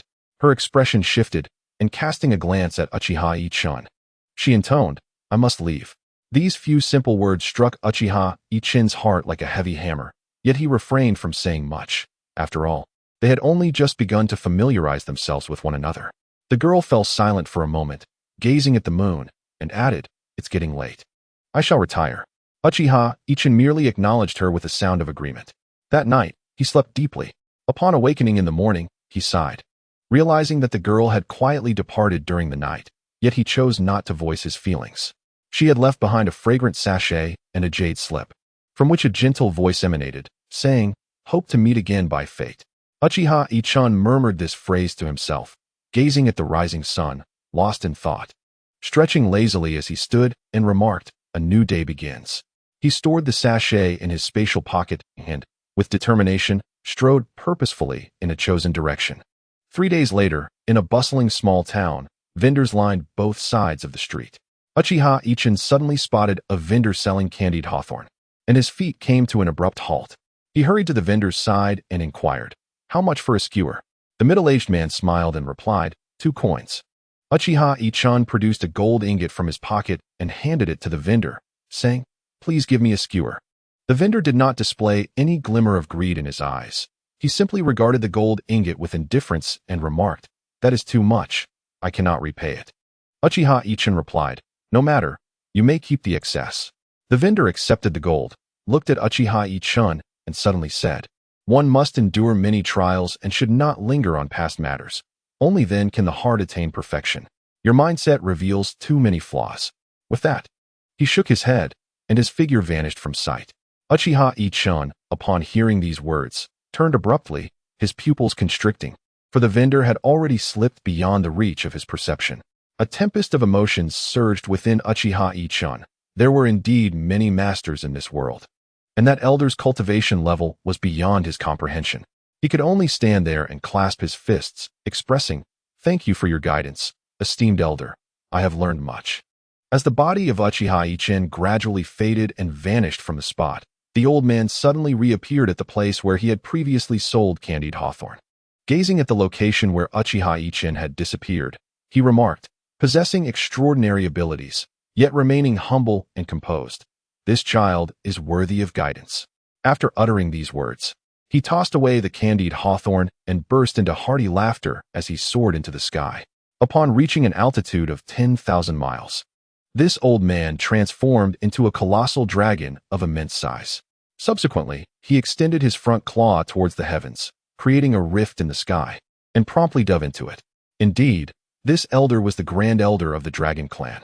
Due to the connection between Uchiha Yichen and the dragon pearl, as well as the divine patterns, a brilliant radiance emanated from the altar of the dragon clan. The grand elder, witnessing this spectacle, rejoiced, exclaiming, "The dragon emperor has emerged." Unable to contain his excitement, he utilized his formidable powers to tear through space and descend to the mortal realm. After observing Uchiha Yichen, a sense of relief washed over him. After all, it had been 1,000,000 years since the dragon clan had seen a dragon emperor, and the altar only radiated such brilliance upon the emergence of a new dragon emperor, signifying the complete disappearance of the previous one from this world. The grand elder sighed, his eyes brimming with sorrow. But soon his resolve strengthened as he issued a command before retreating into seclusion. After departing from the small town, Uchiha Yichen embarked on a journey to explore this world. Previously, his cultivation had been too lowly, but now, having reached the Dan formation stage and possessing various divine abilities, he felt no fear of anyone. Even if he were to encounter someone formidable, he believed that as long as he wished to depart, no one could detain him. In the blink of an eye, a year had passed. As winter arrived, animals began their hibernation, though a few small creatures ventured out in search of food. In a snowy landscape, a carrot lay on the ground, supporting a bamboo basket atop it. The fragrant aroma of the carrot wafted through the frigid air, soon attracting a plump white rabbit. When the rabbit hopped over to the carrot, it looked up at the bamboo basket, cautiously surveying its surroundings. Upon confirming the absence of danger, it ventured beneath the basket to nibble on the carrot. Just as it entered the area covered by the basket, a stick supporting the bamboo basket was suddenly pulled aside by a long string, causing the basket to descend and ensnare the rabbit. At that moment, a young child, approximately 8 or 9 years old, emerged from behind a nearby tree, exclaiming with delight, "I've got it! I've got it! Brother Yichen is so amazing!" Following closely behind was a striking young man clad in a thin blue robe, his long hair tied neatly at the back. A perpetual smile graced his face. Though his eyes were distinct from those of ordinary people, each eye was encircled by 3 small spinning tomo, gracefully revolving around his irises. Upon his arrival, the young man addressed the child, saying, "Little fatty, we should head back, otherwise your mother will become worried." The child, named Little Fatty, giggled and replied, "All right, I will listen to Brother Yichen." The young man shook his head gently, his left hand clasping a small child while his right hand held a plump, white rabbit, as he strode towards a particular direction. After walking for quite some time, a quaint mountain village finally emerged within their line of sight. Upon their arrival, the villagers greeted the young man with warmth and enthusiasm. Indeed, this young man was none other than our protagonist, Uchiha Yichen, who had just turned 18. Over the past 6 months, he had journeyed to many places. Due to the small serpent and the shadow clones within him, he found little distinction between meditative and non-meditative training, which left him somewhat vexed. Nevertheless, this peculiarity afforded him the opportunity to truly savor the tranquility of life. When he discovered this mountain village, the villagers initially regarded him with cautious respect, noticing that his eyes were different from those of ordinary people.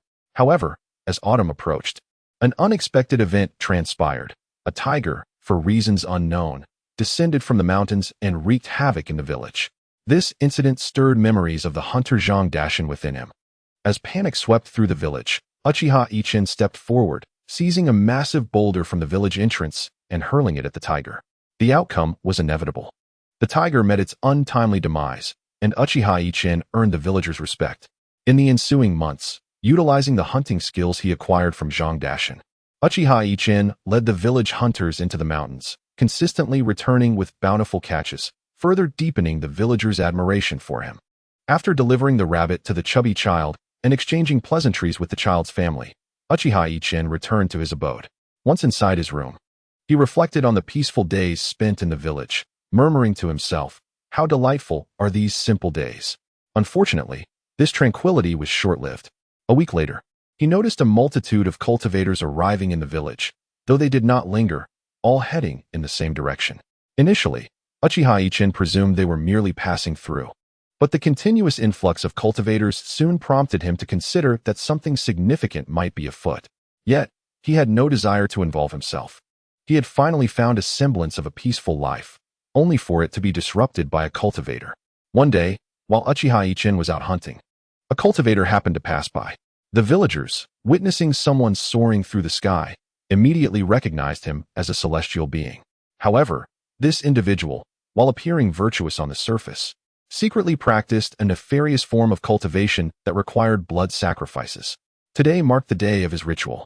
The grim outcome was inevitable. He slaughtered the entire village for his dark rites. Other cultivators, upon witnessing the massacre of innocents, merely turned their noses up in disdain. Though they felt contempt for such a being, they deemed it unnecessary to confront a fellow cultivator over what they considered the lives of mere ants. Thus, after completing his blood ritual, he left the village, laughing heartily. Upon returning from a hunting expedition, Uchiha Yichen was struck by the stark transformation of his village. Every inhabitant had perished. An overwhelming fury surged within him, and without a moment's hesitation, he recognized the malevolent hand of cultivators behind this devastation. With a thunderous cry, he became a streak of light, vanishing from sight as he sped towards the direction of the cultivators. His swiftness was remarkable, and within a mere quarter of an hour, he had caught up with the group of cultivators. Despite inquiring with numerous individuals, none seemed to possess knowledge of the incident. Just as Yichen's rage threatened to erupt, an elderly man emerged, a late-stage Foundation establishment cultivator, who recounted the events he had witnessed to Yichen. Grateful, Yichen presented the old man with a treasured spirit tool from his storage pouch before disappearing once more. The old man was overjoyed, never anticipating such fortune from merely sharing information. Meanwhile, the nearby cultivators were consumed with envy, their eyes green with jealousy as they watched the old man's unexpected windfall, which soon led to a bloody altercation over the coveted spirit tool. Yet, these events were of little consequence to Uchiha Yichen, who remained singularly focused on locating the wicked cultivator responsible for this atrocity, intent on extracting their soul and refining their essence. In his pursuit, he overlooked a crucial question: why were so many cultivators congregated in this locale? Once his target was identified, the outcome swiftly materialized. Yichen approached the cultivator, posing a single query: "Have you ever been kicked by light?" Before the bewildered individual could respond, Yichen unleashed a devastating kick, reducing him to a mere mist of blood. The surrounding cultivators were unfazed. After all, who among them lacked a foe? It was not uncommon for enemies to seek retribution. However, their focus lay not on this skirmish, but rather on the ancient cultivator's cave, rumored to house a legacy of profound knowledge. Upon learning of this, Yichen sighed, initially reluctant to involve himself. Yet now that he was present, he decided to explore the cave as well. The fervent atmosphere was abruptly shattered when several individuals exchanged glances before darting towards the formation. Yet, upon contact, they vanished without a trace. This startling spectacle caused those who had intended to follow to hesitate, beads of cold sweat forming on their brows. This was the cave of an ancient cultivator. Surely, any formidable restrictions would render them unable to proceed. The event served as a wake-up call, prompting a collective deliberation on possible strategies. In the midst of their uncertainty, a few nascent soul cultivators stepped forward, intent on forcefully dismantling the formation. Yichen scoffed, "Fools." Just as this thought crossed his mind, he witnessed one of the late-stage nascent soul cultivators spitting blood from the impact of the formation. shaking his head. Yichen surmised that breaking the formation would require considerable time. He then stepped forward, not to dismantle the formation, but rather to be drawn into it. Just as the previous individuals had been. The formation, renowned in ancient times, was known as the Inverted Universe 5 Elements Great Array, and it was nearly impossible to break through by sheer brute force. As Uchiha Yichen emerged, a profound silence enveloped the crowd, each person wondering if this young man possessed a method to dismantle the array. Even the highly skilled practitioners at the late stage of the nascent soul remained speechless, their gazes fixed on him. However, to their astonishment, he gradually approached the great formation and was immediately drawn into its depths. The onlookers were left dumbfounded, pondering whether the array possessed some illusionary capabilities that could compel one to recklessly plunge into danger. This thought caused them to instinctively take several steps back. Once inside the array, Uchiha Yichen was greeted by a breathtakingly beautiful celestial landscape. Observing this scene, he let out a cold chuckle, and the tomo in his eyes began to whirl rapidly. Before long, the enchanting vista morphed into an ordinary cave dwelling, revealing several chambers within. Upon glancing down, Uchiha Yichen noticed a few lifeless bodies lying on the ground, victims who had succumbed to the illusions ensnaring them. Had it not been for his Sharingan, inherently adept at manipulating illusions, he might have also found himself entrapped in this deceptive realm. Surveying his surroundings, he identified a particular stone chamber and proceeded towards it. Given that this was a cave where ancient cultivators had met their end, it was certain to be filled with numerous artifacts and potential traps. Recalling the traps depicted in television dramas about the tomb of the first emperor, he broke into a cold sweat. However, as he cautiously approached the designated stone chamber, he was relieved to find no traps, only 2 puppets stationed at either side of the entrance. Although he could not discern any remarkable features about these puppets, he remained vigilant and carefully made his way to the doorway. Just as he neared the entrance, the 2 puppets sprang into action. Unbeknownst to him, he was swiftly severed in 2. With a resounding thud, Uchiha Yichen's upper and lower halves fell to the ground, while the puppets resumed their motionless stance in the distance. Moments later, his bisected form began to emanate a radiant glow, slowly coalescing into a singular humanoid shape. Casting a glance at the puppets, Uchiha Yichen wiped the cold sweat from his brow, silently acknowledging the narrow escape he had experienced. Had it not been for his ability to elementalize, he would have surely perished in that moment. The prowess of those puppets was formidable. Even his Sharingan failed to perceive how they had moved so swiftly to strike him down. Uchiha Yichen reflected, fortunately, there are no domineering forces in this realm. Although spiritual pressure could hinder his elementalization, its effects were marginal unless there was a significant disparity in power levels. He then turned his attention back to the stone chamber. Extending a finger, he summoned a brilliant light, directing a beam towards the chamber, which erupted with a thunderous roar as the entrance was obliterated by his force. Uchiha Yichen glanced at the 2 puppets before directly elementalizing into the stone chamber. Upon entering the chamber, he noticed that the puppets did not follow, which brought him a sense of relief. Although he harbored no fear of those ancient entities, their potential for the unexpected lingered in his mind. However, it mattered little now. Their absence meant that, even if some oddity were to arise, he felt momentarily untroubled. Furthermore, he could easily prevent anyone from inadvertently wandering in. As Uchiha Yichen surveyed the stone chamber, he observed its simplicity: a stone bed, a stone table, and a stone chair. To his astonishment, seated cross-legged on the stone bed was a robust man, whose body remained remarkably intact despite having sat in stillness for over 1,000,000 years.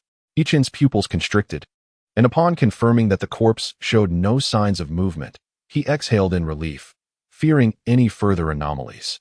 On the stone table lay a jade tablet, a jade vial, and an exquisitely ancient box. Approaching the table cautiously, he ensured there were no immediate dangers before picking up the jade tablet. Using his spiritual perception, he began to read its contents. The tablet recounted the tale of a physical cultivator who had reached the tribulation stage. After being besieged by enemies and sustaining severe injuries, he had desperately torn open the fabric of space and plunged into the chaotic currents, only to be swept into this realm. Weakened from his initial injuries and further harmed by the tumult of space, he could only find repose here. As a physical cultivator, he possessed no magical artifacts, save for a storage bag seized from his adversaries, which contained these 3 items. He had yet to discern their significance before being relentlessly pursued. The tablet hinted at the great value of these items, yet offered little more than a brief account of his predicament and a description of the cultivation technique he had fortuitously acquired from the celestial realm, which he had managed to practice up to the tribulation stage. The revelation of this information left Uchiha Yichen at a loss for words. After all, the tribulation stage represented the pinnacle of existence in the spirit realm. Without further contemplation, he utilized his Sharingan to replicate the cultivation technique. Turning his attention to the jade vial, he noted its exquisite craftsmanship, seemingly forged from millennia-old jade essence. Were it not for his inherited memories, he might have mistaken it for mere refuse. Recognizing the quality of the vial suggested that its contents were extraordinary. As Uchiha Yichen lifted the vial, a fragrant aroma wafted forth, invigorating his senses. Upon glimpsing the elixir within, he was struck with astonishment and swiftly sealed the vial, storing it in his spatial dimension. Upon seeing the ornate box resting upon the table, he hesitated for a moment, but ultimately succumbed to temptation and opened it. Inside, he discovered nothing more than a bronze-hued sphere, unremarkable and devoid of any notable attributes, with no mention of it in the annals of inherited memory. However, Uchiha Yichen pondered, given its placement alongside the precious elixir from earlier, it must undoubtedly possess extraordinary significance. He dared not be negligent and promptly stored it within his ocular space. After securing the item, Uchiha Yichen did not rush to depart. Instead, he began to peruse the jade slip detailing the body tempering technique.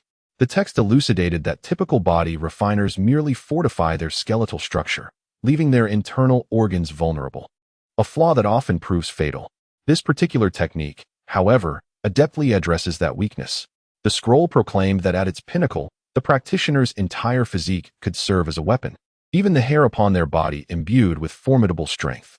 Upon reaching this passage, Uchiha Yichen noted that the technique is fundamentally rooted in the essence of the 5 elements.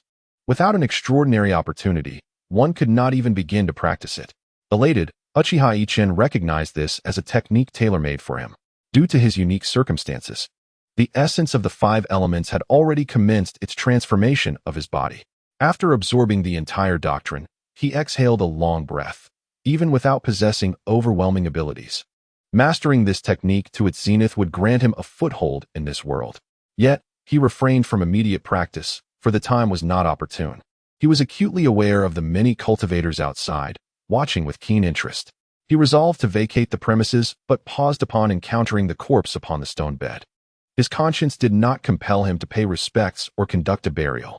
Rather, he directly collected the body into his ocular space. Recognizing the immense potential of such a powerful corpse to be transformed into a formidable zombie. As a modern individual, Uchiha Yichen was devoid of any reverence for tradition, and having faced numerous trials in this world, he had fully embraced a mindset driven by self-interest. Nonetheless, he maintained his own moral boundaries.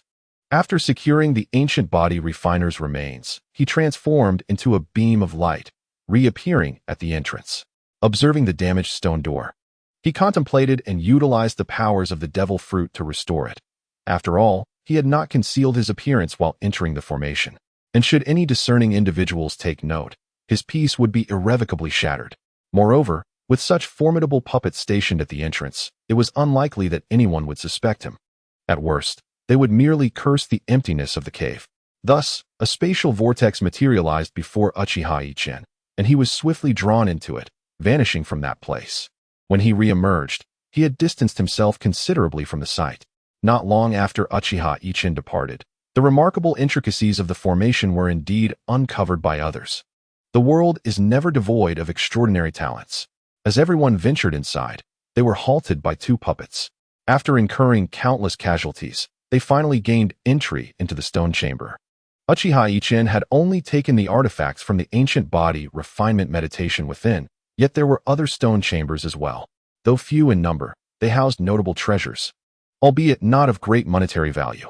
The harsh realities of cultivation were starkly manifested within this stone chamber. Moments ago, they had united in a concerted effort to dismantle the formation, yet now, upon acquiring treasures, they turned upon one another in brutal conflict.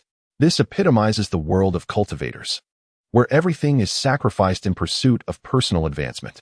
Amidst the chaos of battling cultivators, a young man stood apart, meticulously observing his surroundings. He murmured to himself, "Is this truly the place where you said I would obtain the inheritance, senior? Why is there nothing here?" A voice emanated from within him, stating, "It has already been claimed by another. Let us depart." Upon hearing this, a sinister expression crossed the young man's face. The voice continued, "It may be connected to that young man you encountered previously. He is no ordinary individual, despite my current state as a remnant soul. He exudes an undeniable aura of danger that most cannot match. This is one of the reasons I urged you to befriend him." After pondering the words of the remnant soul, the young man replied, "I too sense something amiss, yet I am unaware of his current cultivation level. With your guidance, I have sought rare treasures for many days, reaching the late stage of foundation establishment. Surely, there cannot be many like me in this world." The voice echoed once more, "Do not underestimate others. The world is vast, and do not confine yourself to the narrow view of a frog in a well." The young man, upon hearing this, stiffened and replied, "I am grateful for your teachings, senior." The remnant soul further advised, "If you encounter that young man again, and the opportunity arises to eliminate him, it would be best. I sense he will be your greatest rival throughout your life." The young man, upon hearing these words, displayed an expression of internal conflict. Indeed, this young man was Li Xiaoyang, a person of great fortune. With the guidance of the remnant soul, his cultivation had advanced rapidly. However, since meeting Uchiha Yichen, he had been plagued by an unsettling feeling. Having endured numerous hardships on his path of cultivation, he could not believe anyone else shared a similar fortune. Thus, when the remnant soul expressed doubt about their ability to vanquish Uchiha Yichen, it evoked a sense of kinship within him toward the latter. As the young man observed the fratricidal struggle over trivial treasures, he shook his head and formed a hand seal, vanishing from his location. Heavenly Black Wind Mountain, as its name suggests, is a place where dark winds perpetually gather at its peak, refusing to disperse. This formidable wind, akin to the fierce gales of the higher realms, is an enigma, as the origin of such winds in this location remains unknown. This mountain is truly a treasure trove for body refinement practitioners. Remarkably, despite its peculiar nature, it has remained unclaimed by anyone. After extensive inquiries, Uchiha Yichen learned of this place, for it is mentioned in the body refinement scriptures that such winds are essential for achieving a profound internal transformation. Contemplating this, a shadow of irony crossed Uchiha Yichen's face. He felt somewhat masochistic. While he would occasionally jest at his own expense, he was resolute in his pursuit of this technique. Meanwhile, a streak of light swiftly descended from the heavens toward Black Wind Mountain. Upon arrival, it landed gracefully, revealing a youth whose beauty rivaled that of a woman. He murmured to himself, "Is this the Black Wind Mountain spoken of by my predecessor? Will it truly aid in my demonic cultivation?" A faint voice resonated from within him, "Fear not, young one. Would I deceive you?" This youth was none other than Li Xiaoyang. Thus, by the peculiar hand of fate, two exceptional youths encountered one another. Upon seeing each other, both were momentarily taken aback before a smile graced their lips. As Li Xiaoyang assessed Uchiha Yichen's cultivation level, his pupils involuntarily contracted, silently acknowledging, "He has reached the late foundational stage, just like myself." Unbeknownst to him, Uchiha Yichen had already attained the mid-core formation stage, merely concealing his true level to present as late foundational. Uchiha Yichen mirrored this act of concealment, yet his expression bore a look of astonishment as he exclaimed, "Brotherly, you are indeed a dragon among men. Your pace of cultivation is astonishingly unprecedented." Hearing this, Li Xiaoyang felt a twitch at the corner of his mouth, pondering, "Are you complimenting me or yourself? At our first meeting, your cultivation was inferior to mine." However, he masked his thoughts and approached Uchiha Yichen warmly, asking, "Brother Yichen, what brings you here?" "Nothing in particular," Uchiha Yichen replied. "I merely heard tales of the peculiar black winds here. As a practitioner of the three arts, I find myself with ample leisure to admire the scenery." Li Xiaoyang couldn't help but smirk at this response, thinking, "Idle? Who would believe that?" He then laughed heartily. "Brother Yichen, you possess a delightful sense of elegance. Might I accompany you on your exploration?" Without a moment's hesitation, Uchiha Yichen replied, "Of course. I find myself quite bored alone." Thus, the two clever foxes engaged in a subtle exchange, delighting in the beauty of their surroundings. In the blink of an eye, 3 days had elapsed. On this day, Uchiha Yichen sat in meditation within his chamber when, suddenly, his eyes flew open. A glint of cold light flashed within them. and a hint of disdain curled upon his lips, soon transforming into a warm smile. Mere moments later, a knock echoed at his door. Uchiha Yichen murmured to himself. Has he finally lost his composure? Rising, he opened the door to find Li Xiaoyang standing there, beaming with joy. Upon seeing Uchiha Yichen, Li Xiaoyang exclaimed, "Brother Yichen, shall we engage in a spar today? I have recently encountered a bottleneck. No matter how I practice, I seem unable to make any progress." Without a moment's hesitation, Uchiha Yichen nodded in agreement, and together they ascended, their forms soaring toward an uninhabited locale. Upon discovering a secluded spot, both men exchanged knowing smiles and declared, "This shall be our arena." As they stood facing one another, an intense aura of palpable killing intent began to permeate the desolate area. Neither made the first move. Yet Uchiha Yichen broke the silence, cautioning, "Be vigilant, brotherly." No sooner had the words left his lips than a voice whispered in Li Xiaoyang's ear, "Have you ever been struck by light?" In an instant, Uchiha Yichen appeared beside him. Li Xiaoyang's pupils constricted as he swiftly evaded to the side. Uchiha Yichen, surprised, responded with a swift kick, producing a resounding thud. From the void emerged a figure, whose hands instinctively shielded his front, sliding backward with such force that deep grooves were carved into the ground beneath his feet. Li Xiaoyang, witnessing his ultimate technique being thwarted, felt no surprise. The remnants of his soul had already informed him that this young man was formidable. If he could not overcome his own signature move, he would not be worthy of being his opponent. "Brother Uchiha, your prowess is remarkable. Allow me to unleash another attack," he declared, his body enveloped in a swirling dark energy. One hand morphed into a claw as he lunged at Uchiha Yichen. In response, Uchiha Yichen erupted into laughter, his own hand transforming into a dragon's claw. Thus began their fierce confrontation, devoid of any flamboyant techniques, merely a relentless exchange of fists and kicks, each strike landing with bone-crushing force. Although Uchiha Yichen had yet to cultivate body-refining techniques, his physique was already exceptionally robust. However, he was taken aback by the strength exhibited by Li Xiaoyang. As they exchanged blows, both men exerted their utmost efforts. Neither was a paragon of virtue. While they feigned brotherhood outwardly, both harbored intentions of eliminating the other, viewing him as a significant threat. Before long, half a day had slipped by, and both were panting heavily. At that moment, Li Xiaoyang called out, "Brother Yichen, let us settle this with one final move." He bellowed, "Demonic avatar." To his astonishment, a fearsome demonic figure materialized behind him. Uchiha Yichen did not dare to be negligent. The tomo in his eyes spun rapidly and interconnected. With a loud shout, he exclaimed, "Susanoo!" A manifestation appeared behind him as well. Upon witnessing each other's ultimate techniques, both rushed forward without hesitation. Unlike Uchiha Yichen, Li Xiaoyang's manifestation was sustained by his own magical power. Regardless of his prowess, he was merely at the foundational stage, and thus his manifestation could not endure for long. In contrast, Uchiha Yichen bore no such burdens with his ocular abilities. The outcome of the confrontation was swiftly determined. Uchiha Yichen's Susanoo, with its 6 arms, simultaneously struck, ultimately shattering Li Xiaoyang's magical avatar. Blood spewed from Li Xiaoyang's mouth as he knelt on one knee, gasping for breath, his face betraying no emotion. Uchiha Yichen slowly approached him, scrutinizing him for a moment. Suddenly, the Susanoo extended a massive hand towards him. Li Xiaoyang uttered nothing, merely sighing internally and closing his eyes. However, he did not experience any pain. Confused, he opened his eyes to find that Uchiha Yichen's Susanoo had merely grasped him with a single colossal hand, lifting him skyward towards the inn. Upon arriving at the inn, Uchiha Yichen glanced at him and said, "Brotherly, I have matters to attend to, so I cannot accompany you any longer. Let us part ways here." Li Xiaoyang merely acknowledged with a sound. Both understood each other well, sparing the need for further words. Uchiha Yichen clasped his fists in a farewell gesture and soared towards Black Wind Mountain.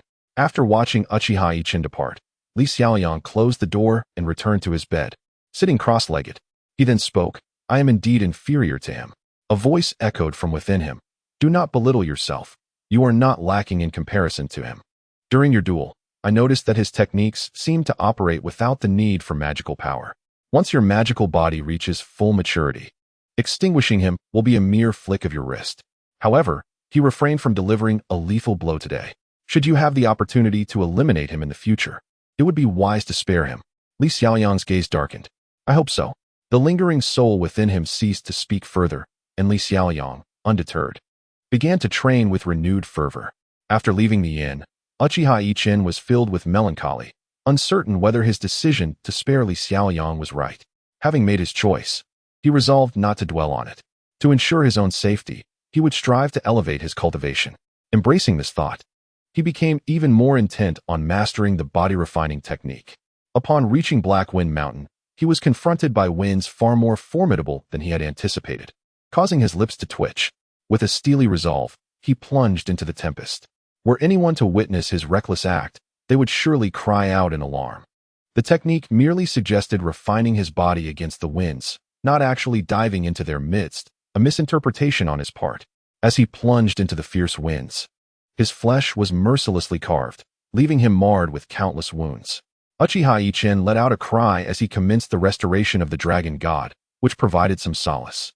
However, it was not long before the scales upon his body were breached, blood streaming forth. Enduring excruciating agony akin to 1,000 cuts, Uchiha Yichen curled up within the tempest and began his cultivation. Remarkably, his internal fortitude proved formidable. Had it been another, they would have been reduced to mere fragments by such winds. Due to the intrinsic connection between Uchiha Yichen's essence and his vital organs, the practice of this technique unfolded with remarkable ease. As he entered a state of deep meditation, his essence surged violently, devouring the fierce winds, which were subsequently absorbed into his being. A muffled groan escaped his lips as blood trickled from the corners of his mouth. Uncertain whether he had fainted or merely remained in meditation, he experienced the tempest wreaking havoc within him. Yet, simultaneously, the elemental essence feverishly mended his internal organs and meridians. With each cycle of destruction and restoration, his innards grew stronger. In the blink of an eye, 3 months elapsed, and Uchiha Yichen remained ensconced within the tempest. Had anyone been aware that someone could endure 3 months in such conditions, their astonishment would surely have left their jaws agape. At that moment, a shadow materialized within the winds, revealing a figure seated cross-legged at the center. With hands forming an intricate seal, a torrent of magical energy surged through him, causing his body to oscillate between black, white, and finally, a translucent jade hue, allowing one to perceive his internal organs through his skin. Suddenly, a flash of gold illuminated him, restoring his flesh to its normal state. As his body regained its integrity, he opened his eyes, revealing pupils adorned with 3 swirling, tadpole-like tomo. Rising to his feet, he clenched his fists, sensing the formidable power coursing through him. He mused aloud, "This technique is indeed extraordinary. Having merely perfected the first tier, my physique has become so robust. I wonder how powerful I shall become upon mastering the subsequent tiers." Uchiha Yichen now found his physical form immensely strengthened. He sensed an imminent breakthrough in his cultivation. It is essential to note that the core formation stage typically commands dominance over many, with each advancement often requiring centuries, and some may never achieve progression in their lifetime. Yet, here he was, inexplicably on the verge of a breakthrough. At this moment, Uchiha Yichen grappled with conflicting emotions, whether to rejoice or to feel apprehensive. After all, rapid advancements in cultivation could lead to an imbalance, risking the descent into madness. Thus, he resolved to deliberately restrain his progress. Despite this self-imposed limitation, his magical energy continued to grow steadily, prompting him to further suppress his power. In a secluded mountain, spring had arrived, and the heavy snow began to melt. Some small creatures emerged from the woods, frolicking joyfully. On the mountainside, there were clear signs of a cave that had been excavated by human hands, yet the entrance was obstructed by a massive boulder. Today, a thunderous rumbling echoed as the boulder stirred, sending the playful animals scurrying away in fright. When the great stone was finally moved aside, a man with long hair and an unkempt beard emerged from the cave. His clothing was tattered, but upon gazing into his eyes, one would notice 3 tadpole-shaped tomo slowly swirling within them. Uchiha Yichen stepped out of the cave, inhaling the fresh air outside, then stretched lazily. As a strand of hair blew across his face, he realized how long it had grown. He touched his face and discovered his beard had also grown several inches. Looking down at his attire, he sighed, lamenting the passage of time. Indeed, time spares no one. 5 years had swiftly passed during his seclusion. Throughout these 5 years, Uchiha Yichen had diligently suppressed his cultivation, and now, he found himself unable to contain it any longer, prompting his decision to seek a breakthrough. However, reflecting on his disheveled appearance, he hurried to a nearby stream and plunged in. After enjoying a refreshing bath and tidying his hair and beard, he took a few days to rest. When his mental and physical strength returned to peak condition, Uchiha Yichen commenced his breakthrough. Back in the same cave, now fortified with several potent formations, his clones and a small dragon stood guard beside him, while the spirit-eating worm maintained vigilance around the entrance. Once everything was meticulously arranged, Uchiha Yichen set up a spirit-gathering array using exquisite spirit stones. Given the relatively sparse spiritual energy in this location, this was a necessary measure. However, the array created with the premium spirit stones compensated for the deficiency. Sitting cross-legged within the spirit-gathering array, Uchiha Yichen remained in meditation for 3 months. Suddenly, a formidable pressure descended from the mountainside, causing all the creatures in the vicinity to quiver in fear. Yet, that oppressive force was fleeting, leaving the animals bewildered. 3 days later, the massive stone at the cave's entrance finally opened once more. A strikingly handsome young man emerged, appearing somewhat slender. Yet the latent power within his seemingly fragile frame was formidable. This young man was Uchiha Yichen, who had successfully broken through to the late stage of foundation establishment. Standing at the cave's mouth, he stretched and mused, "I've finally achieved my breakthrough. I wonder when the next one will come. For now, I must stabilize my cultivation." He returned to the cave, where the massive stone once again obstructed the entrance. Although he had successfully broken through, the perilous nature of that experience still haunted him. If each breakthrough entailed such dangers, it would indeed prove troublesome. At the moment of his breakthrough, his exceptionally solid foundation made surmounting the bottleneck no easy feat. However, due to his considerable wealth, he possessed ample elixirs to aid in overcoming such obstacles, and thus he forcibly achieved his breakthrough. Yet, in the throes of excitement, he inadvertently summoned a heart demon, which was then exploited by the celestial demons from beyond, leading him into the realm of his Zanpakutō. There, after enduring a brutal trial at the hands of his white counterpart, he was ultimately consumed by himself. Despite this, his soul grew stronger, revealing another unsettling truth. As his cultivation advanced, so too did the strength of the heart demon and the celestial demon that had emerged. He found himself at a loss for words regarding his own body. Though he possessed the Zanpakutō realm to mitigate his fears, the prospect of facing such celestial demons with each breakthrough posed a risk of calamity. Added to this was the presence of a mysterious celestial demon, which left him feeling overwhelmed and devoid of solutions. With a sigh, Uchiha Yichen resolved to first stabilize his cultivation. As time flowed swiftly, particularly for cultivators, a year passed in the blink of an eye. Uchiha Yichen's cultivation had indeed stabilized. However, breakthroughs brought forth numerous transformations. First and foremost, his vision had enhanced, elevating the abilities of his eyes, Zanpakutō, and the small serpent within him. As these elements were interconnected, he found it necessary to retreat for another year to familiarize himself with these newfound powers. Eventually, Uchiha Yichen emerged from the cave, extending his hand to unleash several streams of sword chi, which obliterated the very cave he had used for seclusion. He then fixed his gaze toward a specific direction and vanished into the horizon with a flash of escape. A month later, in a bustling marketplace, a multitude of cultivators congregated, creating an atmosphere of remarkable vibrancy. After 6 years of seclusion in the mountains, he occasionally sought fresh air, opting for this marketplace where he could encounter fellow travelers and replenish his resources, perhaps even stumble upon rare treasures. As Uchiha Yichen strolled through the streets, observing the diverse expressions of the passing cultivators, he found himself lost in thought, spiraling into a quandary. The perils of the cultivation world far exceeded those of the mortal realm. Was the pursuit of cultivation truly worth it? This question plagued him endlessly. As he stood by the roadside, his expressions fluctuating between frowns, sorrow, and moments of joy.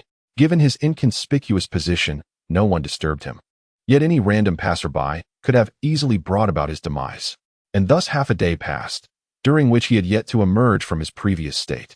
Suddenly, a youthful figure burst into his sight, an unwavering boy bearing a girl upon his back. Clearly, ordinary individuals seldom graced the marketplace of cultivators. And this lad was also a practitioner, albeit possessing only the rudimentary cultivation of the third layer of chi refinement. As the boy approached Uchiha Yichen, He merely cast a glance at him. In that fleeting moment, Uchiha Yichen perceived the boy's eyes, brimming with determination and a sense of responsibility. A thunderous revelation struck his mind, awakening him from his stupor. A smile returned to his face as clarity dawned upon him. Cultivation, simply requiring one's will, need not be burdened by excessive justification. It was sufficient to steadfastly pursue the path of immortality. In an instant, Uchiha Yichen vanished from his position, reappearing directly in the boy's path, obstructing his way. The boy regarded him with caution, and upon observing the lad's expression, Uchiha Yichen smiled and spoke. I bear no ill will. Moments ago, I was ensnared by my own inner demons, yet your resolute gaze catalyzed my breakthrough, advancing my mental state. Hence, I have come to express my gratitude. The boy, clearly skeptical of the man's words, chose to ignore him and continued to carry his sister away step by step. Witnessing this scene, Uchiha Yichen chuckled softly. Indeed, a spirited lad. Very well. I shall grant you a fortuitous gift. With that, the swirling tomo in his eyes spun vigorously, and the scene transformed, transporting both him and the boy into a realm of his own creation. Uchiha Yichen addressed the boy. Though your unintentional actions facilitated my overcoming of inner turmoil, I do not wish to owe you a debt of gratitude. I understand your sentiments, and you likely regard this matter as inconsequential. Yet, your assistance remains assistance, whether intentional or not. I have just assessed your spiritual roots. You possess the elements of fire, water, and earth. Though your potential may not be exceptional, it is not without merit. I possess a scroll of techniques that can guide you to the later stages of the nascent soul. And here are several vials of elixirs. May you wield them wisely. As Uchiha Yichen vanished, the boy found himself in a mountainous region, several dozen miles from the previous marketplace. He gazed upon a jade slip and several jade vials before him, tears streaming down his face. Looking at his sister, peacefully asleep on his back, his eyes brimmed with renewed determination. He carefully stowed away the jade slip and vials, etching the visage of that enigmatic figure into his memory, particularly the peculiar eyes. Uchiha Yichen continued to traverse various landscapes, encountering many fellow practitioners and forging several friendships. One day, he suddenly reflected on the fact that over 20 years had elapsed since he arrived in this world, and he realized he had no home to return to. He had already visited his birthplace, where the elder generation had long since passed away. The new generation only knew of 2 cultivators emerging from the village, yet they could hardly recall his appearance. In truth, he found himself utterly unencumbered in this world. However, he had no place to call home. For 2 years, he endured the hardships of the outdoors, honing his skills, and finally approached the threshold of the nascent soul stage. Suddenly, he found himself reminiscing about Lu Hanchong of the Spirit Beast sect. This thought, once ignited, became uncontrollable, and without hesitation, he set off towards the Spirit Beast sect. Though he had been responsible for the death of the sect's Grand Elder, who could possibly know? Even if the sect leader was privy to some of the secrets, he might assume that the Grand Elder had merely transferred his essence into him.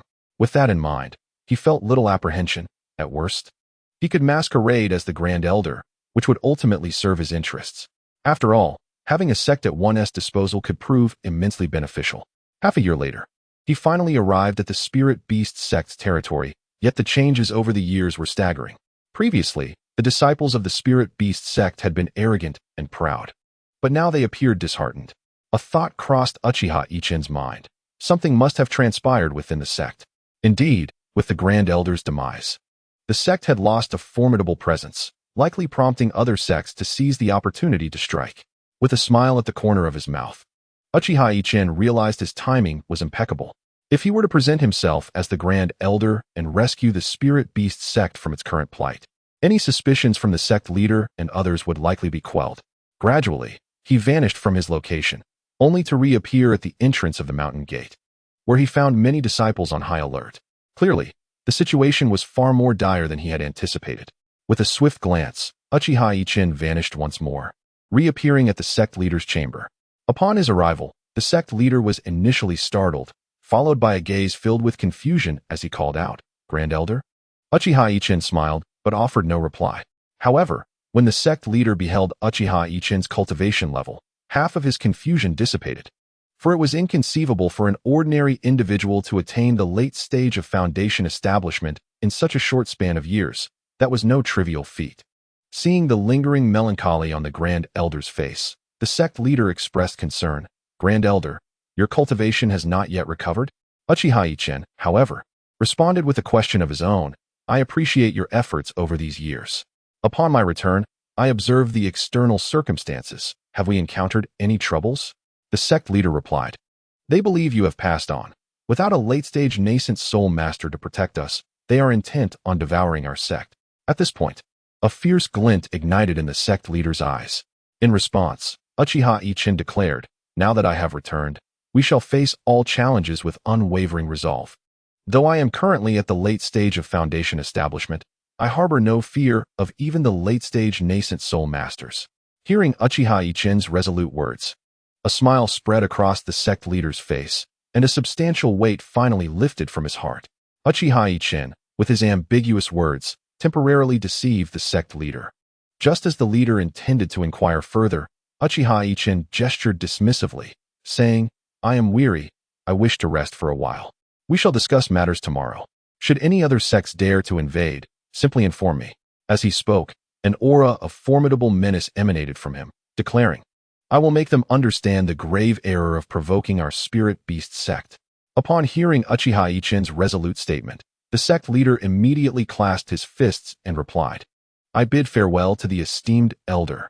Subsequently, a swirling vortex materialized before Uchiha Yichen, which exerted a powerful pull, distorting his form as he was drawn into it. Vanishing from the sect leader's sight, the leader, witnessing this spectacle, was rendered speechless, his eyes wide with astonishment. This is a spatial divine ability. His face then lit up with joy, and he bellowed, summon all the elders at once. I have significant news to announce. What the sect leader intended to announce, or what plans he harbored, no longer concerned Uchiha Yichen.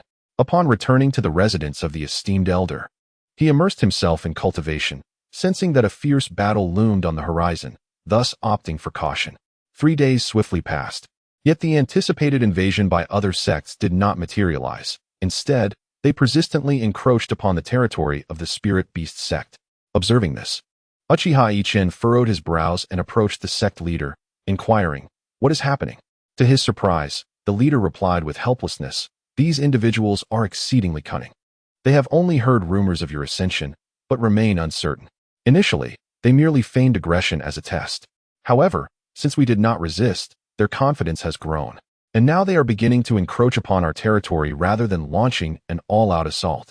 Their actions suggest they wish to ascertain if our sect harbors formidable figures before deciding to either withdraw or seize our lands, allowing them to advance or retreat as necessary.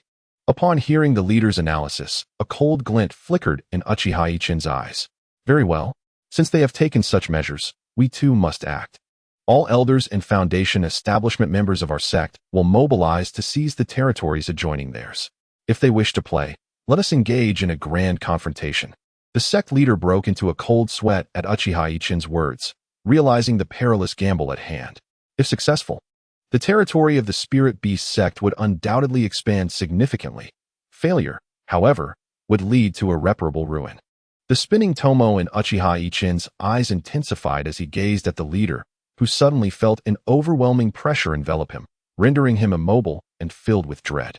Uchiha Yichen coldly commanded, act according to my instructions. The leader hastily acquiesced. After Uchiha Yichen departed, the leader found his garments drenched in sweat. Yet his eyes sparkled with exhilaration, for the esteemed elder's abilities had grown increasingly enigmatic. Though he too was at the late stage of the Golden Core realm, he felt like a mere child in the presence of Uchiha Yichen. The sect leader swiftly issued commands, prompting all foundation building and nascent soul cultivators of the spirit beast sect to rapidly seize control of the surrounding territories. This maneuver undeniably disrupted the power distribution among all sections. However, what left everyone perplexed was the apparent ignorance of other sects regarding the spirit beast sect's audacious territorial encroachment. None seemed inclined to intervene. As a month elapsed, the spirit beast sect basked in its burgeoning prominence. Yet, a formal invitation arrived, summoning a senior elder of the spirit beast sect to attend a trading conference hosted by the 8 major sects in 3 months' time. Upon receiving the invitation, Uchiha Yichen remarked with a smile, their strategy is quite astute. Initially, they targeted us, and when we retaliated, They realized our boldness in encroaching upon their lands indicated we possessed some form of backing. Yet, their initial culpability rendered them inactive, resulting in their silent suffering. Yet, they will not let this matter rest. Indeed, this trading conference aims to ascertain the source of our strength. Observing the expressions of the sect leader and the elders, Uchiha Yichen reassured them, "You need not fear. 3 months is ample time. I shall break through my bottleneck. During this period, you must safeguard the spirit beast sect." Upon hearing that the senior elder was on the verge of a breakthrough, the elders and sect leader rose with expressions of elation. The current senior elder, merely at the late stage of foundation establishment, wielded formidable divine abilities. If he were to ascend to the nascent soul stage, who could possibly stand in his way? As they pondered this, their faces reflected a sense of relief. Yet, Uchiha Yichen felt anything but at ease. This impending breakthrough was unexpectedly abrupt. Attributed to the existence of his avatar, he chuckled wryly, contemplating the ease with which he attained this level of cultivation. For 3 days, Uchiha Yichen meticulously prepared for the impending tribulation, establishing a secure environment for his ascension. In this moment, he truly appreciated the advantages of being the highest authority within a sect. Once he felt adequately prepared, he made final arrangements to face the tribulation. Typically, a cultivator transitioning from the chi refining stage to the nascent soul stage would only encounter a minor tribulation during the foundation establishment phase. But Uchiha Yichen was an exceptional case. Each breakthrough he achieved was accompanied by a tribulation, much to his chagrin. This unforeseen breakthrough came as a surprise. He had long suppressed his cultivation, only recently breaking through to the late foundation establishment stage. Now, unexpectedly, he found himself on the verge of another breakthrough. Caused by the connection between his avatar and the small serpent within him, 3 entities interlinked, whereby one breakthrough would trigger the others. During his last tribulation, he had resolved the hidden dangers posed by the mysterious small cauldron, subsequently taking a gamble to isolate his consciousness within the 2 small cauldrons, which had become extensions of his own being. In summary, by a twist of fate, the doppelganger underwent a transformation. Originally, it practiced the esoteric arts of Buddhism, a discipline not easily transcended, as it emphasizes the principle of going with the flow of nature. However, the doppelganger faced no such constraints. Once sufficient energy was amassed, a breakthrough was inevitable. Previously, it had absorbed ample energy from Uchiha Yichen, alongside the current anomalies, leading to the present circumstances. Uchiha sighed inwardly, pondering the severity of the impending heavenly tribulation. After a moment of contemplation, he decided to cease overthinking. Seated in a stone chamber, he began to channel his magical energy. Witnessing the golden core within his dantian swell rapidly, the small black entity within began to pulsate with spiritual power, and the doppelganger manifested behind him, albeit in a transformed state. Towering a jong high, its eyes blazed with flames of gold and black. It formed a unique hand seal, sprouting 2 additional heads from its shoulders and 4 arms from its ribs, a clear representation of the Susanu's prowess. Albeit in a completely altered form, now merely a doppelganger devoid of the Susanoo. Yet, the transformation was not complete. As the doppelganger executed another hand seal, its visage began to morph, with the appearance of Tomo in its eyes, gradually resembling Uchiha Yichen. Once the transformation was fully realized, it halted. With a fierce glare, it summoned 2 ancient tripods that swiftly circled around it, emitting radiant beams from their mouths. Spirals of spiritual energy from hundreds of miles away surged into the tripods, which then infused the doppelganger's form. Remarkably, a vortex of spiritual energy began to form within its dantian, culminating in a luminous point at its center that voraciously consumed the energy, growing at an astonishing rate until it reached the size of a duck egg, yet continued to voraciously devour spiritual energy. As the doppelganger entered a meditative state, the small serpent within Uchiha Yichen's dantian also stirred. It swiftly vacated Yichen's body. Appearing above his head, its gaping maw devouring spiritual energy from a radius of 100 miles with even greater ferocity, its form radiating a dark luminescence. Observing the synchronized meditation of these entities closely linked to him, Uchiha Yichen felt their energies intensifying. Concurrently, his own magical power began to rise gradually. He absorbed the primordial essence, creating a vast black hole above him, voraciously consuming spiritual energy from a 1,000-mile radius, outpacing the doppelganger and serpent in their own consumption. Recognizing this situation, Uchiha Yichen commanded the serpent and doppelganger to return to his body. In an instant, the serpent vanished from sight, reappearing within Yichen's dantian to partake in the spiritual energy, while the doppelganger swiftly merged into his being. Outside the valley where the spirit beast sect resides, Uchiha Yichen was in seclusion. The sect leader and the esteemed elders gazed in astonishment as the ethereal energy of heaven and earth was being voraciously consumed. Their eyes exchanged glances filled with both dread and elation. A week passed in the blink of an eye, during which Uchiha Yichen relentlessly absorbed the spiritual essence around him. On the 8th day, ominous clouds began to gather above the valley, and an overwhelming pressure suddenly enveloped the surroundings. Witnessing this spectacle, the sect leader shouted for all disciples to steer clear of the valley. Before he could finish his command, a thunderous roar erupted as a gaping hole was torn open in the valley, and a figure surged forth, defiantly ascending towards the darkening skies. The onlookers were left in disbelief at Uchiha Yichen's reckless endeavor. It was merely a breakthrough to the nascent soul stage. Yet it had summoned a tribulation, an occurrence so rare it was recorded only in ancient texts. The few who had experienced such trials in history were known to attain formidable power. The sect leader and the elders exchanged incredulous glances, and one elder finally could no longer contain his curiosity and inquired, "Sect leader, what on earth is the Grand Elder doing? I have never witnessed anyone charge towards the tribulation clouds during a trial. It is akin to courting death. Such a phenomenon is unheard of." The sect leader shook his head, expressing uncertainty. "I do not know either. We shall observe and hope that the Grand Elder can navigate this tribulation safely." Uchiha Yichen found himself compelled to act, as the impending tribulation was formidable. Fearing the emergence of a calamity particularly now that his small cauldron had attained sentience, he resolved to take the initiative. He intended to devour the tribulation before any alterations could manifest. Indeed, he aimed to consume it. Should outsiders learn of Uchiha Yichen's intentions, they would surely deem him mad. As he charged towards the tribulation, it seemed to recognize his audacity, unleashing nearly 100 bolts of lightning to thwart his approach. Uchiha Yichen let out a roar and spread his arms wide, allowing the lightning to strike him. To his astonishment, he discovered that his previously stagnant body refinement technique had made a breakthrough upon contact with the bolts. This revelation filled him with joy, and without further contemplation, he hovered in midair, embracing the lightning as he began to cultivate. The spectators outside the valley were filled with confusion. Initially, they had witnessed the Grand Elder recklessly rushing towards the tribulation, yet now he stood utterly still, allowing the lightning to rain down upon him. Concerned murmurs arose. Could something have gone awry? Though they yearned to inquire about the Grand Elder's circumstances, none dared approach.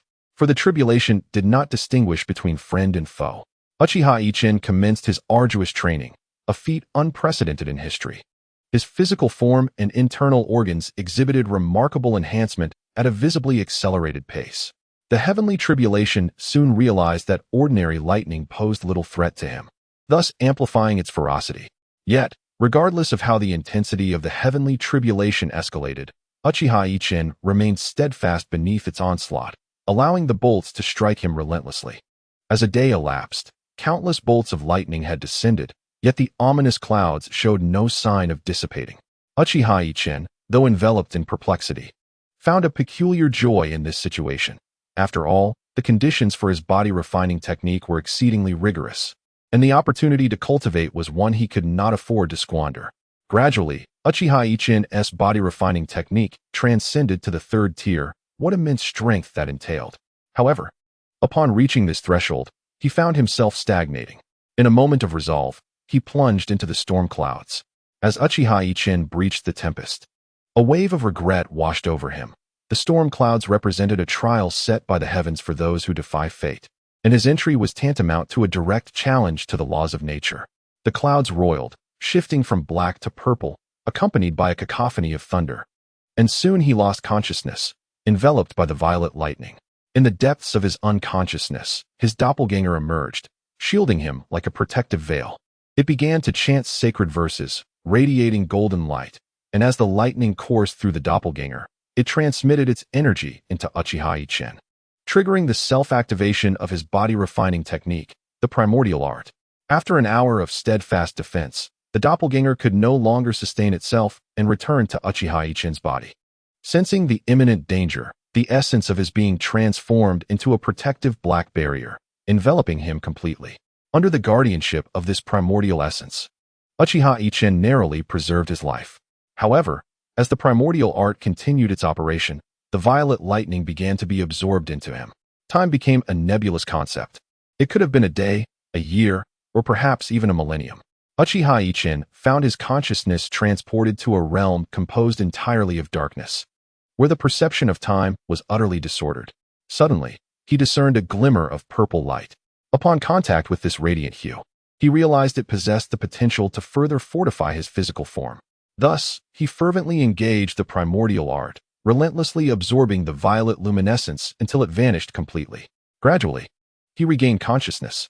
Outside the valley, onlookers were left in stunned silence, witnessing their sect's esteemed elder charge into the storm clouds, only to observe the tempest transform from silvery brilliance to a deep purple, culminating in a golden glow for nearly an hour before succumbing to an all-encompassing darkness. After being enveloped in darkness for a fortnight, the ominous clouds suddenly dissipated, revealing the Grand Elder, who sat cross-legged in the sky, gradually opening his eyes. At the moment his eyes fluttered open, an overwhelming pressure radiated forth, causing those of lesser cultivation to collapse onto the ground, their faces pale with fright. However, this formidable aura was swiftly retracted. Upon awakening, Uchiha Yichen beheld the valley filled with kneeling disciples of the Spirit Beast sect, followed by a thunderous chorus proclaiming, "Congratulations to the Grand Elder for overcoming the heavenly tribulation. The Grand Elder possesses boundless power and is ageless." Initially unfazed, Uchiha Yichen was nearly toppled from the skies by this exclamation, feeling akin to the invincible Dongfang Bubi. After a moment of self-reflection, he vanished into thin air. When Uchiha Yichen reappeared, he found himself in the conference hall of the Spirit Beast sect.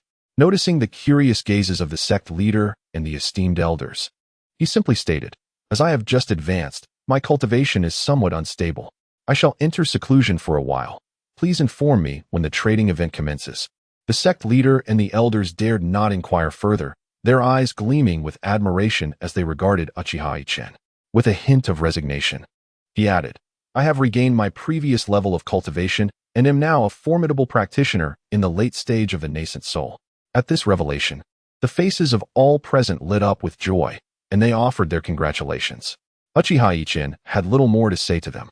He casually bestowed some elixirs before retreating into seclusion. Despite his nonchalant demeanor, the wealth he possessed was immeasurable, far surpassing that of ordinary sections. The sect leader and several elders, upon receiving the elixirs, could hardly contain their elation, their smiles stretching from ear to ear, and they gazed at Uchiha Yichen with even greater reverence. Uchiha Yichen smiled in return before vanishing from their sight. At that moment, an elder remarked to the sect leader, "The Grand Elder's prowess has grown ever more formidable. It seems he has acquired extraordinary abilities since seizing this young man's identity." They all erupted in laughter, convinced that the Grand Elder had not only restored his cultivation, but had also gained powers that were beyond comprehension, alleviating any concerns they had. Having recently received the elixirs from Uchiha Yichen, they too yearned to enter seclusion. Thus, Uchiha Yichen wholly assumed the mantle of the Grand Elder, and no one dared to question his legitimacy, for ascending to the late stage of the nascent soul in such a brief span was no small feat. Uchiha Yichen, using his spiritual sense, overheard their conversations in the hall, sighed softly, and chose not to dwell on it. After all, they were merely utilizing one another. He sought the sect's support while they desired his protection. He resolved not to overthink it, for his ambitions extended far beyond a single sect. His true aspiration lay upon the path of immortality, and his next objective was to find a way to break through once more and achieve ascension. Contemplating ascension, a fervent light ignited in Uchiha Yichen's eyes as he closed them and began to regulate his breath. In the blink of an eye, a month had passed, and Uchiha Yichen's cultivation had firmly stabilized at the late stage of the nascent soul. This was indeed quite astonishing. While others would typically break through by a minor tier, he had leapt over an entire stage, an achievement that seemed almost unfathomable. At times, Uchiha Yichen felt a sense of unreality. Ever since embarking on this path of cultivation, his resolve had been unwavering. Although his rapid progression was remarkable, it had not left any hidden dangers. He could not help but think of the protagonists in novels, often feeling as though he too embodied such a character, one blessed with a protagonist's halo. Regardless of the circumstances, Uchiha Yichen was now a formidable cultivator, preparing himself for the next breakthrough into the out-of-body stage. Yet, he was not in a rush, for he was merely 24 years old. While his lifespan had already extended over 2 millennia, he had faith that if others could achieve breakthroughs, so too could he. As Uchiha Yichen was about to emerge from his seclusion, a sound transmission talisman flew in, revealing that unexpected complications had arisen at the trading conference, and representatives from other sects had come to explain the situation. Upon hearing this, Uchiha Yichen furrowed his brow but quickly dismissed any concern, thinking, what tricks could they possibly employ? Do they think I would fear these clowns? He adjusted his attire and stepped out of the stone chamber, leisurely making his way to the discussion hall. A stroll like this was quite pleasant. While he walked, he suddenly frowned and shook his head, continuing forward. As he moved further away, a beautiful girl emerged from behind a tree along the path. She gazed at the retreating figure of Uchiha Yichen, biting her lip, hesitating over whether to chase after him and inquire, "Who are you? Why does everyone refer to you as the Grand Elder?" Just as she wrestled with her indecision, Uchiha Yichen had vanished from her sight. Upon entering the discussion hall, Uchiha Yichen overheard the sect leader in a fit of rage, declaring, "They are being excessively oppressive. Truly, they have gone too far." Spotting Uchiha Yichen, the leader quickly smiled and greeted him. "Grand Elder, we initially intended to inform you only when the trading conference commenced. However, unforeseen circumstances have arisen. The representatives from several major sects propose a competition where the most formidable members from each sect will participate. The victorious sect shall be deemed the foremost, while the defeated sects must pay 30% of their resources to the victors annually." Hearing this, Uchiha Yichen burst into hearty laughter, exclaiming, "This is splendid news. Our sect will gain a substantial increase in resources each year. How could we not prosper?" The others need not wear such glum expressions. This was an opportunity, was it not? Considering that the Grand Elder had begun facing tribulations immediately following his breakthrough to the nascent soul stage, it was believed that no one could withstand his powers. Realizing this, everyone breathed a sigh of relief and began to shower Uchiha Yichen with compliments. Uchiha Yichen, upon hearing this, decided to reward them with some elixirs, shaking his head as he vanished from the discussion hall. This time, it seemed as if everyone had rehearsed their lines, loudly proclaiming, "We bid farewell to the Grand Elder." Uchiha Yichen found himself speechless. These individuals truly believed that power was the arbiter of loyalty. Although their might was somewhat formidable in the realm of cultivation, what alternative existed to advance one's prowess? After all, it was unlikely that another soul akin to himself existed. For a cultivator, a span of 2 months was but a fleeting moment. Uchiha Yichen calculated the time remaining. There were still 2 weeks until the sect would select its foremost disciple, and he was poised to emerge from seclusion. Upon his emergence, Uchiha Yichen sought an audience with the sect leader, subsequently gathering 4 elders and several outstanding disciples before embarking on their journey. The competition they were to partake in was a vastly different affair from the minor skirmishes among disciples. The speed of the flying artifact they utilized was remarkable, and they reached their predetermined destination in merely 7 days. Upon their arrival, the venue was surprisingly tranquil, devoid of the expected fervor of a competition, instead exhibiting an eerie stillness. Observing this, Uchiha Yichen turned to the elders and disciples accompanying him, cautioning, "Be vigilant, should any unforeseen circumstances arise. Prioritize your safety above all else, and ensure the situation is reported back to the sect. Do you understand?" In unison, they replied, "Understood." With 2 weeks remaining until the commencement of the competition, Uchiha Yichen remained unhurried. With a grand gesture, he conjured several structures in the desolate area and led the way towards them. The sight of his prowess filled the eyes of all who accompanied him with reverence and admiration, instilling a profound confidence regarding the upcoming sect ranking competition. On that day, as Uchiha Yichen meditated, he suddenly opened his eyes. In the distant sky, streaks of escaping light appeared, moving with extraordinary speed, swiftly arriving at his location. A hearty laugh echoed. "Ah, it is a fellow from the Spirit Beast sect. May I inquire who has arrived so early?" The speaker was a middle-aged man, seemingly in his 40s, yet his eyes bore the weight of time-s trials. Recognizing the voice, Uchiha Yichen understood that a formidable practitioner from another sect had arrived and decided to assert his presence by appearing before the man without warning.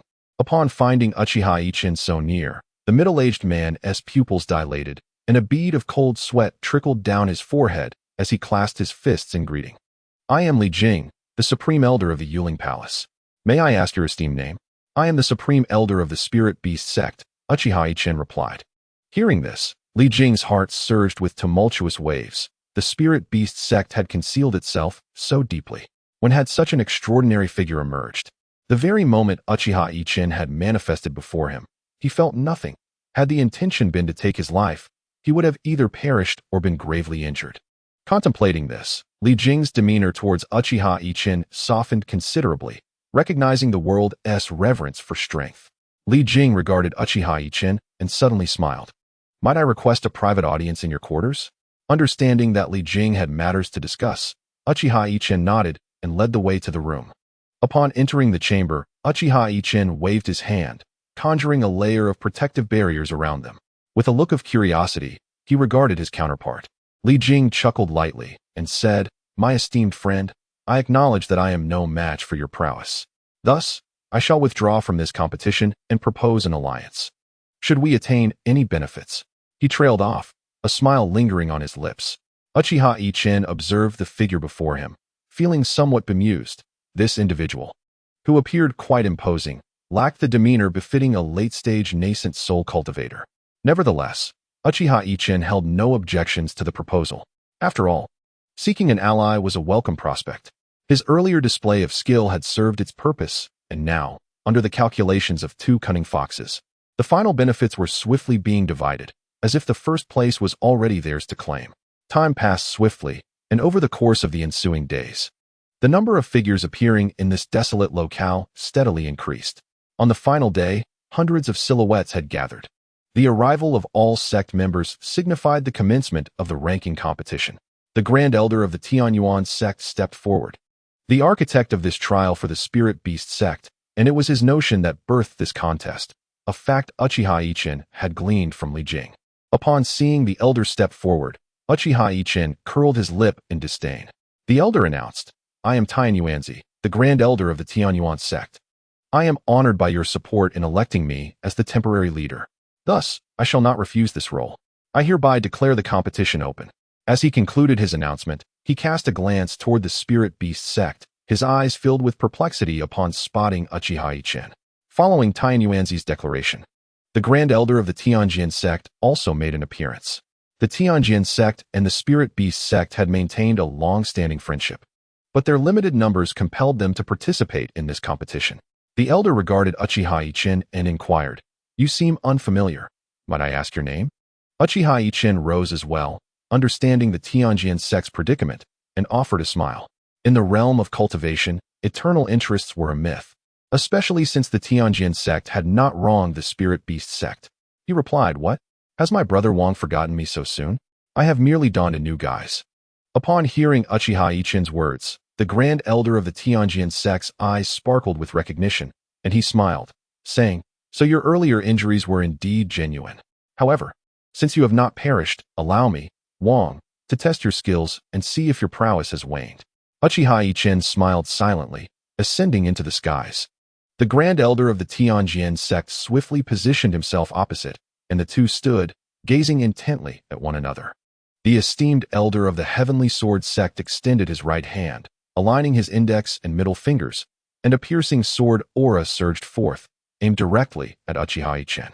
Observing the adversary's technique, Uchiha Yichen activated his Sharingan, swiftly replicating the move. He too extended his right hand, fingers positioned similarly.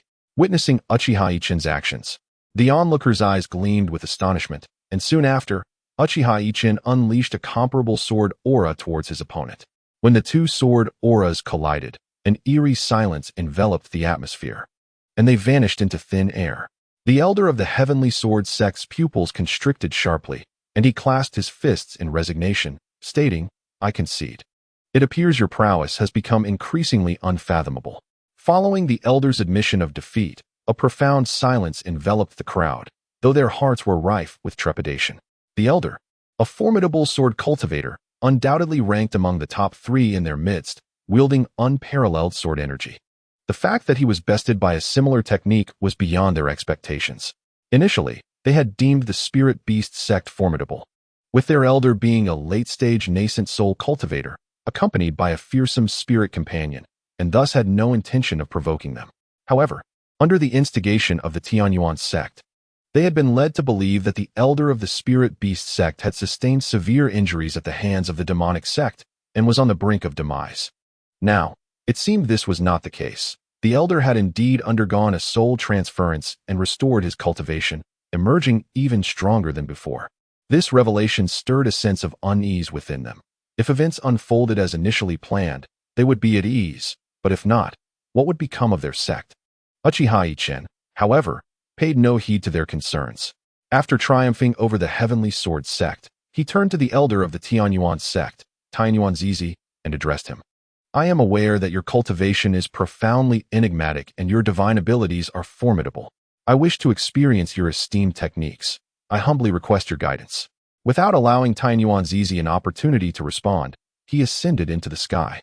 Tianyuan Zizi's eyes glinted with malice as he realized that the elder of the spirit beast sect had not fallen, and his abilities were now exceedingly formidable. He knew he must contemplate his next steps carefully to prevent the situation from spiraling out of control. With a cold snort, he too took to the skies, eschewing any further dialogue, and executed a hand seal, unleashing a wave of law-infused power. Uchiha Yichen stood still, observing the elder's actions. As Tianyuan Zizi completed his incantation, he pointed at Uchiha Yichen, and a colossal fireball hurtled towards him at an astonishing speed. Uchiha Yichen remained motionless, allowing the fireball to collide with him. As it made contact, his Sharingan spun rapidly, causing the fireball to pierce through his form and continue onward. Tianyuan Zizi, witnessing Uchiha Yichen's audacious refusal to evade, couldn't help but smirk coldly, thinking, "You dare to be so reckless against my full-on assault." A surge of secret delight coursed through him. However, when the fireball pierced his body, his pupils constricted sharply. Tianyuan Zi's combat experience was undeniably extensive, and upon realizing his attack had missed its target, he swiftly maneuvered to the side. Just as he moved, a black blade cleaved down at the very spot he had just occupied. Uchiha Yichen, astonished that his strike had been evaded, momentarily displayed a flicker of surprise on his face, which was quickly replaced by a smile. I never anticipated you could dodge that, but I wonder how many more blades you can evade. Although Uchiha Yichen had spent several years in this realm of cultivation and possessed a wealth of magical techniques within his inherited memories, his own innate abilities were formidable, far surpassing the average spells and potency. His cultivation method was quite peculiar, within his inherited knowledge. There existed a particular technique that was arduous to master, but yielded an exceptionally profound reservoir of power, multiple times that of others at the same level. However, this method had its drawbacks. The spells it produced were relatively weak. Yet, what he truly required was that depth of power. The intricacies of techniques and spells were mere trifles to him. Thus, he resolved to cultivate this unconventional method. Before his transmigration, he had been a reclusive anime enthusiast, and the influence of those animated tales lingered with him, even in this world of cultivation. He still found close-quarter combat to possess a certain allure. However, his rapid ascension in power left him with scant genuine combat experience, rendering him far from a match for these seasoned adversaries. Yet, undeterred, Uchiha Yichen's battle experience grew exponentially amidst the clash with Tianyuan Zi. As they exchanged blows, they deftly evaded one another's attacks. Finally, when Tianyuan Zi conjured a spell, a sinister smile crept across Uchiha Yichen's face. Before Tianyuan Zi materialized a fire dragon, it lunged towards Uchiha Yichen, who chose not to evade this time, fully absorbing the impact. Witnessing Uchiha Yichen take the hit, Tianyuan Zi felt a surge of triumph. However, in that fleeting moment of elation, he exposed a vulnerability. Uchiha Yichen appeared directly before him.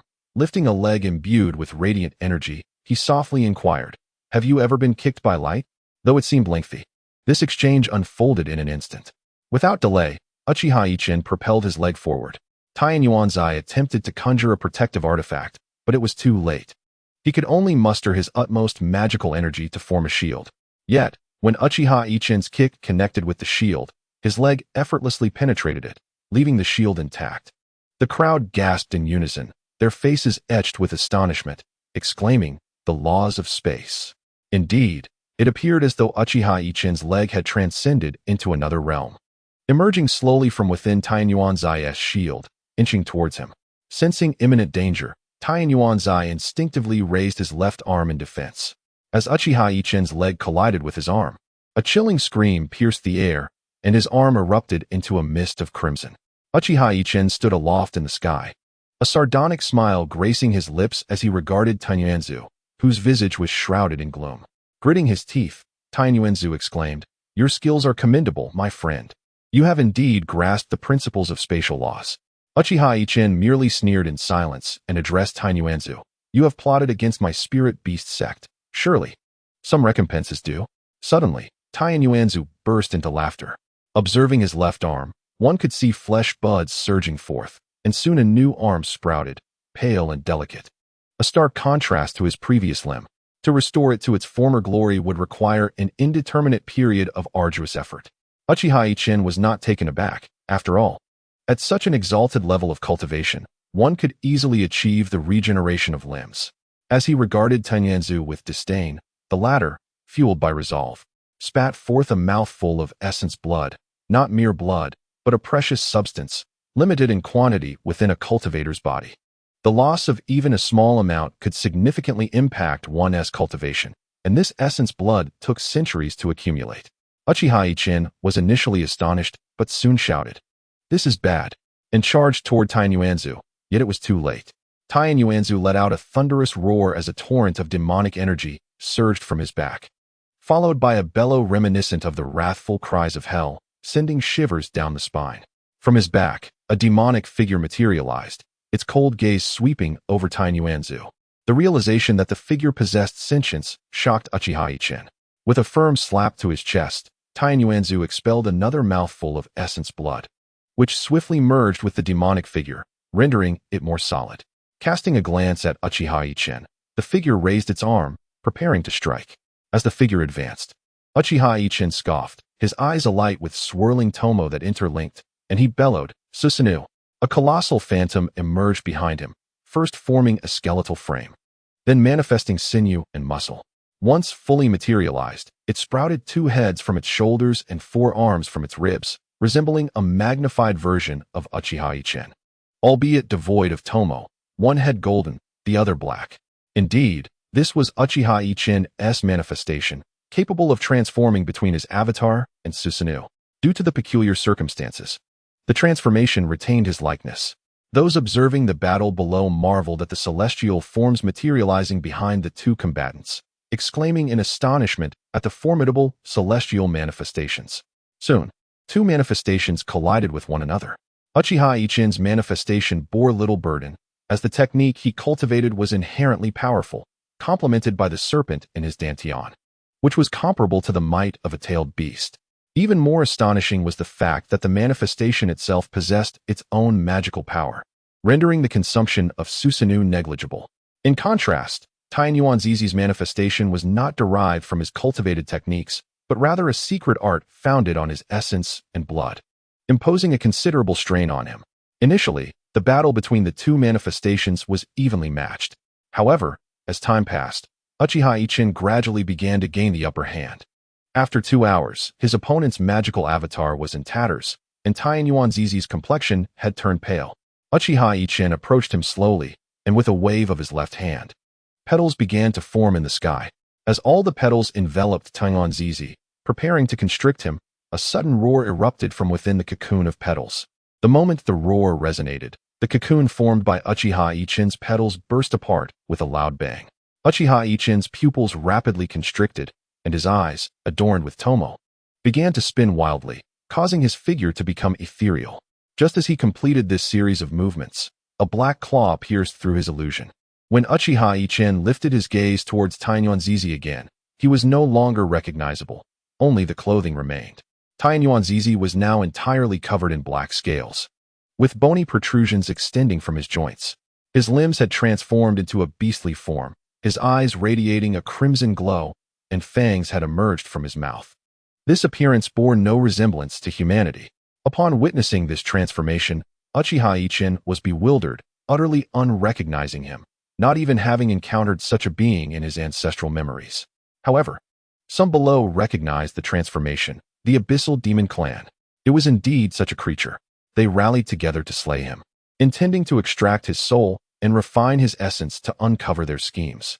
All exchanged glances, then rose, launching themselves towards the monstrous form of Taiyuan Zizi. Uchiha Yichen, still in confusion, pondered, abyssal demon clan? What manner of race was this? It was absent from his inherited memories. Though somewhat disoriented, Uchiha Yichen's movements were swift. His Sharingan spun rapidly, forming a large windmill shape, as he softly uttered 2 words, Tsukuyami. With that, Uchiha Yichen drew the creature into his realm of Tsukuyami, intent on scrutinizing its memories. After all, the proportions in the Tsukuyami world differed from those in the outside realm, allowing him to glean many valuable insights. Once the creature entered the Tsukuyami world, a look of terror appeared on its face, and it attempted to flee, but no matter how it struggled, it could not escape this realm. In the vast expanse of the heavens, a solitary moon hung gracefully, adorned by 3 spinning crescent jewels. Suddenly, the scene shifted, and a monstrous entity found itself ensnared upon a crucifix. At that moment, Uchiha Yichen materialized before it. Rather than subjecting the creature to torment, he invoked the ultimate illusion, Kodo Amitsukami, a technique that compels unwavering loyalty for a lifetime, a truly grotesque ability. However, due to its overwhelming nature, Uchiha Yichen seldom resorted to its use. Now, this illusion proved invaluable. Once the creature fell under the sway of Kodo Amitsukami, Uchiha Yichen began his inquiries. What is your race? Where do you hail from?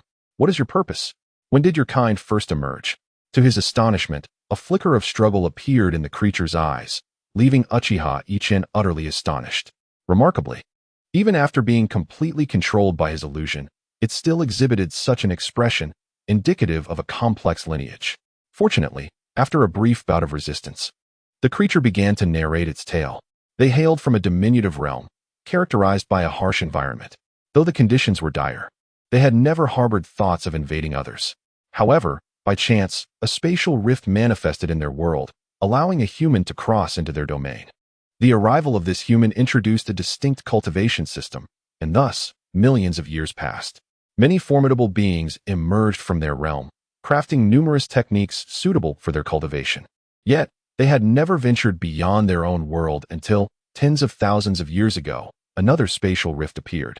Several of their powerful beings embarked through this rift, taking considerable risks, and fortuitously landed in this new realm.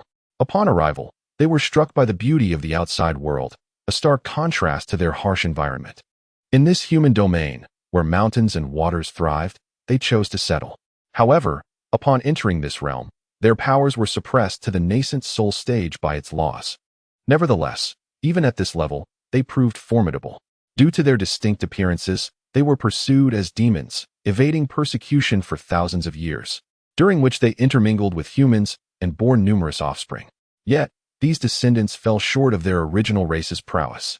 Nevertheless, upon awakening their bloodline, they could still exhibit considerable strength.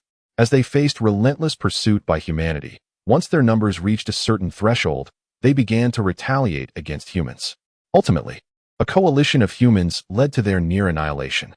Despite their extermination, a few escaped, including Taiyuan, a descendant of one such survivor who fortuitously activated his bloodline. Seizing the opportunity while the elder of the Spirit Beast sect lay gravely wounded by the demonic sect, he sought to unify all factions and establish their clan-esque dominion. Upon hearing this, Uchiha Yichen suddenly noticed that Taiyuan Zizi's spirit had collapsed, as if his memories had been sealed. He had divulged so much to Uchiha Yichen, seemingly triggering the seal. With a sigh, Uchiha Yichen withdrew from the Tsukuyami space. The onlookers witnessed Taiyuan Zizi lunge towards Uchiha Yichen, only to collapse lifelessly on the ground, leaving everyone bewildered. Uchiha Yichen remained silent, collecting Taiyuan Zizi's body. He then turned to address the crowd. Who else wishes to test their mettle against me? Despite the chaos stirred by Taiyuan Zizi's sudden transformation, the competition among the sects continued. The spectators exchanged glances, realizing the futility of challenging Uchiha Yichen's overwhelming prowess. With the situation thus, Uchiha Yichen merely snorted disdainfully, imprinting the information he had gathered onto a jade slip for all to see. They soon grasped the gravity of the situation. Taiyuan Zizi had been soul-bound and refined by Uchiha Yichen. Such a method was executed with an eerie subtlety. Tainyuanzizi was a formidable practitioner in the late stage of the nascent soul, and yet, one moment he was well, and the next he was gone. This display of power sent shivers down their spines, extinguishing any thoughts of rebellion, for they feared that Uchiha Yichen might turn his lethal abilities upon them as well. Among them, the most elated was undoubtedly Li Jing. Seizing the moment, he preemptively clasped his fists and declared, "Congratulations to the Spirit Beast sect for achieving the title of the foremost sect. I am willing to represent the sect and lead us under the banner of the Spirit Beast sect." His proclamation left the others speechless. They quickly realized that Li Jing had outmaneuvered them. Although no one explicitly agreed to follow the Spirit Beast sect, they did not oppose the notion of it being the leading sect and were willing to honor their previous commitments. Once this news spread, it created a tremendous uproar, and the Spirit Beast sect began to thrive uncontrollably. The disciples regained their former vigor, each walking with newfound pride. However, Uchiha Yichen issued a decree forbidding any abuse of power against the weak. As everyone grew accustomed to this state of affairs, Uchiha Yichen found little joy in it. For despite the increase in his magical prowess, he could not achieve a breakthrough. Yet, he remained patient and resolved to clarify all matters before retreating for further cultivation. Thus, 5 years passed. Suddenly, the door to Uchiha Yichen's secluded chamber swung open, and he emerged. Though he had not attained a new breakthrough during his 5-year seclusion, he was far stronger than when he first entered. Just as Uchiha Yichen stepped out, a disciple knelt before him and said, "Elder, the sect leader has urgent matters to discuss with you. Please, come at once." A grave expression crossed Uchiha Yichen's face. He had informed the sect leader that unless the sect faced annihilation, he should not be disturbed. The summons now indicated that something significant was about to unfold. Upon arriving at the Grand Hall of Deliberation, Uchiha Yichen was startled to find all the esteemed elders of the major sects gathered there. The master of the Spirit Beast sect, noticing Uchiha Yichen's presence, hurriedly exclaimed, "Esteemed elder, we are in grave trouble." Uchiha Yichen's countenance turned cold as he retorted, "What is there to panic about? If the heavens were to fall, surely a tall figure would bear the weight. Now, enlighten me on the matter at hand." The elders from other sects, disregarding any formalities, directly interjected, "Do you recall Tainyuanzi from 5 years ago?" Uchiha Yichen nodded, and one elder continued, "This incident pertains to that race, which has inexplicably declared war. This is unprecedented. A war among cultivators is cataclysmic, and the toll on life is unimaginable." Witnessing their lamentations, Uchiha Yichen felt a surge of disdain within. Do these scoundrels truly concern themselves with the lives at stake? They are merely fretting over their own share of the spoils. Though such thoughts crossed his mind, he inquired aloud, "How many do they roughly have? What is the extent of the war's impact? And how many high-level cultivators do they possess? Have you ascertained these details?" At Uchiha Yichen's questioning, the elders fell silent. They had rushed to the Spirit Beast sect upon hearing the news, for the war had yet to ignite. Its onset was likely years away. Observing their expressions, Uchiha Yichen felt exasperated. These old fools rush here at the first sign of trouble, fearing their interests might be compromised. Yet they failed to grasp even the most rudimentary information. Irritated, Uchiha Yichen chose to remain silent. His aspirations diverged from theirs. As long as he existed within this realm, he would ensure the Spirit Beast sect thrived. Thus, he simply stated, "Let us first clarify the intelligence regarding the war. It is not as if the conflict is commencing at this very moment." While Uchiha Yichen deliberated with the esteemed elders regarding the impending war, a rift in space unexpectedly manifested in an unknown dimension, unleashing a tempest of spatial chaos. Growing weary of the elders exchanging flattery amongst themselves, Uchiha Yichen took his leave from the Grand Hall. With his departure, the others gradually followed suit. Once outside, Uchiha Yichen began to ponder. Although the elders of the Spirit Beast sect sought to usurp him, he ultimately stood to gain from the situation. Regardless, the Spirit Beast sect had treated him well. If he were to depart, it would undoubtedly be devoured by the other sects, leaving nothing but bones. Thus, he contemplated the prospect of acquiring another nascent soul stage cultivator for the sect. Today, the leader of the Spirit Beast sect entered the assembly hall, his heart pounding with trepidation at the sight of the Grand Elder. The Elder had just summoned him, and an unsettling anxiety gripped him, unaware that a monumental opportunity awaited him. With a mix of apprehension and anticipation, the leader approached the entrance of Uchiha Yichen's cave. Taking a deep breath, he stepped inside, only to be left astounded by the sight before him. Inside the cave, heaps of spirit stones and elixirs were scattered about.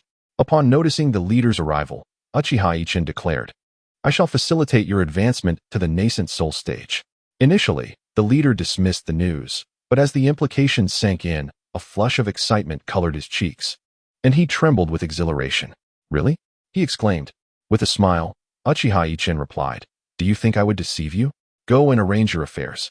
Once you ascend, the position of leader will no longer suit you. You shall assume the role of Grand Elder." "But what of the leadership position?" the leader inquired. After a moment of contemplation, Uchiha Yichen responded, "I recall Elder Wang has a disciple named Lu Hanchang. Though his talents are modest, he is diligent. You should pass the leadership to him."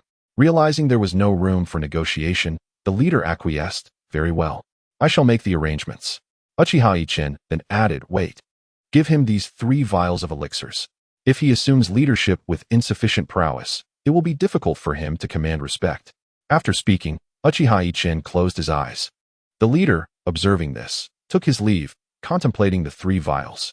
He wrestled with the decision, knowing that if these elixirs were given to his daughter, her cultivation would surely soar. Sighing, he muttered, "Lu Hanchang truly has struck it lucky." The matter of the leadership position stirred quite a tempest within the spirit beast sect. A seemingly inconspicuous individual had ascended to the role of leader, leaving everyone in a state of bewilderment, followed by a cascade of challenges descending upon Lu Hanchang. At that moment, Uchiha Yichen appeared before all, proclaiming, "This decision rests with me. Do any of you dissent?" Seeing the Grand Elder take a stand, no one dared to voice objections. Lu Hanchang, however, stood there, gazing at Uchiha Yichen, grappling with an indescribable mix of emotions. Unbeknownst to him, the turmoil surrounding the Grand Elder's ascension was a matter of great significance. Yet here was the youth with the peculiar eyes whom he had personally guided into the sect, now elevated to the status of Grand Elder. It seemed the time had come for him to repay the debt he owed. With a resigned sigh, he mused, "Very well. Since the leadership is bestowed upon me by his will, I shall accept it without hesitation." Under the auspices of Uchiha Yichen, Lu Hanchang successfully ascended to the position of sect leader. Subsequently, Uchiha Yichen facilitated the former leader's transition to the esteemed title of Grand Elder. Naturally, this shift did not sit well with some elders, as they were accustomed to wielding significant power and now had a Grand Elder overseeing them, a situation that would unsettle anyone. Yet, they dared not disregard the words of the Grand Elder. However, over the next 2 years, considerable turmoil erupted between the Grand Elder and the sect leader. Lu Hanchang astonishingly advanced to the mid-stage of the core formation realm, and soon after, the Grand Elder also achieved a breakthrough, now standing as a practitioner in the nascent soul stage. The revelation of this news left everyone astounded, followed by exuberant joy. The sect had gained yet another practitioner of the nascent soul stage, a monumental event indeed. While all were basking in this newfound joy, several elders from the spirit beast sect convened, whispering among themselves, "The Grand Elder is indeed fortunate. His cultivation must surely be a gift from the Supreme Elder. Everything the spirit beast sect possesses is a testament to the Supreme Elder's efforts. If we heed the Supreme Elder's counsel, who knows? He might reward us with breakthroughs of our own." At this point, their words trailed off as each elder began to contemplate in silence. Although Uchiha Yichen held the title of Supreme Elder and commanded outward obedience, he was acutely aware that beneath the surface, dissent brewed. After all, with power comes ambition. By enabling the sect leader to ascend to the nascent soul stage, Uchiha Yichen aimed to convey a clear message: obedience yields rewards, as evidenced by the current situation. With this goal realized, the entire sect now adhered to his commands. Observing this, a smile crept upon Uchiha Yichen's face. Despite his mutualistic relationship with the spirit beast sect, he understood the inherent emotional ties that beings develop.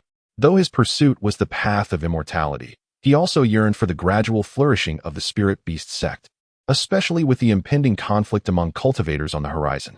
Recognizing that the moment was ripe, Uchiha Yichen facilitated the gradual ascension of the spirit beast sect's elders to the nascent soul stage, significantly augmenting the sect's strength. As war began to unfurl, it spread across nearly half the continent, the brutality of which was unimaginable. Following the dispatch of messages from various sects, the war ignited, ensnaring all sects. With no escape possible, Uchiha Yichen seemed to anticipate this outcome. After the demise of Tian Yuanzai, he had preserved his body and nurtured the soul-eating insect. To his surprise, the demon's remains contained substances capable of evolving the soul-eating insect, though he had been unable to discern their nature until now. Yet, this presented an extraordinary opportunity. With the war between humans and demons raging, the abundance of demon corpses was truly staggering. Uchiha Yichen currently possesses just over 300 soul-eating insects, which he has divided into 6 portions. He bestowed 1 portion of 50 insects upon each elder of the spirit beast sect and proclaimed, "You all must venture into the battlefield. This is an opportunity. If our sect can annihilate the enemy, we shall undoubtedly rise to prominence. The outcome hinges on your collective efforts. I possess ancient, extraordinary insects, and I grant each elder 50 for self-defense. Should you encounter formidable foes, release these insects. They will ensure your renown on the battlefield. Furthermore, here are storage bags I have created, linked to an alternate space. Gather all the corpses of the slain demon clan for me. They will serve a significant purpose. You must disseminate the word. Each demon corpse can be exchanged for 100 low-grade spirit stones within our spirit beast sect, with higher-ranking ones valued accordingly. We shall not allow these demon corpses to remain in our realm, for should any unforeseen calamity arise, it would spell disaster for our human world. This war has imparted a vital lesson, reminding our human race of the necessity for vigilance. Thus, the spirit beast sect shall act in accordance with the heavens." Upon hearing Uchiha Yichen's noble declaration, doubts dissipated, and thus the great battle commenced. Leading the 8 major sects, Uchiha Yichen advanced towards the battlefield. Upon arrival, he discovered the situation was far more complex than anticipated. The number of demons exceeded expectations, and numerous powerful cultivators at the late nascent soul stage were present. However, upon witnessing reinforcements joining their ranks, the human cultivators already on the battlefield erupted in cheers, for the increase in numbers significantly enhanced their chances of victory. As news spread across the battlefield that the spirit beast sect would exchange demon corpses for spirit stones, those human cultivators who had previously preferred to observe from the sidelines could no longer remain passive and began to join the fray. Thus, enticed by the allure of spirit stones, countless human cultivators poured into the battle, and Uchiha Yichen's collection of demon corpses swelled rapidly. Elated by this development, he recognized that regardless of the ultimate outcome of the war, he would emerge as the greatest beneficiary. At present, only low-tier cultivators were present on the battlefield, with few at the core formation stage. To conserve their strength, higher-tier cultivators remained in reserve, while numerous foundation establishment cultivators were actively engaged. That night, Uchiha Yichen summoned the elders and remarked, "You must suppress your cultivation levels and enter the battlefield. At this juncture, every demon you slay is advantageous. Should we encounter insurmountable foes later, your contributions on the battlefield will ensure that, even if you withdraw, other sects will have no objections." Upon hearing this, the elders nodded in delight and heeded Uchiha Yichen's call to arms. Once they entered the battlefield, they proved to be incomparable to the low-tier cultivators.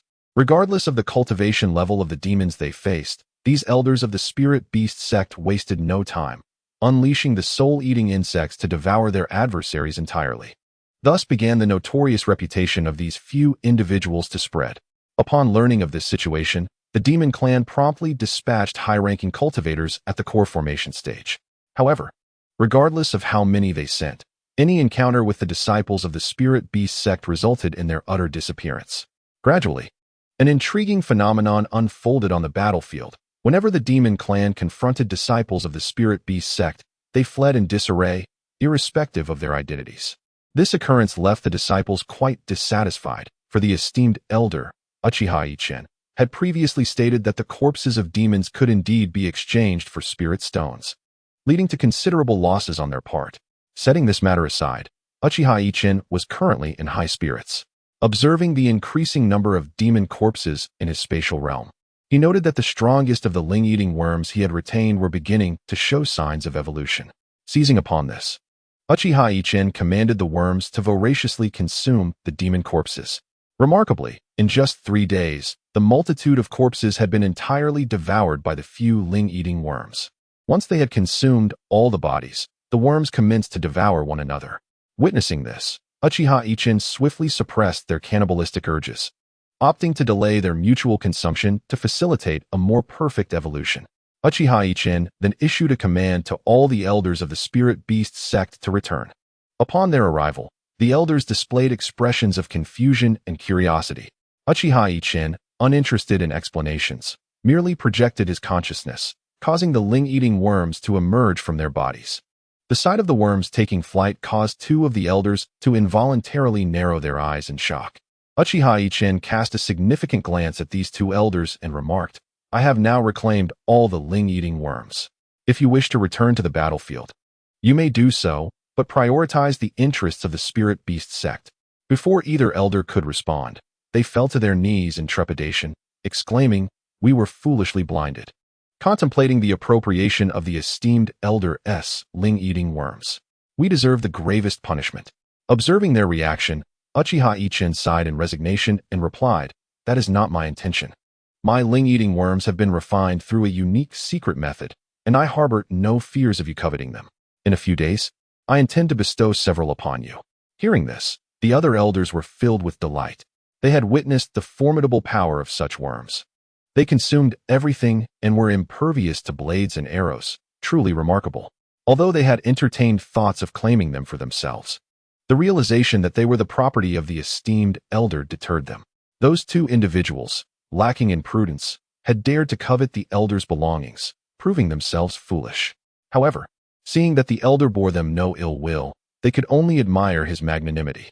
Recognizing their errors, Uchiha Yichen commanded, "Rise. I do not harbor any blame towards you. My intention in summoning you back and reclaiming the spirit insects is deliberate. There is no need for you to conceal your cultivation. Simply venture onto the battlefield and gather as many demon corpses as possible. The more, the better. In due course, your rewards shall be abundant." Upon hearing the elder's words, the individuals present were filled with elation and promptly took their leave.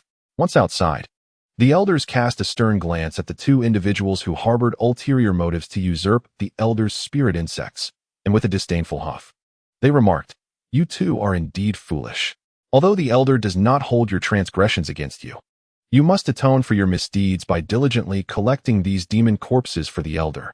Should you succeed, it is likely that the elder's favor may enhance our cultivation further." Without further delay, they plunged into the fray. The Yuaning stage cultivators were far from the mere cannon fodder present on the battlefield, wherever they tread. Rivers of blood flowed, and the corpses within Uchiha Yichen's domain began to multiply at an alarming rate. Yichen, elated by this development, released all the spirit-eating insects to commence their feast. Thanks to the elders' fervent efforts, the pace of corpse collection was remarkably swift. After 7 days of relentless consumption, signs of evolution began to manifest among the spirit-eating insects. Yichen ceased to suppress them, and as their eyes glimmered with a fierce red light, they menacingly regarded one another, followed by a cacophony of chirps as they began to consume each other. 3 days later, the skirmish among the insects came to an end, leaving only 2 survivors. One insect remained intact, while the other was missing several legs. The damaged spirit-eating insect stood no chance against its unscathed counterpart, and they engaged in a fierce battle that concluded swiftly, within the span of a single incense stick's burn. As the last of the spirit-eating insects remained, it emitted a deafening call, and a surge of black light enveloped it. Witnessing this, Yichen was suddenly struck by inspiration. He extracted a fragment of the devouring essence and directed it towards the insect, which absorbed the essence into its very being. Upon the infusion of the devouring essence, the insect began to thrash violently upon the ground, cracks appearing on its surface. Observing this spectacle, Yichen's face contorted with regret. Should this endeavor falter, he would have truly lost his insects, with none left as a contingency. Upon witnessing the emergence of cracks upon the creature's body, a fierce glimmer flashed in its eyes, accompanied by a swirling black mist that enveloped it. As this mist encased the creature, the cracks began to merge at a visibly rapid pace. However, scarcely had the merging completed when new fissures manifested, creating a cyclical pattern. After the passage of a brief moment, an unexpected turn of events unfolded. The devouring spirit worm exhibited black markings all over its body. Then, with a resounding pop, the creature disintegrated into ashes. Observing this, Uchiha Yichen's expression contorted with pain, and he sighed, "It's over." Yet, as he exhaled his disappointment, a startling revelation occurred. The devouring spirit worm reappeared before him, now thrice its original size. Its black hue deepened, and its markings took on an air of enigmatic mystery. The worm gazed at Uchiha Yichen as his countenance darkened. It was clear that the spirit worm no longer heeded his commands and launched an attack against him. With a flash of cold light in his eyes, Uchiha Yichen summoned his Zanpakutō, fully aware that he could not afford to underestimate this diminutive foe. He swung the blade towards the devouring spirit worm, which, astonishingly, did not evade but charged directly at him. Upon contact, the creature's body erupted with dark energy, and the markings flickered rapidly, neutralizing Uchiha Yichen's assault. Rather than feeling anger, Uchiha Yichen was filled with delight. A stronger devouring spirit worm would undoubtedly be advantageous to him. He cast aside thoughts of its rebellion and the possibility of resubjugation, fully confident in his abilities. As Uchiha Yichen prepared to employ his formidable techniques to reclaim and bind the devouring spirit worm, yet another astonishing event transpired. The black markings on the worm began to flicker rapidly, and it swiftly commenced reproduction, laying nearly 1,000 eggs before succumbing to death. Uchiha Yichen, bemused, rubbed his nose and remarked, "How perplexing." He then proceeded to forge a blood contract with the newly laid eggs. Having learned from the earlier rebellion of the devouring spirit worm, this time, he took precautions, placing a lifelong prohibition upon these eggs, a decidedly sagacious move. After completing these tasks, Uchiha Yichen stored the eggs within his ocular space, eagerly awaiting the hatching of the devouring spirit worm. Following his recent confrontation with the creature, his anticipation grew for the offspring, as the strength of the previous worm far surpassed that of an average late-stage Yuanian cultivator. Although it met its end after reproduction, during their brief encounter, Uchiha Yichen recognized that without deploying his formidable abilities, he would have been unable to subdue it. New developments have emerged on the battlefield. Due to Uchiha Yichen's decision to allow the elders under his command to engage in battle without suppressing their cultivation, the conflict has escalated into a heated confrontation much sooner than anticipated. The demonic faction has also seen a surge of formidable cultivators at the late Yuanian stage. As the intensity of the battle increased, Uchiha Yichen was compelled to join the fray. However, he displayed a rather unscrupulous demeanor, personally launching surprise attacks on the demon clan's experts to ensure the optimal evolution of his soul-eating insects.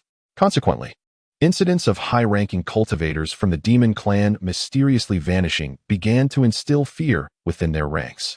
The supreme leader of the demon faction recognized that this situation posed a significant threat to their interests. Thus, the final confrontation commenced. Li Gang, a late Yuanian stage cultivator of no ordinary caliber, convened a meeting with the elite combatants to discuss the current state of the battlefield. Uchiha Yichen, typically disinterested in such affairs, preferred to focus on amassing wealth. Narration. Could you be any more shameless? However, he found himself inexplicably invited to this meeting. Upon entering, he immediately sensed an uncomfortable gaze fixed upon him. Initially disregarding it, he soon perceived an unsettling atmosphere, prompting a glint of cold light in his eyes as he let out a scoff and took his seat. As Uchiha Yichen settled in, an elderly man with a head of white hair addressed the assembly. "Esteemed friends, I shall not waste words. We are undoubtedly the pinnacle of combat power in our world. We have gathered to inform you that the time for the final outbreak of war is upon us. It is imperative that we unite our efforts to minimize the losses suffered by the human race." At this moment, a morose-looking middle-aged man rose to speak. "Recently, it has come to my attention that the Spirit Beast sect has grown formidable enough to instill terror in the demon clan. With their grand elder present, why not let the Spirit Beast sect take the lead? This might compel the demon clan to surrender without a fight." Hearing these words, Uchiha Yichen furrowed his brow and turned to look at the middle-aged man, who happened to be gazing back. Uchiha Yichen recognized that the unsettling gaze he had felt was indeed from this individual. He pondered silently, questioning whether he had offended this man. After much contemplation, he realized he had no recollection of this person. Yet, why was he targeting the Spirit Beast sect? Was it a personal vendetta against him or against the sect itself? The answer remained elusive. After considering the middle-aged man's proposal, the elder turned to Uchiha Yichen and inquired, "Yichen, what are your thoughts on Li's suggestion?" Uchiha Yichen nonchalantly replied, "Whatever you deem fit. I have matters to attend to and shall take my leave. Please inform me once you reach a decision." With that, he vanished from his seat without a trace. The assembly was taken aback as they witnessed Uchiha Yichen's sudden disappearance, their pupils contracting in shock. The elderly man remarked, Yichen truly lives up to his reputation." Upon hearing the words of the elderly man, Li Gang let out a cold snort and refrained from further comment. The old man stroked his beard and remarked, "Allowing the spirit beast sect to take the lead may yield unexpected results." After surveying the faces of those present and finding no dissent, the decision was made. The following day, Uchiha Yichen received a communication talisman from the Temporary Human Alliance, stating that the spirit beast sect would lead the charge. Rather than displaying the expected frown, Uchiha Yichen burst into laughter, exclaiming, "Indeed, fortune favors me." He swiftly utilized the talisman to summon all disciples of the spirit beast sect. Upon receiving Uchiha Yichen's message, all the disciples of the spirit beast sect began to assemble. However, when the true strength of the sect was revealed, everyone was taken aback. It was unnecessary to elaborate on the formidable Supreme Elder. Even the 9 elders were all cultivators at the nascent soul stage, differing only in their realms. Should this power erupt, it would undoubtedly send shockwaves throughout the cultivation world. Seeing this, all eyes turned to Li Gang, for it was he who had proposed this course of action. As he recognized the might of the spirit beast sect, beads of sweat began to trickle down his face, not for any other reason than the fact that all 9 elders were nascent soul cultivators. Goodness! Even a typical sect with a single nascent soul cultivator could claim a place among super sects, and among those super sects, there were scarcely 2 nascent soul cultivators. Yet here was the spirit beast sect, boasting 9 elders at that level. Heaven above, how could one possibly survive this? Moreover, there was a supreme elder of unfathomable strength. He felt utterly foolish. During this time, having heard of the spirit beast sect's impressive display on the battlefield, he believed that even a grand sect should recognize its position within the human alliance. Yet, they had chosen to make such a grand show of themselves. In light of this, he had suggested the idea at the alliance meeting, and now he regretted it profoundly. If this were concluded, the spirit beast sect would undoubtedly seek retribution against his own sect. Realizing this, cold sweat streamed down Li Gang's face, unbeknownst to him. He was consumed with thoughts about how to rectify this foolish misstep. It was clear that a grudge had been established with the spirit beast sect, as he could perceive the elder's eyes subtly directed at him, filled with a palpable animosity. As the battle was about to commence, Uchiha Yichen was unpretentious and soared toward the battlefield. The disciples of the spirit beast sect felt an indescribable pride upon witnessing their supreme elder personally entering the fray. The 9 elders followed suit, flying alongside Uchiha Yichen toward the battlefield. In battles of such magnitude, sect disciples rarely participated, for their levels were simply too disparate to allow them any meaningful involvement. Upon arriving at the battlefield, Uchiha Yichen unleashed his formidable aura, causing the demon clan practitioners, who were poised to engage in combat in the skies, to lose consciousness one by one, akin to raindrops plummeting toward the ground. This unexpected display from Uchiha Yichen caught his adversaries completely off guard. The practitioners, though some had trained in body refinement techniques, were bound to suffer severe injuries or even death from such a high, unconscious fall.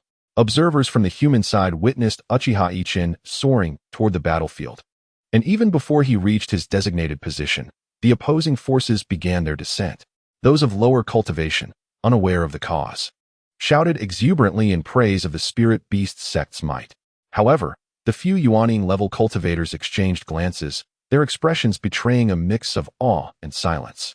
The power exhibited was extraordinary. The pressure from one's cultivation level could paralyze foes, something they too were capable of. Yet the fact that Uchiha Yichen could incapacitate his opponents without releasing such pressure indicated a strength they recognized as beyond their own. As they contemplated Uchiha Yichen's impressive prowess, their spirits lifted. If the spirit beast sect could single-handedly conclude this war, their losses would be significantly mitigated. After all, cultivators were not easily replaceable, and those who had reached such advanced levels understood that, regardless of their might, unforeseen calamities could occur in battle. If they could avoid personal involvement and still emerge victorious, the distribution of spoils would be a trivial matter. The preservation of their sect's strength was paramount. While these seasoned strategists mulled over their calculations, Uchiha Yichen remained focused on his goal, seeking to acquire the corpses of high-level practitioners to satiate his voracious spirit-eating insects. Thus, he committed himself fully to this endeavor. He approached the opposing demon clan practitioners and calmly declared, "Summon your leader. Your current actions are tantamount to courting death." Leading the charge for the demon clan were three formidable late Yuaning cultivators, initially brimming with confidence for a swift victory to claim their rewards. However, upon noticing the emblem on Uchiha Ichin's attire, an unnatural expression crept onto their faces. This emblem signified the Spirit Beast sect, whose recent exploits on the battlefield were well known to them. Though they disparaged the sect verbally, the prospect of engaging in direct combat made them reluctant, as both humans and demons alike harbored their own selfish motives. Seeing that none were willing to respond, Uchiha Ichin grew impatient, closing his eyes.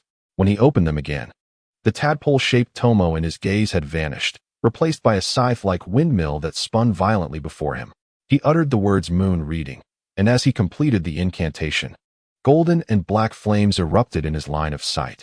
These flames burned with an unquenchable intensity, reducing anything they touched to ash. The demon clan's Yuaning practitioners, witnessing Uchiha Ichin's decisive action, wore expressions of anger. Even a clay figurine retains a measure of spirit. Moreover, these individuals, having attained the pinnacle of their realm, were taken aback when they witnessed Uchiha Ichin conjuring flames.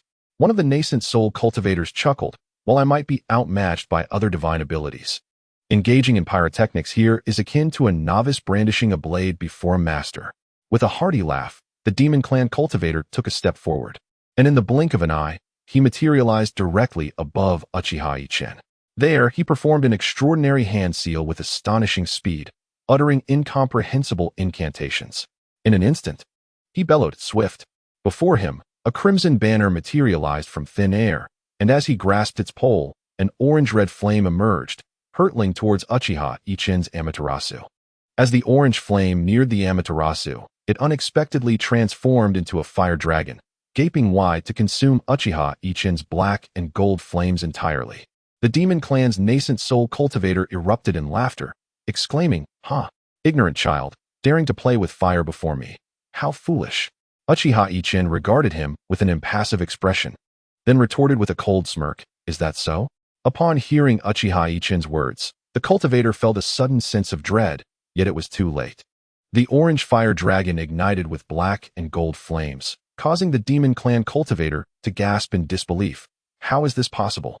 My flames are being consumed."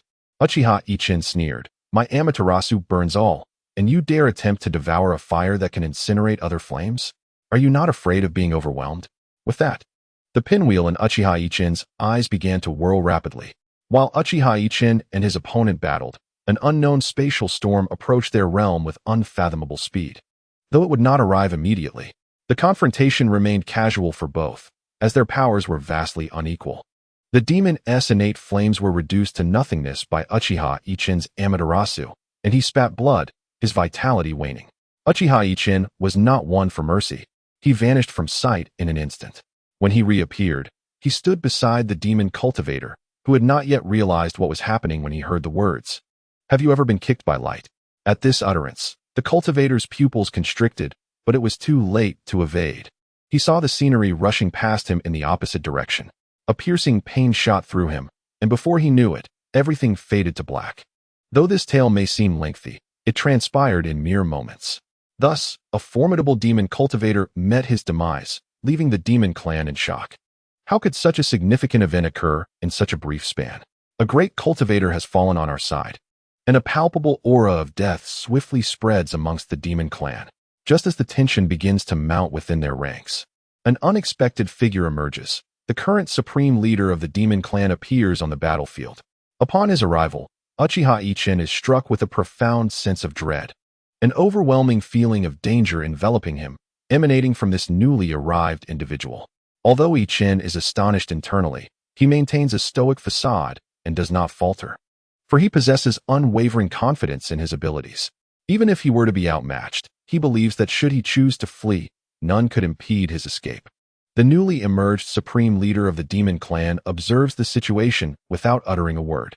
He merely turns to face Uchiha Ichin, his gaze glinting with cold menace, and begins to approach him slowly.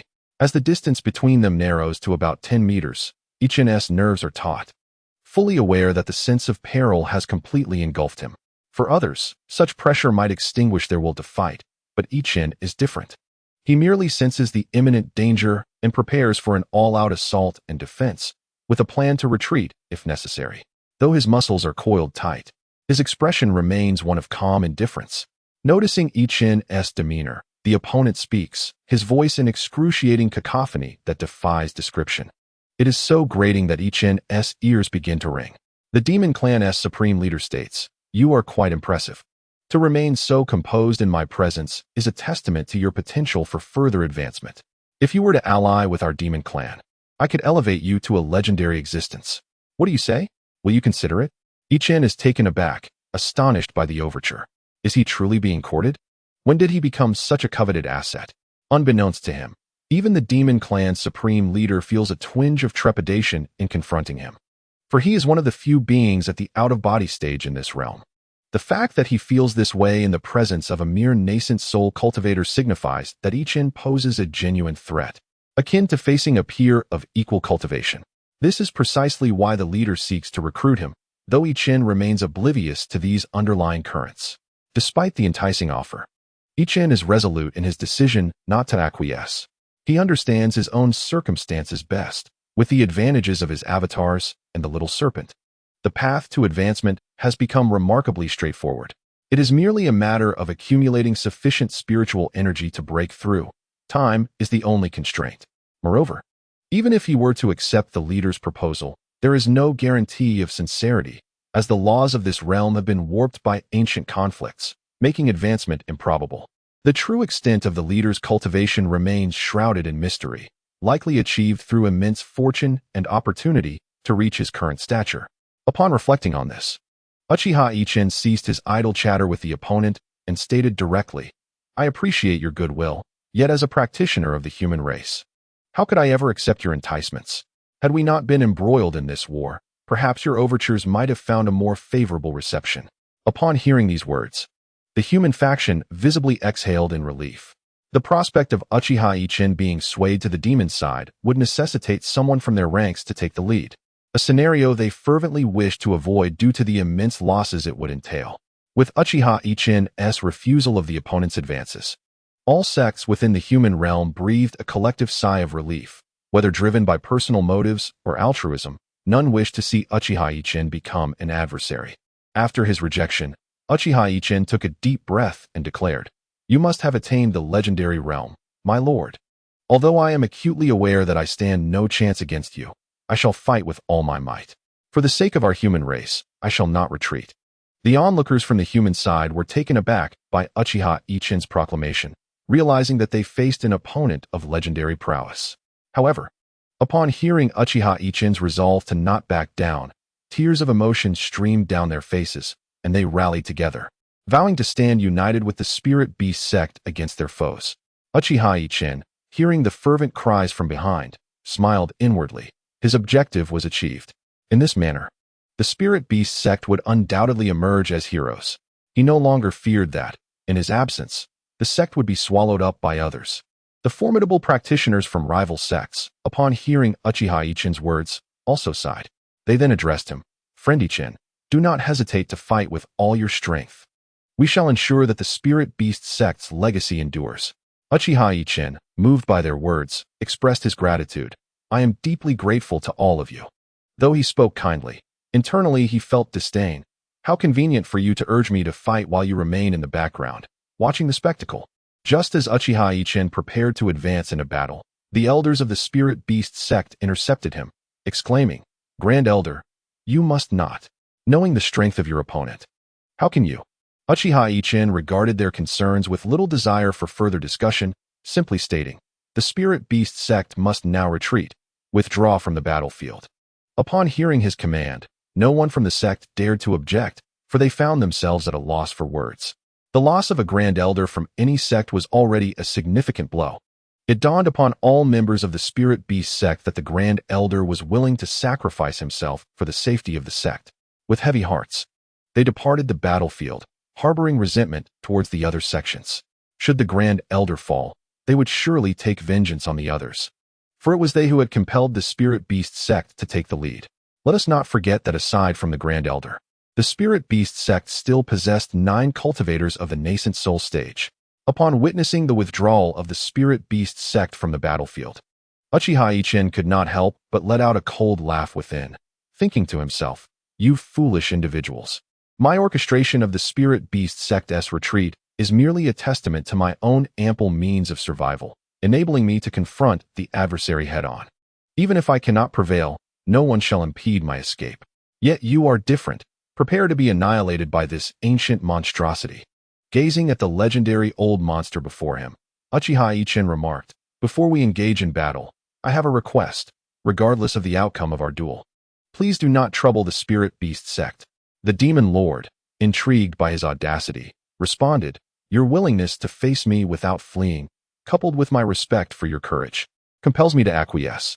I shall spare the Spirit Beast Sect, provided they do not provoke us. However, there is a condition. Should I capture you, you must pledge your allegiance to me. Rest assured, I shall not treat you poorly." Upon hearing this reply, Uchiha Yichen felt a sense of relief. Silently mocking the Demon Lord's ambition, he stepped forward and declared, "Then let us fight." With that, he activated his Sharingan, causing his clone to manifest, rapidly expanding until a colossal version of Uchiha Yichen, approximately 10 zhang in height, emerged behind him, possessing 3 heads and 6 arms.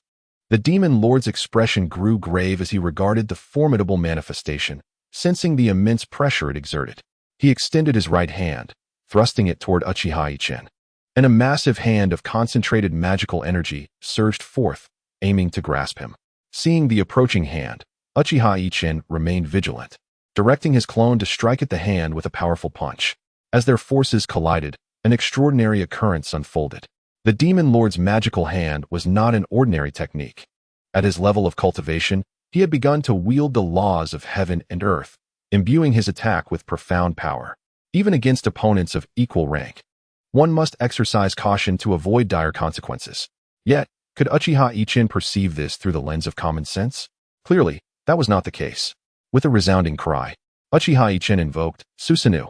Instantly, a dark radiance enveloped his clone, subtle yet potent. This aura swiftly encased the clone's hand, and upon collision with the adversary's magic, it began to consume the opposing force. To outside observers, it appeared as though the Demon Lord's spell diminished and ultimately vanished within the grasp of Uchiha Yichen's avatar. The Demon Lord's eyes widened with concern, and he thought in astonishment, "What is this? It can devour my magic. Though I employed a mere ordinary technique, it is infused with the laws of heaven and earth. Such a formidable youth. No wonder I sense danger emanating from him. I must treat this encounter with utmost seriousness, lest I suffer an unforeseen defeat." At this moment, the Demon Tribe boss turned to Uchiha Yichen and remarked, "Indeed, you possess remarkable prowess. To withstand my forthcoming attack with your current cultivation is truly extraordinary. However, I shall show no mercy." As he spoke, a surge of magical power enveloped him. The oppressive aura of the out-of-body stage began to radiate forth. Upon sensing this overwhelming pressure, the human side cried out in alarm, "Fall back." Many of the less experienced cultivators were caught off guard during their retreat, succumbing to the terrifying force, reduced to mere blood mist. As this malevolent energy bore down upon Uchiha Yichen, he steeled himself, aware that he could not be measured against ordinary mortals, for the disparity in realms was too vast. Had it not been for his successful body refinement and his unique bloodline, he too would have been crushed under such pressure. Uchiha Yichen took a deep breath, and dragon scales began to spread across his body. His hands transformed into dragon claws as he let out a thunderous roar, his magical energy surging forth. Placing his hands before his chest, he formed a peculiar seal and softly intoned, 8-foot mirror. In an instant, blinding light emanated from his palms, countless beams shooting forth toward his adversary. Then, Uchiha Yichen vanished from his original location. When he reappeared, it was amidst the myriad rays projected by his 8-foot mirror. Observing this, the Demon Tribe boss felt compelled to act with caution, conjuring a shield-like magical artifact and pouring his magical energy into it. The artifact expanded rapidly, swirling around him as he dispatched his consciousness to locate Uchiha Yichen. However, to his astonishment, he could not detect Yichen's presence at all. The old villain's experience in combat was undeniably vast. Unable to sense Uchiha Yichen, he immediately solidified his protective artifact around himself. Just as he secured his defense, a voice resonated, proclaiming, "Laser." Countless beams, as thick as arms, surged from all directions toward him. While his artifact managed to deflect the incoming rays, the intensity of their power left him grave.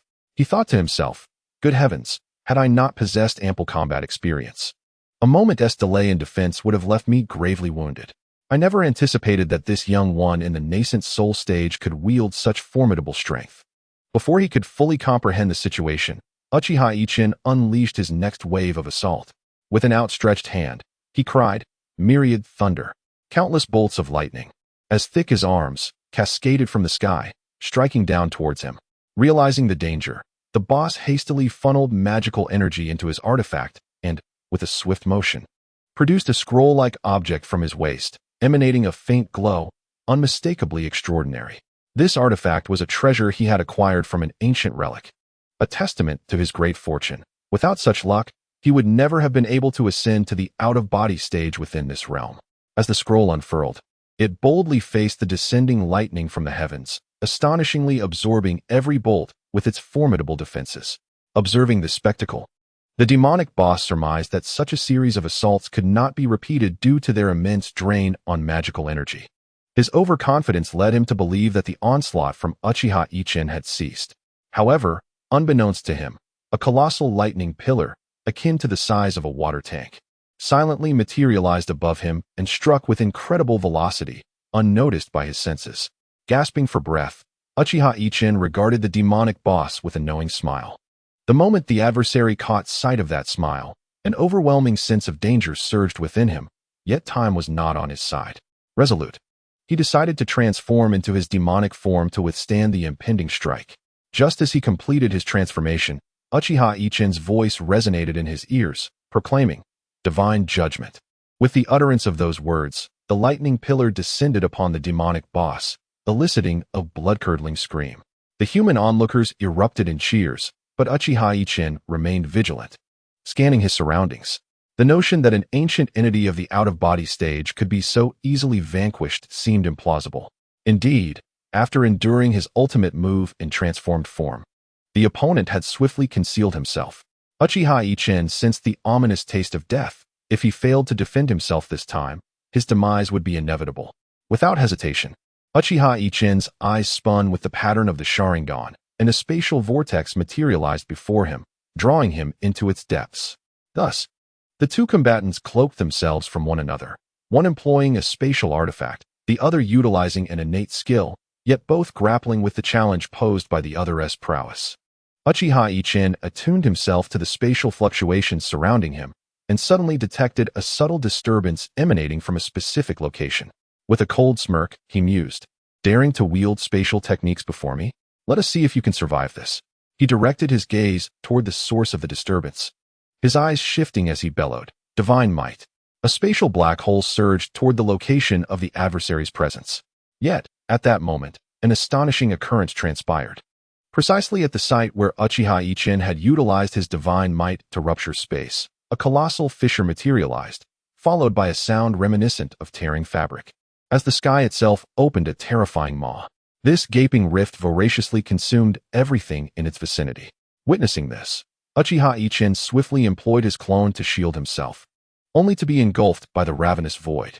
As he was swallowed into the abyss, he lost consciousness, while his clone's eyes formed a protective circle around him. Upon regaining consciousness, Uchiha Yichen was taken aback by the sight before him, a tumultuous storm of space, with his clone's protective circle safeguarding him amidst the swirling chaos. He was momentarily taken aback by the scene before him, then furrowed his brow and said, "It seems I have been swallowed by that spatial rift. Of course, I am not the only one consumed, but whether others can survive as I have remains uncertain." Uchiha Yichen had initially intended to use the spatial abilities of his Sharingan to escape this place. However, the moment he attempted to harness his spatial powers, he nearly found himself torn to shreds, for the stability of this realm was exceedingly precarious. Left with no other options, Uchiha Yichen soon discovered that if his physical form were to be rent asunder by the spatial storm, the subsequent training of his body refinement techniques yielded unexpectedly remarkable results. Thus, he resolved not to squander this extraordinary experience. Uchiha Yichen carefully separated a small fissure with his doppelganger's miniature cauldron and commenced his arduous training. The duration of his stay here was indeterminate, Initially, his inherited memories were vast, and he had merely integrated a fraction of them. However, during this period, he fully assimilated the entirety of his ancestral memories, which speaks volumes about the length of his sojourn in this place. When Uchiha Ichin's body refinement technique reached the 5th level, he halted, exhaling a sigh, his eyes filled with the weight of experience. Yet, this sentiment was fleeting, as he quickly returned to his normal state. After fully merging with his inherited memories, it felt as though he had traversed numerous lifetimes. Uchiha Ichin exhaled and ceased his training, for he suddenly sensed a weak point in the spatial fabric ahead of him. With resolute determination, he decided to exploit it. With his eyes ablaze, the tomo within them spun frantically. Once the tomo interconnected, he directed his gaze towards the frail point in the space and unleashed a powerful technique. Upon striking that vulnerable area, it began to distort violently, akin to a deflated balloon. The spatial storm surged towards this breach with relentless fervor, and Uchiha Ichin was pulled through. However, the ferocity of the spatial tempest was unprecedented. His 2 enigmatic cauldrons dimmed their light and returned to his doppelganger's form. Thus, Uchiha Ichin emerged, naked and engulfed by the spatial storm, feeling as though the world was spinning around him, followed by a wave of excruciating pain that caused him to blissfully lose consciousness. He found himself in a desert expanse, a realm completely enveloped by sand, where tiny insects occasionally traversed the dunes, leaving minuscule tracks that were soon obscured by the shifting sands. It was a place devoid of human life. However, today, a caravan of camels passed through, with an elderly man seated upon one, surrounded by 6 other camels providing protection. They ambled slowly across the desert in silence. As they journeyed without uttering a word, suddenly, the leading middle-aged man gestured, prompting everyone to come to a halt. At that moment, a young man in his 20s leaped down from a camel and inquired, "Uncle Jean, what is happening?" The older man replied, "Nothing much. Just that there appears to be a person atop the dune ahead, though we cannot ascertain whether they are alive or dead." As we ventured forth, the unexpected presence of an individual in such a desolate place compelled us to tread cautiously. With that, I unsheathed the dagger at my waist and turned to the remaining companions, instructing them to safeguard Master Li. In an instant, the group encircled the elderly man at the center, drawing their weapons in unison. The middle-aged man and the youth cautiously approached the figure sprawled upon the dune. Upon reaching the individual, they noted the tattered condition of his garments, marred by numerous wounds. The middle-aged man knelt and placed his hand near the wounded man's nose, probing for breath. He then furrowed his brow, exclaiming, "There is still life. Fetch some water." The youth promptly obliged, offering the water, which the middle-aged man gently administered to the injured man's lips. Initially hesitant, the wounded man miraculously began to drink deeply. Witnessing this revival, the middle-aged man felt reassured, for it indicated that the man would survive. His injuries were merely superficial.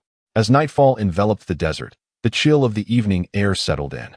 The group huddled together, and the injured man gradually regained consciousness. He approached the middle-aged man, expressing his heartfelt gratitude. "Thank you for saving my life. I shall repay you in kind."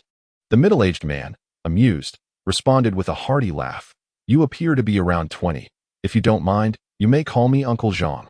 The young man chuckled and complied, then inquired, "What is this place?" Uncle Jean regarded him with curiosity, replying, "This is the Death Desert, a seldom visited locale." The youth frowned slightly, asking, "What nations exist in this world?" Jean, now more intrigued, responded, "We are on the continent of Doran, which boasts many nations. Though I have not traveled extensively, our current realm is known as the Lido Kingdom." The young man acknowledged this with a simple "oh," retreating into contemplation. Observing his pensive demeanor, Uncle Jean shook his head and settled down to sleep. Yet the youth found no rest. "What is this place I have emerged into after the spatial storm? To make matters worse, my meridians are in disarray. My Sharingan is sealed, illustrating the dire state I am in. Besides my formidable physique, all my abilities have vanished, save for my Zanpakutō, which remains a means of survival." This youth was none other than Uchiha Ichin. As dawn gradually broke, Ichin and his companions resumed their journey. After traversing the desert for approximately half a month, they finally beheld an oasis. The sight of the verdant haven ignited jubilant cries among them, for they could at last quench their thirst. In the unforgiving desert, nothing brings greater joy than the luxury of abundant water. Throughout this fortnight, Uchiha Yichen had gleaned insights into this world, to his astonishment. These individuals were oblivious to the existence of cultivators, dismissing them as mere legends, despite the presence of many formidable warriors. In that moment, Uchiha Yichen was taken aback. Was there truly no cultivator in this world? Instantly, he dismissed the notion, as this place bore a striking resemblance to his previous realm, albeit populated solely by mortals who were oblivious to many matters. He could distinctly sense that the spiritual energy in this world was exponentially more potent than what he had experienced in the human realm. With this realization, Uchiha Yichen felt a surge of excitement. Perhaps here he could achieve a breakthrough. This brought him a step closer to his quest for immortality. However, as soon as these thoughts crossed his mind, he was engulfed by a wave of melancholy, pondering the uncertainty of his body's recovery. After contemplating this, he discreetly consumed a medicinal pill, quietly restoring himself. Thus, Uchiha Yichen traversed the desert alongside this group of people. Upon emerging from the sandy expanse, the sight of the smiles on everyone's faces momentarily captivated him, causing him to lose his focus, though he remained unaware of it. After they exited the desert, Uncle Zhang approached Uchiha Yichen and inquired, "Brother Yichen, what are your plans for the future?" Uchiha Yichen shook his head, replying, "I am uncertain." Uncle Zhang pondered for a moment before suggesting, "If you wouldn't mind, you could return to my escort agency. We are in need of additional hands." Upon hearing Uncle Zhang's offer, a young man beside them quickly exclaimed, "Uncle Zhang, that might be." However, his words were swiftly halted by a wave of Uncle Zhang's hand. Uchiha Yichen observed this interaction, feeling a warmth in his heart, yet he ultimately declined the offer. He did not wish to burden Uncle Zhang, who appeared to be a genuinely kind person, with any troubles. Judging by the young man's reaction, it seemed that Uncle Zhang was entangled in some unresolved issues. With this thought, Uchiha Yichen's mind began to stir. If he could assist in resolving Uncle Zhang's dilemma, it might serve as a means to repay the kindness he had received, however modestly. Initially, Uncle Zhang felt a pang of disappointment upon Uchiha Yichen's refusal, yet he soon heard Uchiha Yichen say, "However, for the time being, accompanying you would be acceptable, as my memories are rather hazy. Perhaps you could provide me with more details, and I might recall further things." In an effort to conceal his identity, Uchiha Yichen feigned amnesia. Upon hearing Uchiha Yichen's decision to accompany him, Uncle Zhang's face lit up with a smile. Thus, after completing their escort mission, they began their journey back to the agency. During their travels, the sights and experiences, coupled with Uncle Zhang's explanations, did little to elevate Uchiha Yichen's spirits. The lifestyle of the people here mirrored that of his own in the human realm, and it became evident that the inhabitants had never encountered a cultivator, with the legends surrounding cultivation being lamentably scarce. This led Uchiha Yichen to question his initial assessments. Where exactly was this place? Was it truly the spiritual realm, or perhaps another dimension altogether? A series of questions surrounded him. Uncle Zhang gazed at the young man, initially adorned with a smile that gradually faded, replaced by a visage of worry. Unable to contain his curiosity any longer, Uncle Zhang inquired of Uchiha Yichen, "Have you recalled something? You haven't worn a smile these past few days." Uchiha Yichen merely shook his head, offering no response. That night, as Uncle Zhang lay in bed, he pondered the inquiries Uchiha Yichen had posed to him recently. Although they were veiled, they often revolved around celestial beings and deities. A flicker of dread crossed Uncle Zhang's face as he realized he had underestimated the gravity of these questions. When he first encountered Uchiha Yichen, the young man was gravely injured, his body marred and battered in a desolate desert. Yet, when Uncle Zhang offered him water, he drank heartily, leading Uncle Zhang to believe his injuries were superficial. However, the speed at which he recovered was astonishing. Reflecting on this, Uncle Zhang recognized his own naivety. Could it be that he was? Suddenly, he clasped his mouth to stifle a gasp, excitement preventing him from sleeping through the night. The following morning, he rushed to Uchiha Yichen's room. Upon sensing Uncle Zhang's presence outside his door, Uchiha Yichen felt a wave of confusion wash over him. What could possibly be amiss? Uncle Zhang lingered outside for a considerable time, finally summoning the resolve to knock on the door. When Uchiha Yichen opened it, Uncle Zhang's gaze was intense, causing Uchiha Yichen to instinctively take a step back, a reaction that Uncle Zhang did not notice as he remained fixated on him. Unable to contain his curiosity any longer, Uchiha Yichen asked, "Uncle Zhang, what brings you here so early?" The question caught Uncle Zhang off guard. leaving him momentarily speechless. Uchiha Yichen regarded him with a smile, assuring him, "Feel free to speak, Uncle Zhang. There's no need for formality." Encouraged by this, Uncle Zhang cautiously ventured, "Yichen, the questions you've been asking me lately are rather peculiar, often about immortals and divine beings. It's as if you know nothing of this world, even the country we inhabit. Initially, I believed your claim of amnesia, but after much contemplation last night, I pondered why someone who has lost their memory would inquire so persistently about deities. Thus, I boldly conjectured, are you, by any chance, the legendary immortal?" Upon hearing Uncle Zhang's query, Uchiha Yichen turned away, letting out a deep sigh. "Uncle Zhang, since you've deduced the truth, I shall not conceal it any longer. You are correct, it is as you have surmised." Uncle Zhang's eyes widened in astonishment, resembling copper bells, upon hearing Uchiha Yichen's response. His mouth began to tremble, and he stuttered, "Are you truly?" Uchiha Yichen nodded again. The revelation was overwhelmingly shocking. The disparity between his speculations and hearing the confession directly from the other party was immense, creating a palpable impact. As Uchiha Yichen gazed at Uncle Zhang, it took a while for him to regain his composure.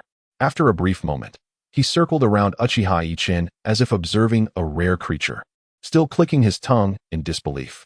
Uchiha Yichen, feeling the weight of Uncle Zhang's gaze, sighed and said, "Please, do not regard me with such eyes as if I were a rare animal. It makes me quite uncomfortable." Realizing his lapse in decorum, Uncle Zhang chuckled sheepishly. "Do not call me uncle. You are a celestial being, and I am unworthy of such a title." Uchiha Yichen laughed heartily. "It matters not. Celestial beings? There are no such entities in this world. We are merely souls pursuing the path of immortality, far less complicated than you might envision." With Uchiha Yichen's gentle guidance, Uncle Zhang regained his composure but occasionally emitted sounds of disbelief, accompanied by goofy smiles. Uchiha Yichen shook his head and continued, "Regarding my identity, it is sufficient for you to know, do not disclose it to others, as it may invite unnecessary troubles. Moreover, I have yet to regain my powers." Curiosity piqued, Uncle Zhang inquired, "Legends say celestial beings can move mountains and seas. With but a stamp of their foot, mountains tremble. Are you truly that formidable?" Uchiha Yichen nodded once more. Uncle Zhang, now even more perplexed, asked, "If you possess such prowess, how is it that you are injured?" Uchiha Yichen was at a loss for words, thinking that explaining it would be futile. He merely shook his head. Uncle Zhang, understanding the unspoken boundaries, refrained from further questioning. Nevertheless, he felt fortunate to have met a celestial being in his lifetime. Thus, Uchiha Yichen and Uncle Zhang began their journey back to the Weilong Escort Agency, where Uncle Zhang worked as a head escort. His skills were commendable, earning him the respect of the agency's chief. The Weilong Escort Agency held a notable reputation within the country and was relatively sizable, boasting hundreds of elite escorts. The chief escort was particularly formidable, ensuring the agency thrived. Given Uncle Zhang's standing within the top 20 of the agency, it was evident that competition was fierce. In such an environment, over time, conflicts regarding power distribution inevitably arose, especially among those in the martial world.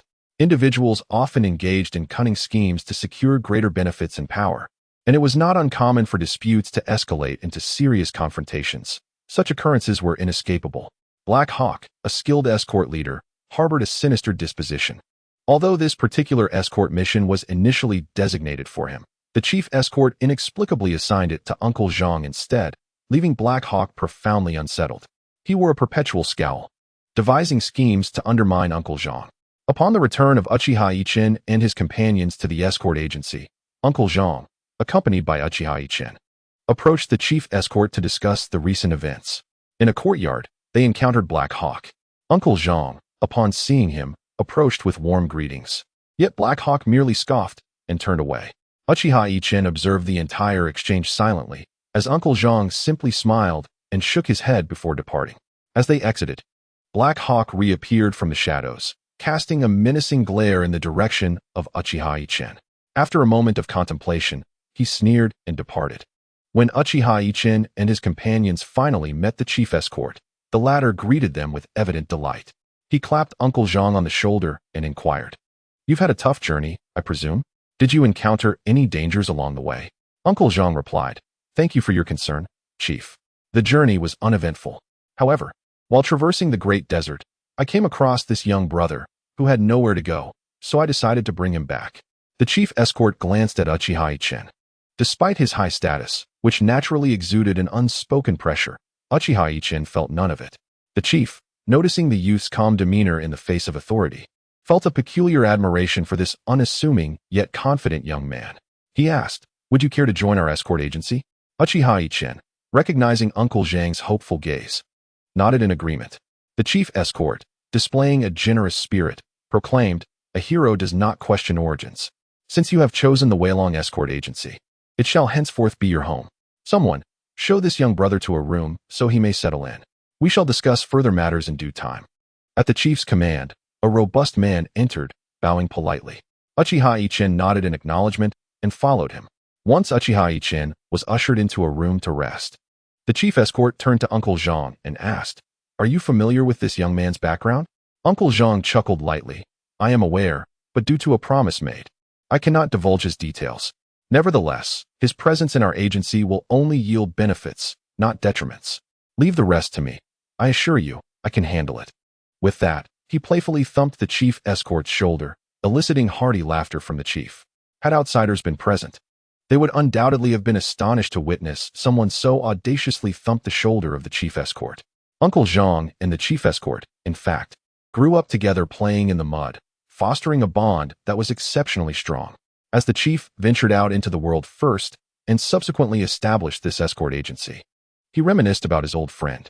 Given Uncle Zhang's formidable martial prowess, he was invited to join the agency. However, in the presence of outsiders, they maintained a facade, for the nature of their relationship was a secret known only to themselves. This was a calculated move by the chief, especially as the agency expanded. It became imperative to discern the true intentions of those within. Thus, he appointed Uncle Zhang as merely a head escort, blending in among the other heads. This arrangement allowed the chief to swiftly gauge the thoughts of his escorts while also preventing any ulterior motives from surfacing, which could lead to his own misfortune. For the role of a head escort was indeed of great significance. What would Black Hawk think if he were to discover the true nature of the relationship between Uncle Zhang and the chief? In the following days, Uchiha Yichen familiarized himself with the layout of the escort agency, preparing for any unforeseen circumstances that might necessitate a swift escape. He spent his days engaging in conversations, gathering intelligence, and in this short span, he had thoroughly acquainted himself with the agency's inner workings. As he was about to retire to his quarters for some rest, Uncle Zhang approached him with a cheerful demeanor. Upon seeing Uchiha Yichen, Uncle Zhang inquired, "Have you recovered?" Uchiha Yichen nodded, secretly thinking that healing was not so simple. However, he believed that in this world, no one could truly injure him, for his physical prowess had reached an extraordinary level, complemented by numerous innate abilities that allowed him to navigate this realm with ease. Seeing Uchiha Yichen nod, Uncle Zhang felt a surge of joy and exclaimed, "That is splendid. Today, our agency has secured a mission to transport a shipment of precious medicinal herbs." He glanced around cautiously before pulling Uchiha Yichen into a room, lowering his voice. "I've heard that among these herbs lies a rare 1,000-year ginseng, which we must deliver to the royal palace in the city." Noticing Uchiha Yichen's indifferent reaction, Uncle Zhang sighed. "I forgot that you are an immortal.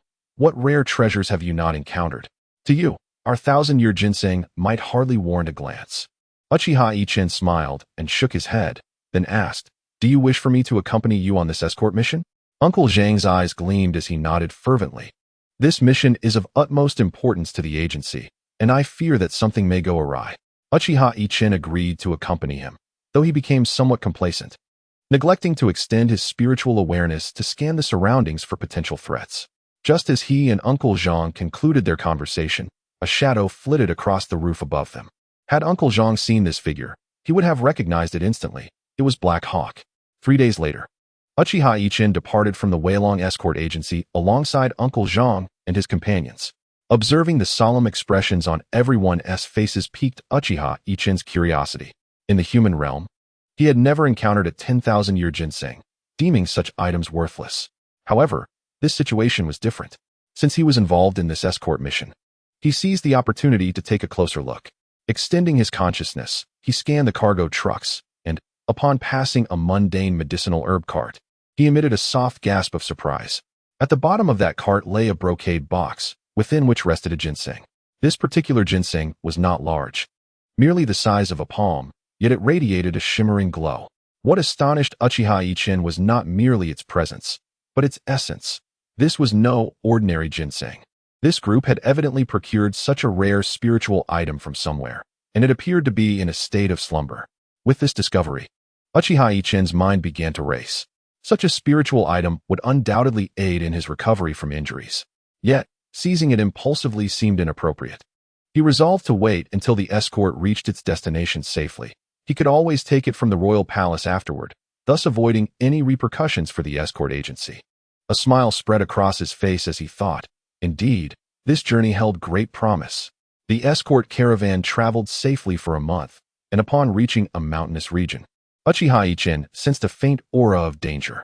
He discreetly warned Uncle Zhang to be cautious.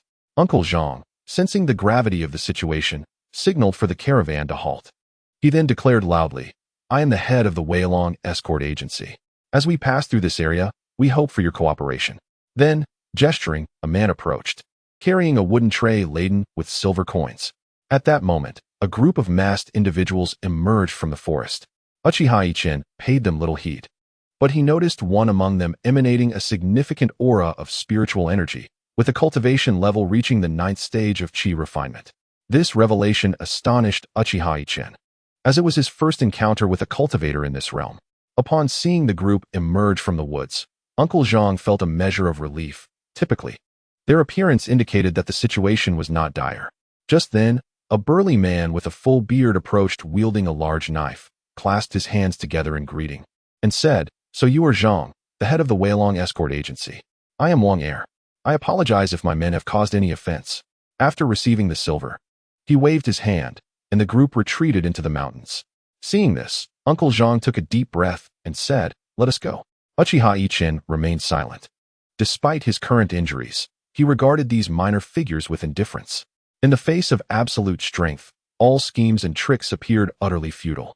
As the members of the Hueco escort agency were about to traverse the mountainous path, Wang Er, perched upon the heights, respectfully inquired of a cloaked figure, "Master, shall we allow them to pass unimpeded?"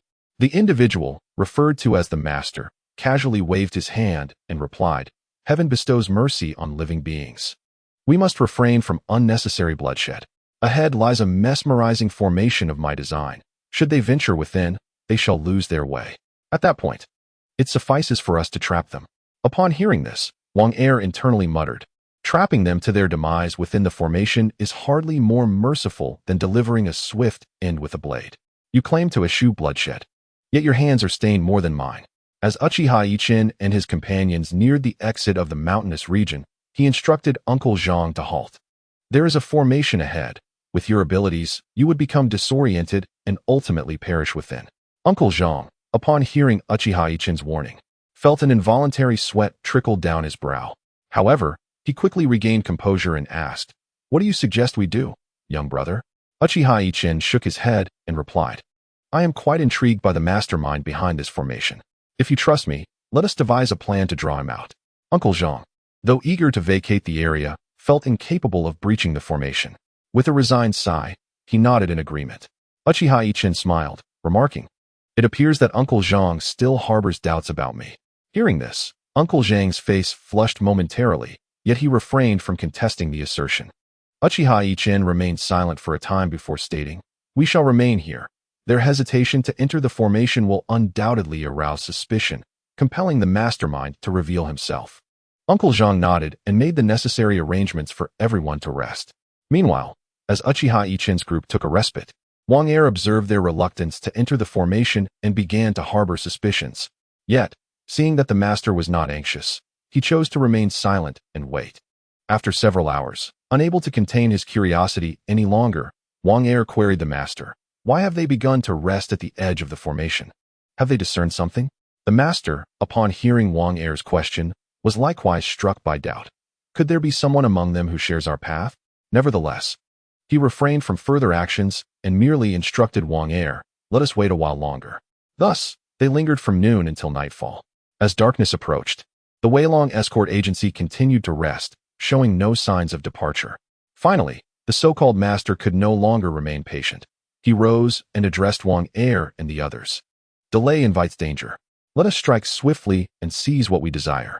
Everything unfolded as Uchiha Yichen had anticipated. When Wang Er led the mountain bandits to encircle them, a cold sneer crept across Uchiha Yichen's mind. In truth, he could have apprehended them all without hesitation, yet his unfamiliarity with this world compelled him to exercise caution. Furthermore, his injuries were not fully healed, rendering his magical energy incapacitated, leaving him with only a few innate abilities. After all, this world was teeming with extraordinary individuals, and he was not particularly exceptional among them. As Wang Er and his cohorts surrounded the Longwei escort agency, he boldly leaped forward, casting a triumphant glance at Uncle Zhang and exclaiming, "Zhang, head of the escort, I kindly allowed you to pass during the day. Pray tell, do you covet the treasures of my mountains? How audacious of you to set up camp here. This is quite unreasonable." Hearing Wang Er's brazen accusation, Uncle Zhang's ire surged, and he retorted vehemently, "Since the facade has been shattered, there is nothing left to say. Let us fight." Thus, the two sides clashed. However, due to the considerable prowess of the Longwei escort agency, they initially gained the upper hand. Witnessing this turn of events, the celestial master on Wang Er's side could no longer remain idle. He soared upon his sword, hovering in midair. As all gazes turned toward him, astonishment filled the air, and cries of a celestial being. "There is indeed a celestial being!" erupted. Wang Er, noticing the spectacle, wore an unmistakable expression of triumph and shouted, "We have a celestial being aiding us. Why do you not surrender at once?" The members of the Longwei escort agency exchanged uncertain glances. Uncle Zhang's expression darkened as he declared, "Why should we fear them?" Despite his bravado, no one from the Longwei escort agency moved to engage. Observing this, Uchiha Yichen communicated telepathically with Uncle Zhang. "You confront that celestial being, and I shall covertly assist you." I aim to draw out his companions. Though Uncle Zhang was reassured by Uchiha Yichen's promise of hidden support, he had never battled an immortal before. It would be disingenuous to claim he was unafraid. However, the present situation left him no room for retreat. Gritting his teeth, he leaped into the air. The celestial being, perceiving this insignificant creature daring to provoke him, formed a fireball with a flick of his fingers. He then hurled it at Uncle Zhang. Yet, just as the fireball was about to collide with Uncle Zhang, it vanished into thin air. Realizing that Uchiha Yichen was aiding him, Uncle Zhang felt a surge of joy and raised his great blade to strike at his adversary. At the moment the fireball disappeared, the celestial master's pupils constricted. He beheld his opponent wielding what appeared to be a mere piece of scrap metal. A fleeting expression of disdain crossed his face as he conjured a shield of pure magical energy to protect himself. The celestial master was confident that a weapon meant for mortals could not breach his defenses. However, what transpired next left him utterly bewildered. When the weapon of the adversary struck against his spiritual shield, it shattered as effortlessly as cutting through tofu. The subsequent sound of steel meeting flesh echoed ominously, and that celestial master found himself wounded by a mere mortal, suffering a grievous injury. After all, most cultivators seldom engage in physical training. Uncle Zhang, witnessing the ease with which the opponent was harmed, was momentarily taken aback. However, a shrill scream, reminiscent of a slaughtered pig, jolted him back to reality. Initially, the personnel of the Weilong escort agency had resigned themselves to defeat, but upon witnessing their escort's extraordinary prowess, which allowed him to injure the celestial master with a single stroke, they erupted into fervent shouts and charged towards Wang Er and his band of mountain bandits. Observing this turn of events, Wang Er's eyes darted, and he quickly led his men in retreat. After all, Wang Er was no fool. He understood the celestial master's capabilities, and the ease with which he was vanquished indicated the presence of formidable assistance on the opposing side. Remaining any longer would be sheer folly. Once Wang Er and his men had fled, Uchiha Yichen made his move, slowly approaching the celestial master. After being bested by Uncle Zhang, the celestial master was engulfed in bewilderment, pondering when mortals had become so formidable.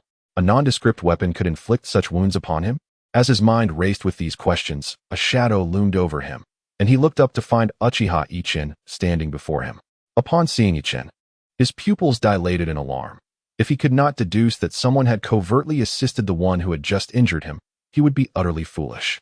Moreover, the one who had lent aid stood right in front of him.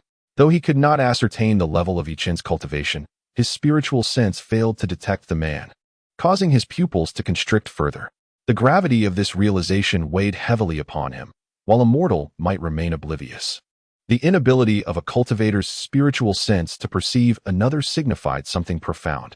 Either this individual's cultivation far surpassed his own, or he possessed some artifact capable of obstructing spiritual perception. He preferred to believe in the latter. Seeing Uchiha Yichen before him, he hastily clasped his chest and rose, respectfully addressing him as senior. The members of the Weilong escort agency, witnessing this exchange, were momentarily stupefied, while the astute among them began to piece together the unfolding narrative, their faces reflecting enlightenment. Uchiha Yichen regarded him with a piercing gaze and inquired directly, "Which sect do you belong to? Why have you chosen to trouble the Weilong escort agency? Are you aware that cultivators ought not to interfere excessively in the lives of mortals?" Listening to these queries, the Celestial Master's expression was one of confusion, and he quickly responded, "Senior, I am a sixth-generation disciple of the Incorp sect. We did not target the Weilong escort agency. Our intent was solely focused on this particular transport. I could have effortlessly seized what I desired. But in consideration of mortal affairs, I sought to control a band of mountain bandits, intending to discreetly acquire the goods without arousing suspicion." Upon hearing this, Uchiha Yichen discerned the truth within his heart, understanding the veracity of the speaker's words. He inquired further, "Our escort mission is shrouded in secrecy. Only Uncle Zhang and I are privy to the details. How did you come by this information?" The disciple of the Incorp sect replied candidly, "It was one of your Weilong escort bureau members who informed me. I initially intended to seize this spiritual artifact to present it to my sect, but encountering you, esteemed senior, has proven to be my misfortune. I am well aware that I am no match for you. You may do with me as you please." Uchiha Yichen regarded the young man before him with furrowed brows. Though he was not a paragon of virtue, one could scarcely find many righteous beings among cultivators. Friends often turned against one another for treasures, and with a resigned sigh, he simply stated, "Accompany me to deliver this cargo to its destination." The Incorp sect disciple's face lit up with astonishment, and he queried, "You do not intend to extract my soul?" Uchiha Yichen chuckled softly, "What? Must I slay you for your contentment?" The disciple's heart soared at his words. As long as he could preserve his life, he would accept any fate. Thus, the group set forth on their journey, and after several days of travel, Uncle Zhang could no longer contain his curiosity. He asked the young man from the Incorp sect, "Master, might you disclose who provided you with the information regarding this escort?" The youth glanced at Uchiha Yichen, hesitated momentarily, then revealed, "It was the Black Eagle who informed me." Upon hearing this, Uncle Zhang's countenance darkened. He had not anticipated that Black Eagle had fallen to such depths. Did he not comprehend the potential repercussions should this escort fail? This matter could not go unaddressed. He must learn that every action incurs a cost. Thus, the affair temporarily subsided. Uchiha Yichen and the Weilong Escort Bureau members continued their journey towards the royal manor. Over the ensuing 2 months, their path was largely uneventful, culminating in their arrival at a bustling metropolis. Uchiha Yichen awaited Uncle Zhang and the others within the city.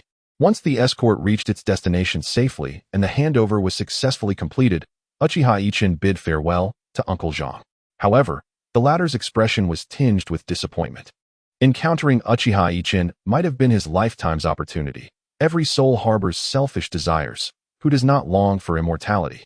Yet, he remained unaware of who could truly attain such a state. Uchiha Yichen understood his thoughts, but shook his head in farewell, for Uncle Zhang lacked spiritual roots, rendering him incapable of cultivation. Had he possessed such roots, Uchiha Yichen would not have hesitated to impart a technique and offer assistance. Yet, these matters are dictated by fate and cannot be forced. After parting ways with Uncle Zhang, Uchiha Yichen led the disciple of the Incorp sect towards the outskirts of the city. Upon reaching a secluded area, Uchiha Yichen suddenly spoke, "We shall turn back tomorrow. That object is beyond the comprehension of mortals. We will wait a few days until the Weilong Escort Bureau has thoroughly dissociated itself from this affair before we take action." The disciple of the Incorp sect pondered for a moment before speaking. "Senior, why do we not take direct action? Is it due to their status as mere mortals?" Uchiha Yichen shook his head and replied, "You are well aware of the brutality among cultivators. If word gets out, who would care about insignificant mortals?" Hearing Uchiha Yichen's words, the disciple found himself perplexed, yet dared not speculate. At that moment, he decided to set aside his confusion and introduced himself. "Senior, you have yet to inquire about my name. I am Zhao Zhiping. You may call me as you wish. Observing Zhao Zhiping's keen perception, Uchiha Yichen contemplated a change of plans.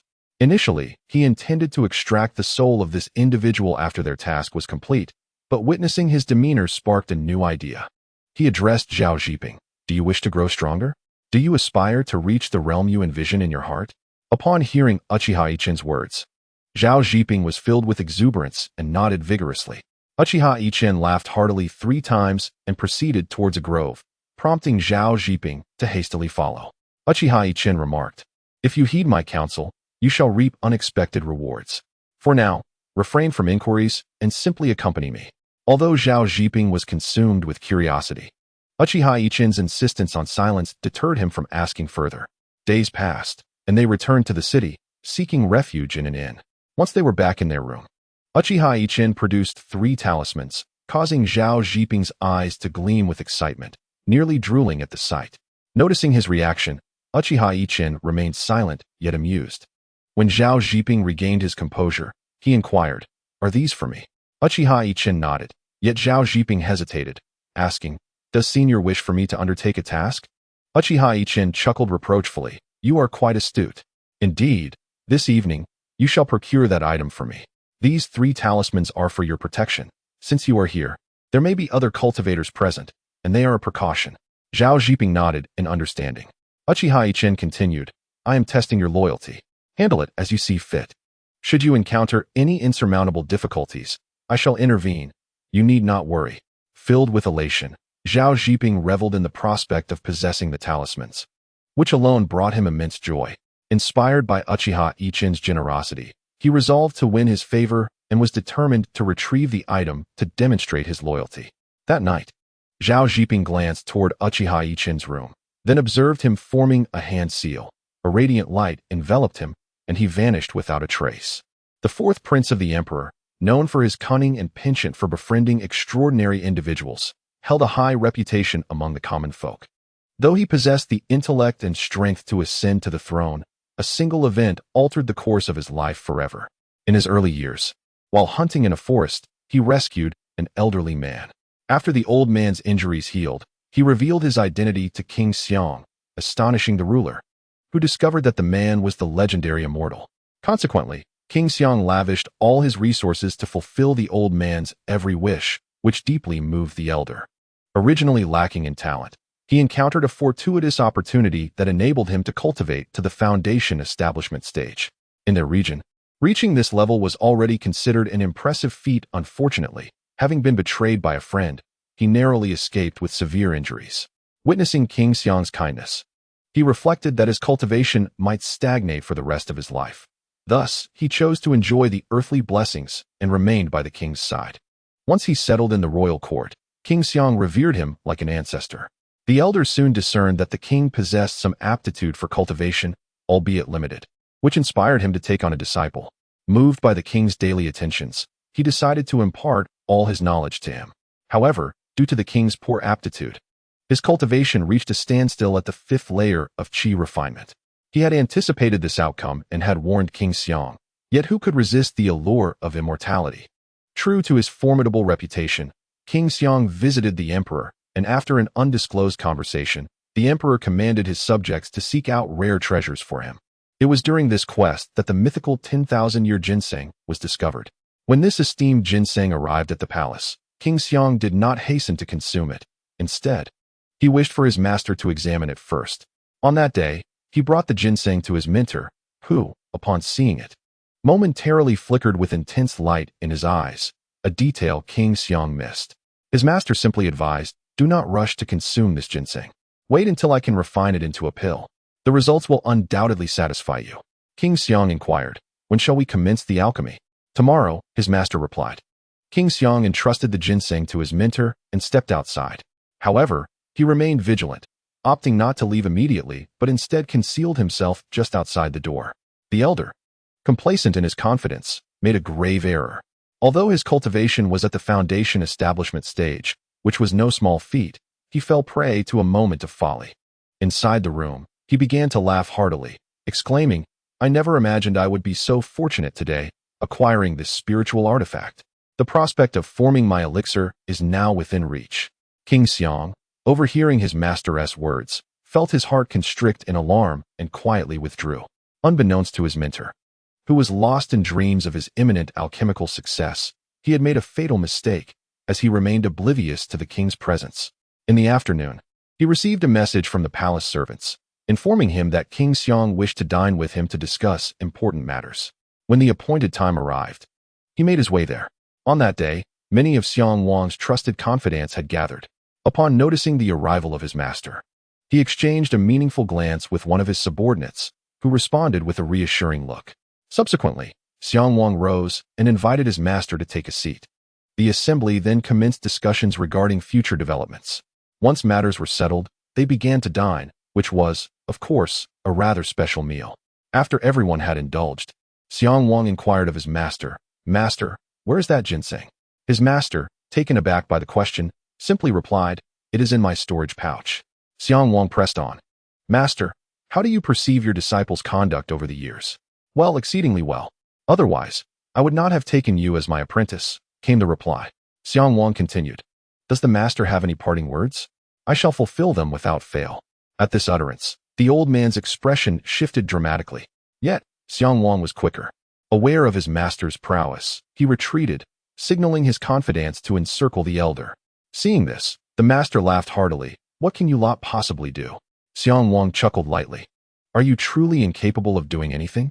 No sooner had he spoken than his master's face contorted in agony, and he spat blood, pointing at Xiong Wang in outrage. "You wretched being, you have poisoned me. I have treated you with kindness and sincerity, guiding you on the path of cultivation. You know well your own talents. This level of cultivation is the result of my investment. How could you betray me so?" Xiong Wang laughed mockingly. "Do you really think I am unaware? That ginseng could elevate you to the golden core stage. Would I ever entrust such a spiritual treasure to you? You would undoubtedly hoard it for yourself." Hearing his once beloved disciple speak thus, the master sighed, choosing silence. He had felt immense joy upon discovering the ginseng, believing it would lead him to the golden core. Yet he had never intended to claim it solely for himself. If refined into elixirs, such a treasure could certainly help his disciple achieve foundational success as well. Yet, to be treated this way by his disciple was a bitter realization. With a heavy heart, he lamented the nature of humanity. People perish for wealth, birds for food.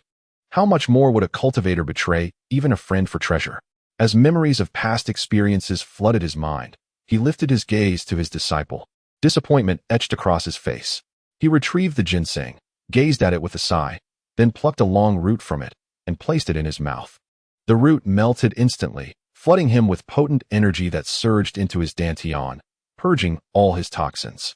Once restored, he set the ginseng on the table and addressed Xiong Wang. "Our bond as master and disciple has reached its end. I take my leave." With that, he struck his storage pouch, from which a sword emerged. He performed a hand seal, stepping onto the sword, and crashed through the ceiling, vanishing into the skies above the royal residence.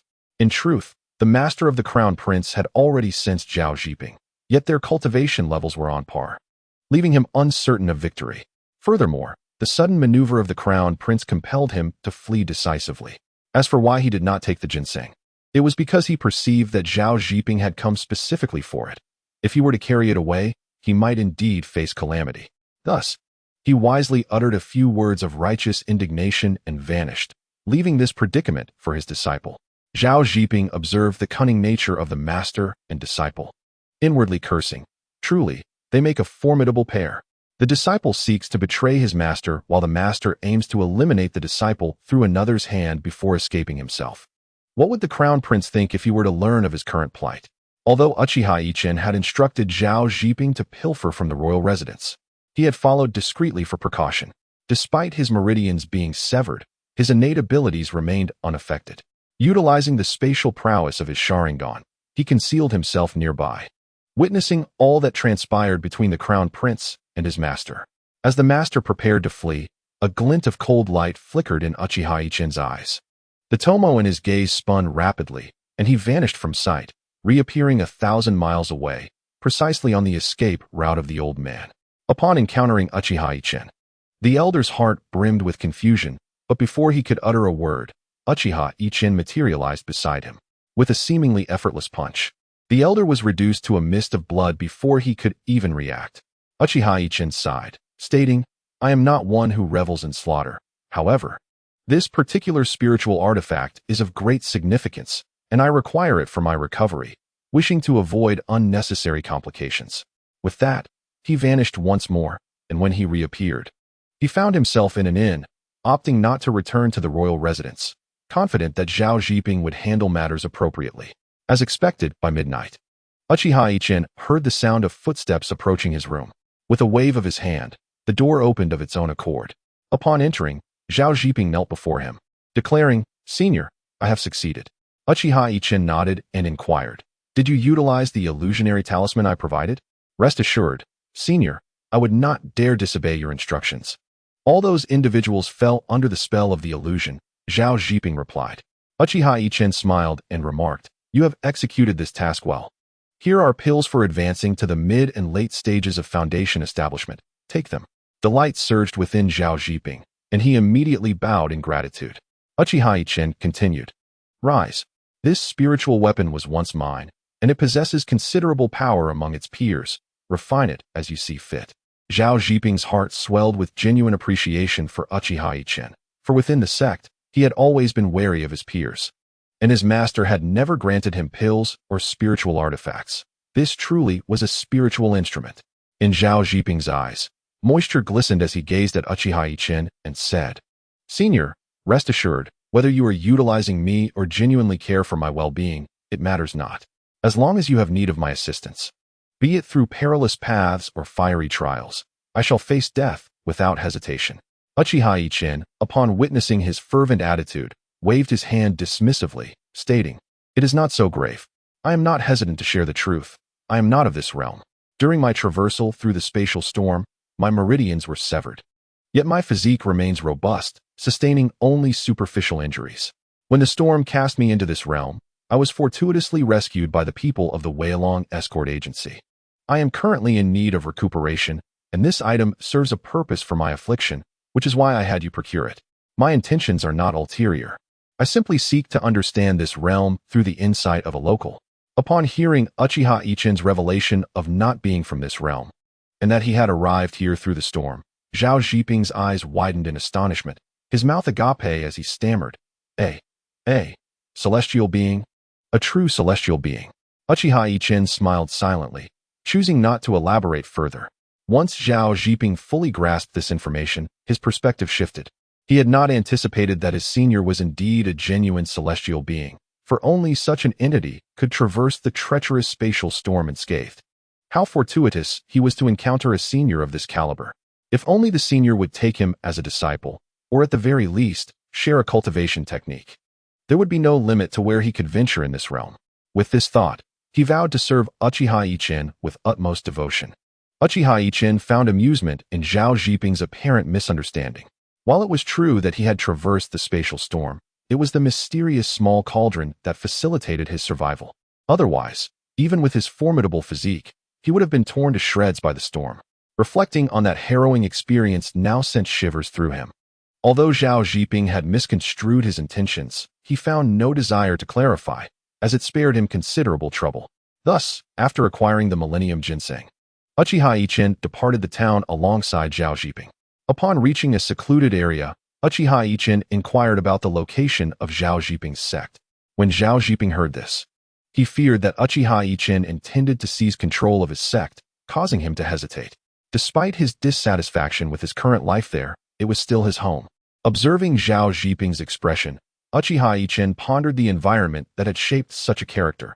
It would not be an exaggeration to describe him as cunning and ruthless. Yet he also harbored genuine feelings for his sect. Uchiha Yichen remarked, Do you not desire to excel within your own sect? Do you not wish to be valued?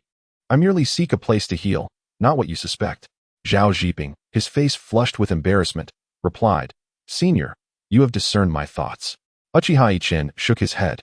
After Zhao Zhiping provided the address, Uchiha Yichen examined the terrain and remarked, Let us proceed. Zhao Zhiping promptly summoned a flying artifact, respectfully stating, Senior, please. Uchiha Yichen shook his head and replied, With such an artifact, it would take an eternity to return to your sect. Zhao Zhiping's face flushed, yet he said nothing. Feeling despondent about his impoverished circumstances, Uchiha Yichen smiled and waved his hand, conjuring a spatial vortex before turning to Zhao Zhiping and saying, "What are you waiting for? Let us go." He stepped into the vortex, and Zhao Zhiping quickly followed, now fully convinced that Uchiha Yichen was indeed a genuine immortal. For this was precisely the kind of mystical ability described in stories. With a mere wave of his hand, a spatial vortex had appeared, and upon entering, they re-emerged thousands of miles away. Astonishing. This was akin to traversing dimensions. Tears of excitement streamed down his face. He felt that his life had truly been worthwhile. Having witnessed such celestial prowess, granting him the confidence to boast before others. Uchiha Yichen, indifferent to Zhao Zhiping's emotional turmoil, recognized that the lad had endured considerable hardship. Upon arriving at the Yin Corpse sect, Uchiha Yichen sensed the foreboding atmosphere enveloping the mountains, accompanied by ghostly wails. A scan of his spiritual awareness confirmed that this place was indeed a fitting sanctuary for ghostly cultivators. Observing Zhao Zhiping's expression, Uchiha Yichen understood that within the sect, he was likely one of the bullied. A glimmer of light flashed beside Uchiha Yichen, and a small black dagger, a foot in length, materialized in his hand. He handed it to Zhao Zhiping, saying, "This is a manifestation of my life's artifact. Take it for your protection. Should you encounter a life-threatening situation, simply brandish this weapon and shout, 'Trust in Brother Chan,' and you shall be revived in full vigor. It will help you escape danger." Zhao Zhiping assumed Uchiha Yichen was imparting a chant, and although he did not grasp its full significance, he quickly memorized it, tears brimming in his eyes as he expressed, "Thank you, Senior." As he attempted to say more, Uchiha Yichen raised his hand to stop him, stating, "I shall conceal myself within this weapon. Notify me when you reach your abode." With that, Uchiha Yichen vanished from sight. Zhao Zhiping, witnessing the disappearance of Uchiha Yichen, hastily concealed the black dagger in his sleeve, his heart swelling with newfound confidence as he made his way toward his sect. As he neared the sect, two streaks of light suddenly darted toward him, halting beside him. A strikingly handsome young man remarked, "Ah, is that not our junior brother Zhao? Returned from your trials, I see. Who would have thought that after all these years? Your cultivation remains unchanged?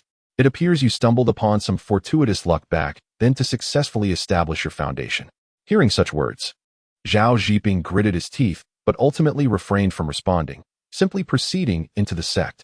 Upon witnessing Zhao Zhiping's continued display of ineptitude, the handsome youth from earlier erupted into laughter before swiftly vanishing into the distance. Uchiha Yichen observed this scene with a sigh, reflecting on the fact that such occurrences are commonplace across various sections. When Zhao Zhiping arrived at the residence he had inhabited years prior, a torrent of emotions surged within him. However, the thought of encountering an esteemed elder gradually coaxed a smile to his face, as confidence began to resurface. Uchiha Yichen materialized within the cave dwelling, surveying the surroundings before inquiring, "Is this truly where you reside?" Zhao Zhiping nodded in affirmation. Uchiha Yichen chose a seat and remarked, "I witnessed the events that transpired earlier. Do you wish to grow stronger?" Zhao Zhiping nodded once more. Uchiha Yichen then presented him with a jade slip and produced 10 bottles of elixirs, stating, "Here lies a cultivation technique and 10 bottles of elixirs, sufficient for you to advance to the nascent soul stage. During this period, it would be prudent to maintain a low profile. I shall retreat into seclusion to heal, and I cannot ascertain how long it will take. Take care of yourself." Zhao Zhiping, filled with excitement, nodded and replied, "I understand. All must rely on my own efforts. I am already grateful for the generous resources provided by the elder, and I will strive diligently to ensure I do not disappoint you." Uchiha Yichen nodded in approval before vanishing from sight, though his voice lingered. "If you encounter any insurmountable issues, simply shout thrice here, 'Long live the elder!' Just a jest, and I shall appear immediately." Zhao Zhiping felt an overwhelming sense of gratitude. The elder's kindness was truly remarkable, and he resolved to dedicate himself to his training. Determined not to let the elder's expectations go unfulfilled, Uchiha Yichen found a location rich in spiritual energy, summoning a clone and a small dragon to guard him. He cautiously retrieved a millennium-old ginseng and consumed it, feeling the potent essence surge into his dantian and throughout his meridians. In this secluded mountain, time seemed to stand still, and a century passed in the blink of an eye. Uchiha Yichen was unaware of how much time had elapsed. He only knew that his meridians had fully healed within the first decade, albeit losing their original resilience, which caused him considerable distress. However, he found solace in the notion that remedies existed. He devoted all his spiritual energy to nourishing his meridians. Decades passed, and his meridians were entirely restored. At that moment, an inexplicable mutation occurred, causing his cultivation to plummet from the late nascent soul stage to the foundation establishment stage. Uchiha Yichen pondered this conundrum, yet he remained unperturbed. For him, breaking through bottlenecks was an uncomplicated endeavor. Perhaps this turn of events was fortuitous, due to his rapid growth in spiritual energy and cultivation. He had previously restrained his advancement to align his mindset. Now, he was free from such constraints and could begin anew. However, Uchiha Yichen furrowed his brow, for he sensed that the potency of his divine abilities and the application of his principles remained at the level of the late nascent soul stage. It was merely his realm that had diminished. This realization brought a surge of joy to Uchiha Yichen's heart, if one were to liken it to an online game. It was as though his level had decreased, yet his attributes were still akin to those of a higher tier. Should he ascend to the same level once more, his attributes would surely soar to an extraordinary height. Witnessing this, Uchiha Yichen felt a profound exhilaration within. Nevertheless, he understood that a solid foundation was paramount. He would not allow this opportunity to slip away. He commenced the compression of his spiritual energy, refining his fundamentals. His foundation, already robust, reached unimaginable depths through this endeavor. On this day, Zhao Zhiping was meditating when, suddenly, a young and handsome figure appeared beside him. The youth's eyes bore swirling, tadpole-shaped tomo, and a black, dagger-shaped earring dangled from his left ear, a smile gracing his countenance as he gazed at Zhao Zhiping. Instantly, Zhao Zhiping sprang to his feet, his face a canvas of indescribable excitement. He exclaimed, "Are you a senior?" Uchiha Yichen nodded and replied, "I have fully recovered, but I require your assistance with a matter." Zhao Zhiping's face turned pale with trepidation as he responded, "If there is anything you need, please command me directly. I cannot bear to consider myself as merely assisting you, lest I be overwhelmed with shame." Uchiha Yichen chuckled softly and remarked, "Indeed, within a mere century, you have cultivated to the late core formation stage. A testament to your diligence." Zhao Zhiping hastily replied, "This is all thanks to the guidance of my senior. If I do not strive further, I would be remiss." Uchiha Yichen nodded and stated, "I wish to take you as my master." Zhao Zhiping was taken aback, kneeling and saying, "Please, do not jest with me." Uchiha Yichen waved his hand, causing Zhao Zhiping to rise, unable to kneel again, and continued, "Allow me to finish.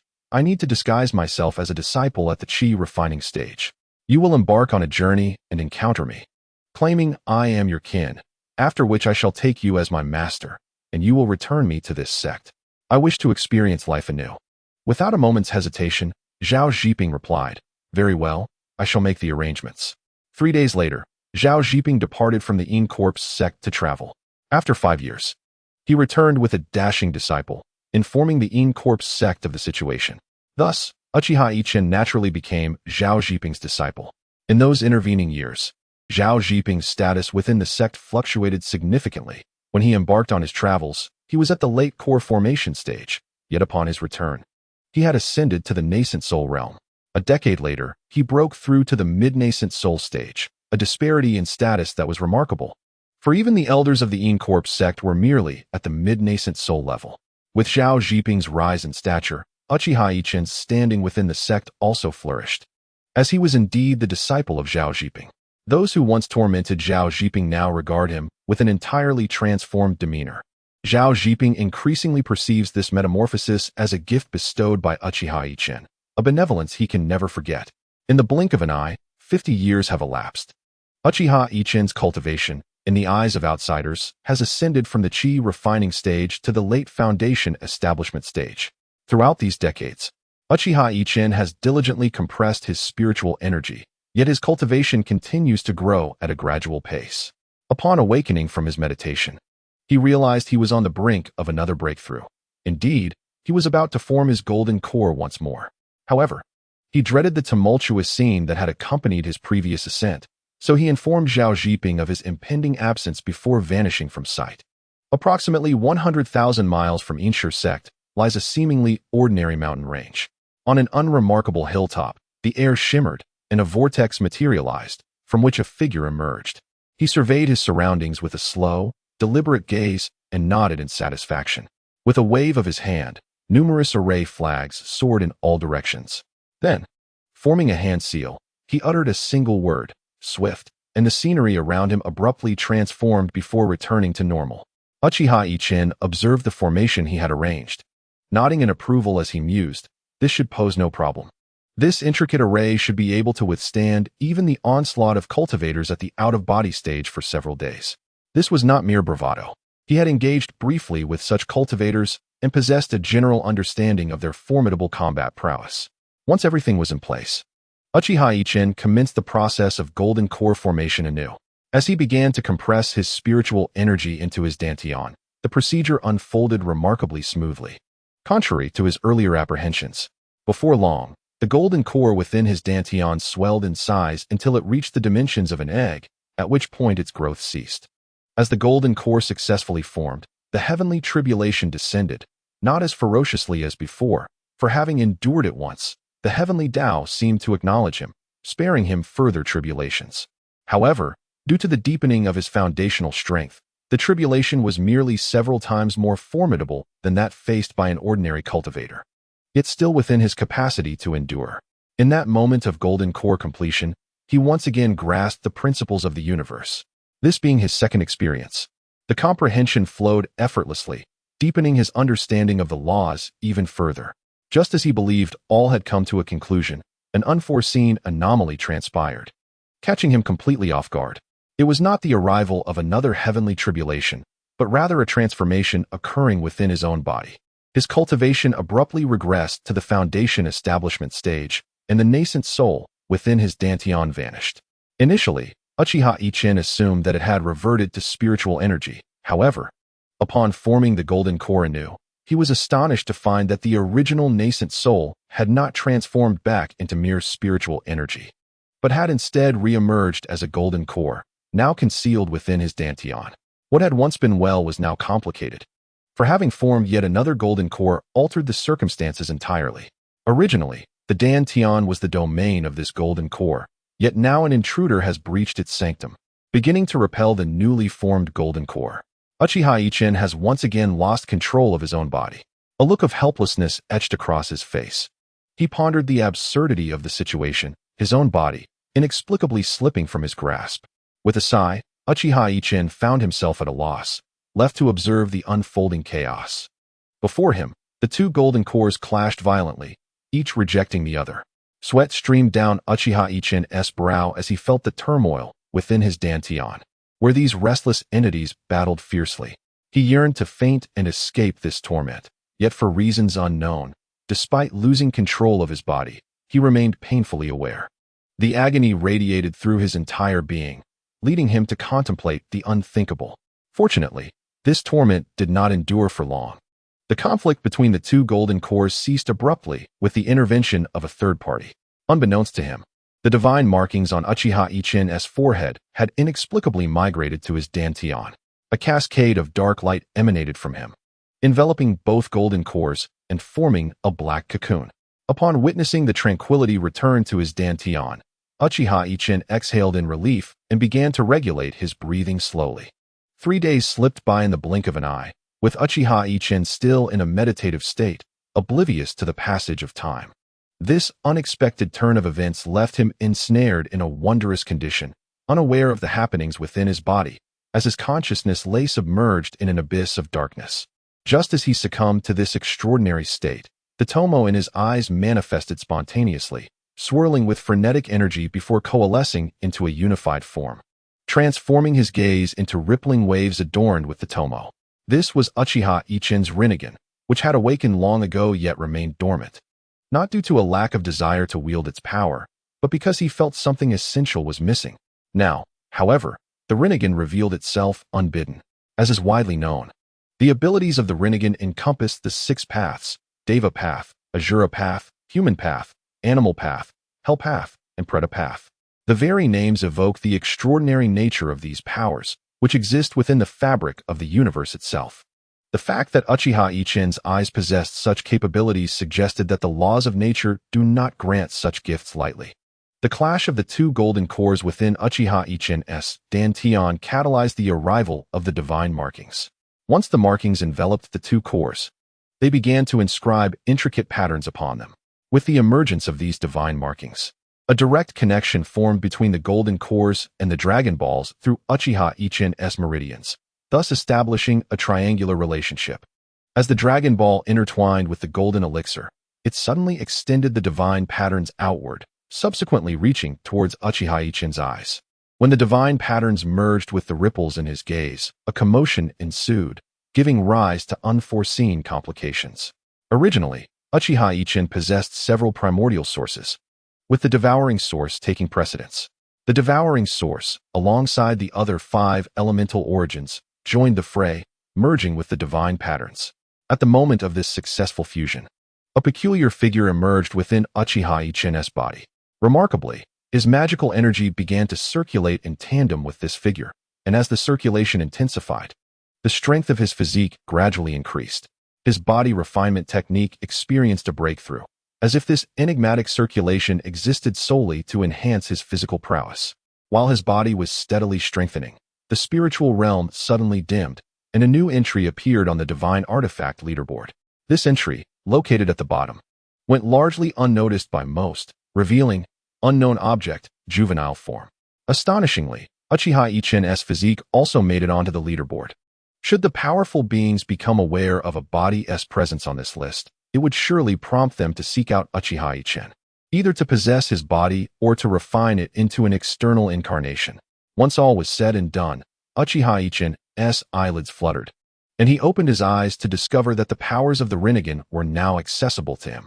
Elated by this revelation, he soared into the sky, his eyes Tomo spinning rapidly before connecting. He shouted, "Planetary devastation!" A black dot, the size of an egg, ascended into the heavens, causing everything on the ground to spiral towards it, growing larger and larger, even drawing in mountains. Uchiha Ichen quickly halted this divine technique. Observing the aftermath, he felt a profound satisfaction. In the anime, the moon was created using this very technique by the Sage of Six Paths, underscoring its immense power. After familiarizing himself with the abilities of the Rinnegan, he transformed into a streak of light and darted in a specific direction. His spirits lifted. Although he was not entirely aware of the other anomalies occurring within him, he sensed a significant increase in his strength. Moreover, his divine techniques now emanated a subtle aura of law without deliberate effort. Uchiha Ichen was confident that if he were to encounter an old monster at the out-of-body stage again, he would not find himself in a similarly precarious situation as before. While pondering these thoughts, he suddenly sensed a tremendous clash of energies, filling his gaze with gravity. The energy fluctuations were powerful enough to reach this location, yet his consciousness could not perceive the source, hinting at the extraordinary beings engaged in battle nearby. Resolute, Uchiha Ichen decided to investigate. Witnessing a conflict of such magnitude would undoubtedly benefit him, and perhaps he might even seize an opportunity. Upon contemplating this, Uchiha Ichen's smile took on a sinister quality. Suddenly, a swirling vortex appeared before him, drawing his very being into its depths. After an arduous hour, Uchiha Ichen finally arrived at the source of the disturbance, where he beheld a fierce confrontation unfolding, specifically, a battle between a solitary individual and a grotesque creature adorned with spines. At that moment, they were not engaged in combat, but stood at a distance, their expressions grave, likely astonished by each other's formidable abilities. The spiny figure spoke, "Huang Jing, do not push your luck. We have always maintained a cordial distance, and now you dare to strike at me? Maintain a distance? Huh. You have pilfered the spirit herbs I painstakingly cultivated for millennia, and you still dare to speak of distance?" Huang Jing retorted, "If I do not demonstrate the extent of my power, others will believe this ancestor is easily bullied. This is a misunderstanding, truly a misunderstanding. Allow me to explain." "Explain what?" "Return my spirit herbs, and we can discuss matters amicably. Otherwise, let us settle this with strength." Seeing that the other was impervious to reason, the spiny individual's expression darkened, and he declared, "Huang Jing, I have been benevolent in my explanations, yet you refuse to listen. If you wish to resolve this through force, then so be it." With that, he formed a peculiar hand sign, unleashing a bolt of black lightning towards his opponent. Huang Jing, witnessing the malevolent energy, exclaimed, "Inmu divine thunder? I did not anticipate you had mastered such a formidable technique. He then produced an ancient copper mirror from his storage pouch, which expanded in the breeze, its surface glimmering with mystical patterns, forming a protective barrier before him. The black lightning struck the mirror, creating ripples across its surface, and vanished into thin air. Uchiha Yichen observed their clash with keen interest, but suddenly, an alarming sensation coursed through him, causing his hairs to stand on end. He shouted, "This is bad." Instantly, he vanished from his position, reappearing 100 paces away. Looking back at the spot where he had just stood, a cold sweat broke out on his brow as he beheld a deep chasm created by the black lightning. Uchiha Yichen then turned his gaze toward the two combatants, who were now smiling at him with intrigue. How curious, he mused. This young man, merely at the core formation stage, evokes a subtle sense of danger within me. Hearing the familiar voice of his former friend, Huang Jing scrutinized Uchiha Yichen as well. Sensing the dismissive attitude directed at him, Uchiha Yichen felt a slight sting of condescension, but with a multitude of hidden strengths at his disposal. A smile unexpectedly broke upon his face. Upon witnessing the smile of Uchiha Yichen, Huang Jing felt an inexplicable sense of danger. However, in this world, there were very few individuals capable of evoking such a feeling within him, which only heightened his curiosity toward Uchiha Yichen.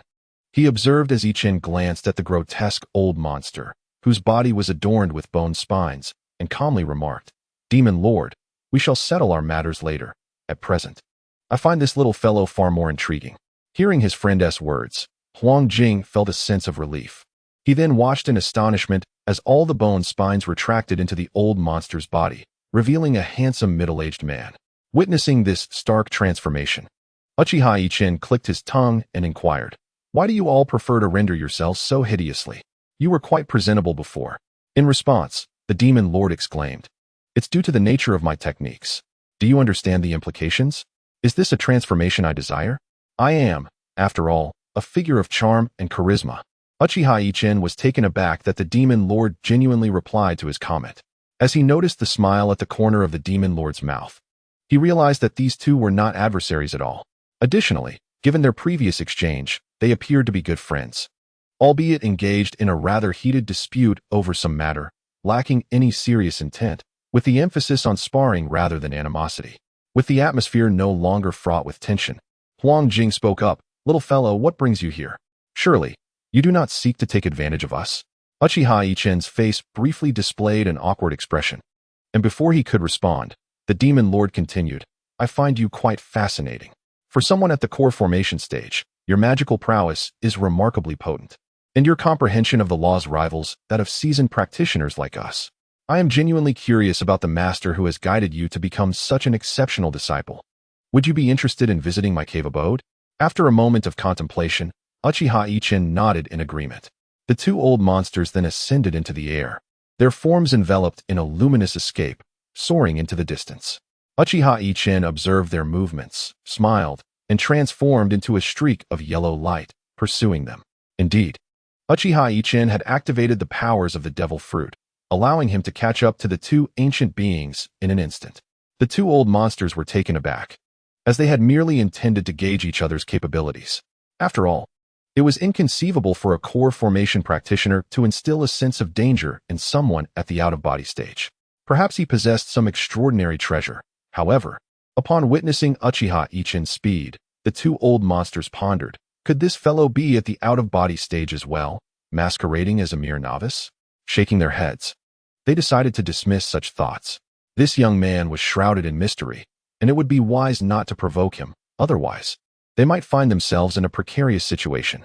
The speed of these three individuals was nothing short of remarkable. Their destination was not particularly far, and within the span of a single tea ceremony, they arrived. Huang Jing glanced at Uchiha Yichen with a smile and said, "This is my abode, let us enter." With that, he strode confidently inside. Uchiha Yichen followed suit without hesitation, while the Demon Lord, trailing behind, pondered, "This lad is either quite naive or possesses the confidence to escape from two beings at the out-of-body stage. Otherwise, he would not have so readily accepted the invitation." In the realm of cultivation, one does not casually accept an invitation to another's abode, especially from someone newly acquainted, as such encounters often require careful consideration due to potential traps. Yet, This young fellow showed no hesitation whatsoever. Could he truly be a disguised ancient entity at the out-of-body stage? But the disguise seemed too convincing. The demon lord discreetly probed Uchiha Yichen with his spiritual sense. But he confirmed that the young man was indeed at the core formation stage. Shaking his head, the demon lord chose not to dwell on the matter further and proceeded into the dwelling. Typically, the abodes of cultivators lack opulence, as longevity is of paramount importance to them, rendering worldly possessions rather unappealing. Of course, there are exceptions, but Huang Jing was clearly not one of them. Upon entering his abode, one found the decor exceedingly simple. Aside from a few stone chambers, the layout was akin to that of a reclusive ascetic, featuring only a stone table and a few stone chairs. After Huang Jing and the demon lord seated themselves, Uchiha Yichen remained standing, embodying the demeanor of a respectful junior. Huang Jing regarded Uchiha Yichen and inquired, "Young friend, your magical prowess is impressive. May I ask from which sect you hail?" Uchiha Yichen replied candidly, "I am an ascended cultivator." In truth, he had ascended, as this realm was significantly more formidable than the previous one. Narration: how shameless of you to deceive others in such a manner.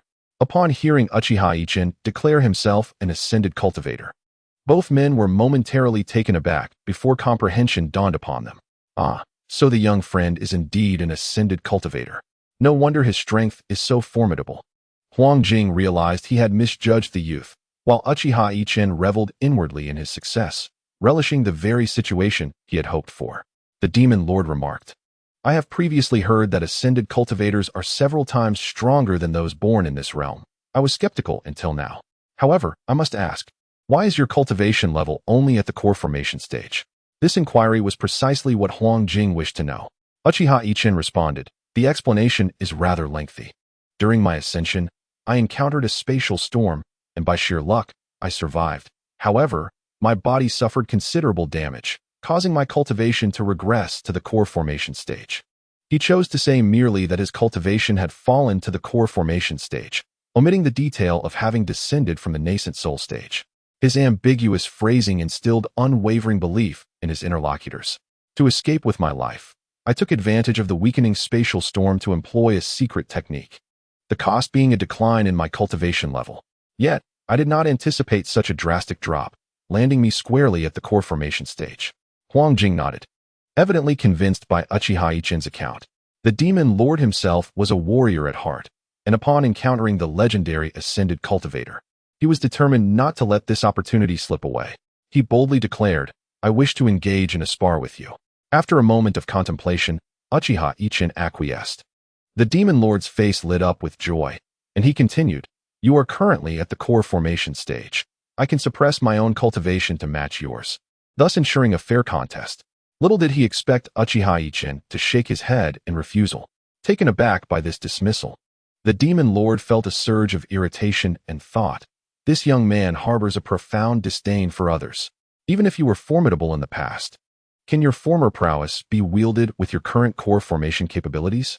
Unbeknownst to him, Uchiha Yichen's abilities defied conventional understanding. The demon lord silently vowed to teach this impudent youth a lesson. As they stepped outside the cavern, Uchiha Yichen and Huang Jing followed the demon lord. In an instant, the demon lord appeared in midair and proclaimed, "Young friend, please." Uchiha Yichen ascended alongside him, and the atmosphere between the two became increasingly tense. Observing their demeanor, Huang Jing hastily interjected, "Let us keep this civil. We must not damage our camaraderie." Upon hearing Huang Jing's words, the demon lord snorted disdainfully. Uchiha Yichen, reading the demon lord's expression, chuckled softly to himself, pondering how this ancient being possessed a temperament akin to that of a child, questioning how he had attained his formidable powers. Little did he know, the demon lord was far more formidable than he imagined. His demeanor merely a ruse to confuse his opponent. As Uchiha Yichen regarded his adversary, the tomo in his eyes began to whirl with fervor, affording him an opportunity to test the capabilities of his Rinnegan. 6 ripples manifested within his gaze, intertwining with the tomo, and as they coalesced, he extended his right hand and uttered the incantation, Universal Pull. The demon lord felt an uncontrollable force drawing him towards Uchiha Yichen. Having lived for many years, the demon lord was rich in combat experience. He swiftly adjusted his stance and executed a spell, conjuring 6 fire dragons before him. These dragons surged forward, propelled by the same force that was drawing him in, aiming to collide with Uchiha Yichen. Were this strike to connect, Uchiha Yichen would undoubtedly suffer grievous injuries, as he had no time to evade. However, this was merely the Demon Lord's one-sided expectation. As the fire dragons neared Uchiha Yichen, he uttered another incantation, Heavenly Protection, causing the fire dragons to abruptly alter their trajectory and charge back towards the Demon Lord himself. Though this sequence of events seemed protracted, it transpired in an instant. The Demon Lord, astonished to see his own spell rebounding towards him, bellowed, "Transform." Narration: seriously? Do you think you're Ultraman or something? Transforming now?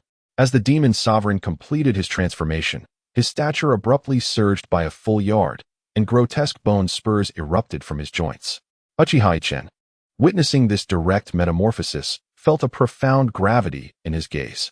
He extended his hands toward the heavens, uttering the incantation, Earth Explosion Star. In an instant, a black orb the size of an egg materialized in his palms. The moment this orb appeared, the Demon Sovereign was engulfed by an overwhelming sense of peril.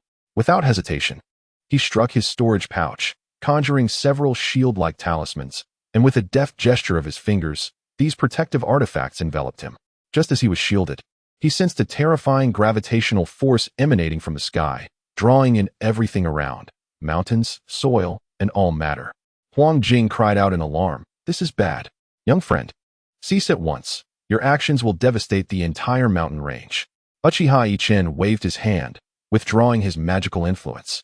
Upon witnessing this, Huang Jing exhaled in relief, while the Demon Sovereign regarded Uchiha Yichen with lingering trepidation.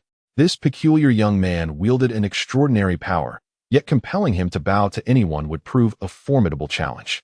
With a contemptuous snort, the Demon Sovereign performed a hand gesture, summoning a colossal fire dragon before him, which then charged with a roar toward Uchiha Yichen.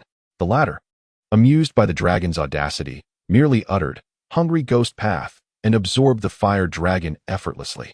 The Demon Sovereign stood aghast, contemplating the ancient text that spoke of ascendant cultivators as beings of immense power, now realizing their truth and the peculiarities of their abilities. Recognizing that continuing the confrontation would only result in his own humiliation, the Demon Sovereign waved his hand and declared, "Enough. I'm hungry. I wish to dine." Uchiha Yichen, taken aback by the audacity of this rogue, wore a bemused expression, while even Huang Jing found himself at a loss with this incorrigible character. Had it not been for the meticulous care he had devoted to nurturing his spiritual herbs, they would not have fallen prey to this gluttonous thief. Subsequently, Uchiha Yichen engaged in an exchange of cultivation insights with the Demon Sovereign and Huang Jing, before inquiring about the location of the forthcoming auction. He then departed from their cavern. Wulai Town was a peculiar settlement, its odd name shrouded in mystery, yet it was undeniably a place rife with strange occurrences. In this town, any outsider passing through was compelled to depart immediately. Those who lingered would mysteriously vanish by the following day. In the vicinity of the town of Wulai, approximately 7 or 8 miles away, a handsome young man was seen leading a large yellow ox towards the town. As he approached the entrance of the quaint settlement, a look of astonishment crossed his face, only to be replaced by a fleeting indifference as he continued onward. Upon reaching the gate, he observed that although the town was bustling with people, their expressions bore an inexplicable aura. At that moment, an elderly gentleman approached him, casting a glance at the young man with the ox, and said, "Young man, no matter where you go, please leave this town before nightfall, otherwise strange occurrences may ensue." Upon hearing the elder's warning, the young cowherd simply acknowledged with a sound and proceeded to enter an inn. Inside the establishment, he inquired, "Innkeeper, may I have a room?" The innkeeper, taken aback at first, then wore a weary expression as he replied, "Dear guest, we welcome you to dine, but accommodating you for the night poses a challenge. You are not from around here, are you?" The young man nodded. With a sigh, the innkeeper continued, "Once you finish your meal, it would be wise to depart. This place is unclean. It is said that malevolent spirits roam here, preying on the unwary." The young man, unfazed by the innkeeper's warning, merely smiled and insisted, "It's all right. I shall stay." Seeing the young man's resolute determination, the innkeeper ceased his counsel and merely said, "Then take care." He retreated to the front desk to settle accounts, muttering under his breath, "Another reckless youth, it seems." As night descended, The young man lay in bed, though the tomo in his eyes spun slowly. Indeed, this young man was Uchiha Yichen. After departing from the lair of Huangjing and the demon sovereign, he had traversed in a particular direction, fortuitously passing through this town. Outside the settlement, Uchiha Yichen sensed a faint yet probing consciousness sweep over him. However, disguised as a mere mortal, he remained undetected. It appeared that this night would not be tranquil, he mused inwardly. Night swiftly enveloped the land, and as the moon ascended the branches, the townsfolk succumbed to slumber. On a small hill outside the town, a white figure gazed towards the settlement. The features of the figure were obscured, yet a smile graced its visage. Upon noticing the inn where Uchiha Yichen resided, a flicker of surprise crossed its face, swiftly replaced by a menacing grimace. As a veil of wispy clouds obscured the moonlight, the white figure vanished from the hill. Suddenly, a chilling breeze swept through the inn where Uchiha Yichen was staying, and a white figure appeared atop the roof. Uchiha Yichen slowly opened his eyes, the tomo in his gaze continuing to rotate. He glanced at the roof before closing his eyes once more, surrendering to sleep. A white figure appeared atop the roof, manifesting within the chamber of Uchiha Yichen. Casting a glance at Uchiha Yichen, it seemed to recall something, and a silent laughter escaped its lips. Pointing a finger towards Yichen, a gentle stream of white energy enveloped him. Sensing no malice from this ethereal presence, Yichen chose to observe its intentions. However, he soon realized he had unwittingly been transported to an unfamiliar realm, transformed into daylight. Raising an eyebrow, he chuckled softly, recognizing it as an illusion. Rather than dispelling the enchantment, he decided to witness the extent of his adversary's creativity. Within this illusion, Uchiha Yichen alternated between the roles of a scholar encountering a beauty and a butcher committing acts of slaughter, each scenario more bizarre than the last. Amused, he pondered whether such whimsical fantasies were merely precursors to a nightmare. Yet these visions felt as trivial as a child's game of make-believe. As the night progressed, he lost count of the myriad personas he had assumed. Boredom began to settle in when his Sharingan suddenly manifested, prompting him to declare, "Tsukuyami."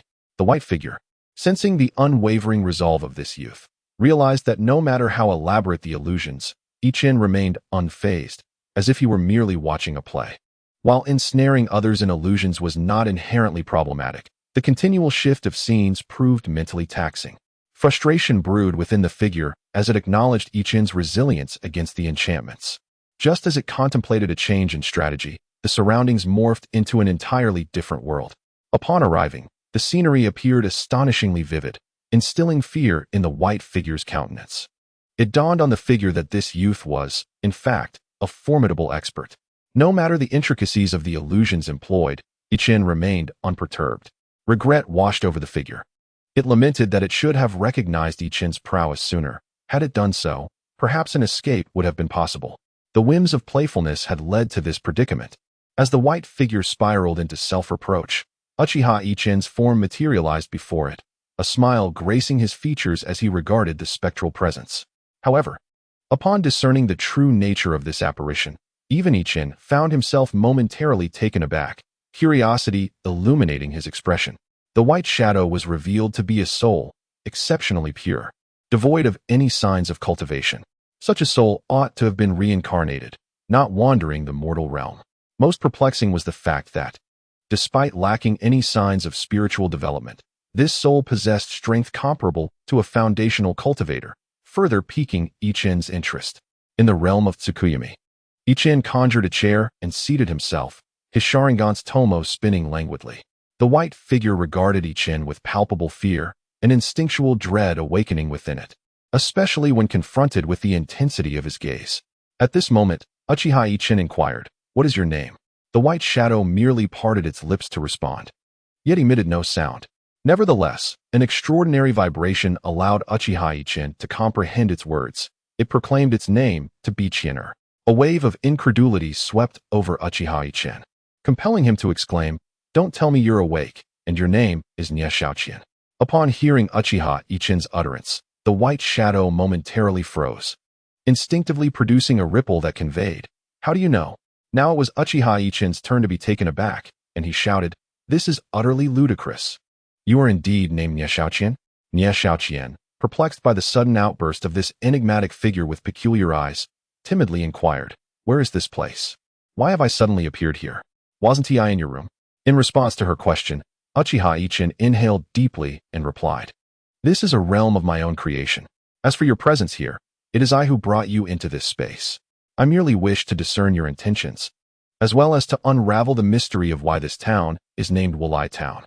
Why is it that any living person who arrives must depart on the same day?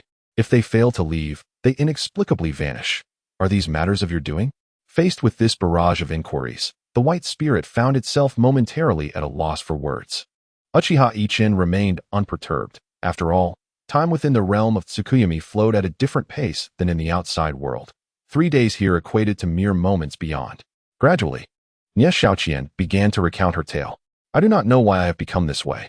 Since my earliest memories, I have existed in this form, residing in the mountains outside this town for many years. How many, I cannot say. At first, I realized that no one could see me, which I found amusing, and I began to play pranks.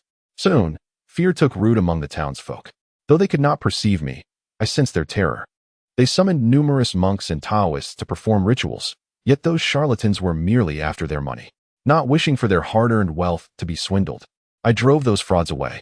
Later, I discovered a band of mountain bandits had arrived, and I expelled them as well. Over time, the townspeople began to realize that I was protecting them, and they started to revere me as a guardian deity, offering me tributes. As a result, I found myself growing ever more powerful. I perceived that when I safeguarded them, their joy imbued me with a sense of pride. Thus I devoted myself fiercely to their protection. Eventually, word spread about the hauntings in the town, and it became known as Wulai Town. Soon after, strange individuals arrived, masters wielding flying swords and spells. I battled them and sustained grave injuries. They sought to capture me for reasons unknown. In time, I chose to conceal myself. As more individuals came in search of me, believing I had either been abducted or had perished, they ceased their visits. It was only much later that I learned they were cultivators. From this moment forth, whenever someone resides here, I shall employ my magical prowess to bewitch them, extracting their true intentions. If they are virtuous souls, I shall discreetly escort them away. However, if they harbor malevolence, I shall not hesitate to eliminate them. Thus, for countless years, I have repeated this cycle. The townsfolk have found protection, and gradually, no one dares to linger here. They depart on the same day, establishing a peculiar habit that has persisted over time. It has been many years since anyone has dared to spend the night in this town, yet today, you unexpectedly chose to stay, which astonished me. As night fell, I resolved to test you with an illusion. Should you prove to be wicked, I would show you no mercy. Conversely, if you were righteous, I would release you beyond the town's confines. To my astonishment, you turned out to be one of those cultivators I had encountered before, yet unlike them, you did not regard me with the intent to capture, as their expressions had suggested. Upon hearing Nie Xiaoqian's words, Uchiha Yichen felt a surge of admiration. This spirit had been safeguarding the town all along. No wonder the energy within him was so pure. Perhaps this was the power of incense. I never imagined such a method truly existed in this world. However, to acquire another's incense power likely requires specific conditions. Otherwise, everyone would pursue this path of cultivation. Uchiha Yichen pondered for a moment and remarked, "Since you protect this town, you must realize that prolonged continuation of this state is detrimental to its inhabitants. Have you not noticed? It may be due to your influence that every person in the town carries a trace of sinister energy. If this malevolent aura continues to erode them, you are aware of the consequences. After all, humans and spirits traverse divergent paths." Upon hearing Uchiha Yichen's words, Nie Xiaoqian's expression turned to one of helplessness. She, too, was powerless. Every time she appeared in the town, she brought with her a chilling wind, fully aware that it would harm the townspeople. Yet this was an inevitability she could not escape. Uchiha Yichen reflected for a moment, and then said, "I can allow everyone to see you, and you may experience the life of an ordinary person. However, this condition can only last for 1 day." At his words, Nie Xiaoqian felt a surge of excitement. She had heard tales of the powers possessed by cultivators. In her previous encounters, they either sought to capture her or met their demise at her hands. She had never witnessed a being of higher caliber. Gratefully, she expressed her thanks to Uchiha Yichen, who subsequently exited the Tsukuyami space. In that same small room, Uchiha Yichen now sat in a chair, while a white shadow floated before him. After a moment of contemplation, he declared, shortly, "I will use my magic to ensure that everyone in this town dreams of you. informing them that you will manifest for a day tomorrow, tears glistening in her eyes. Nie Xiaoqian nodded. If there were anything she cherished in this world, it was indeed this town. Since her memories began, she had instinctively protected it. With the arrival of cultivators, the townspeople began to recognize her as their guardian deity. All of these memories replayed slowly in her mind.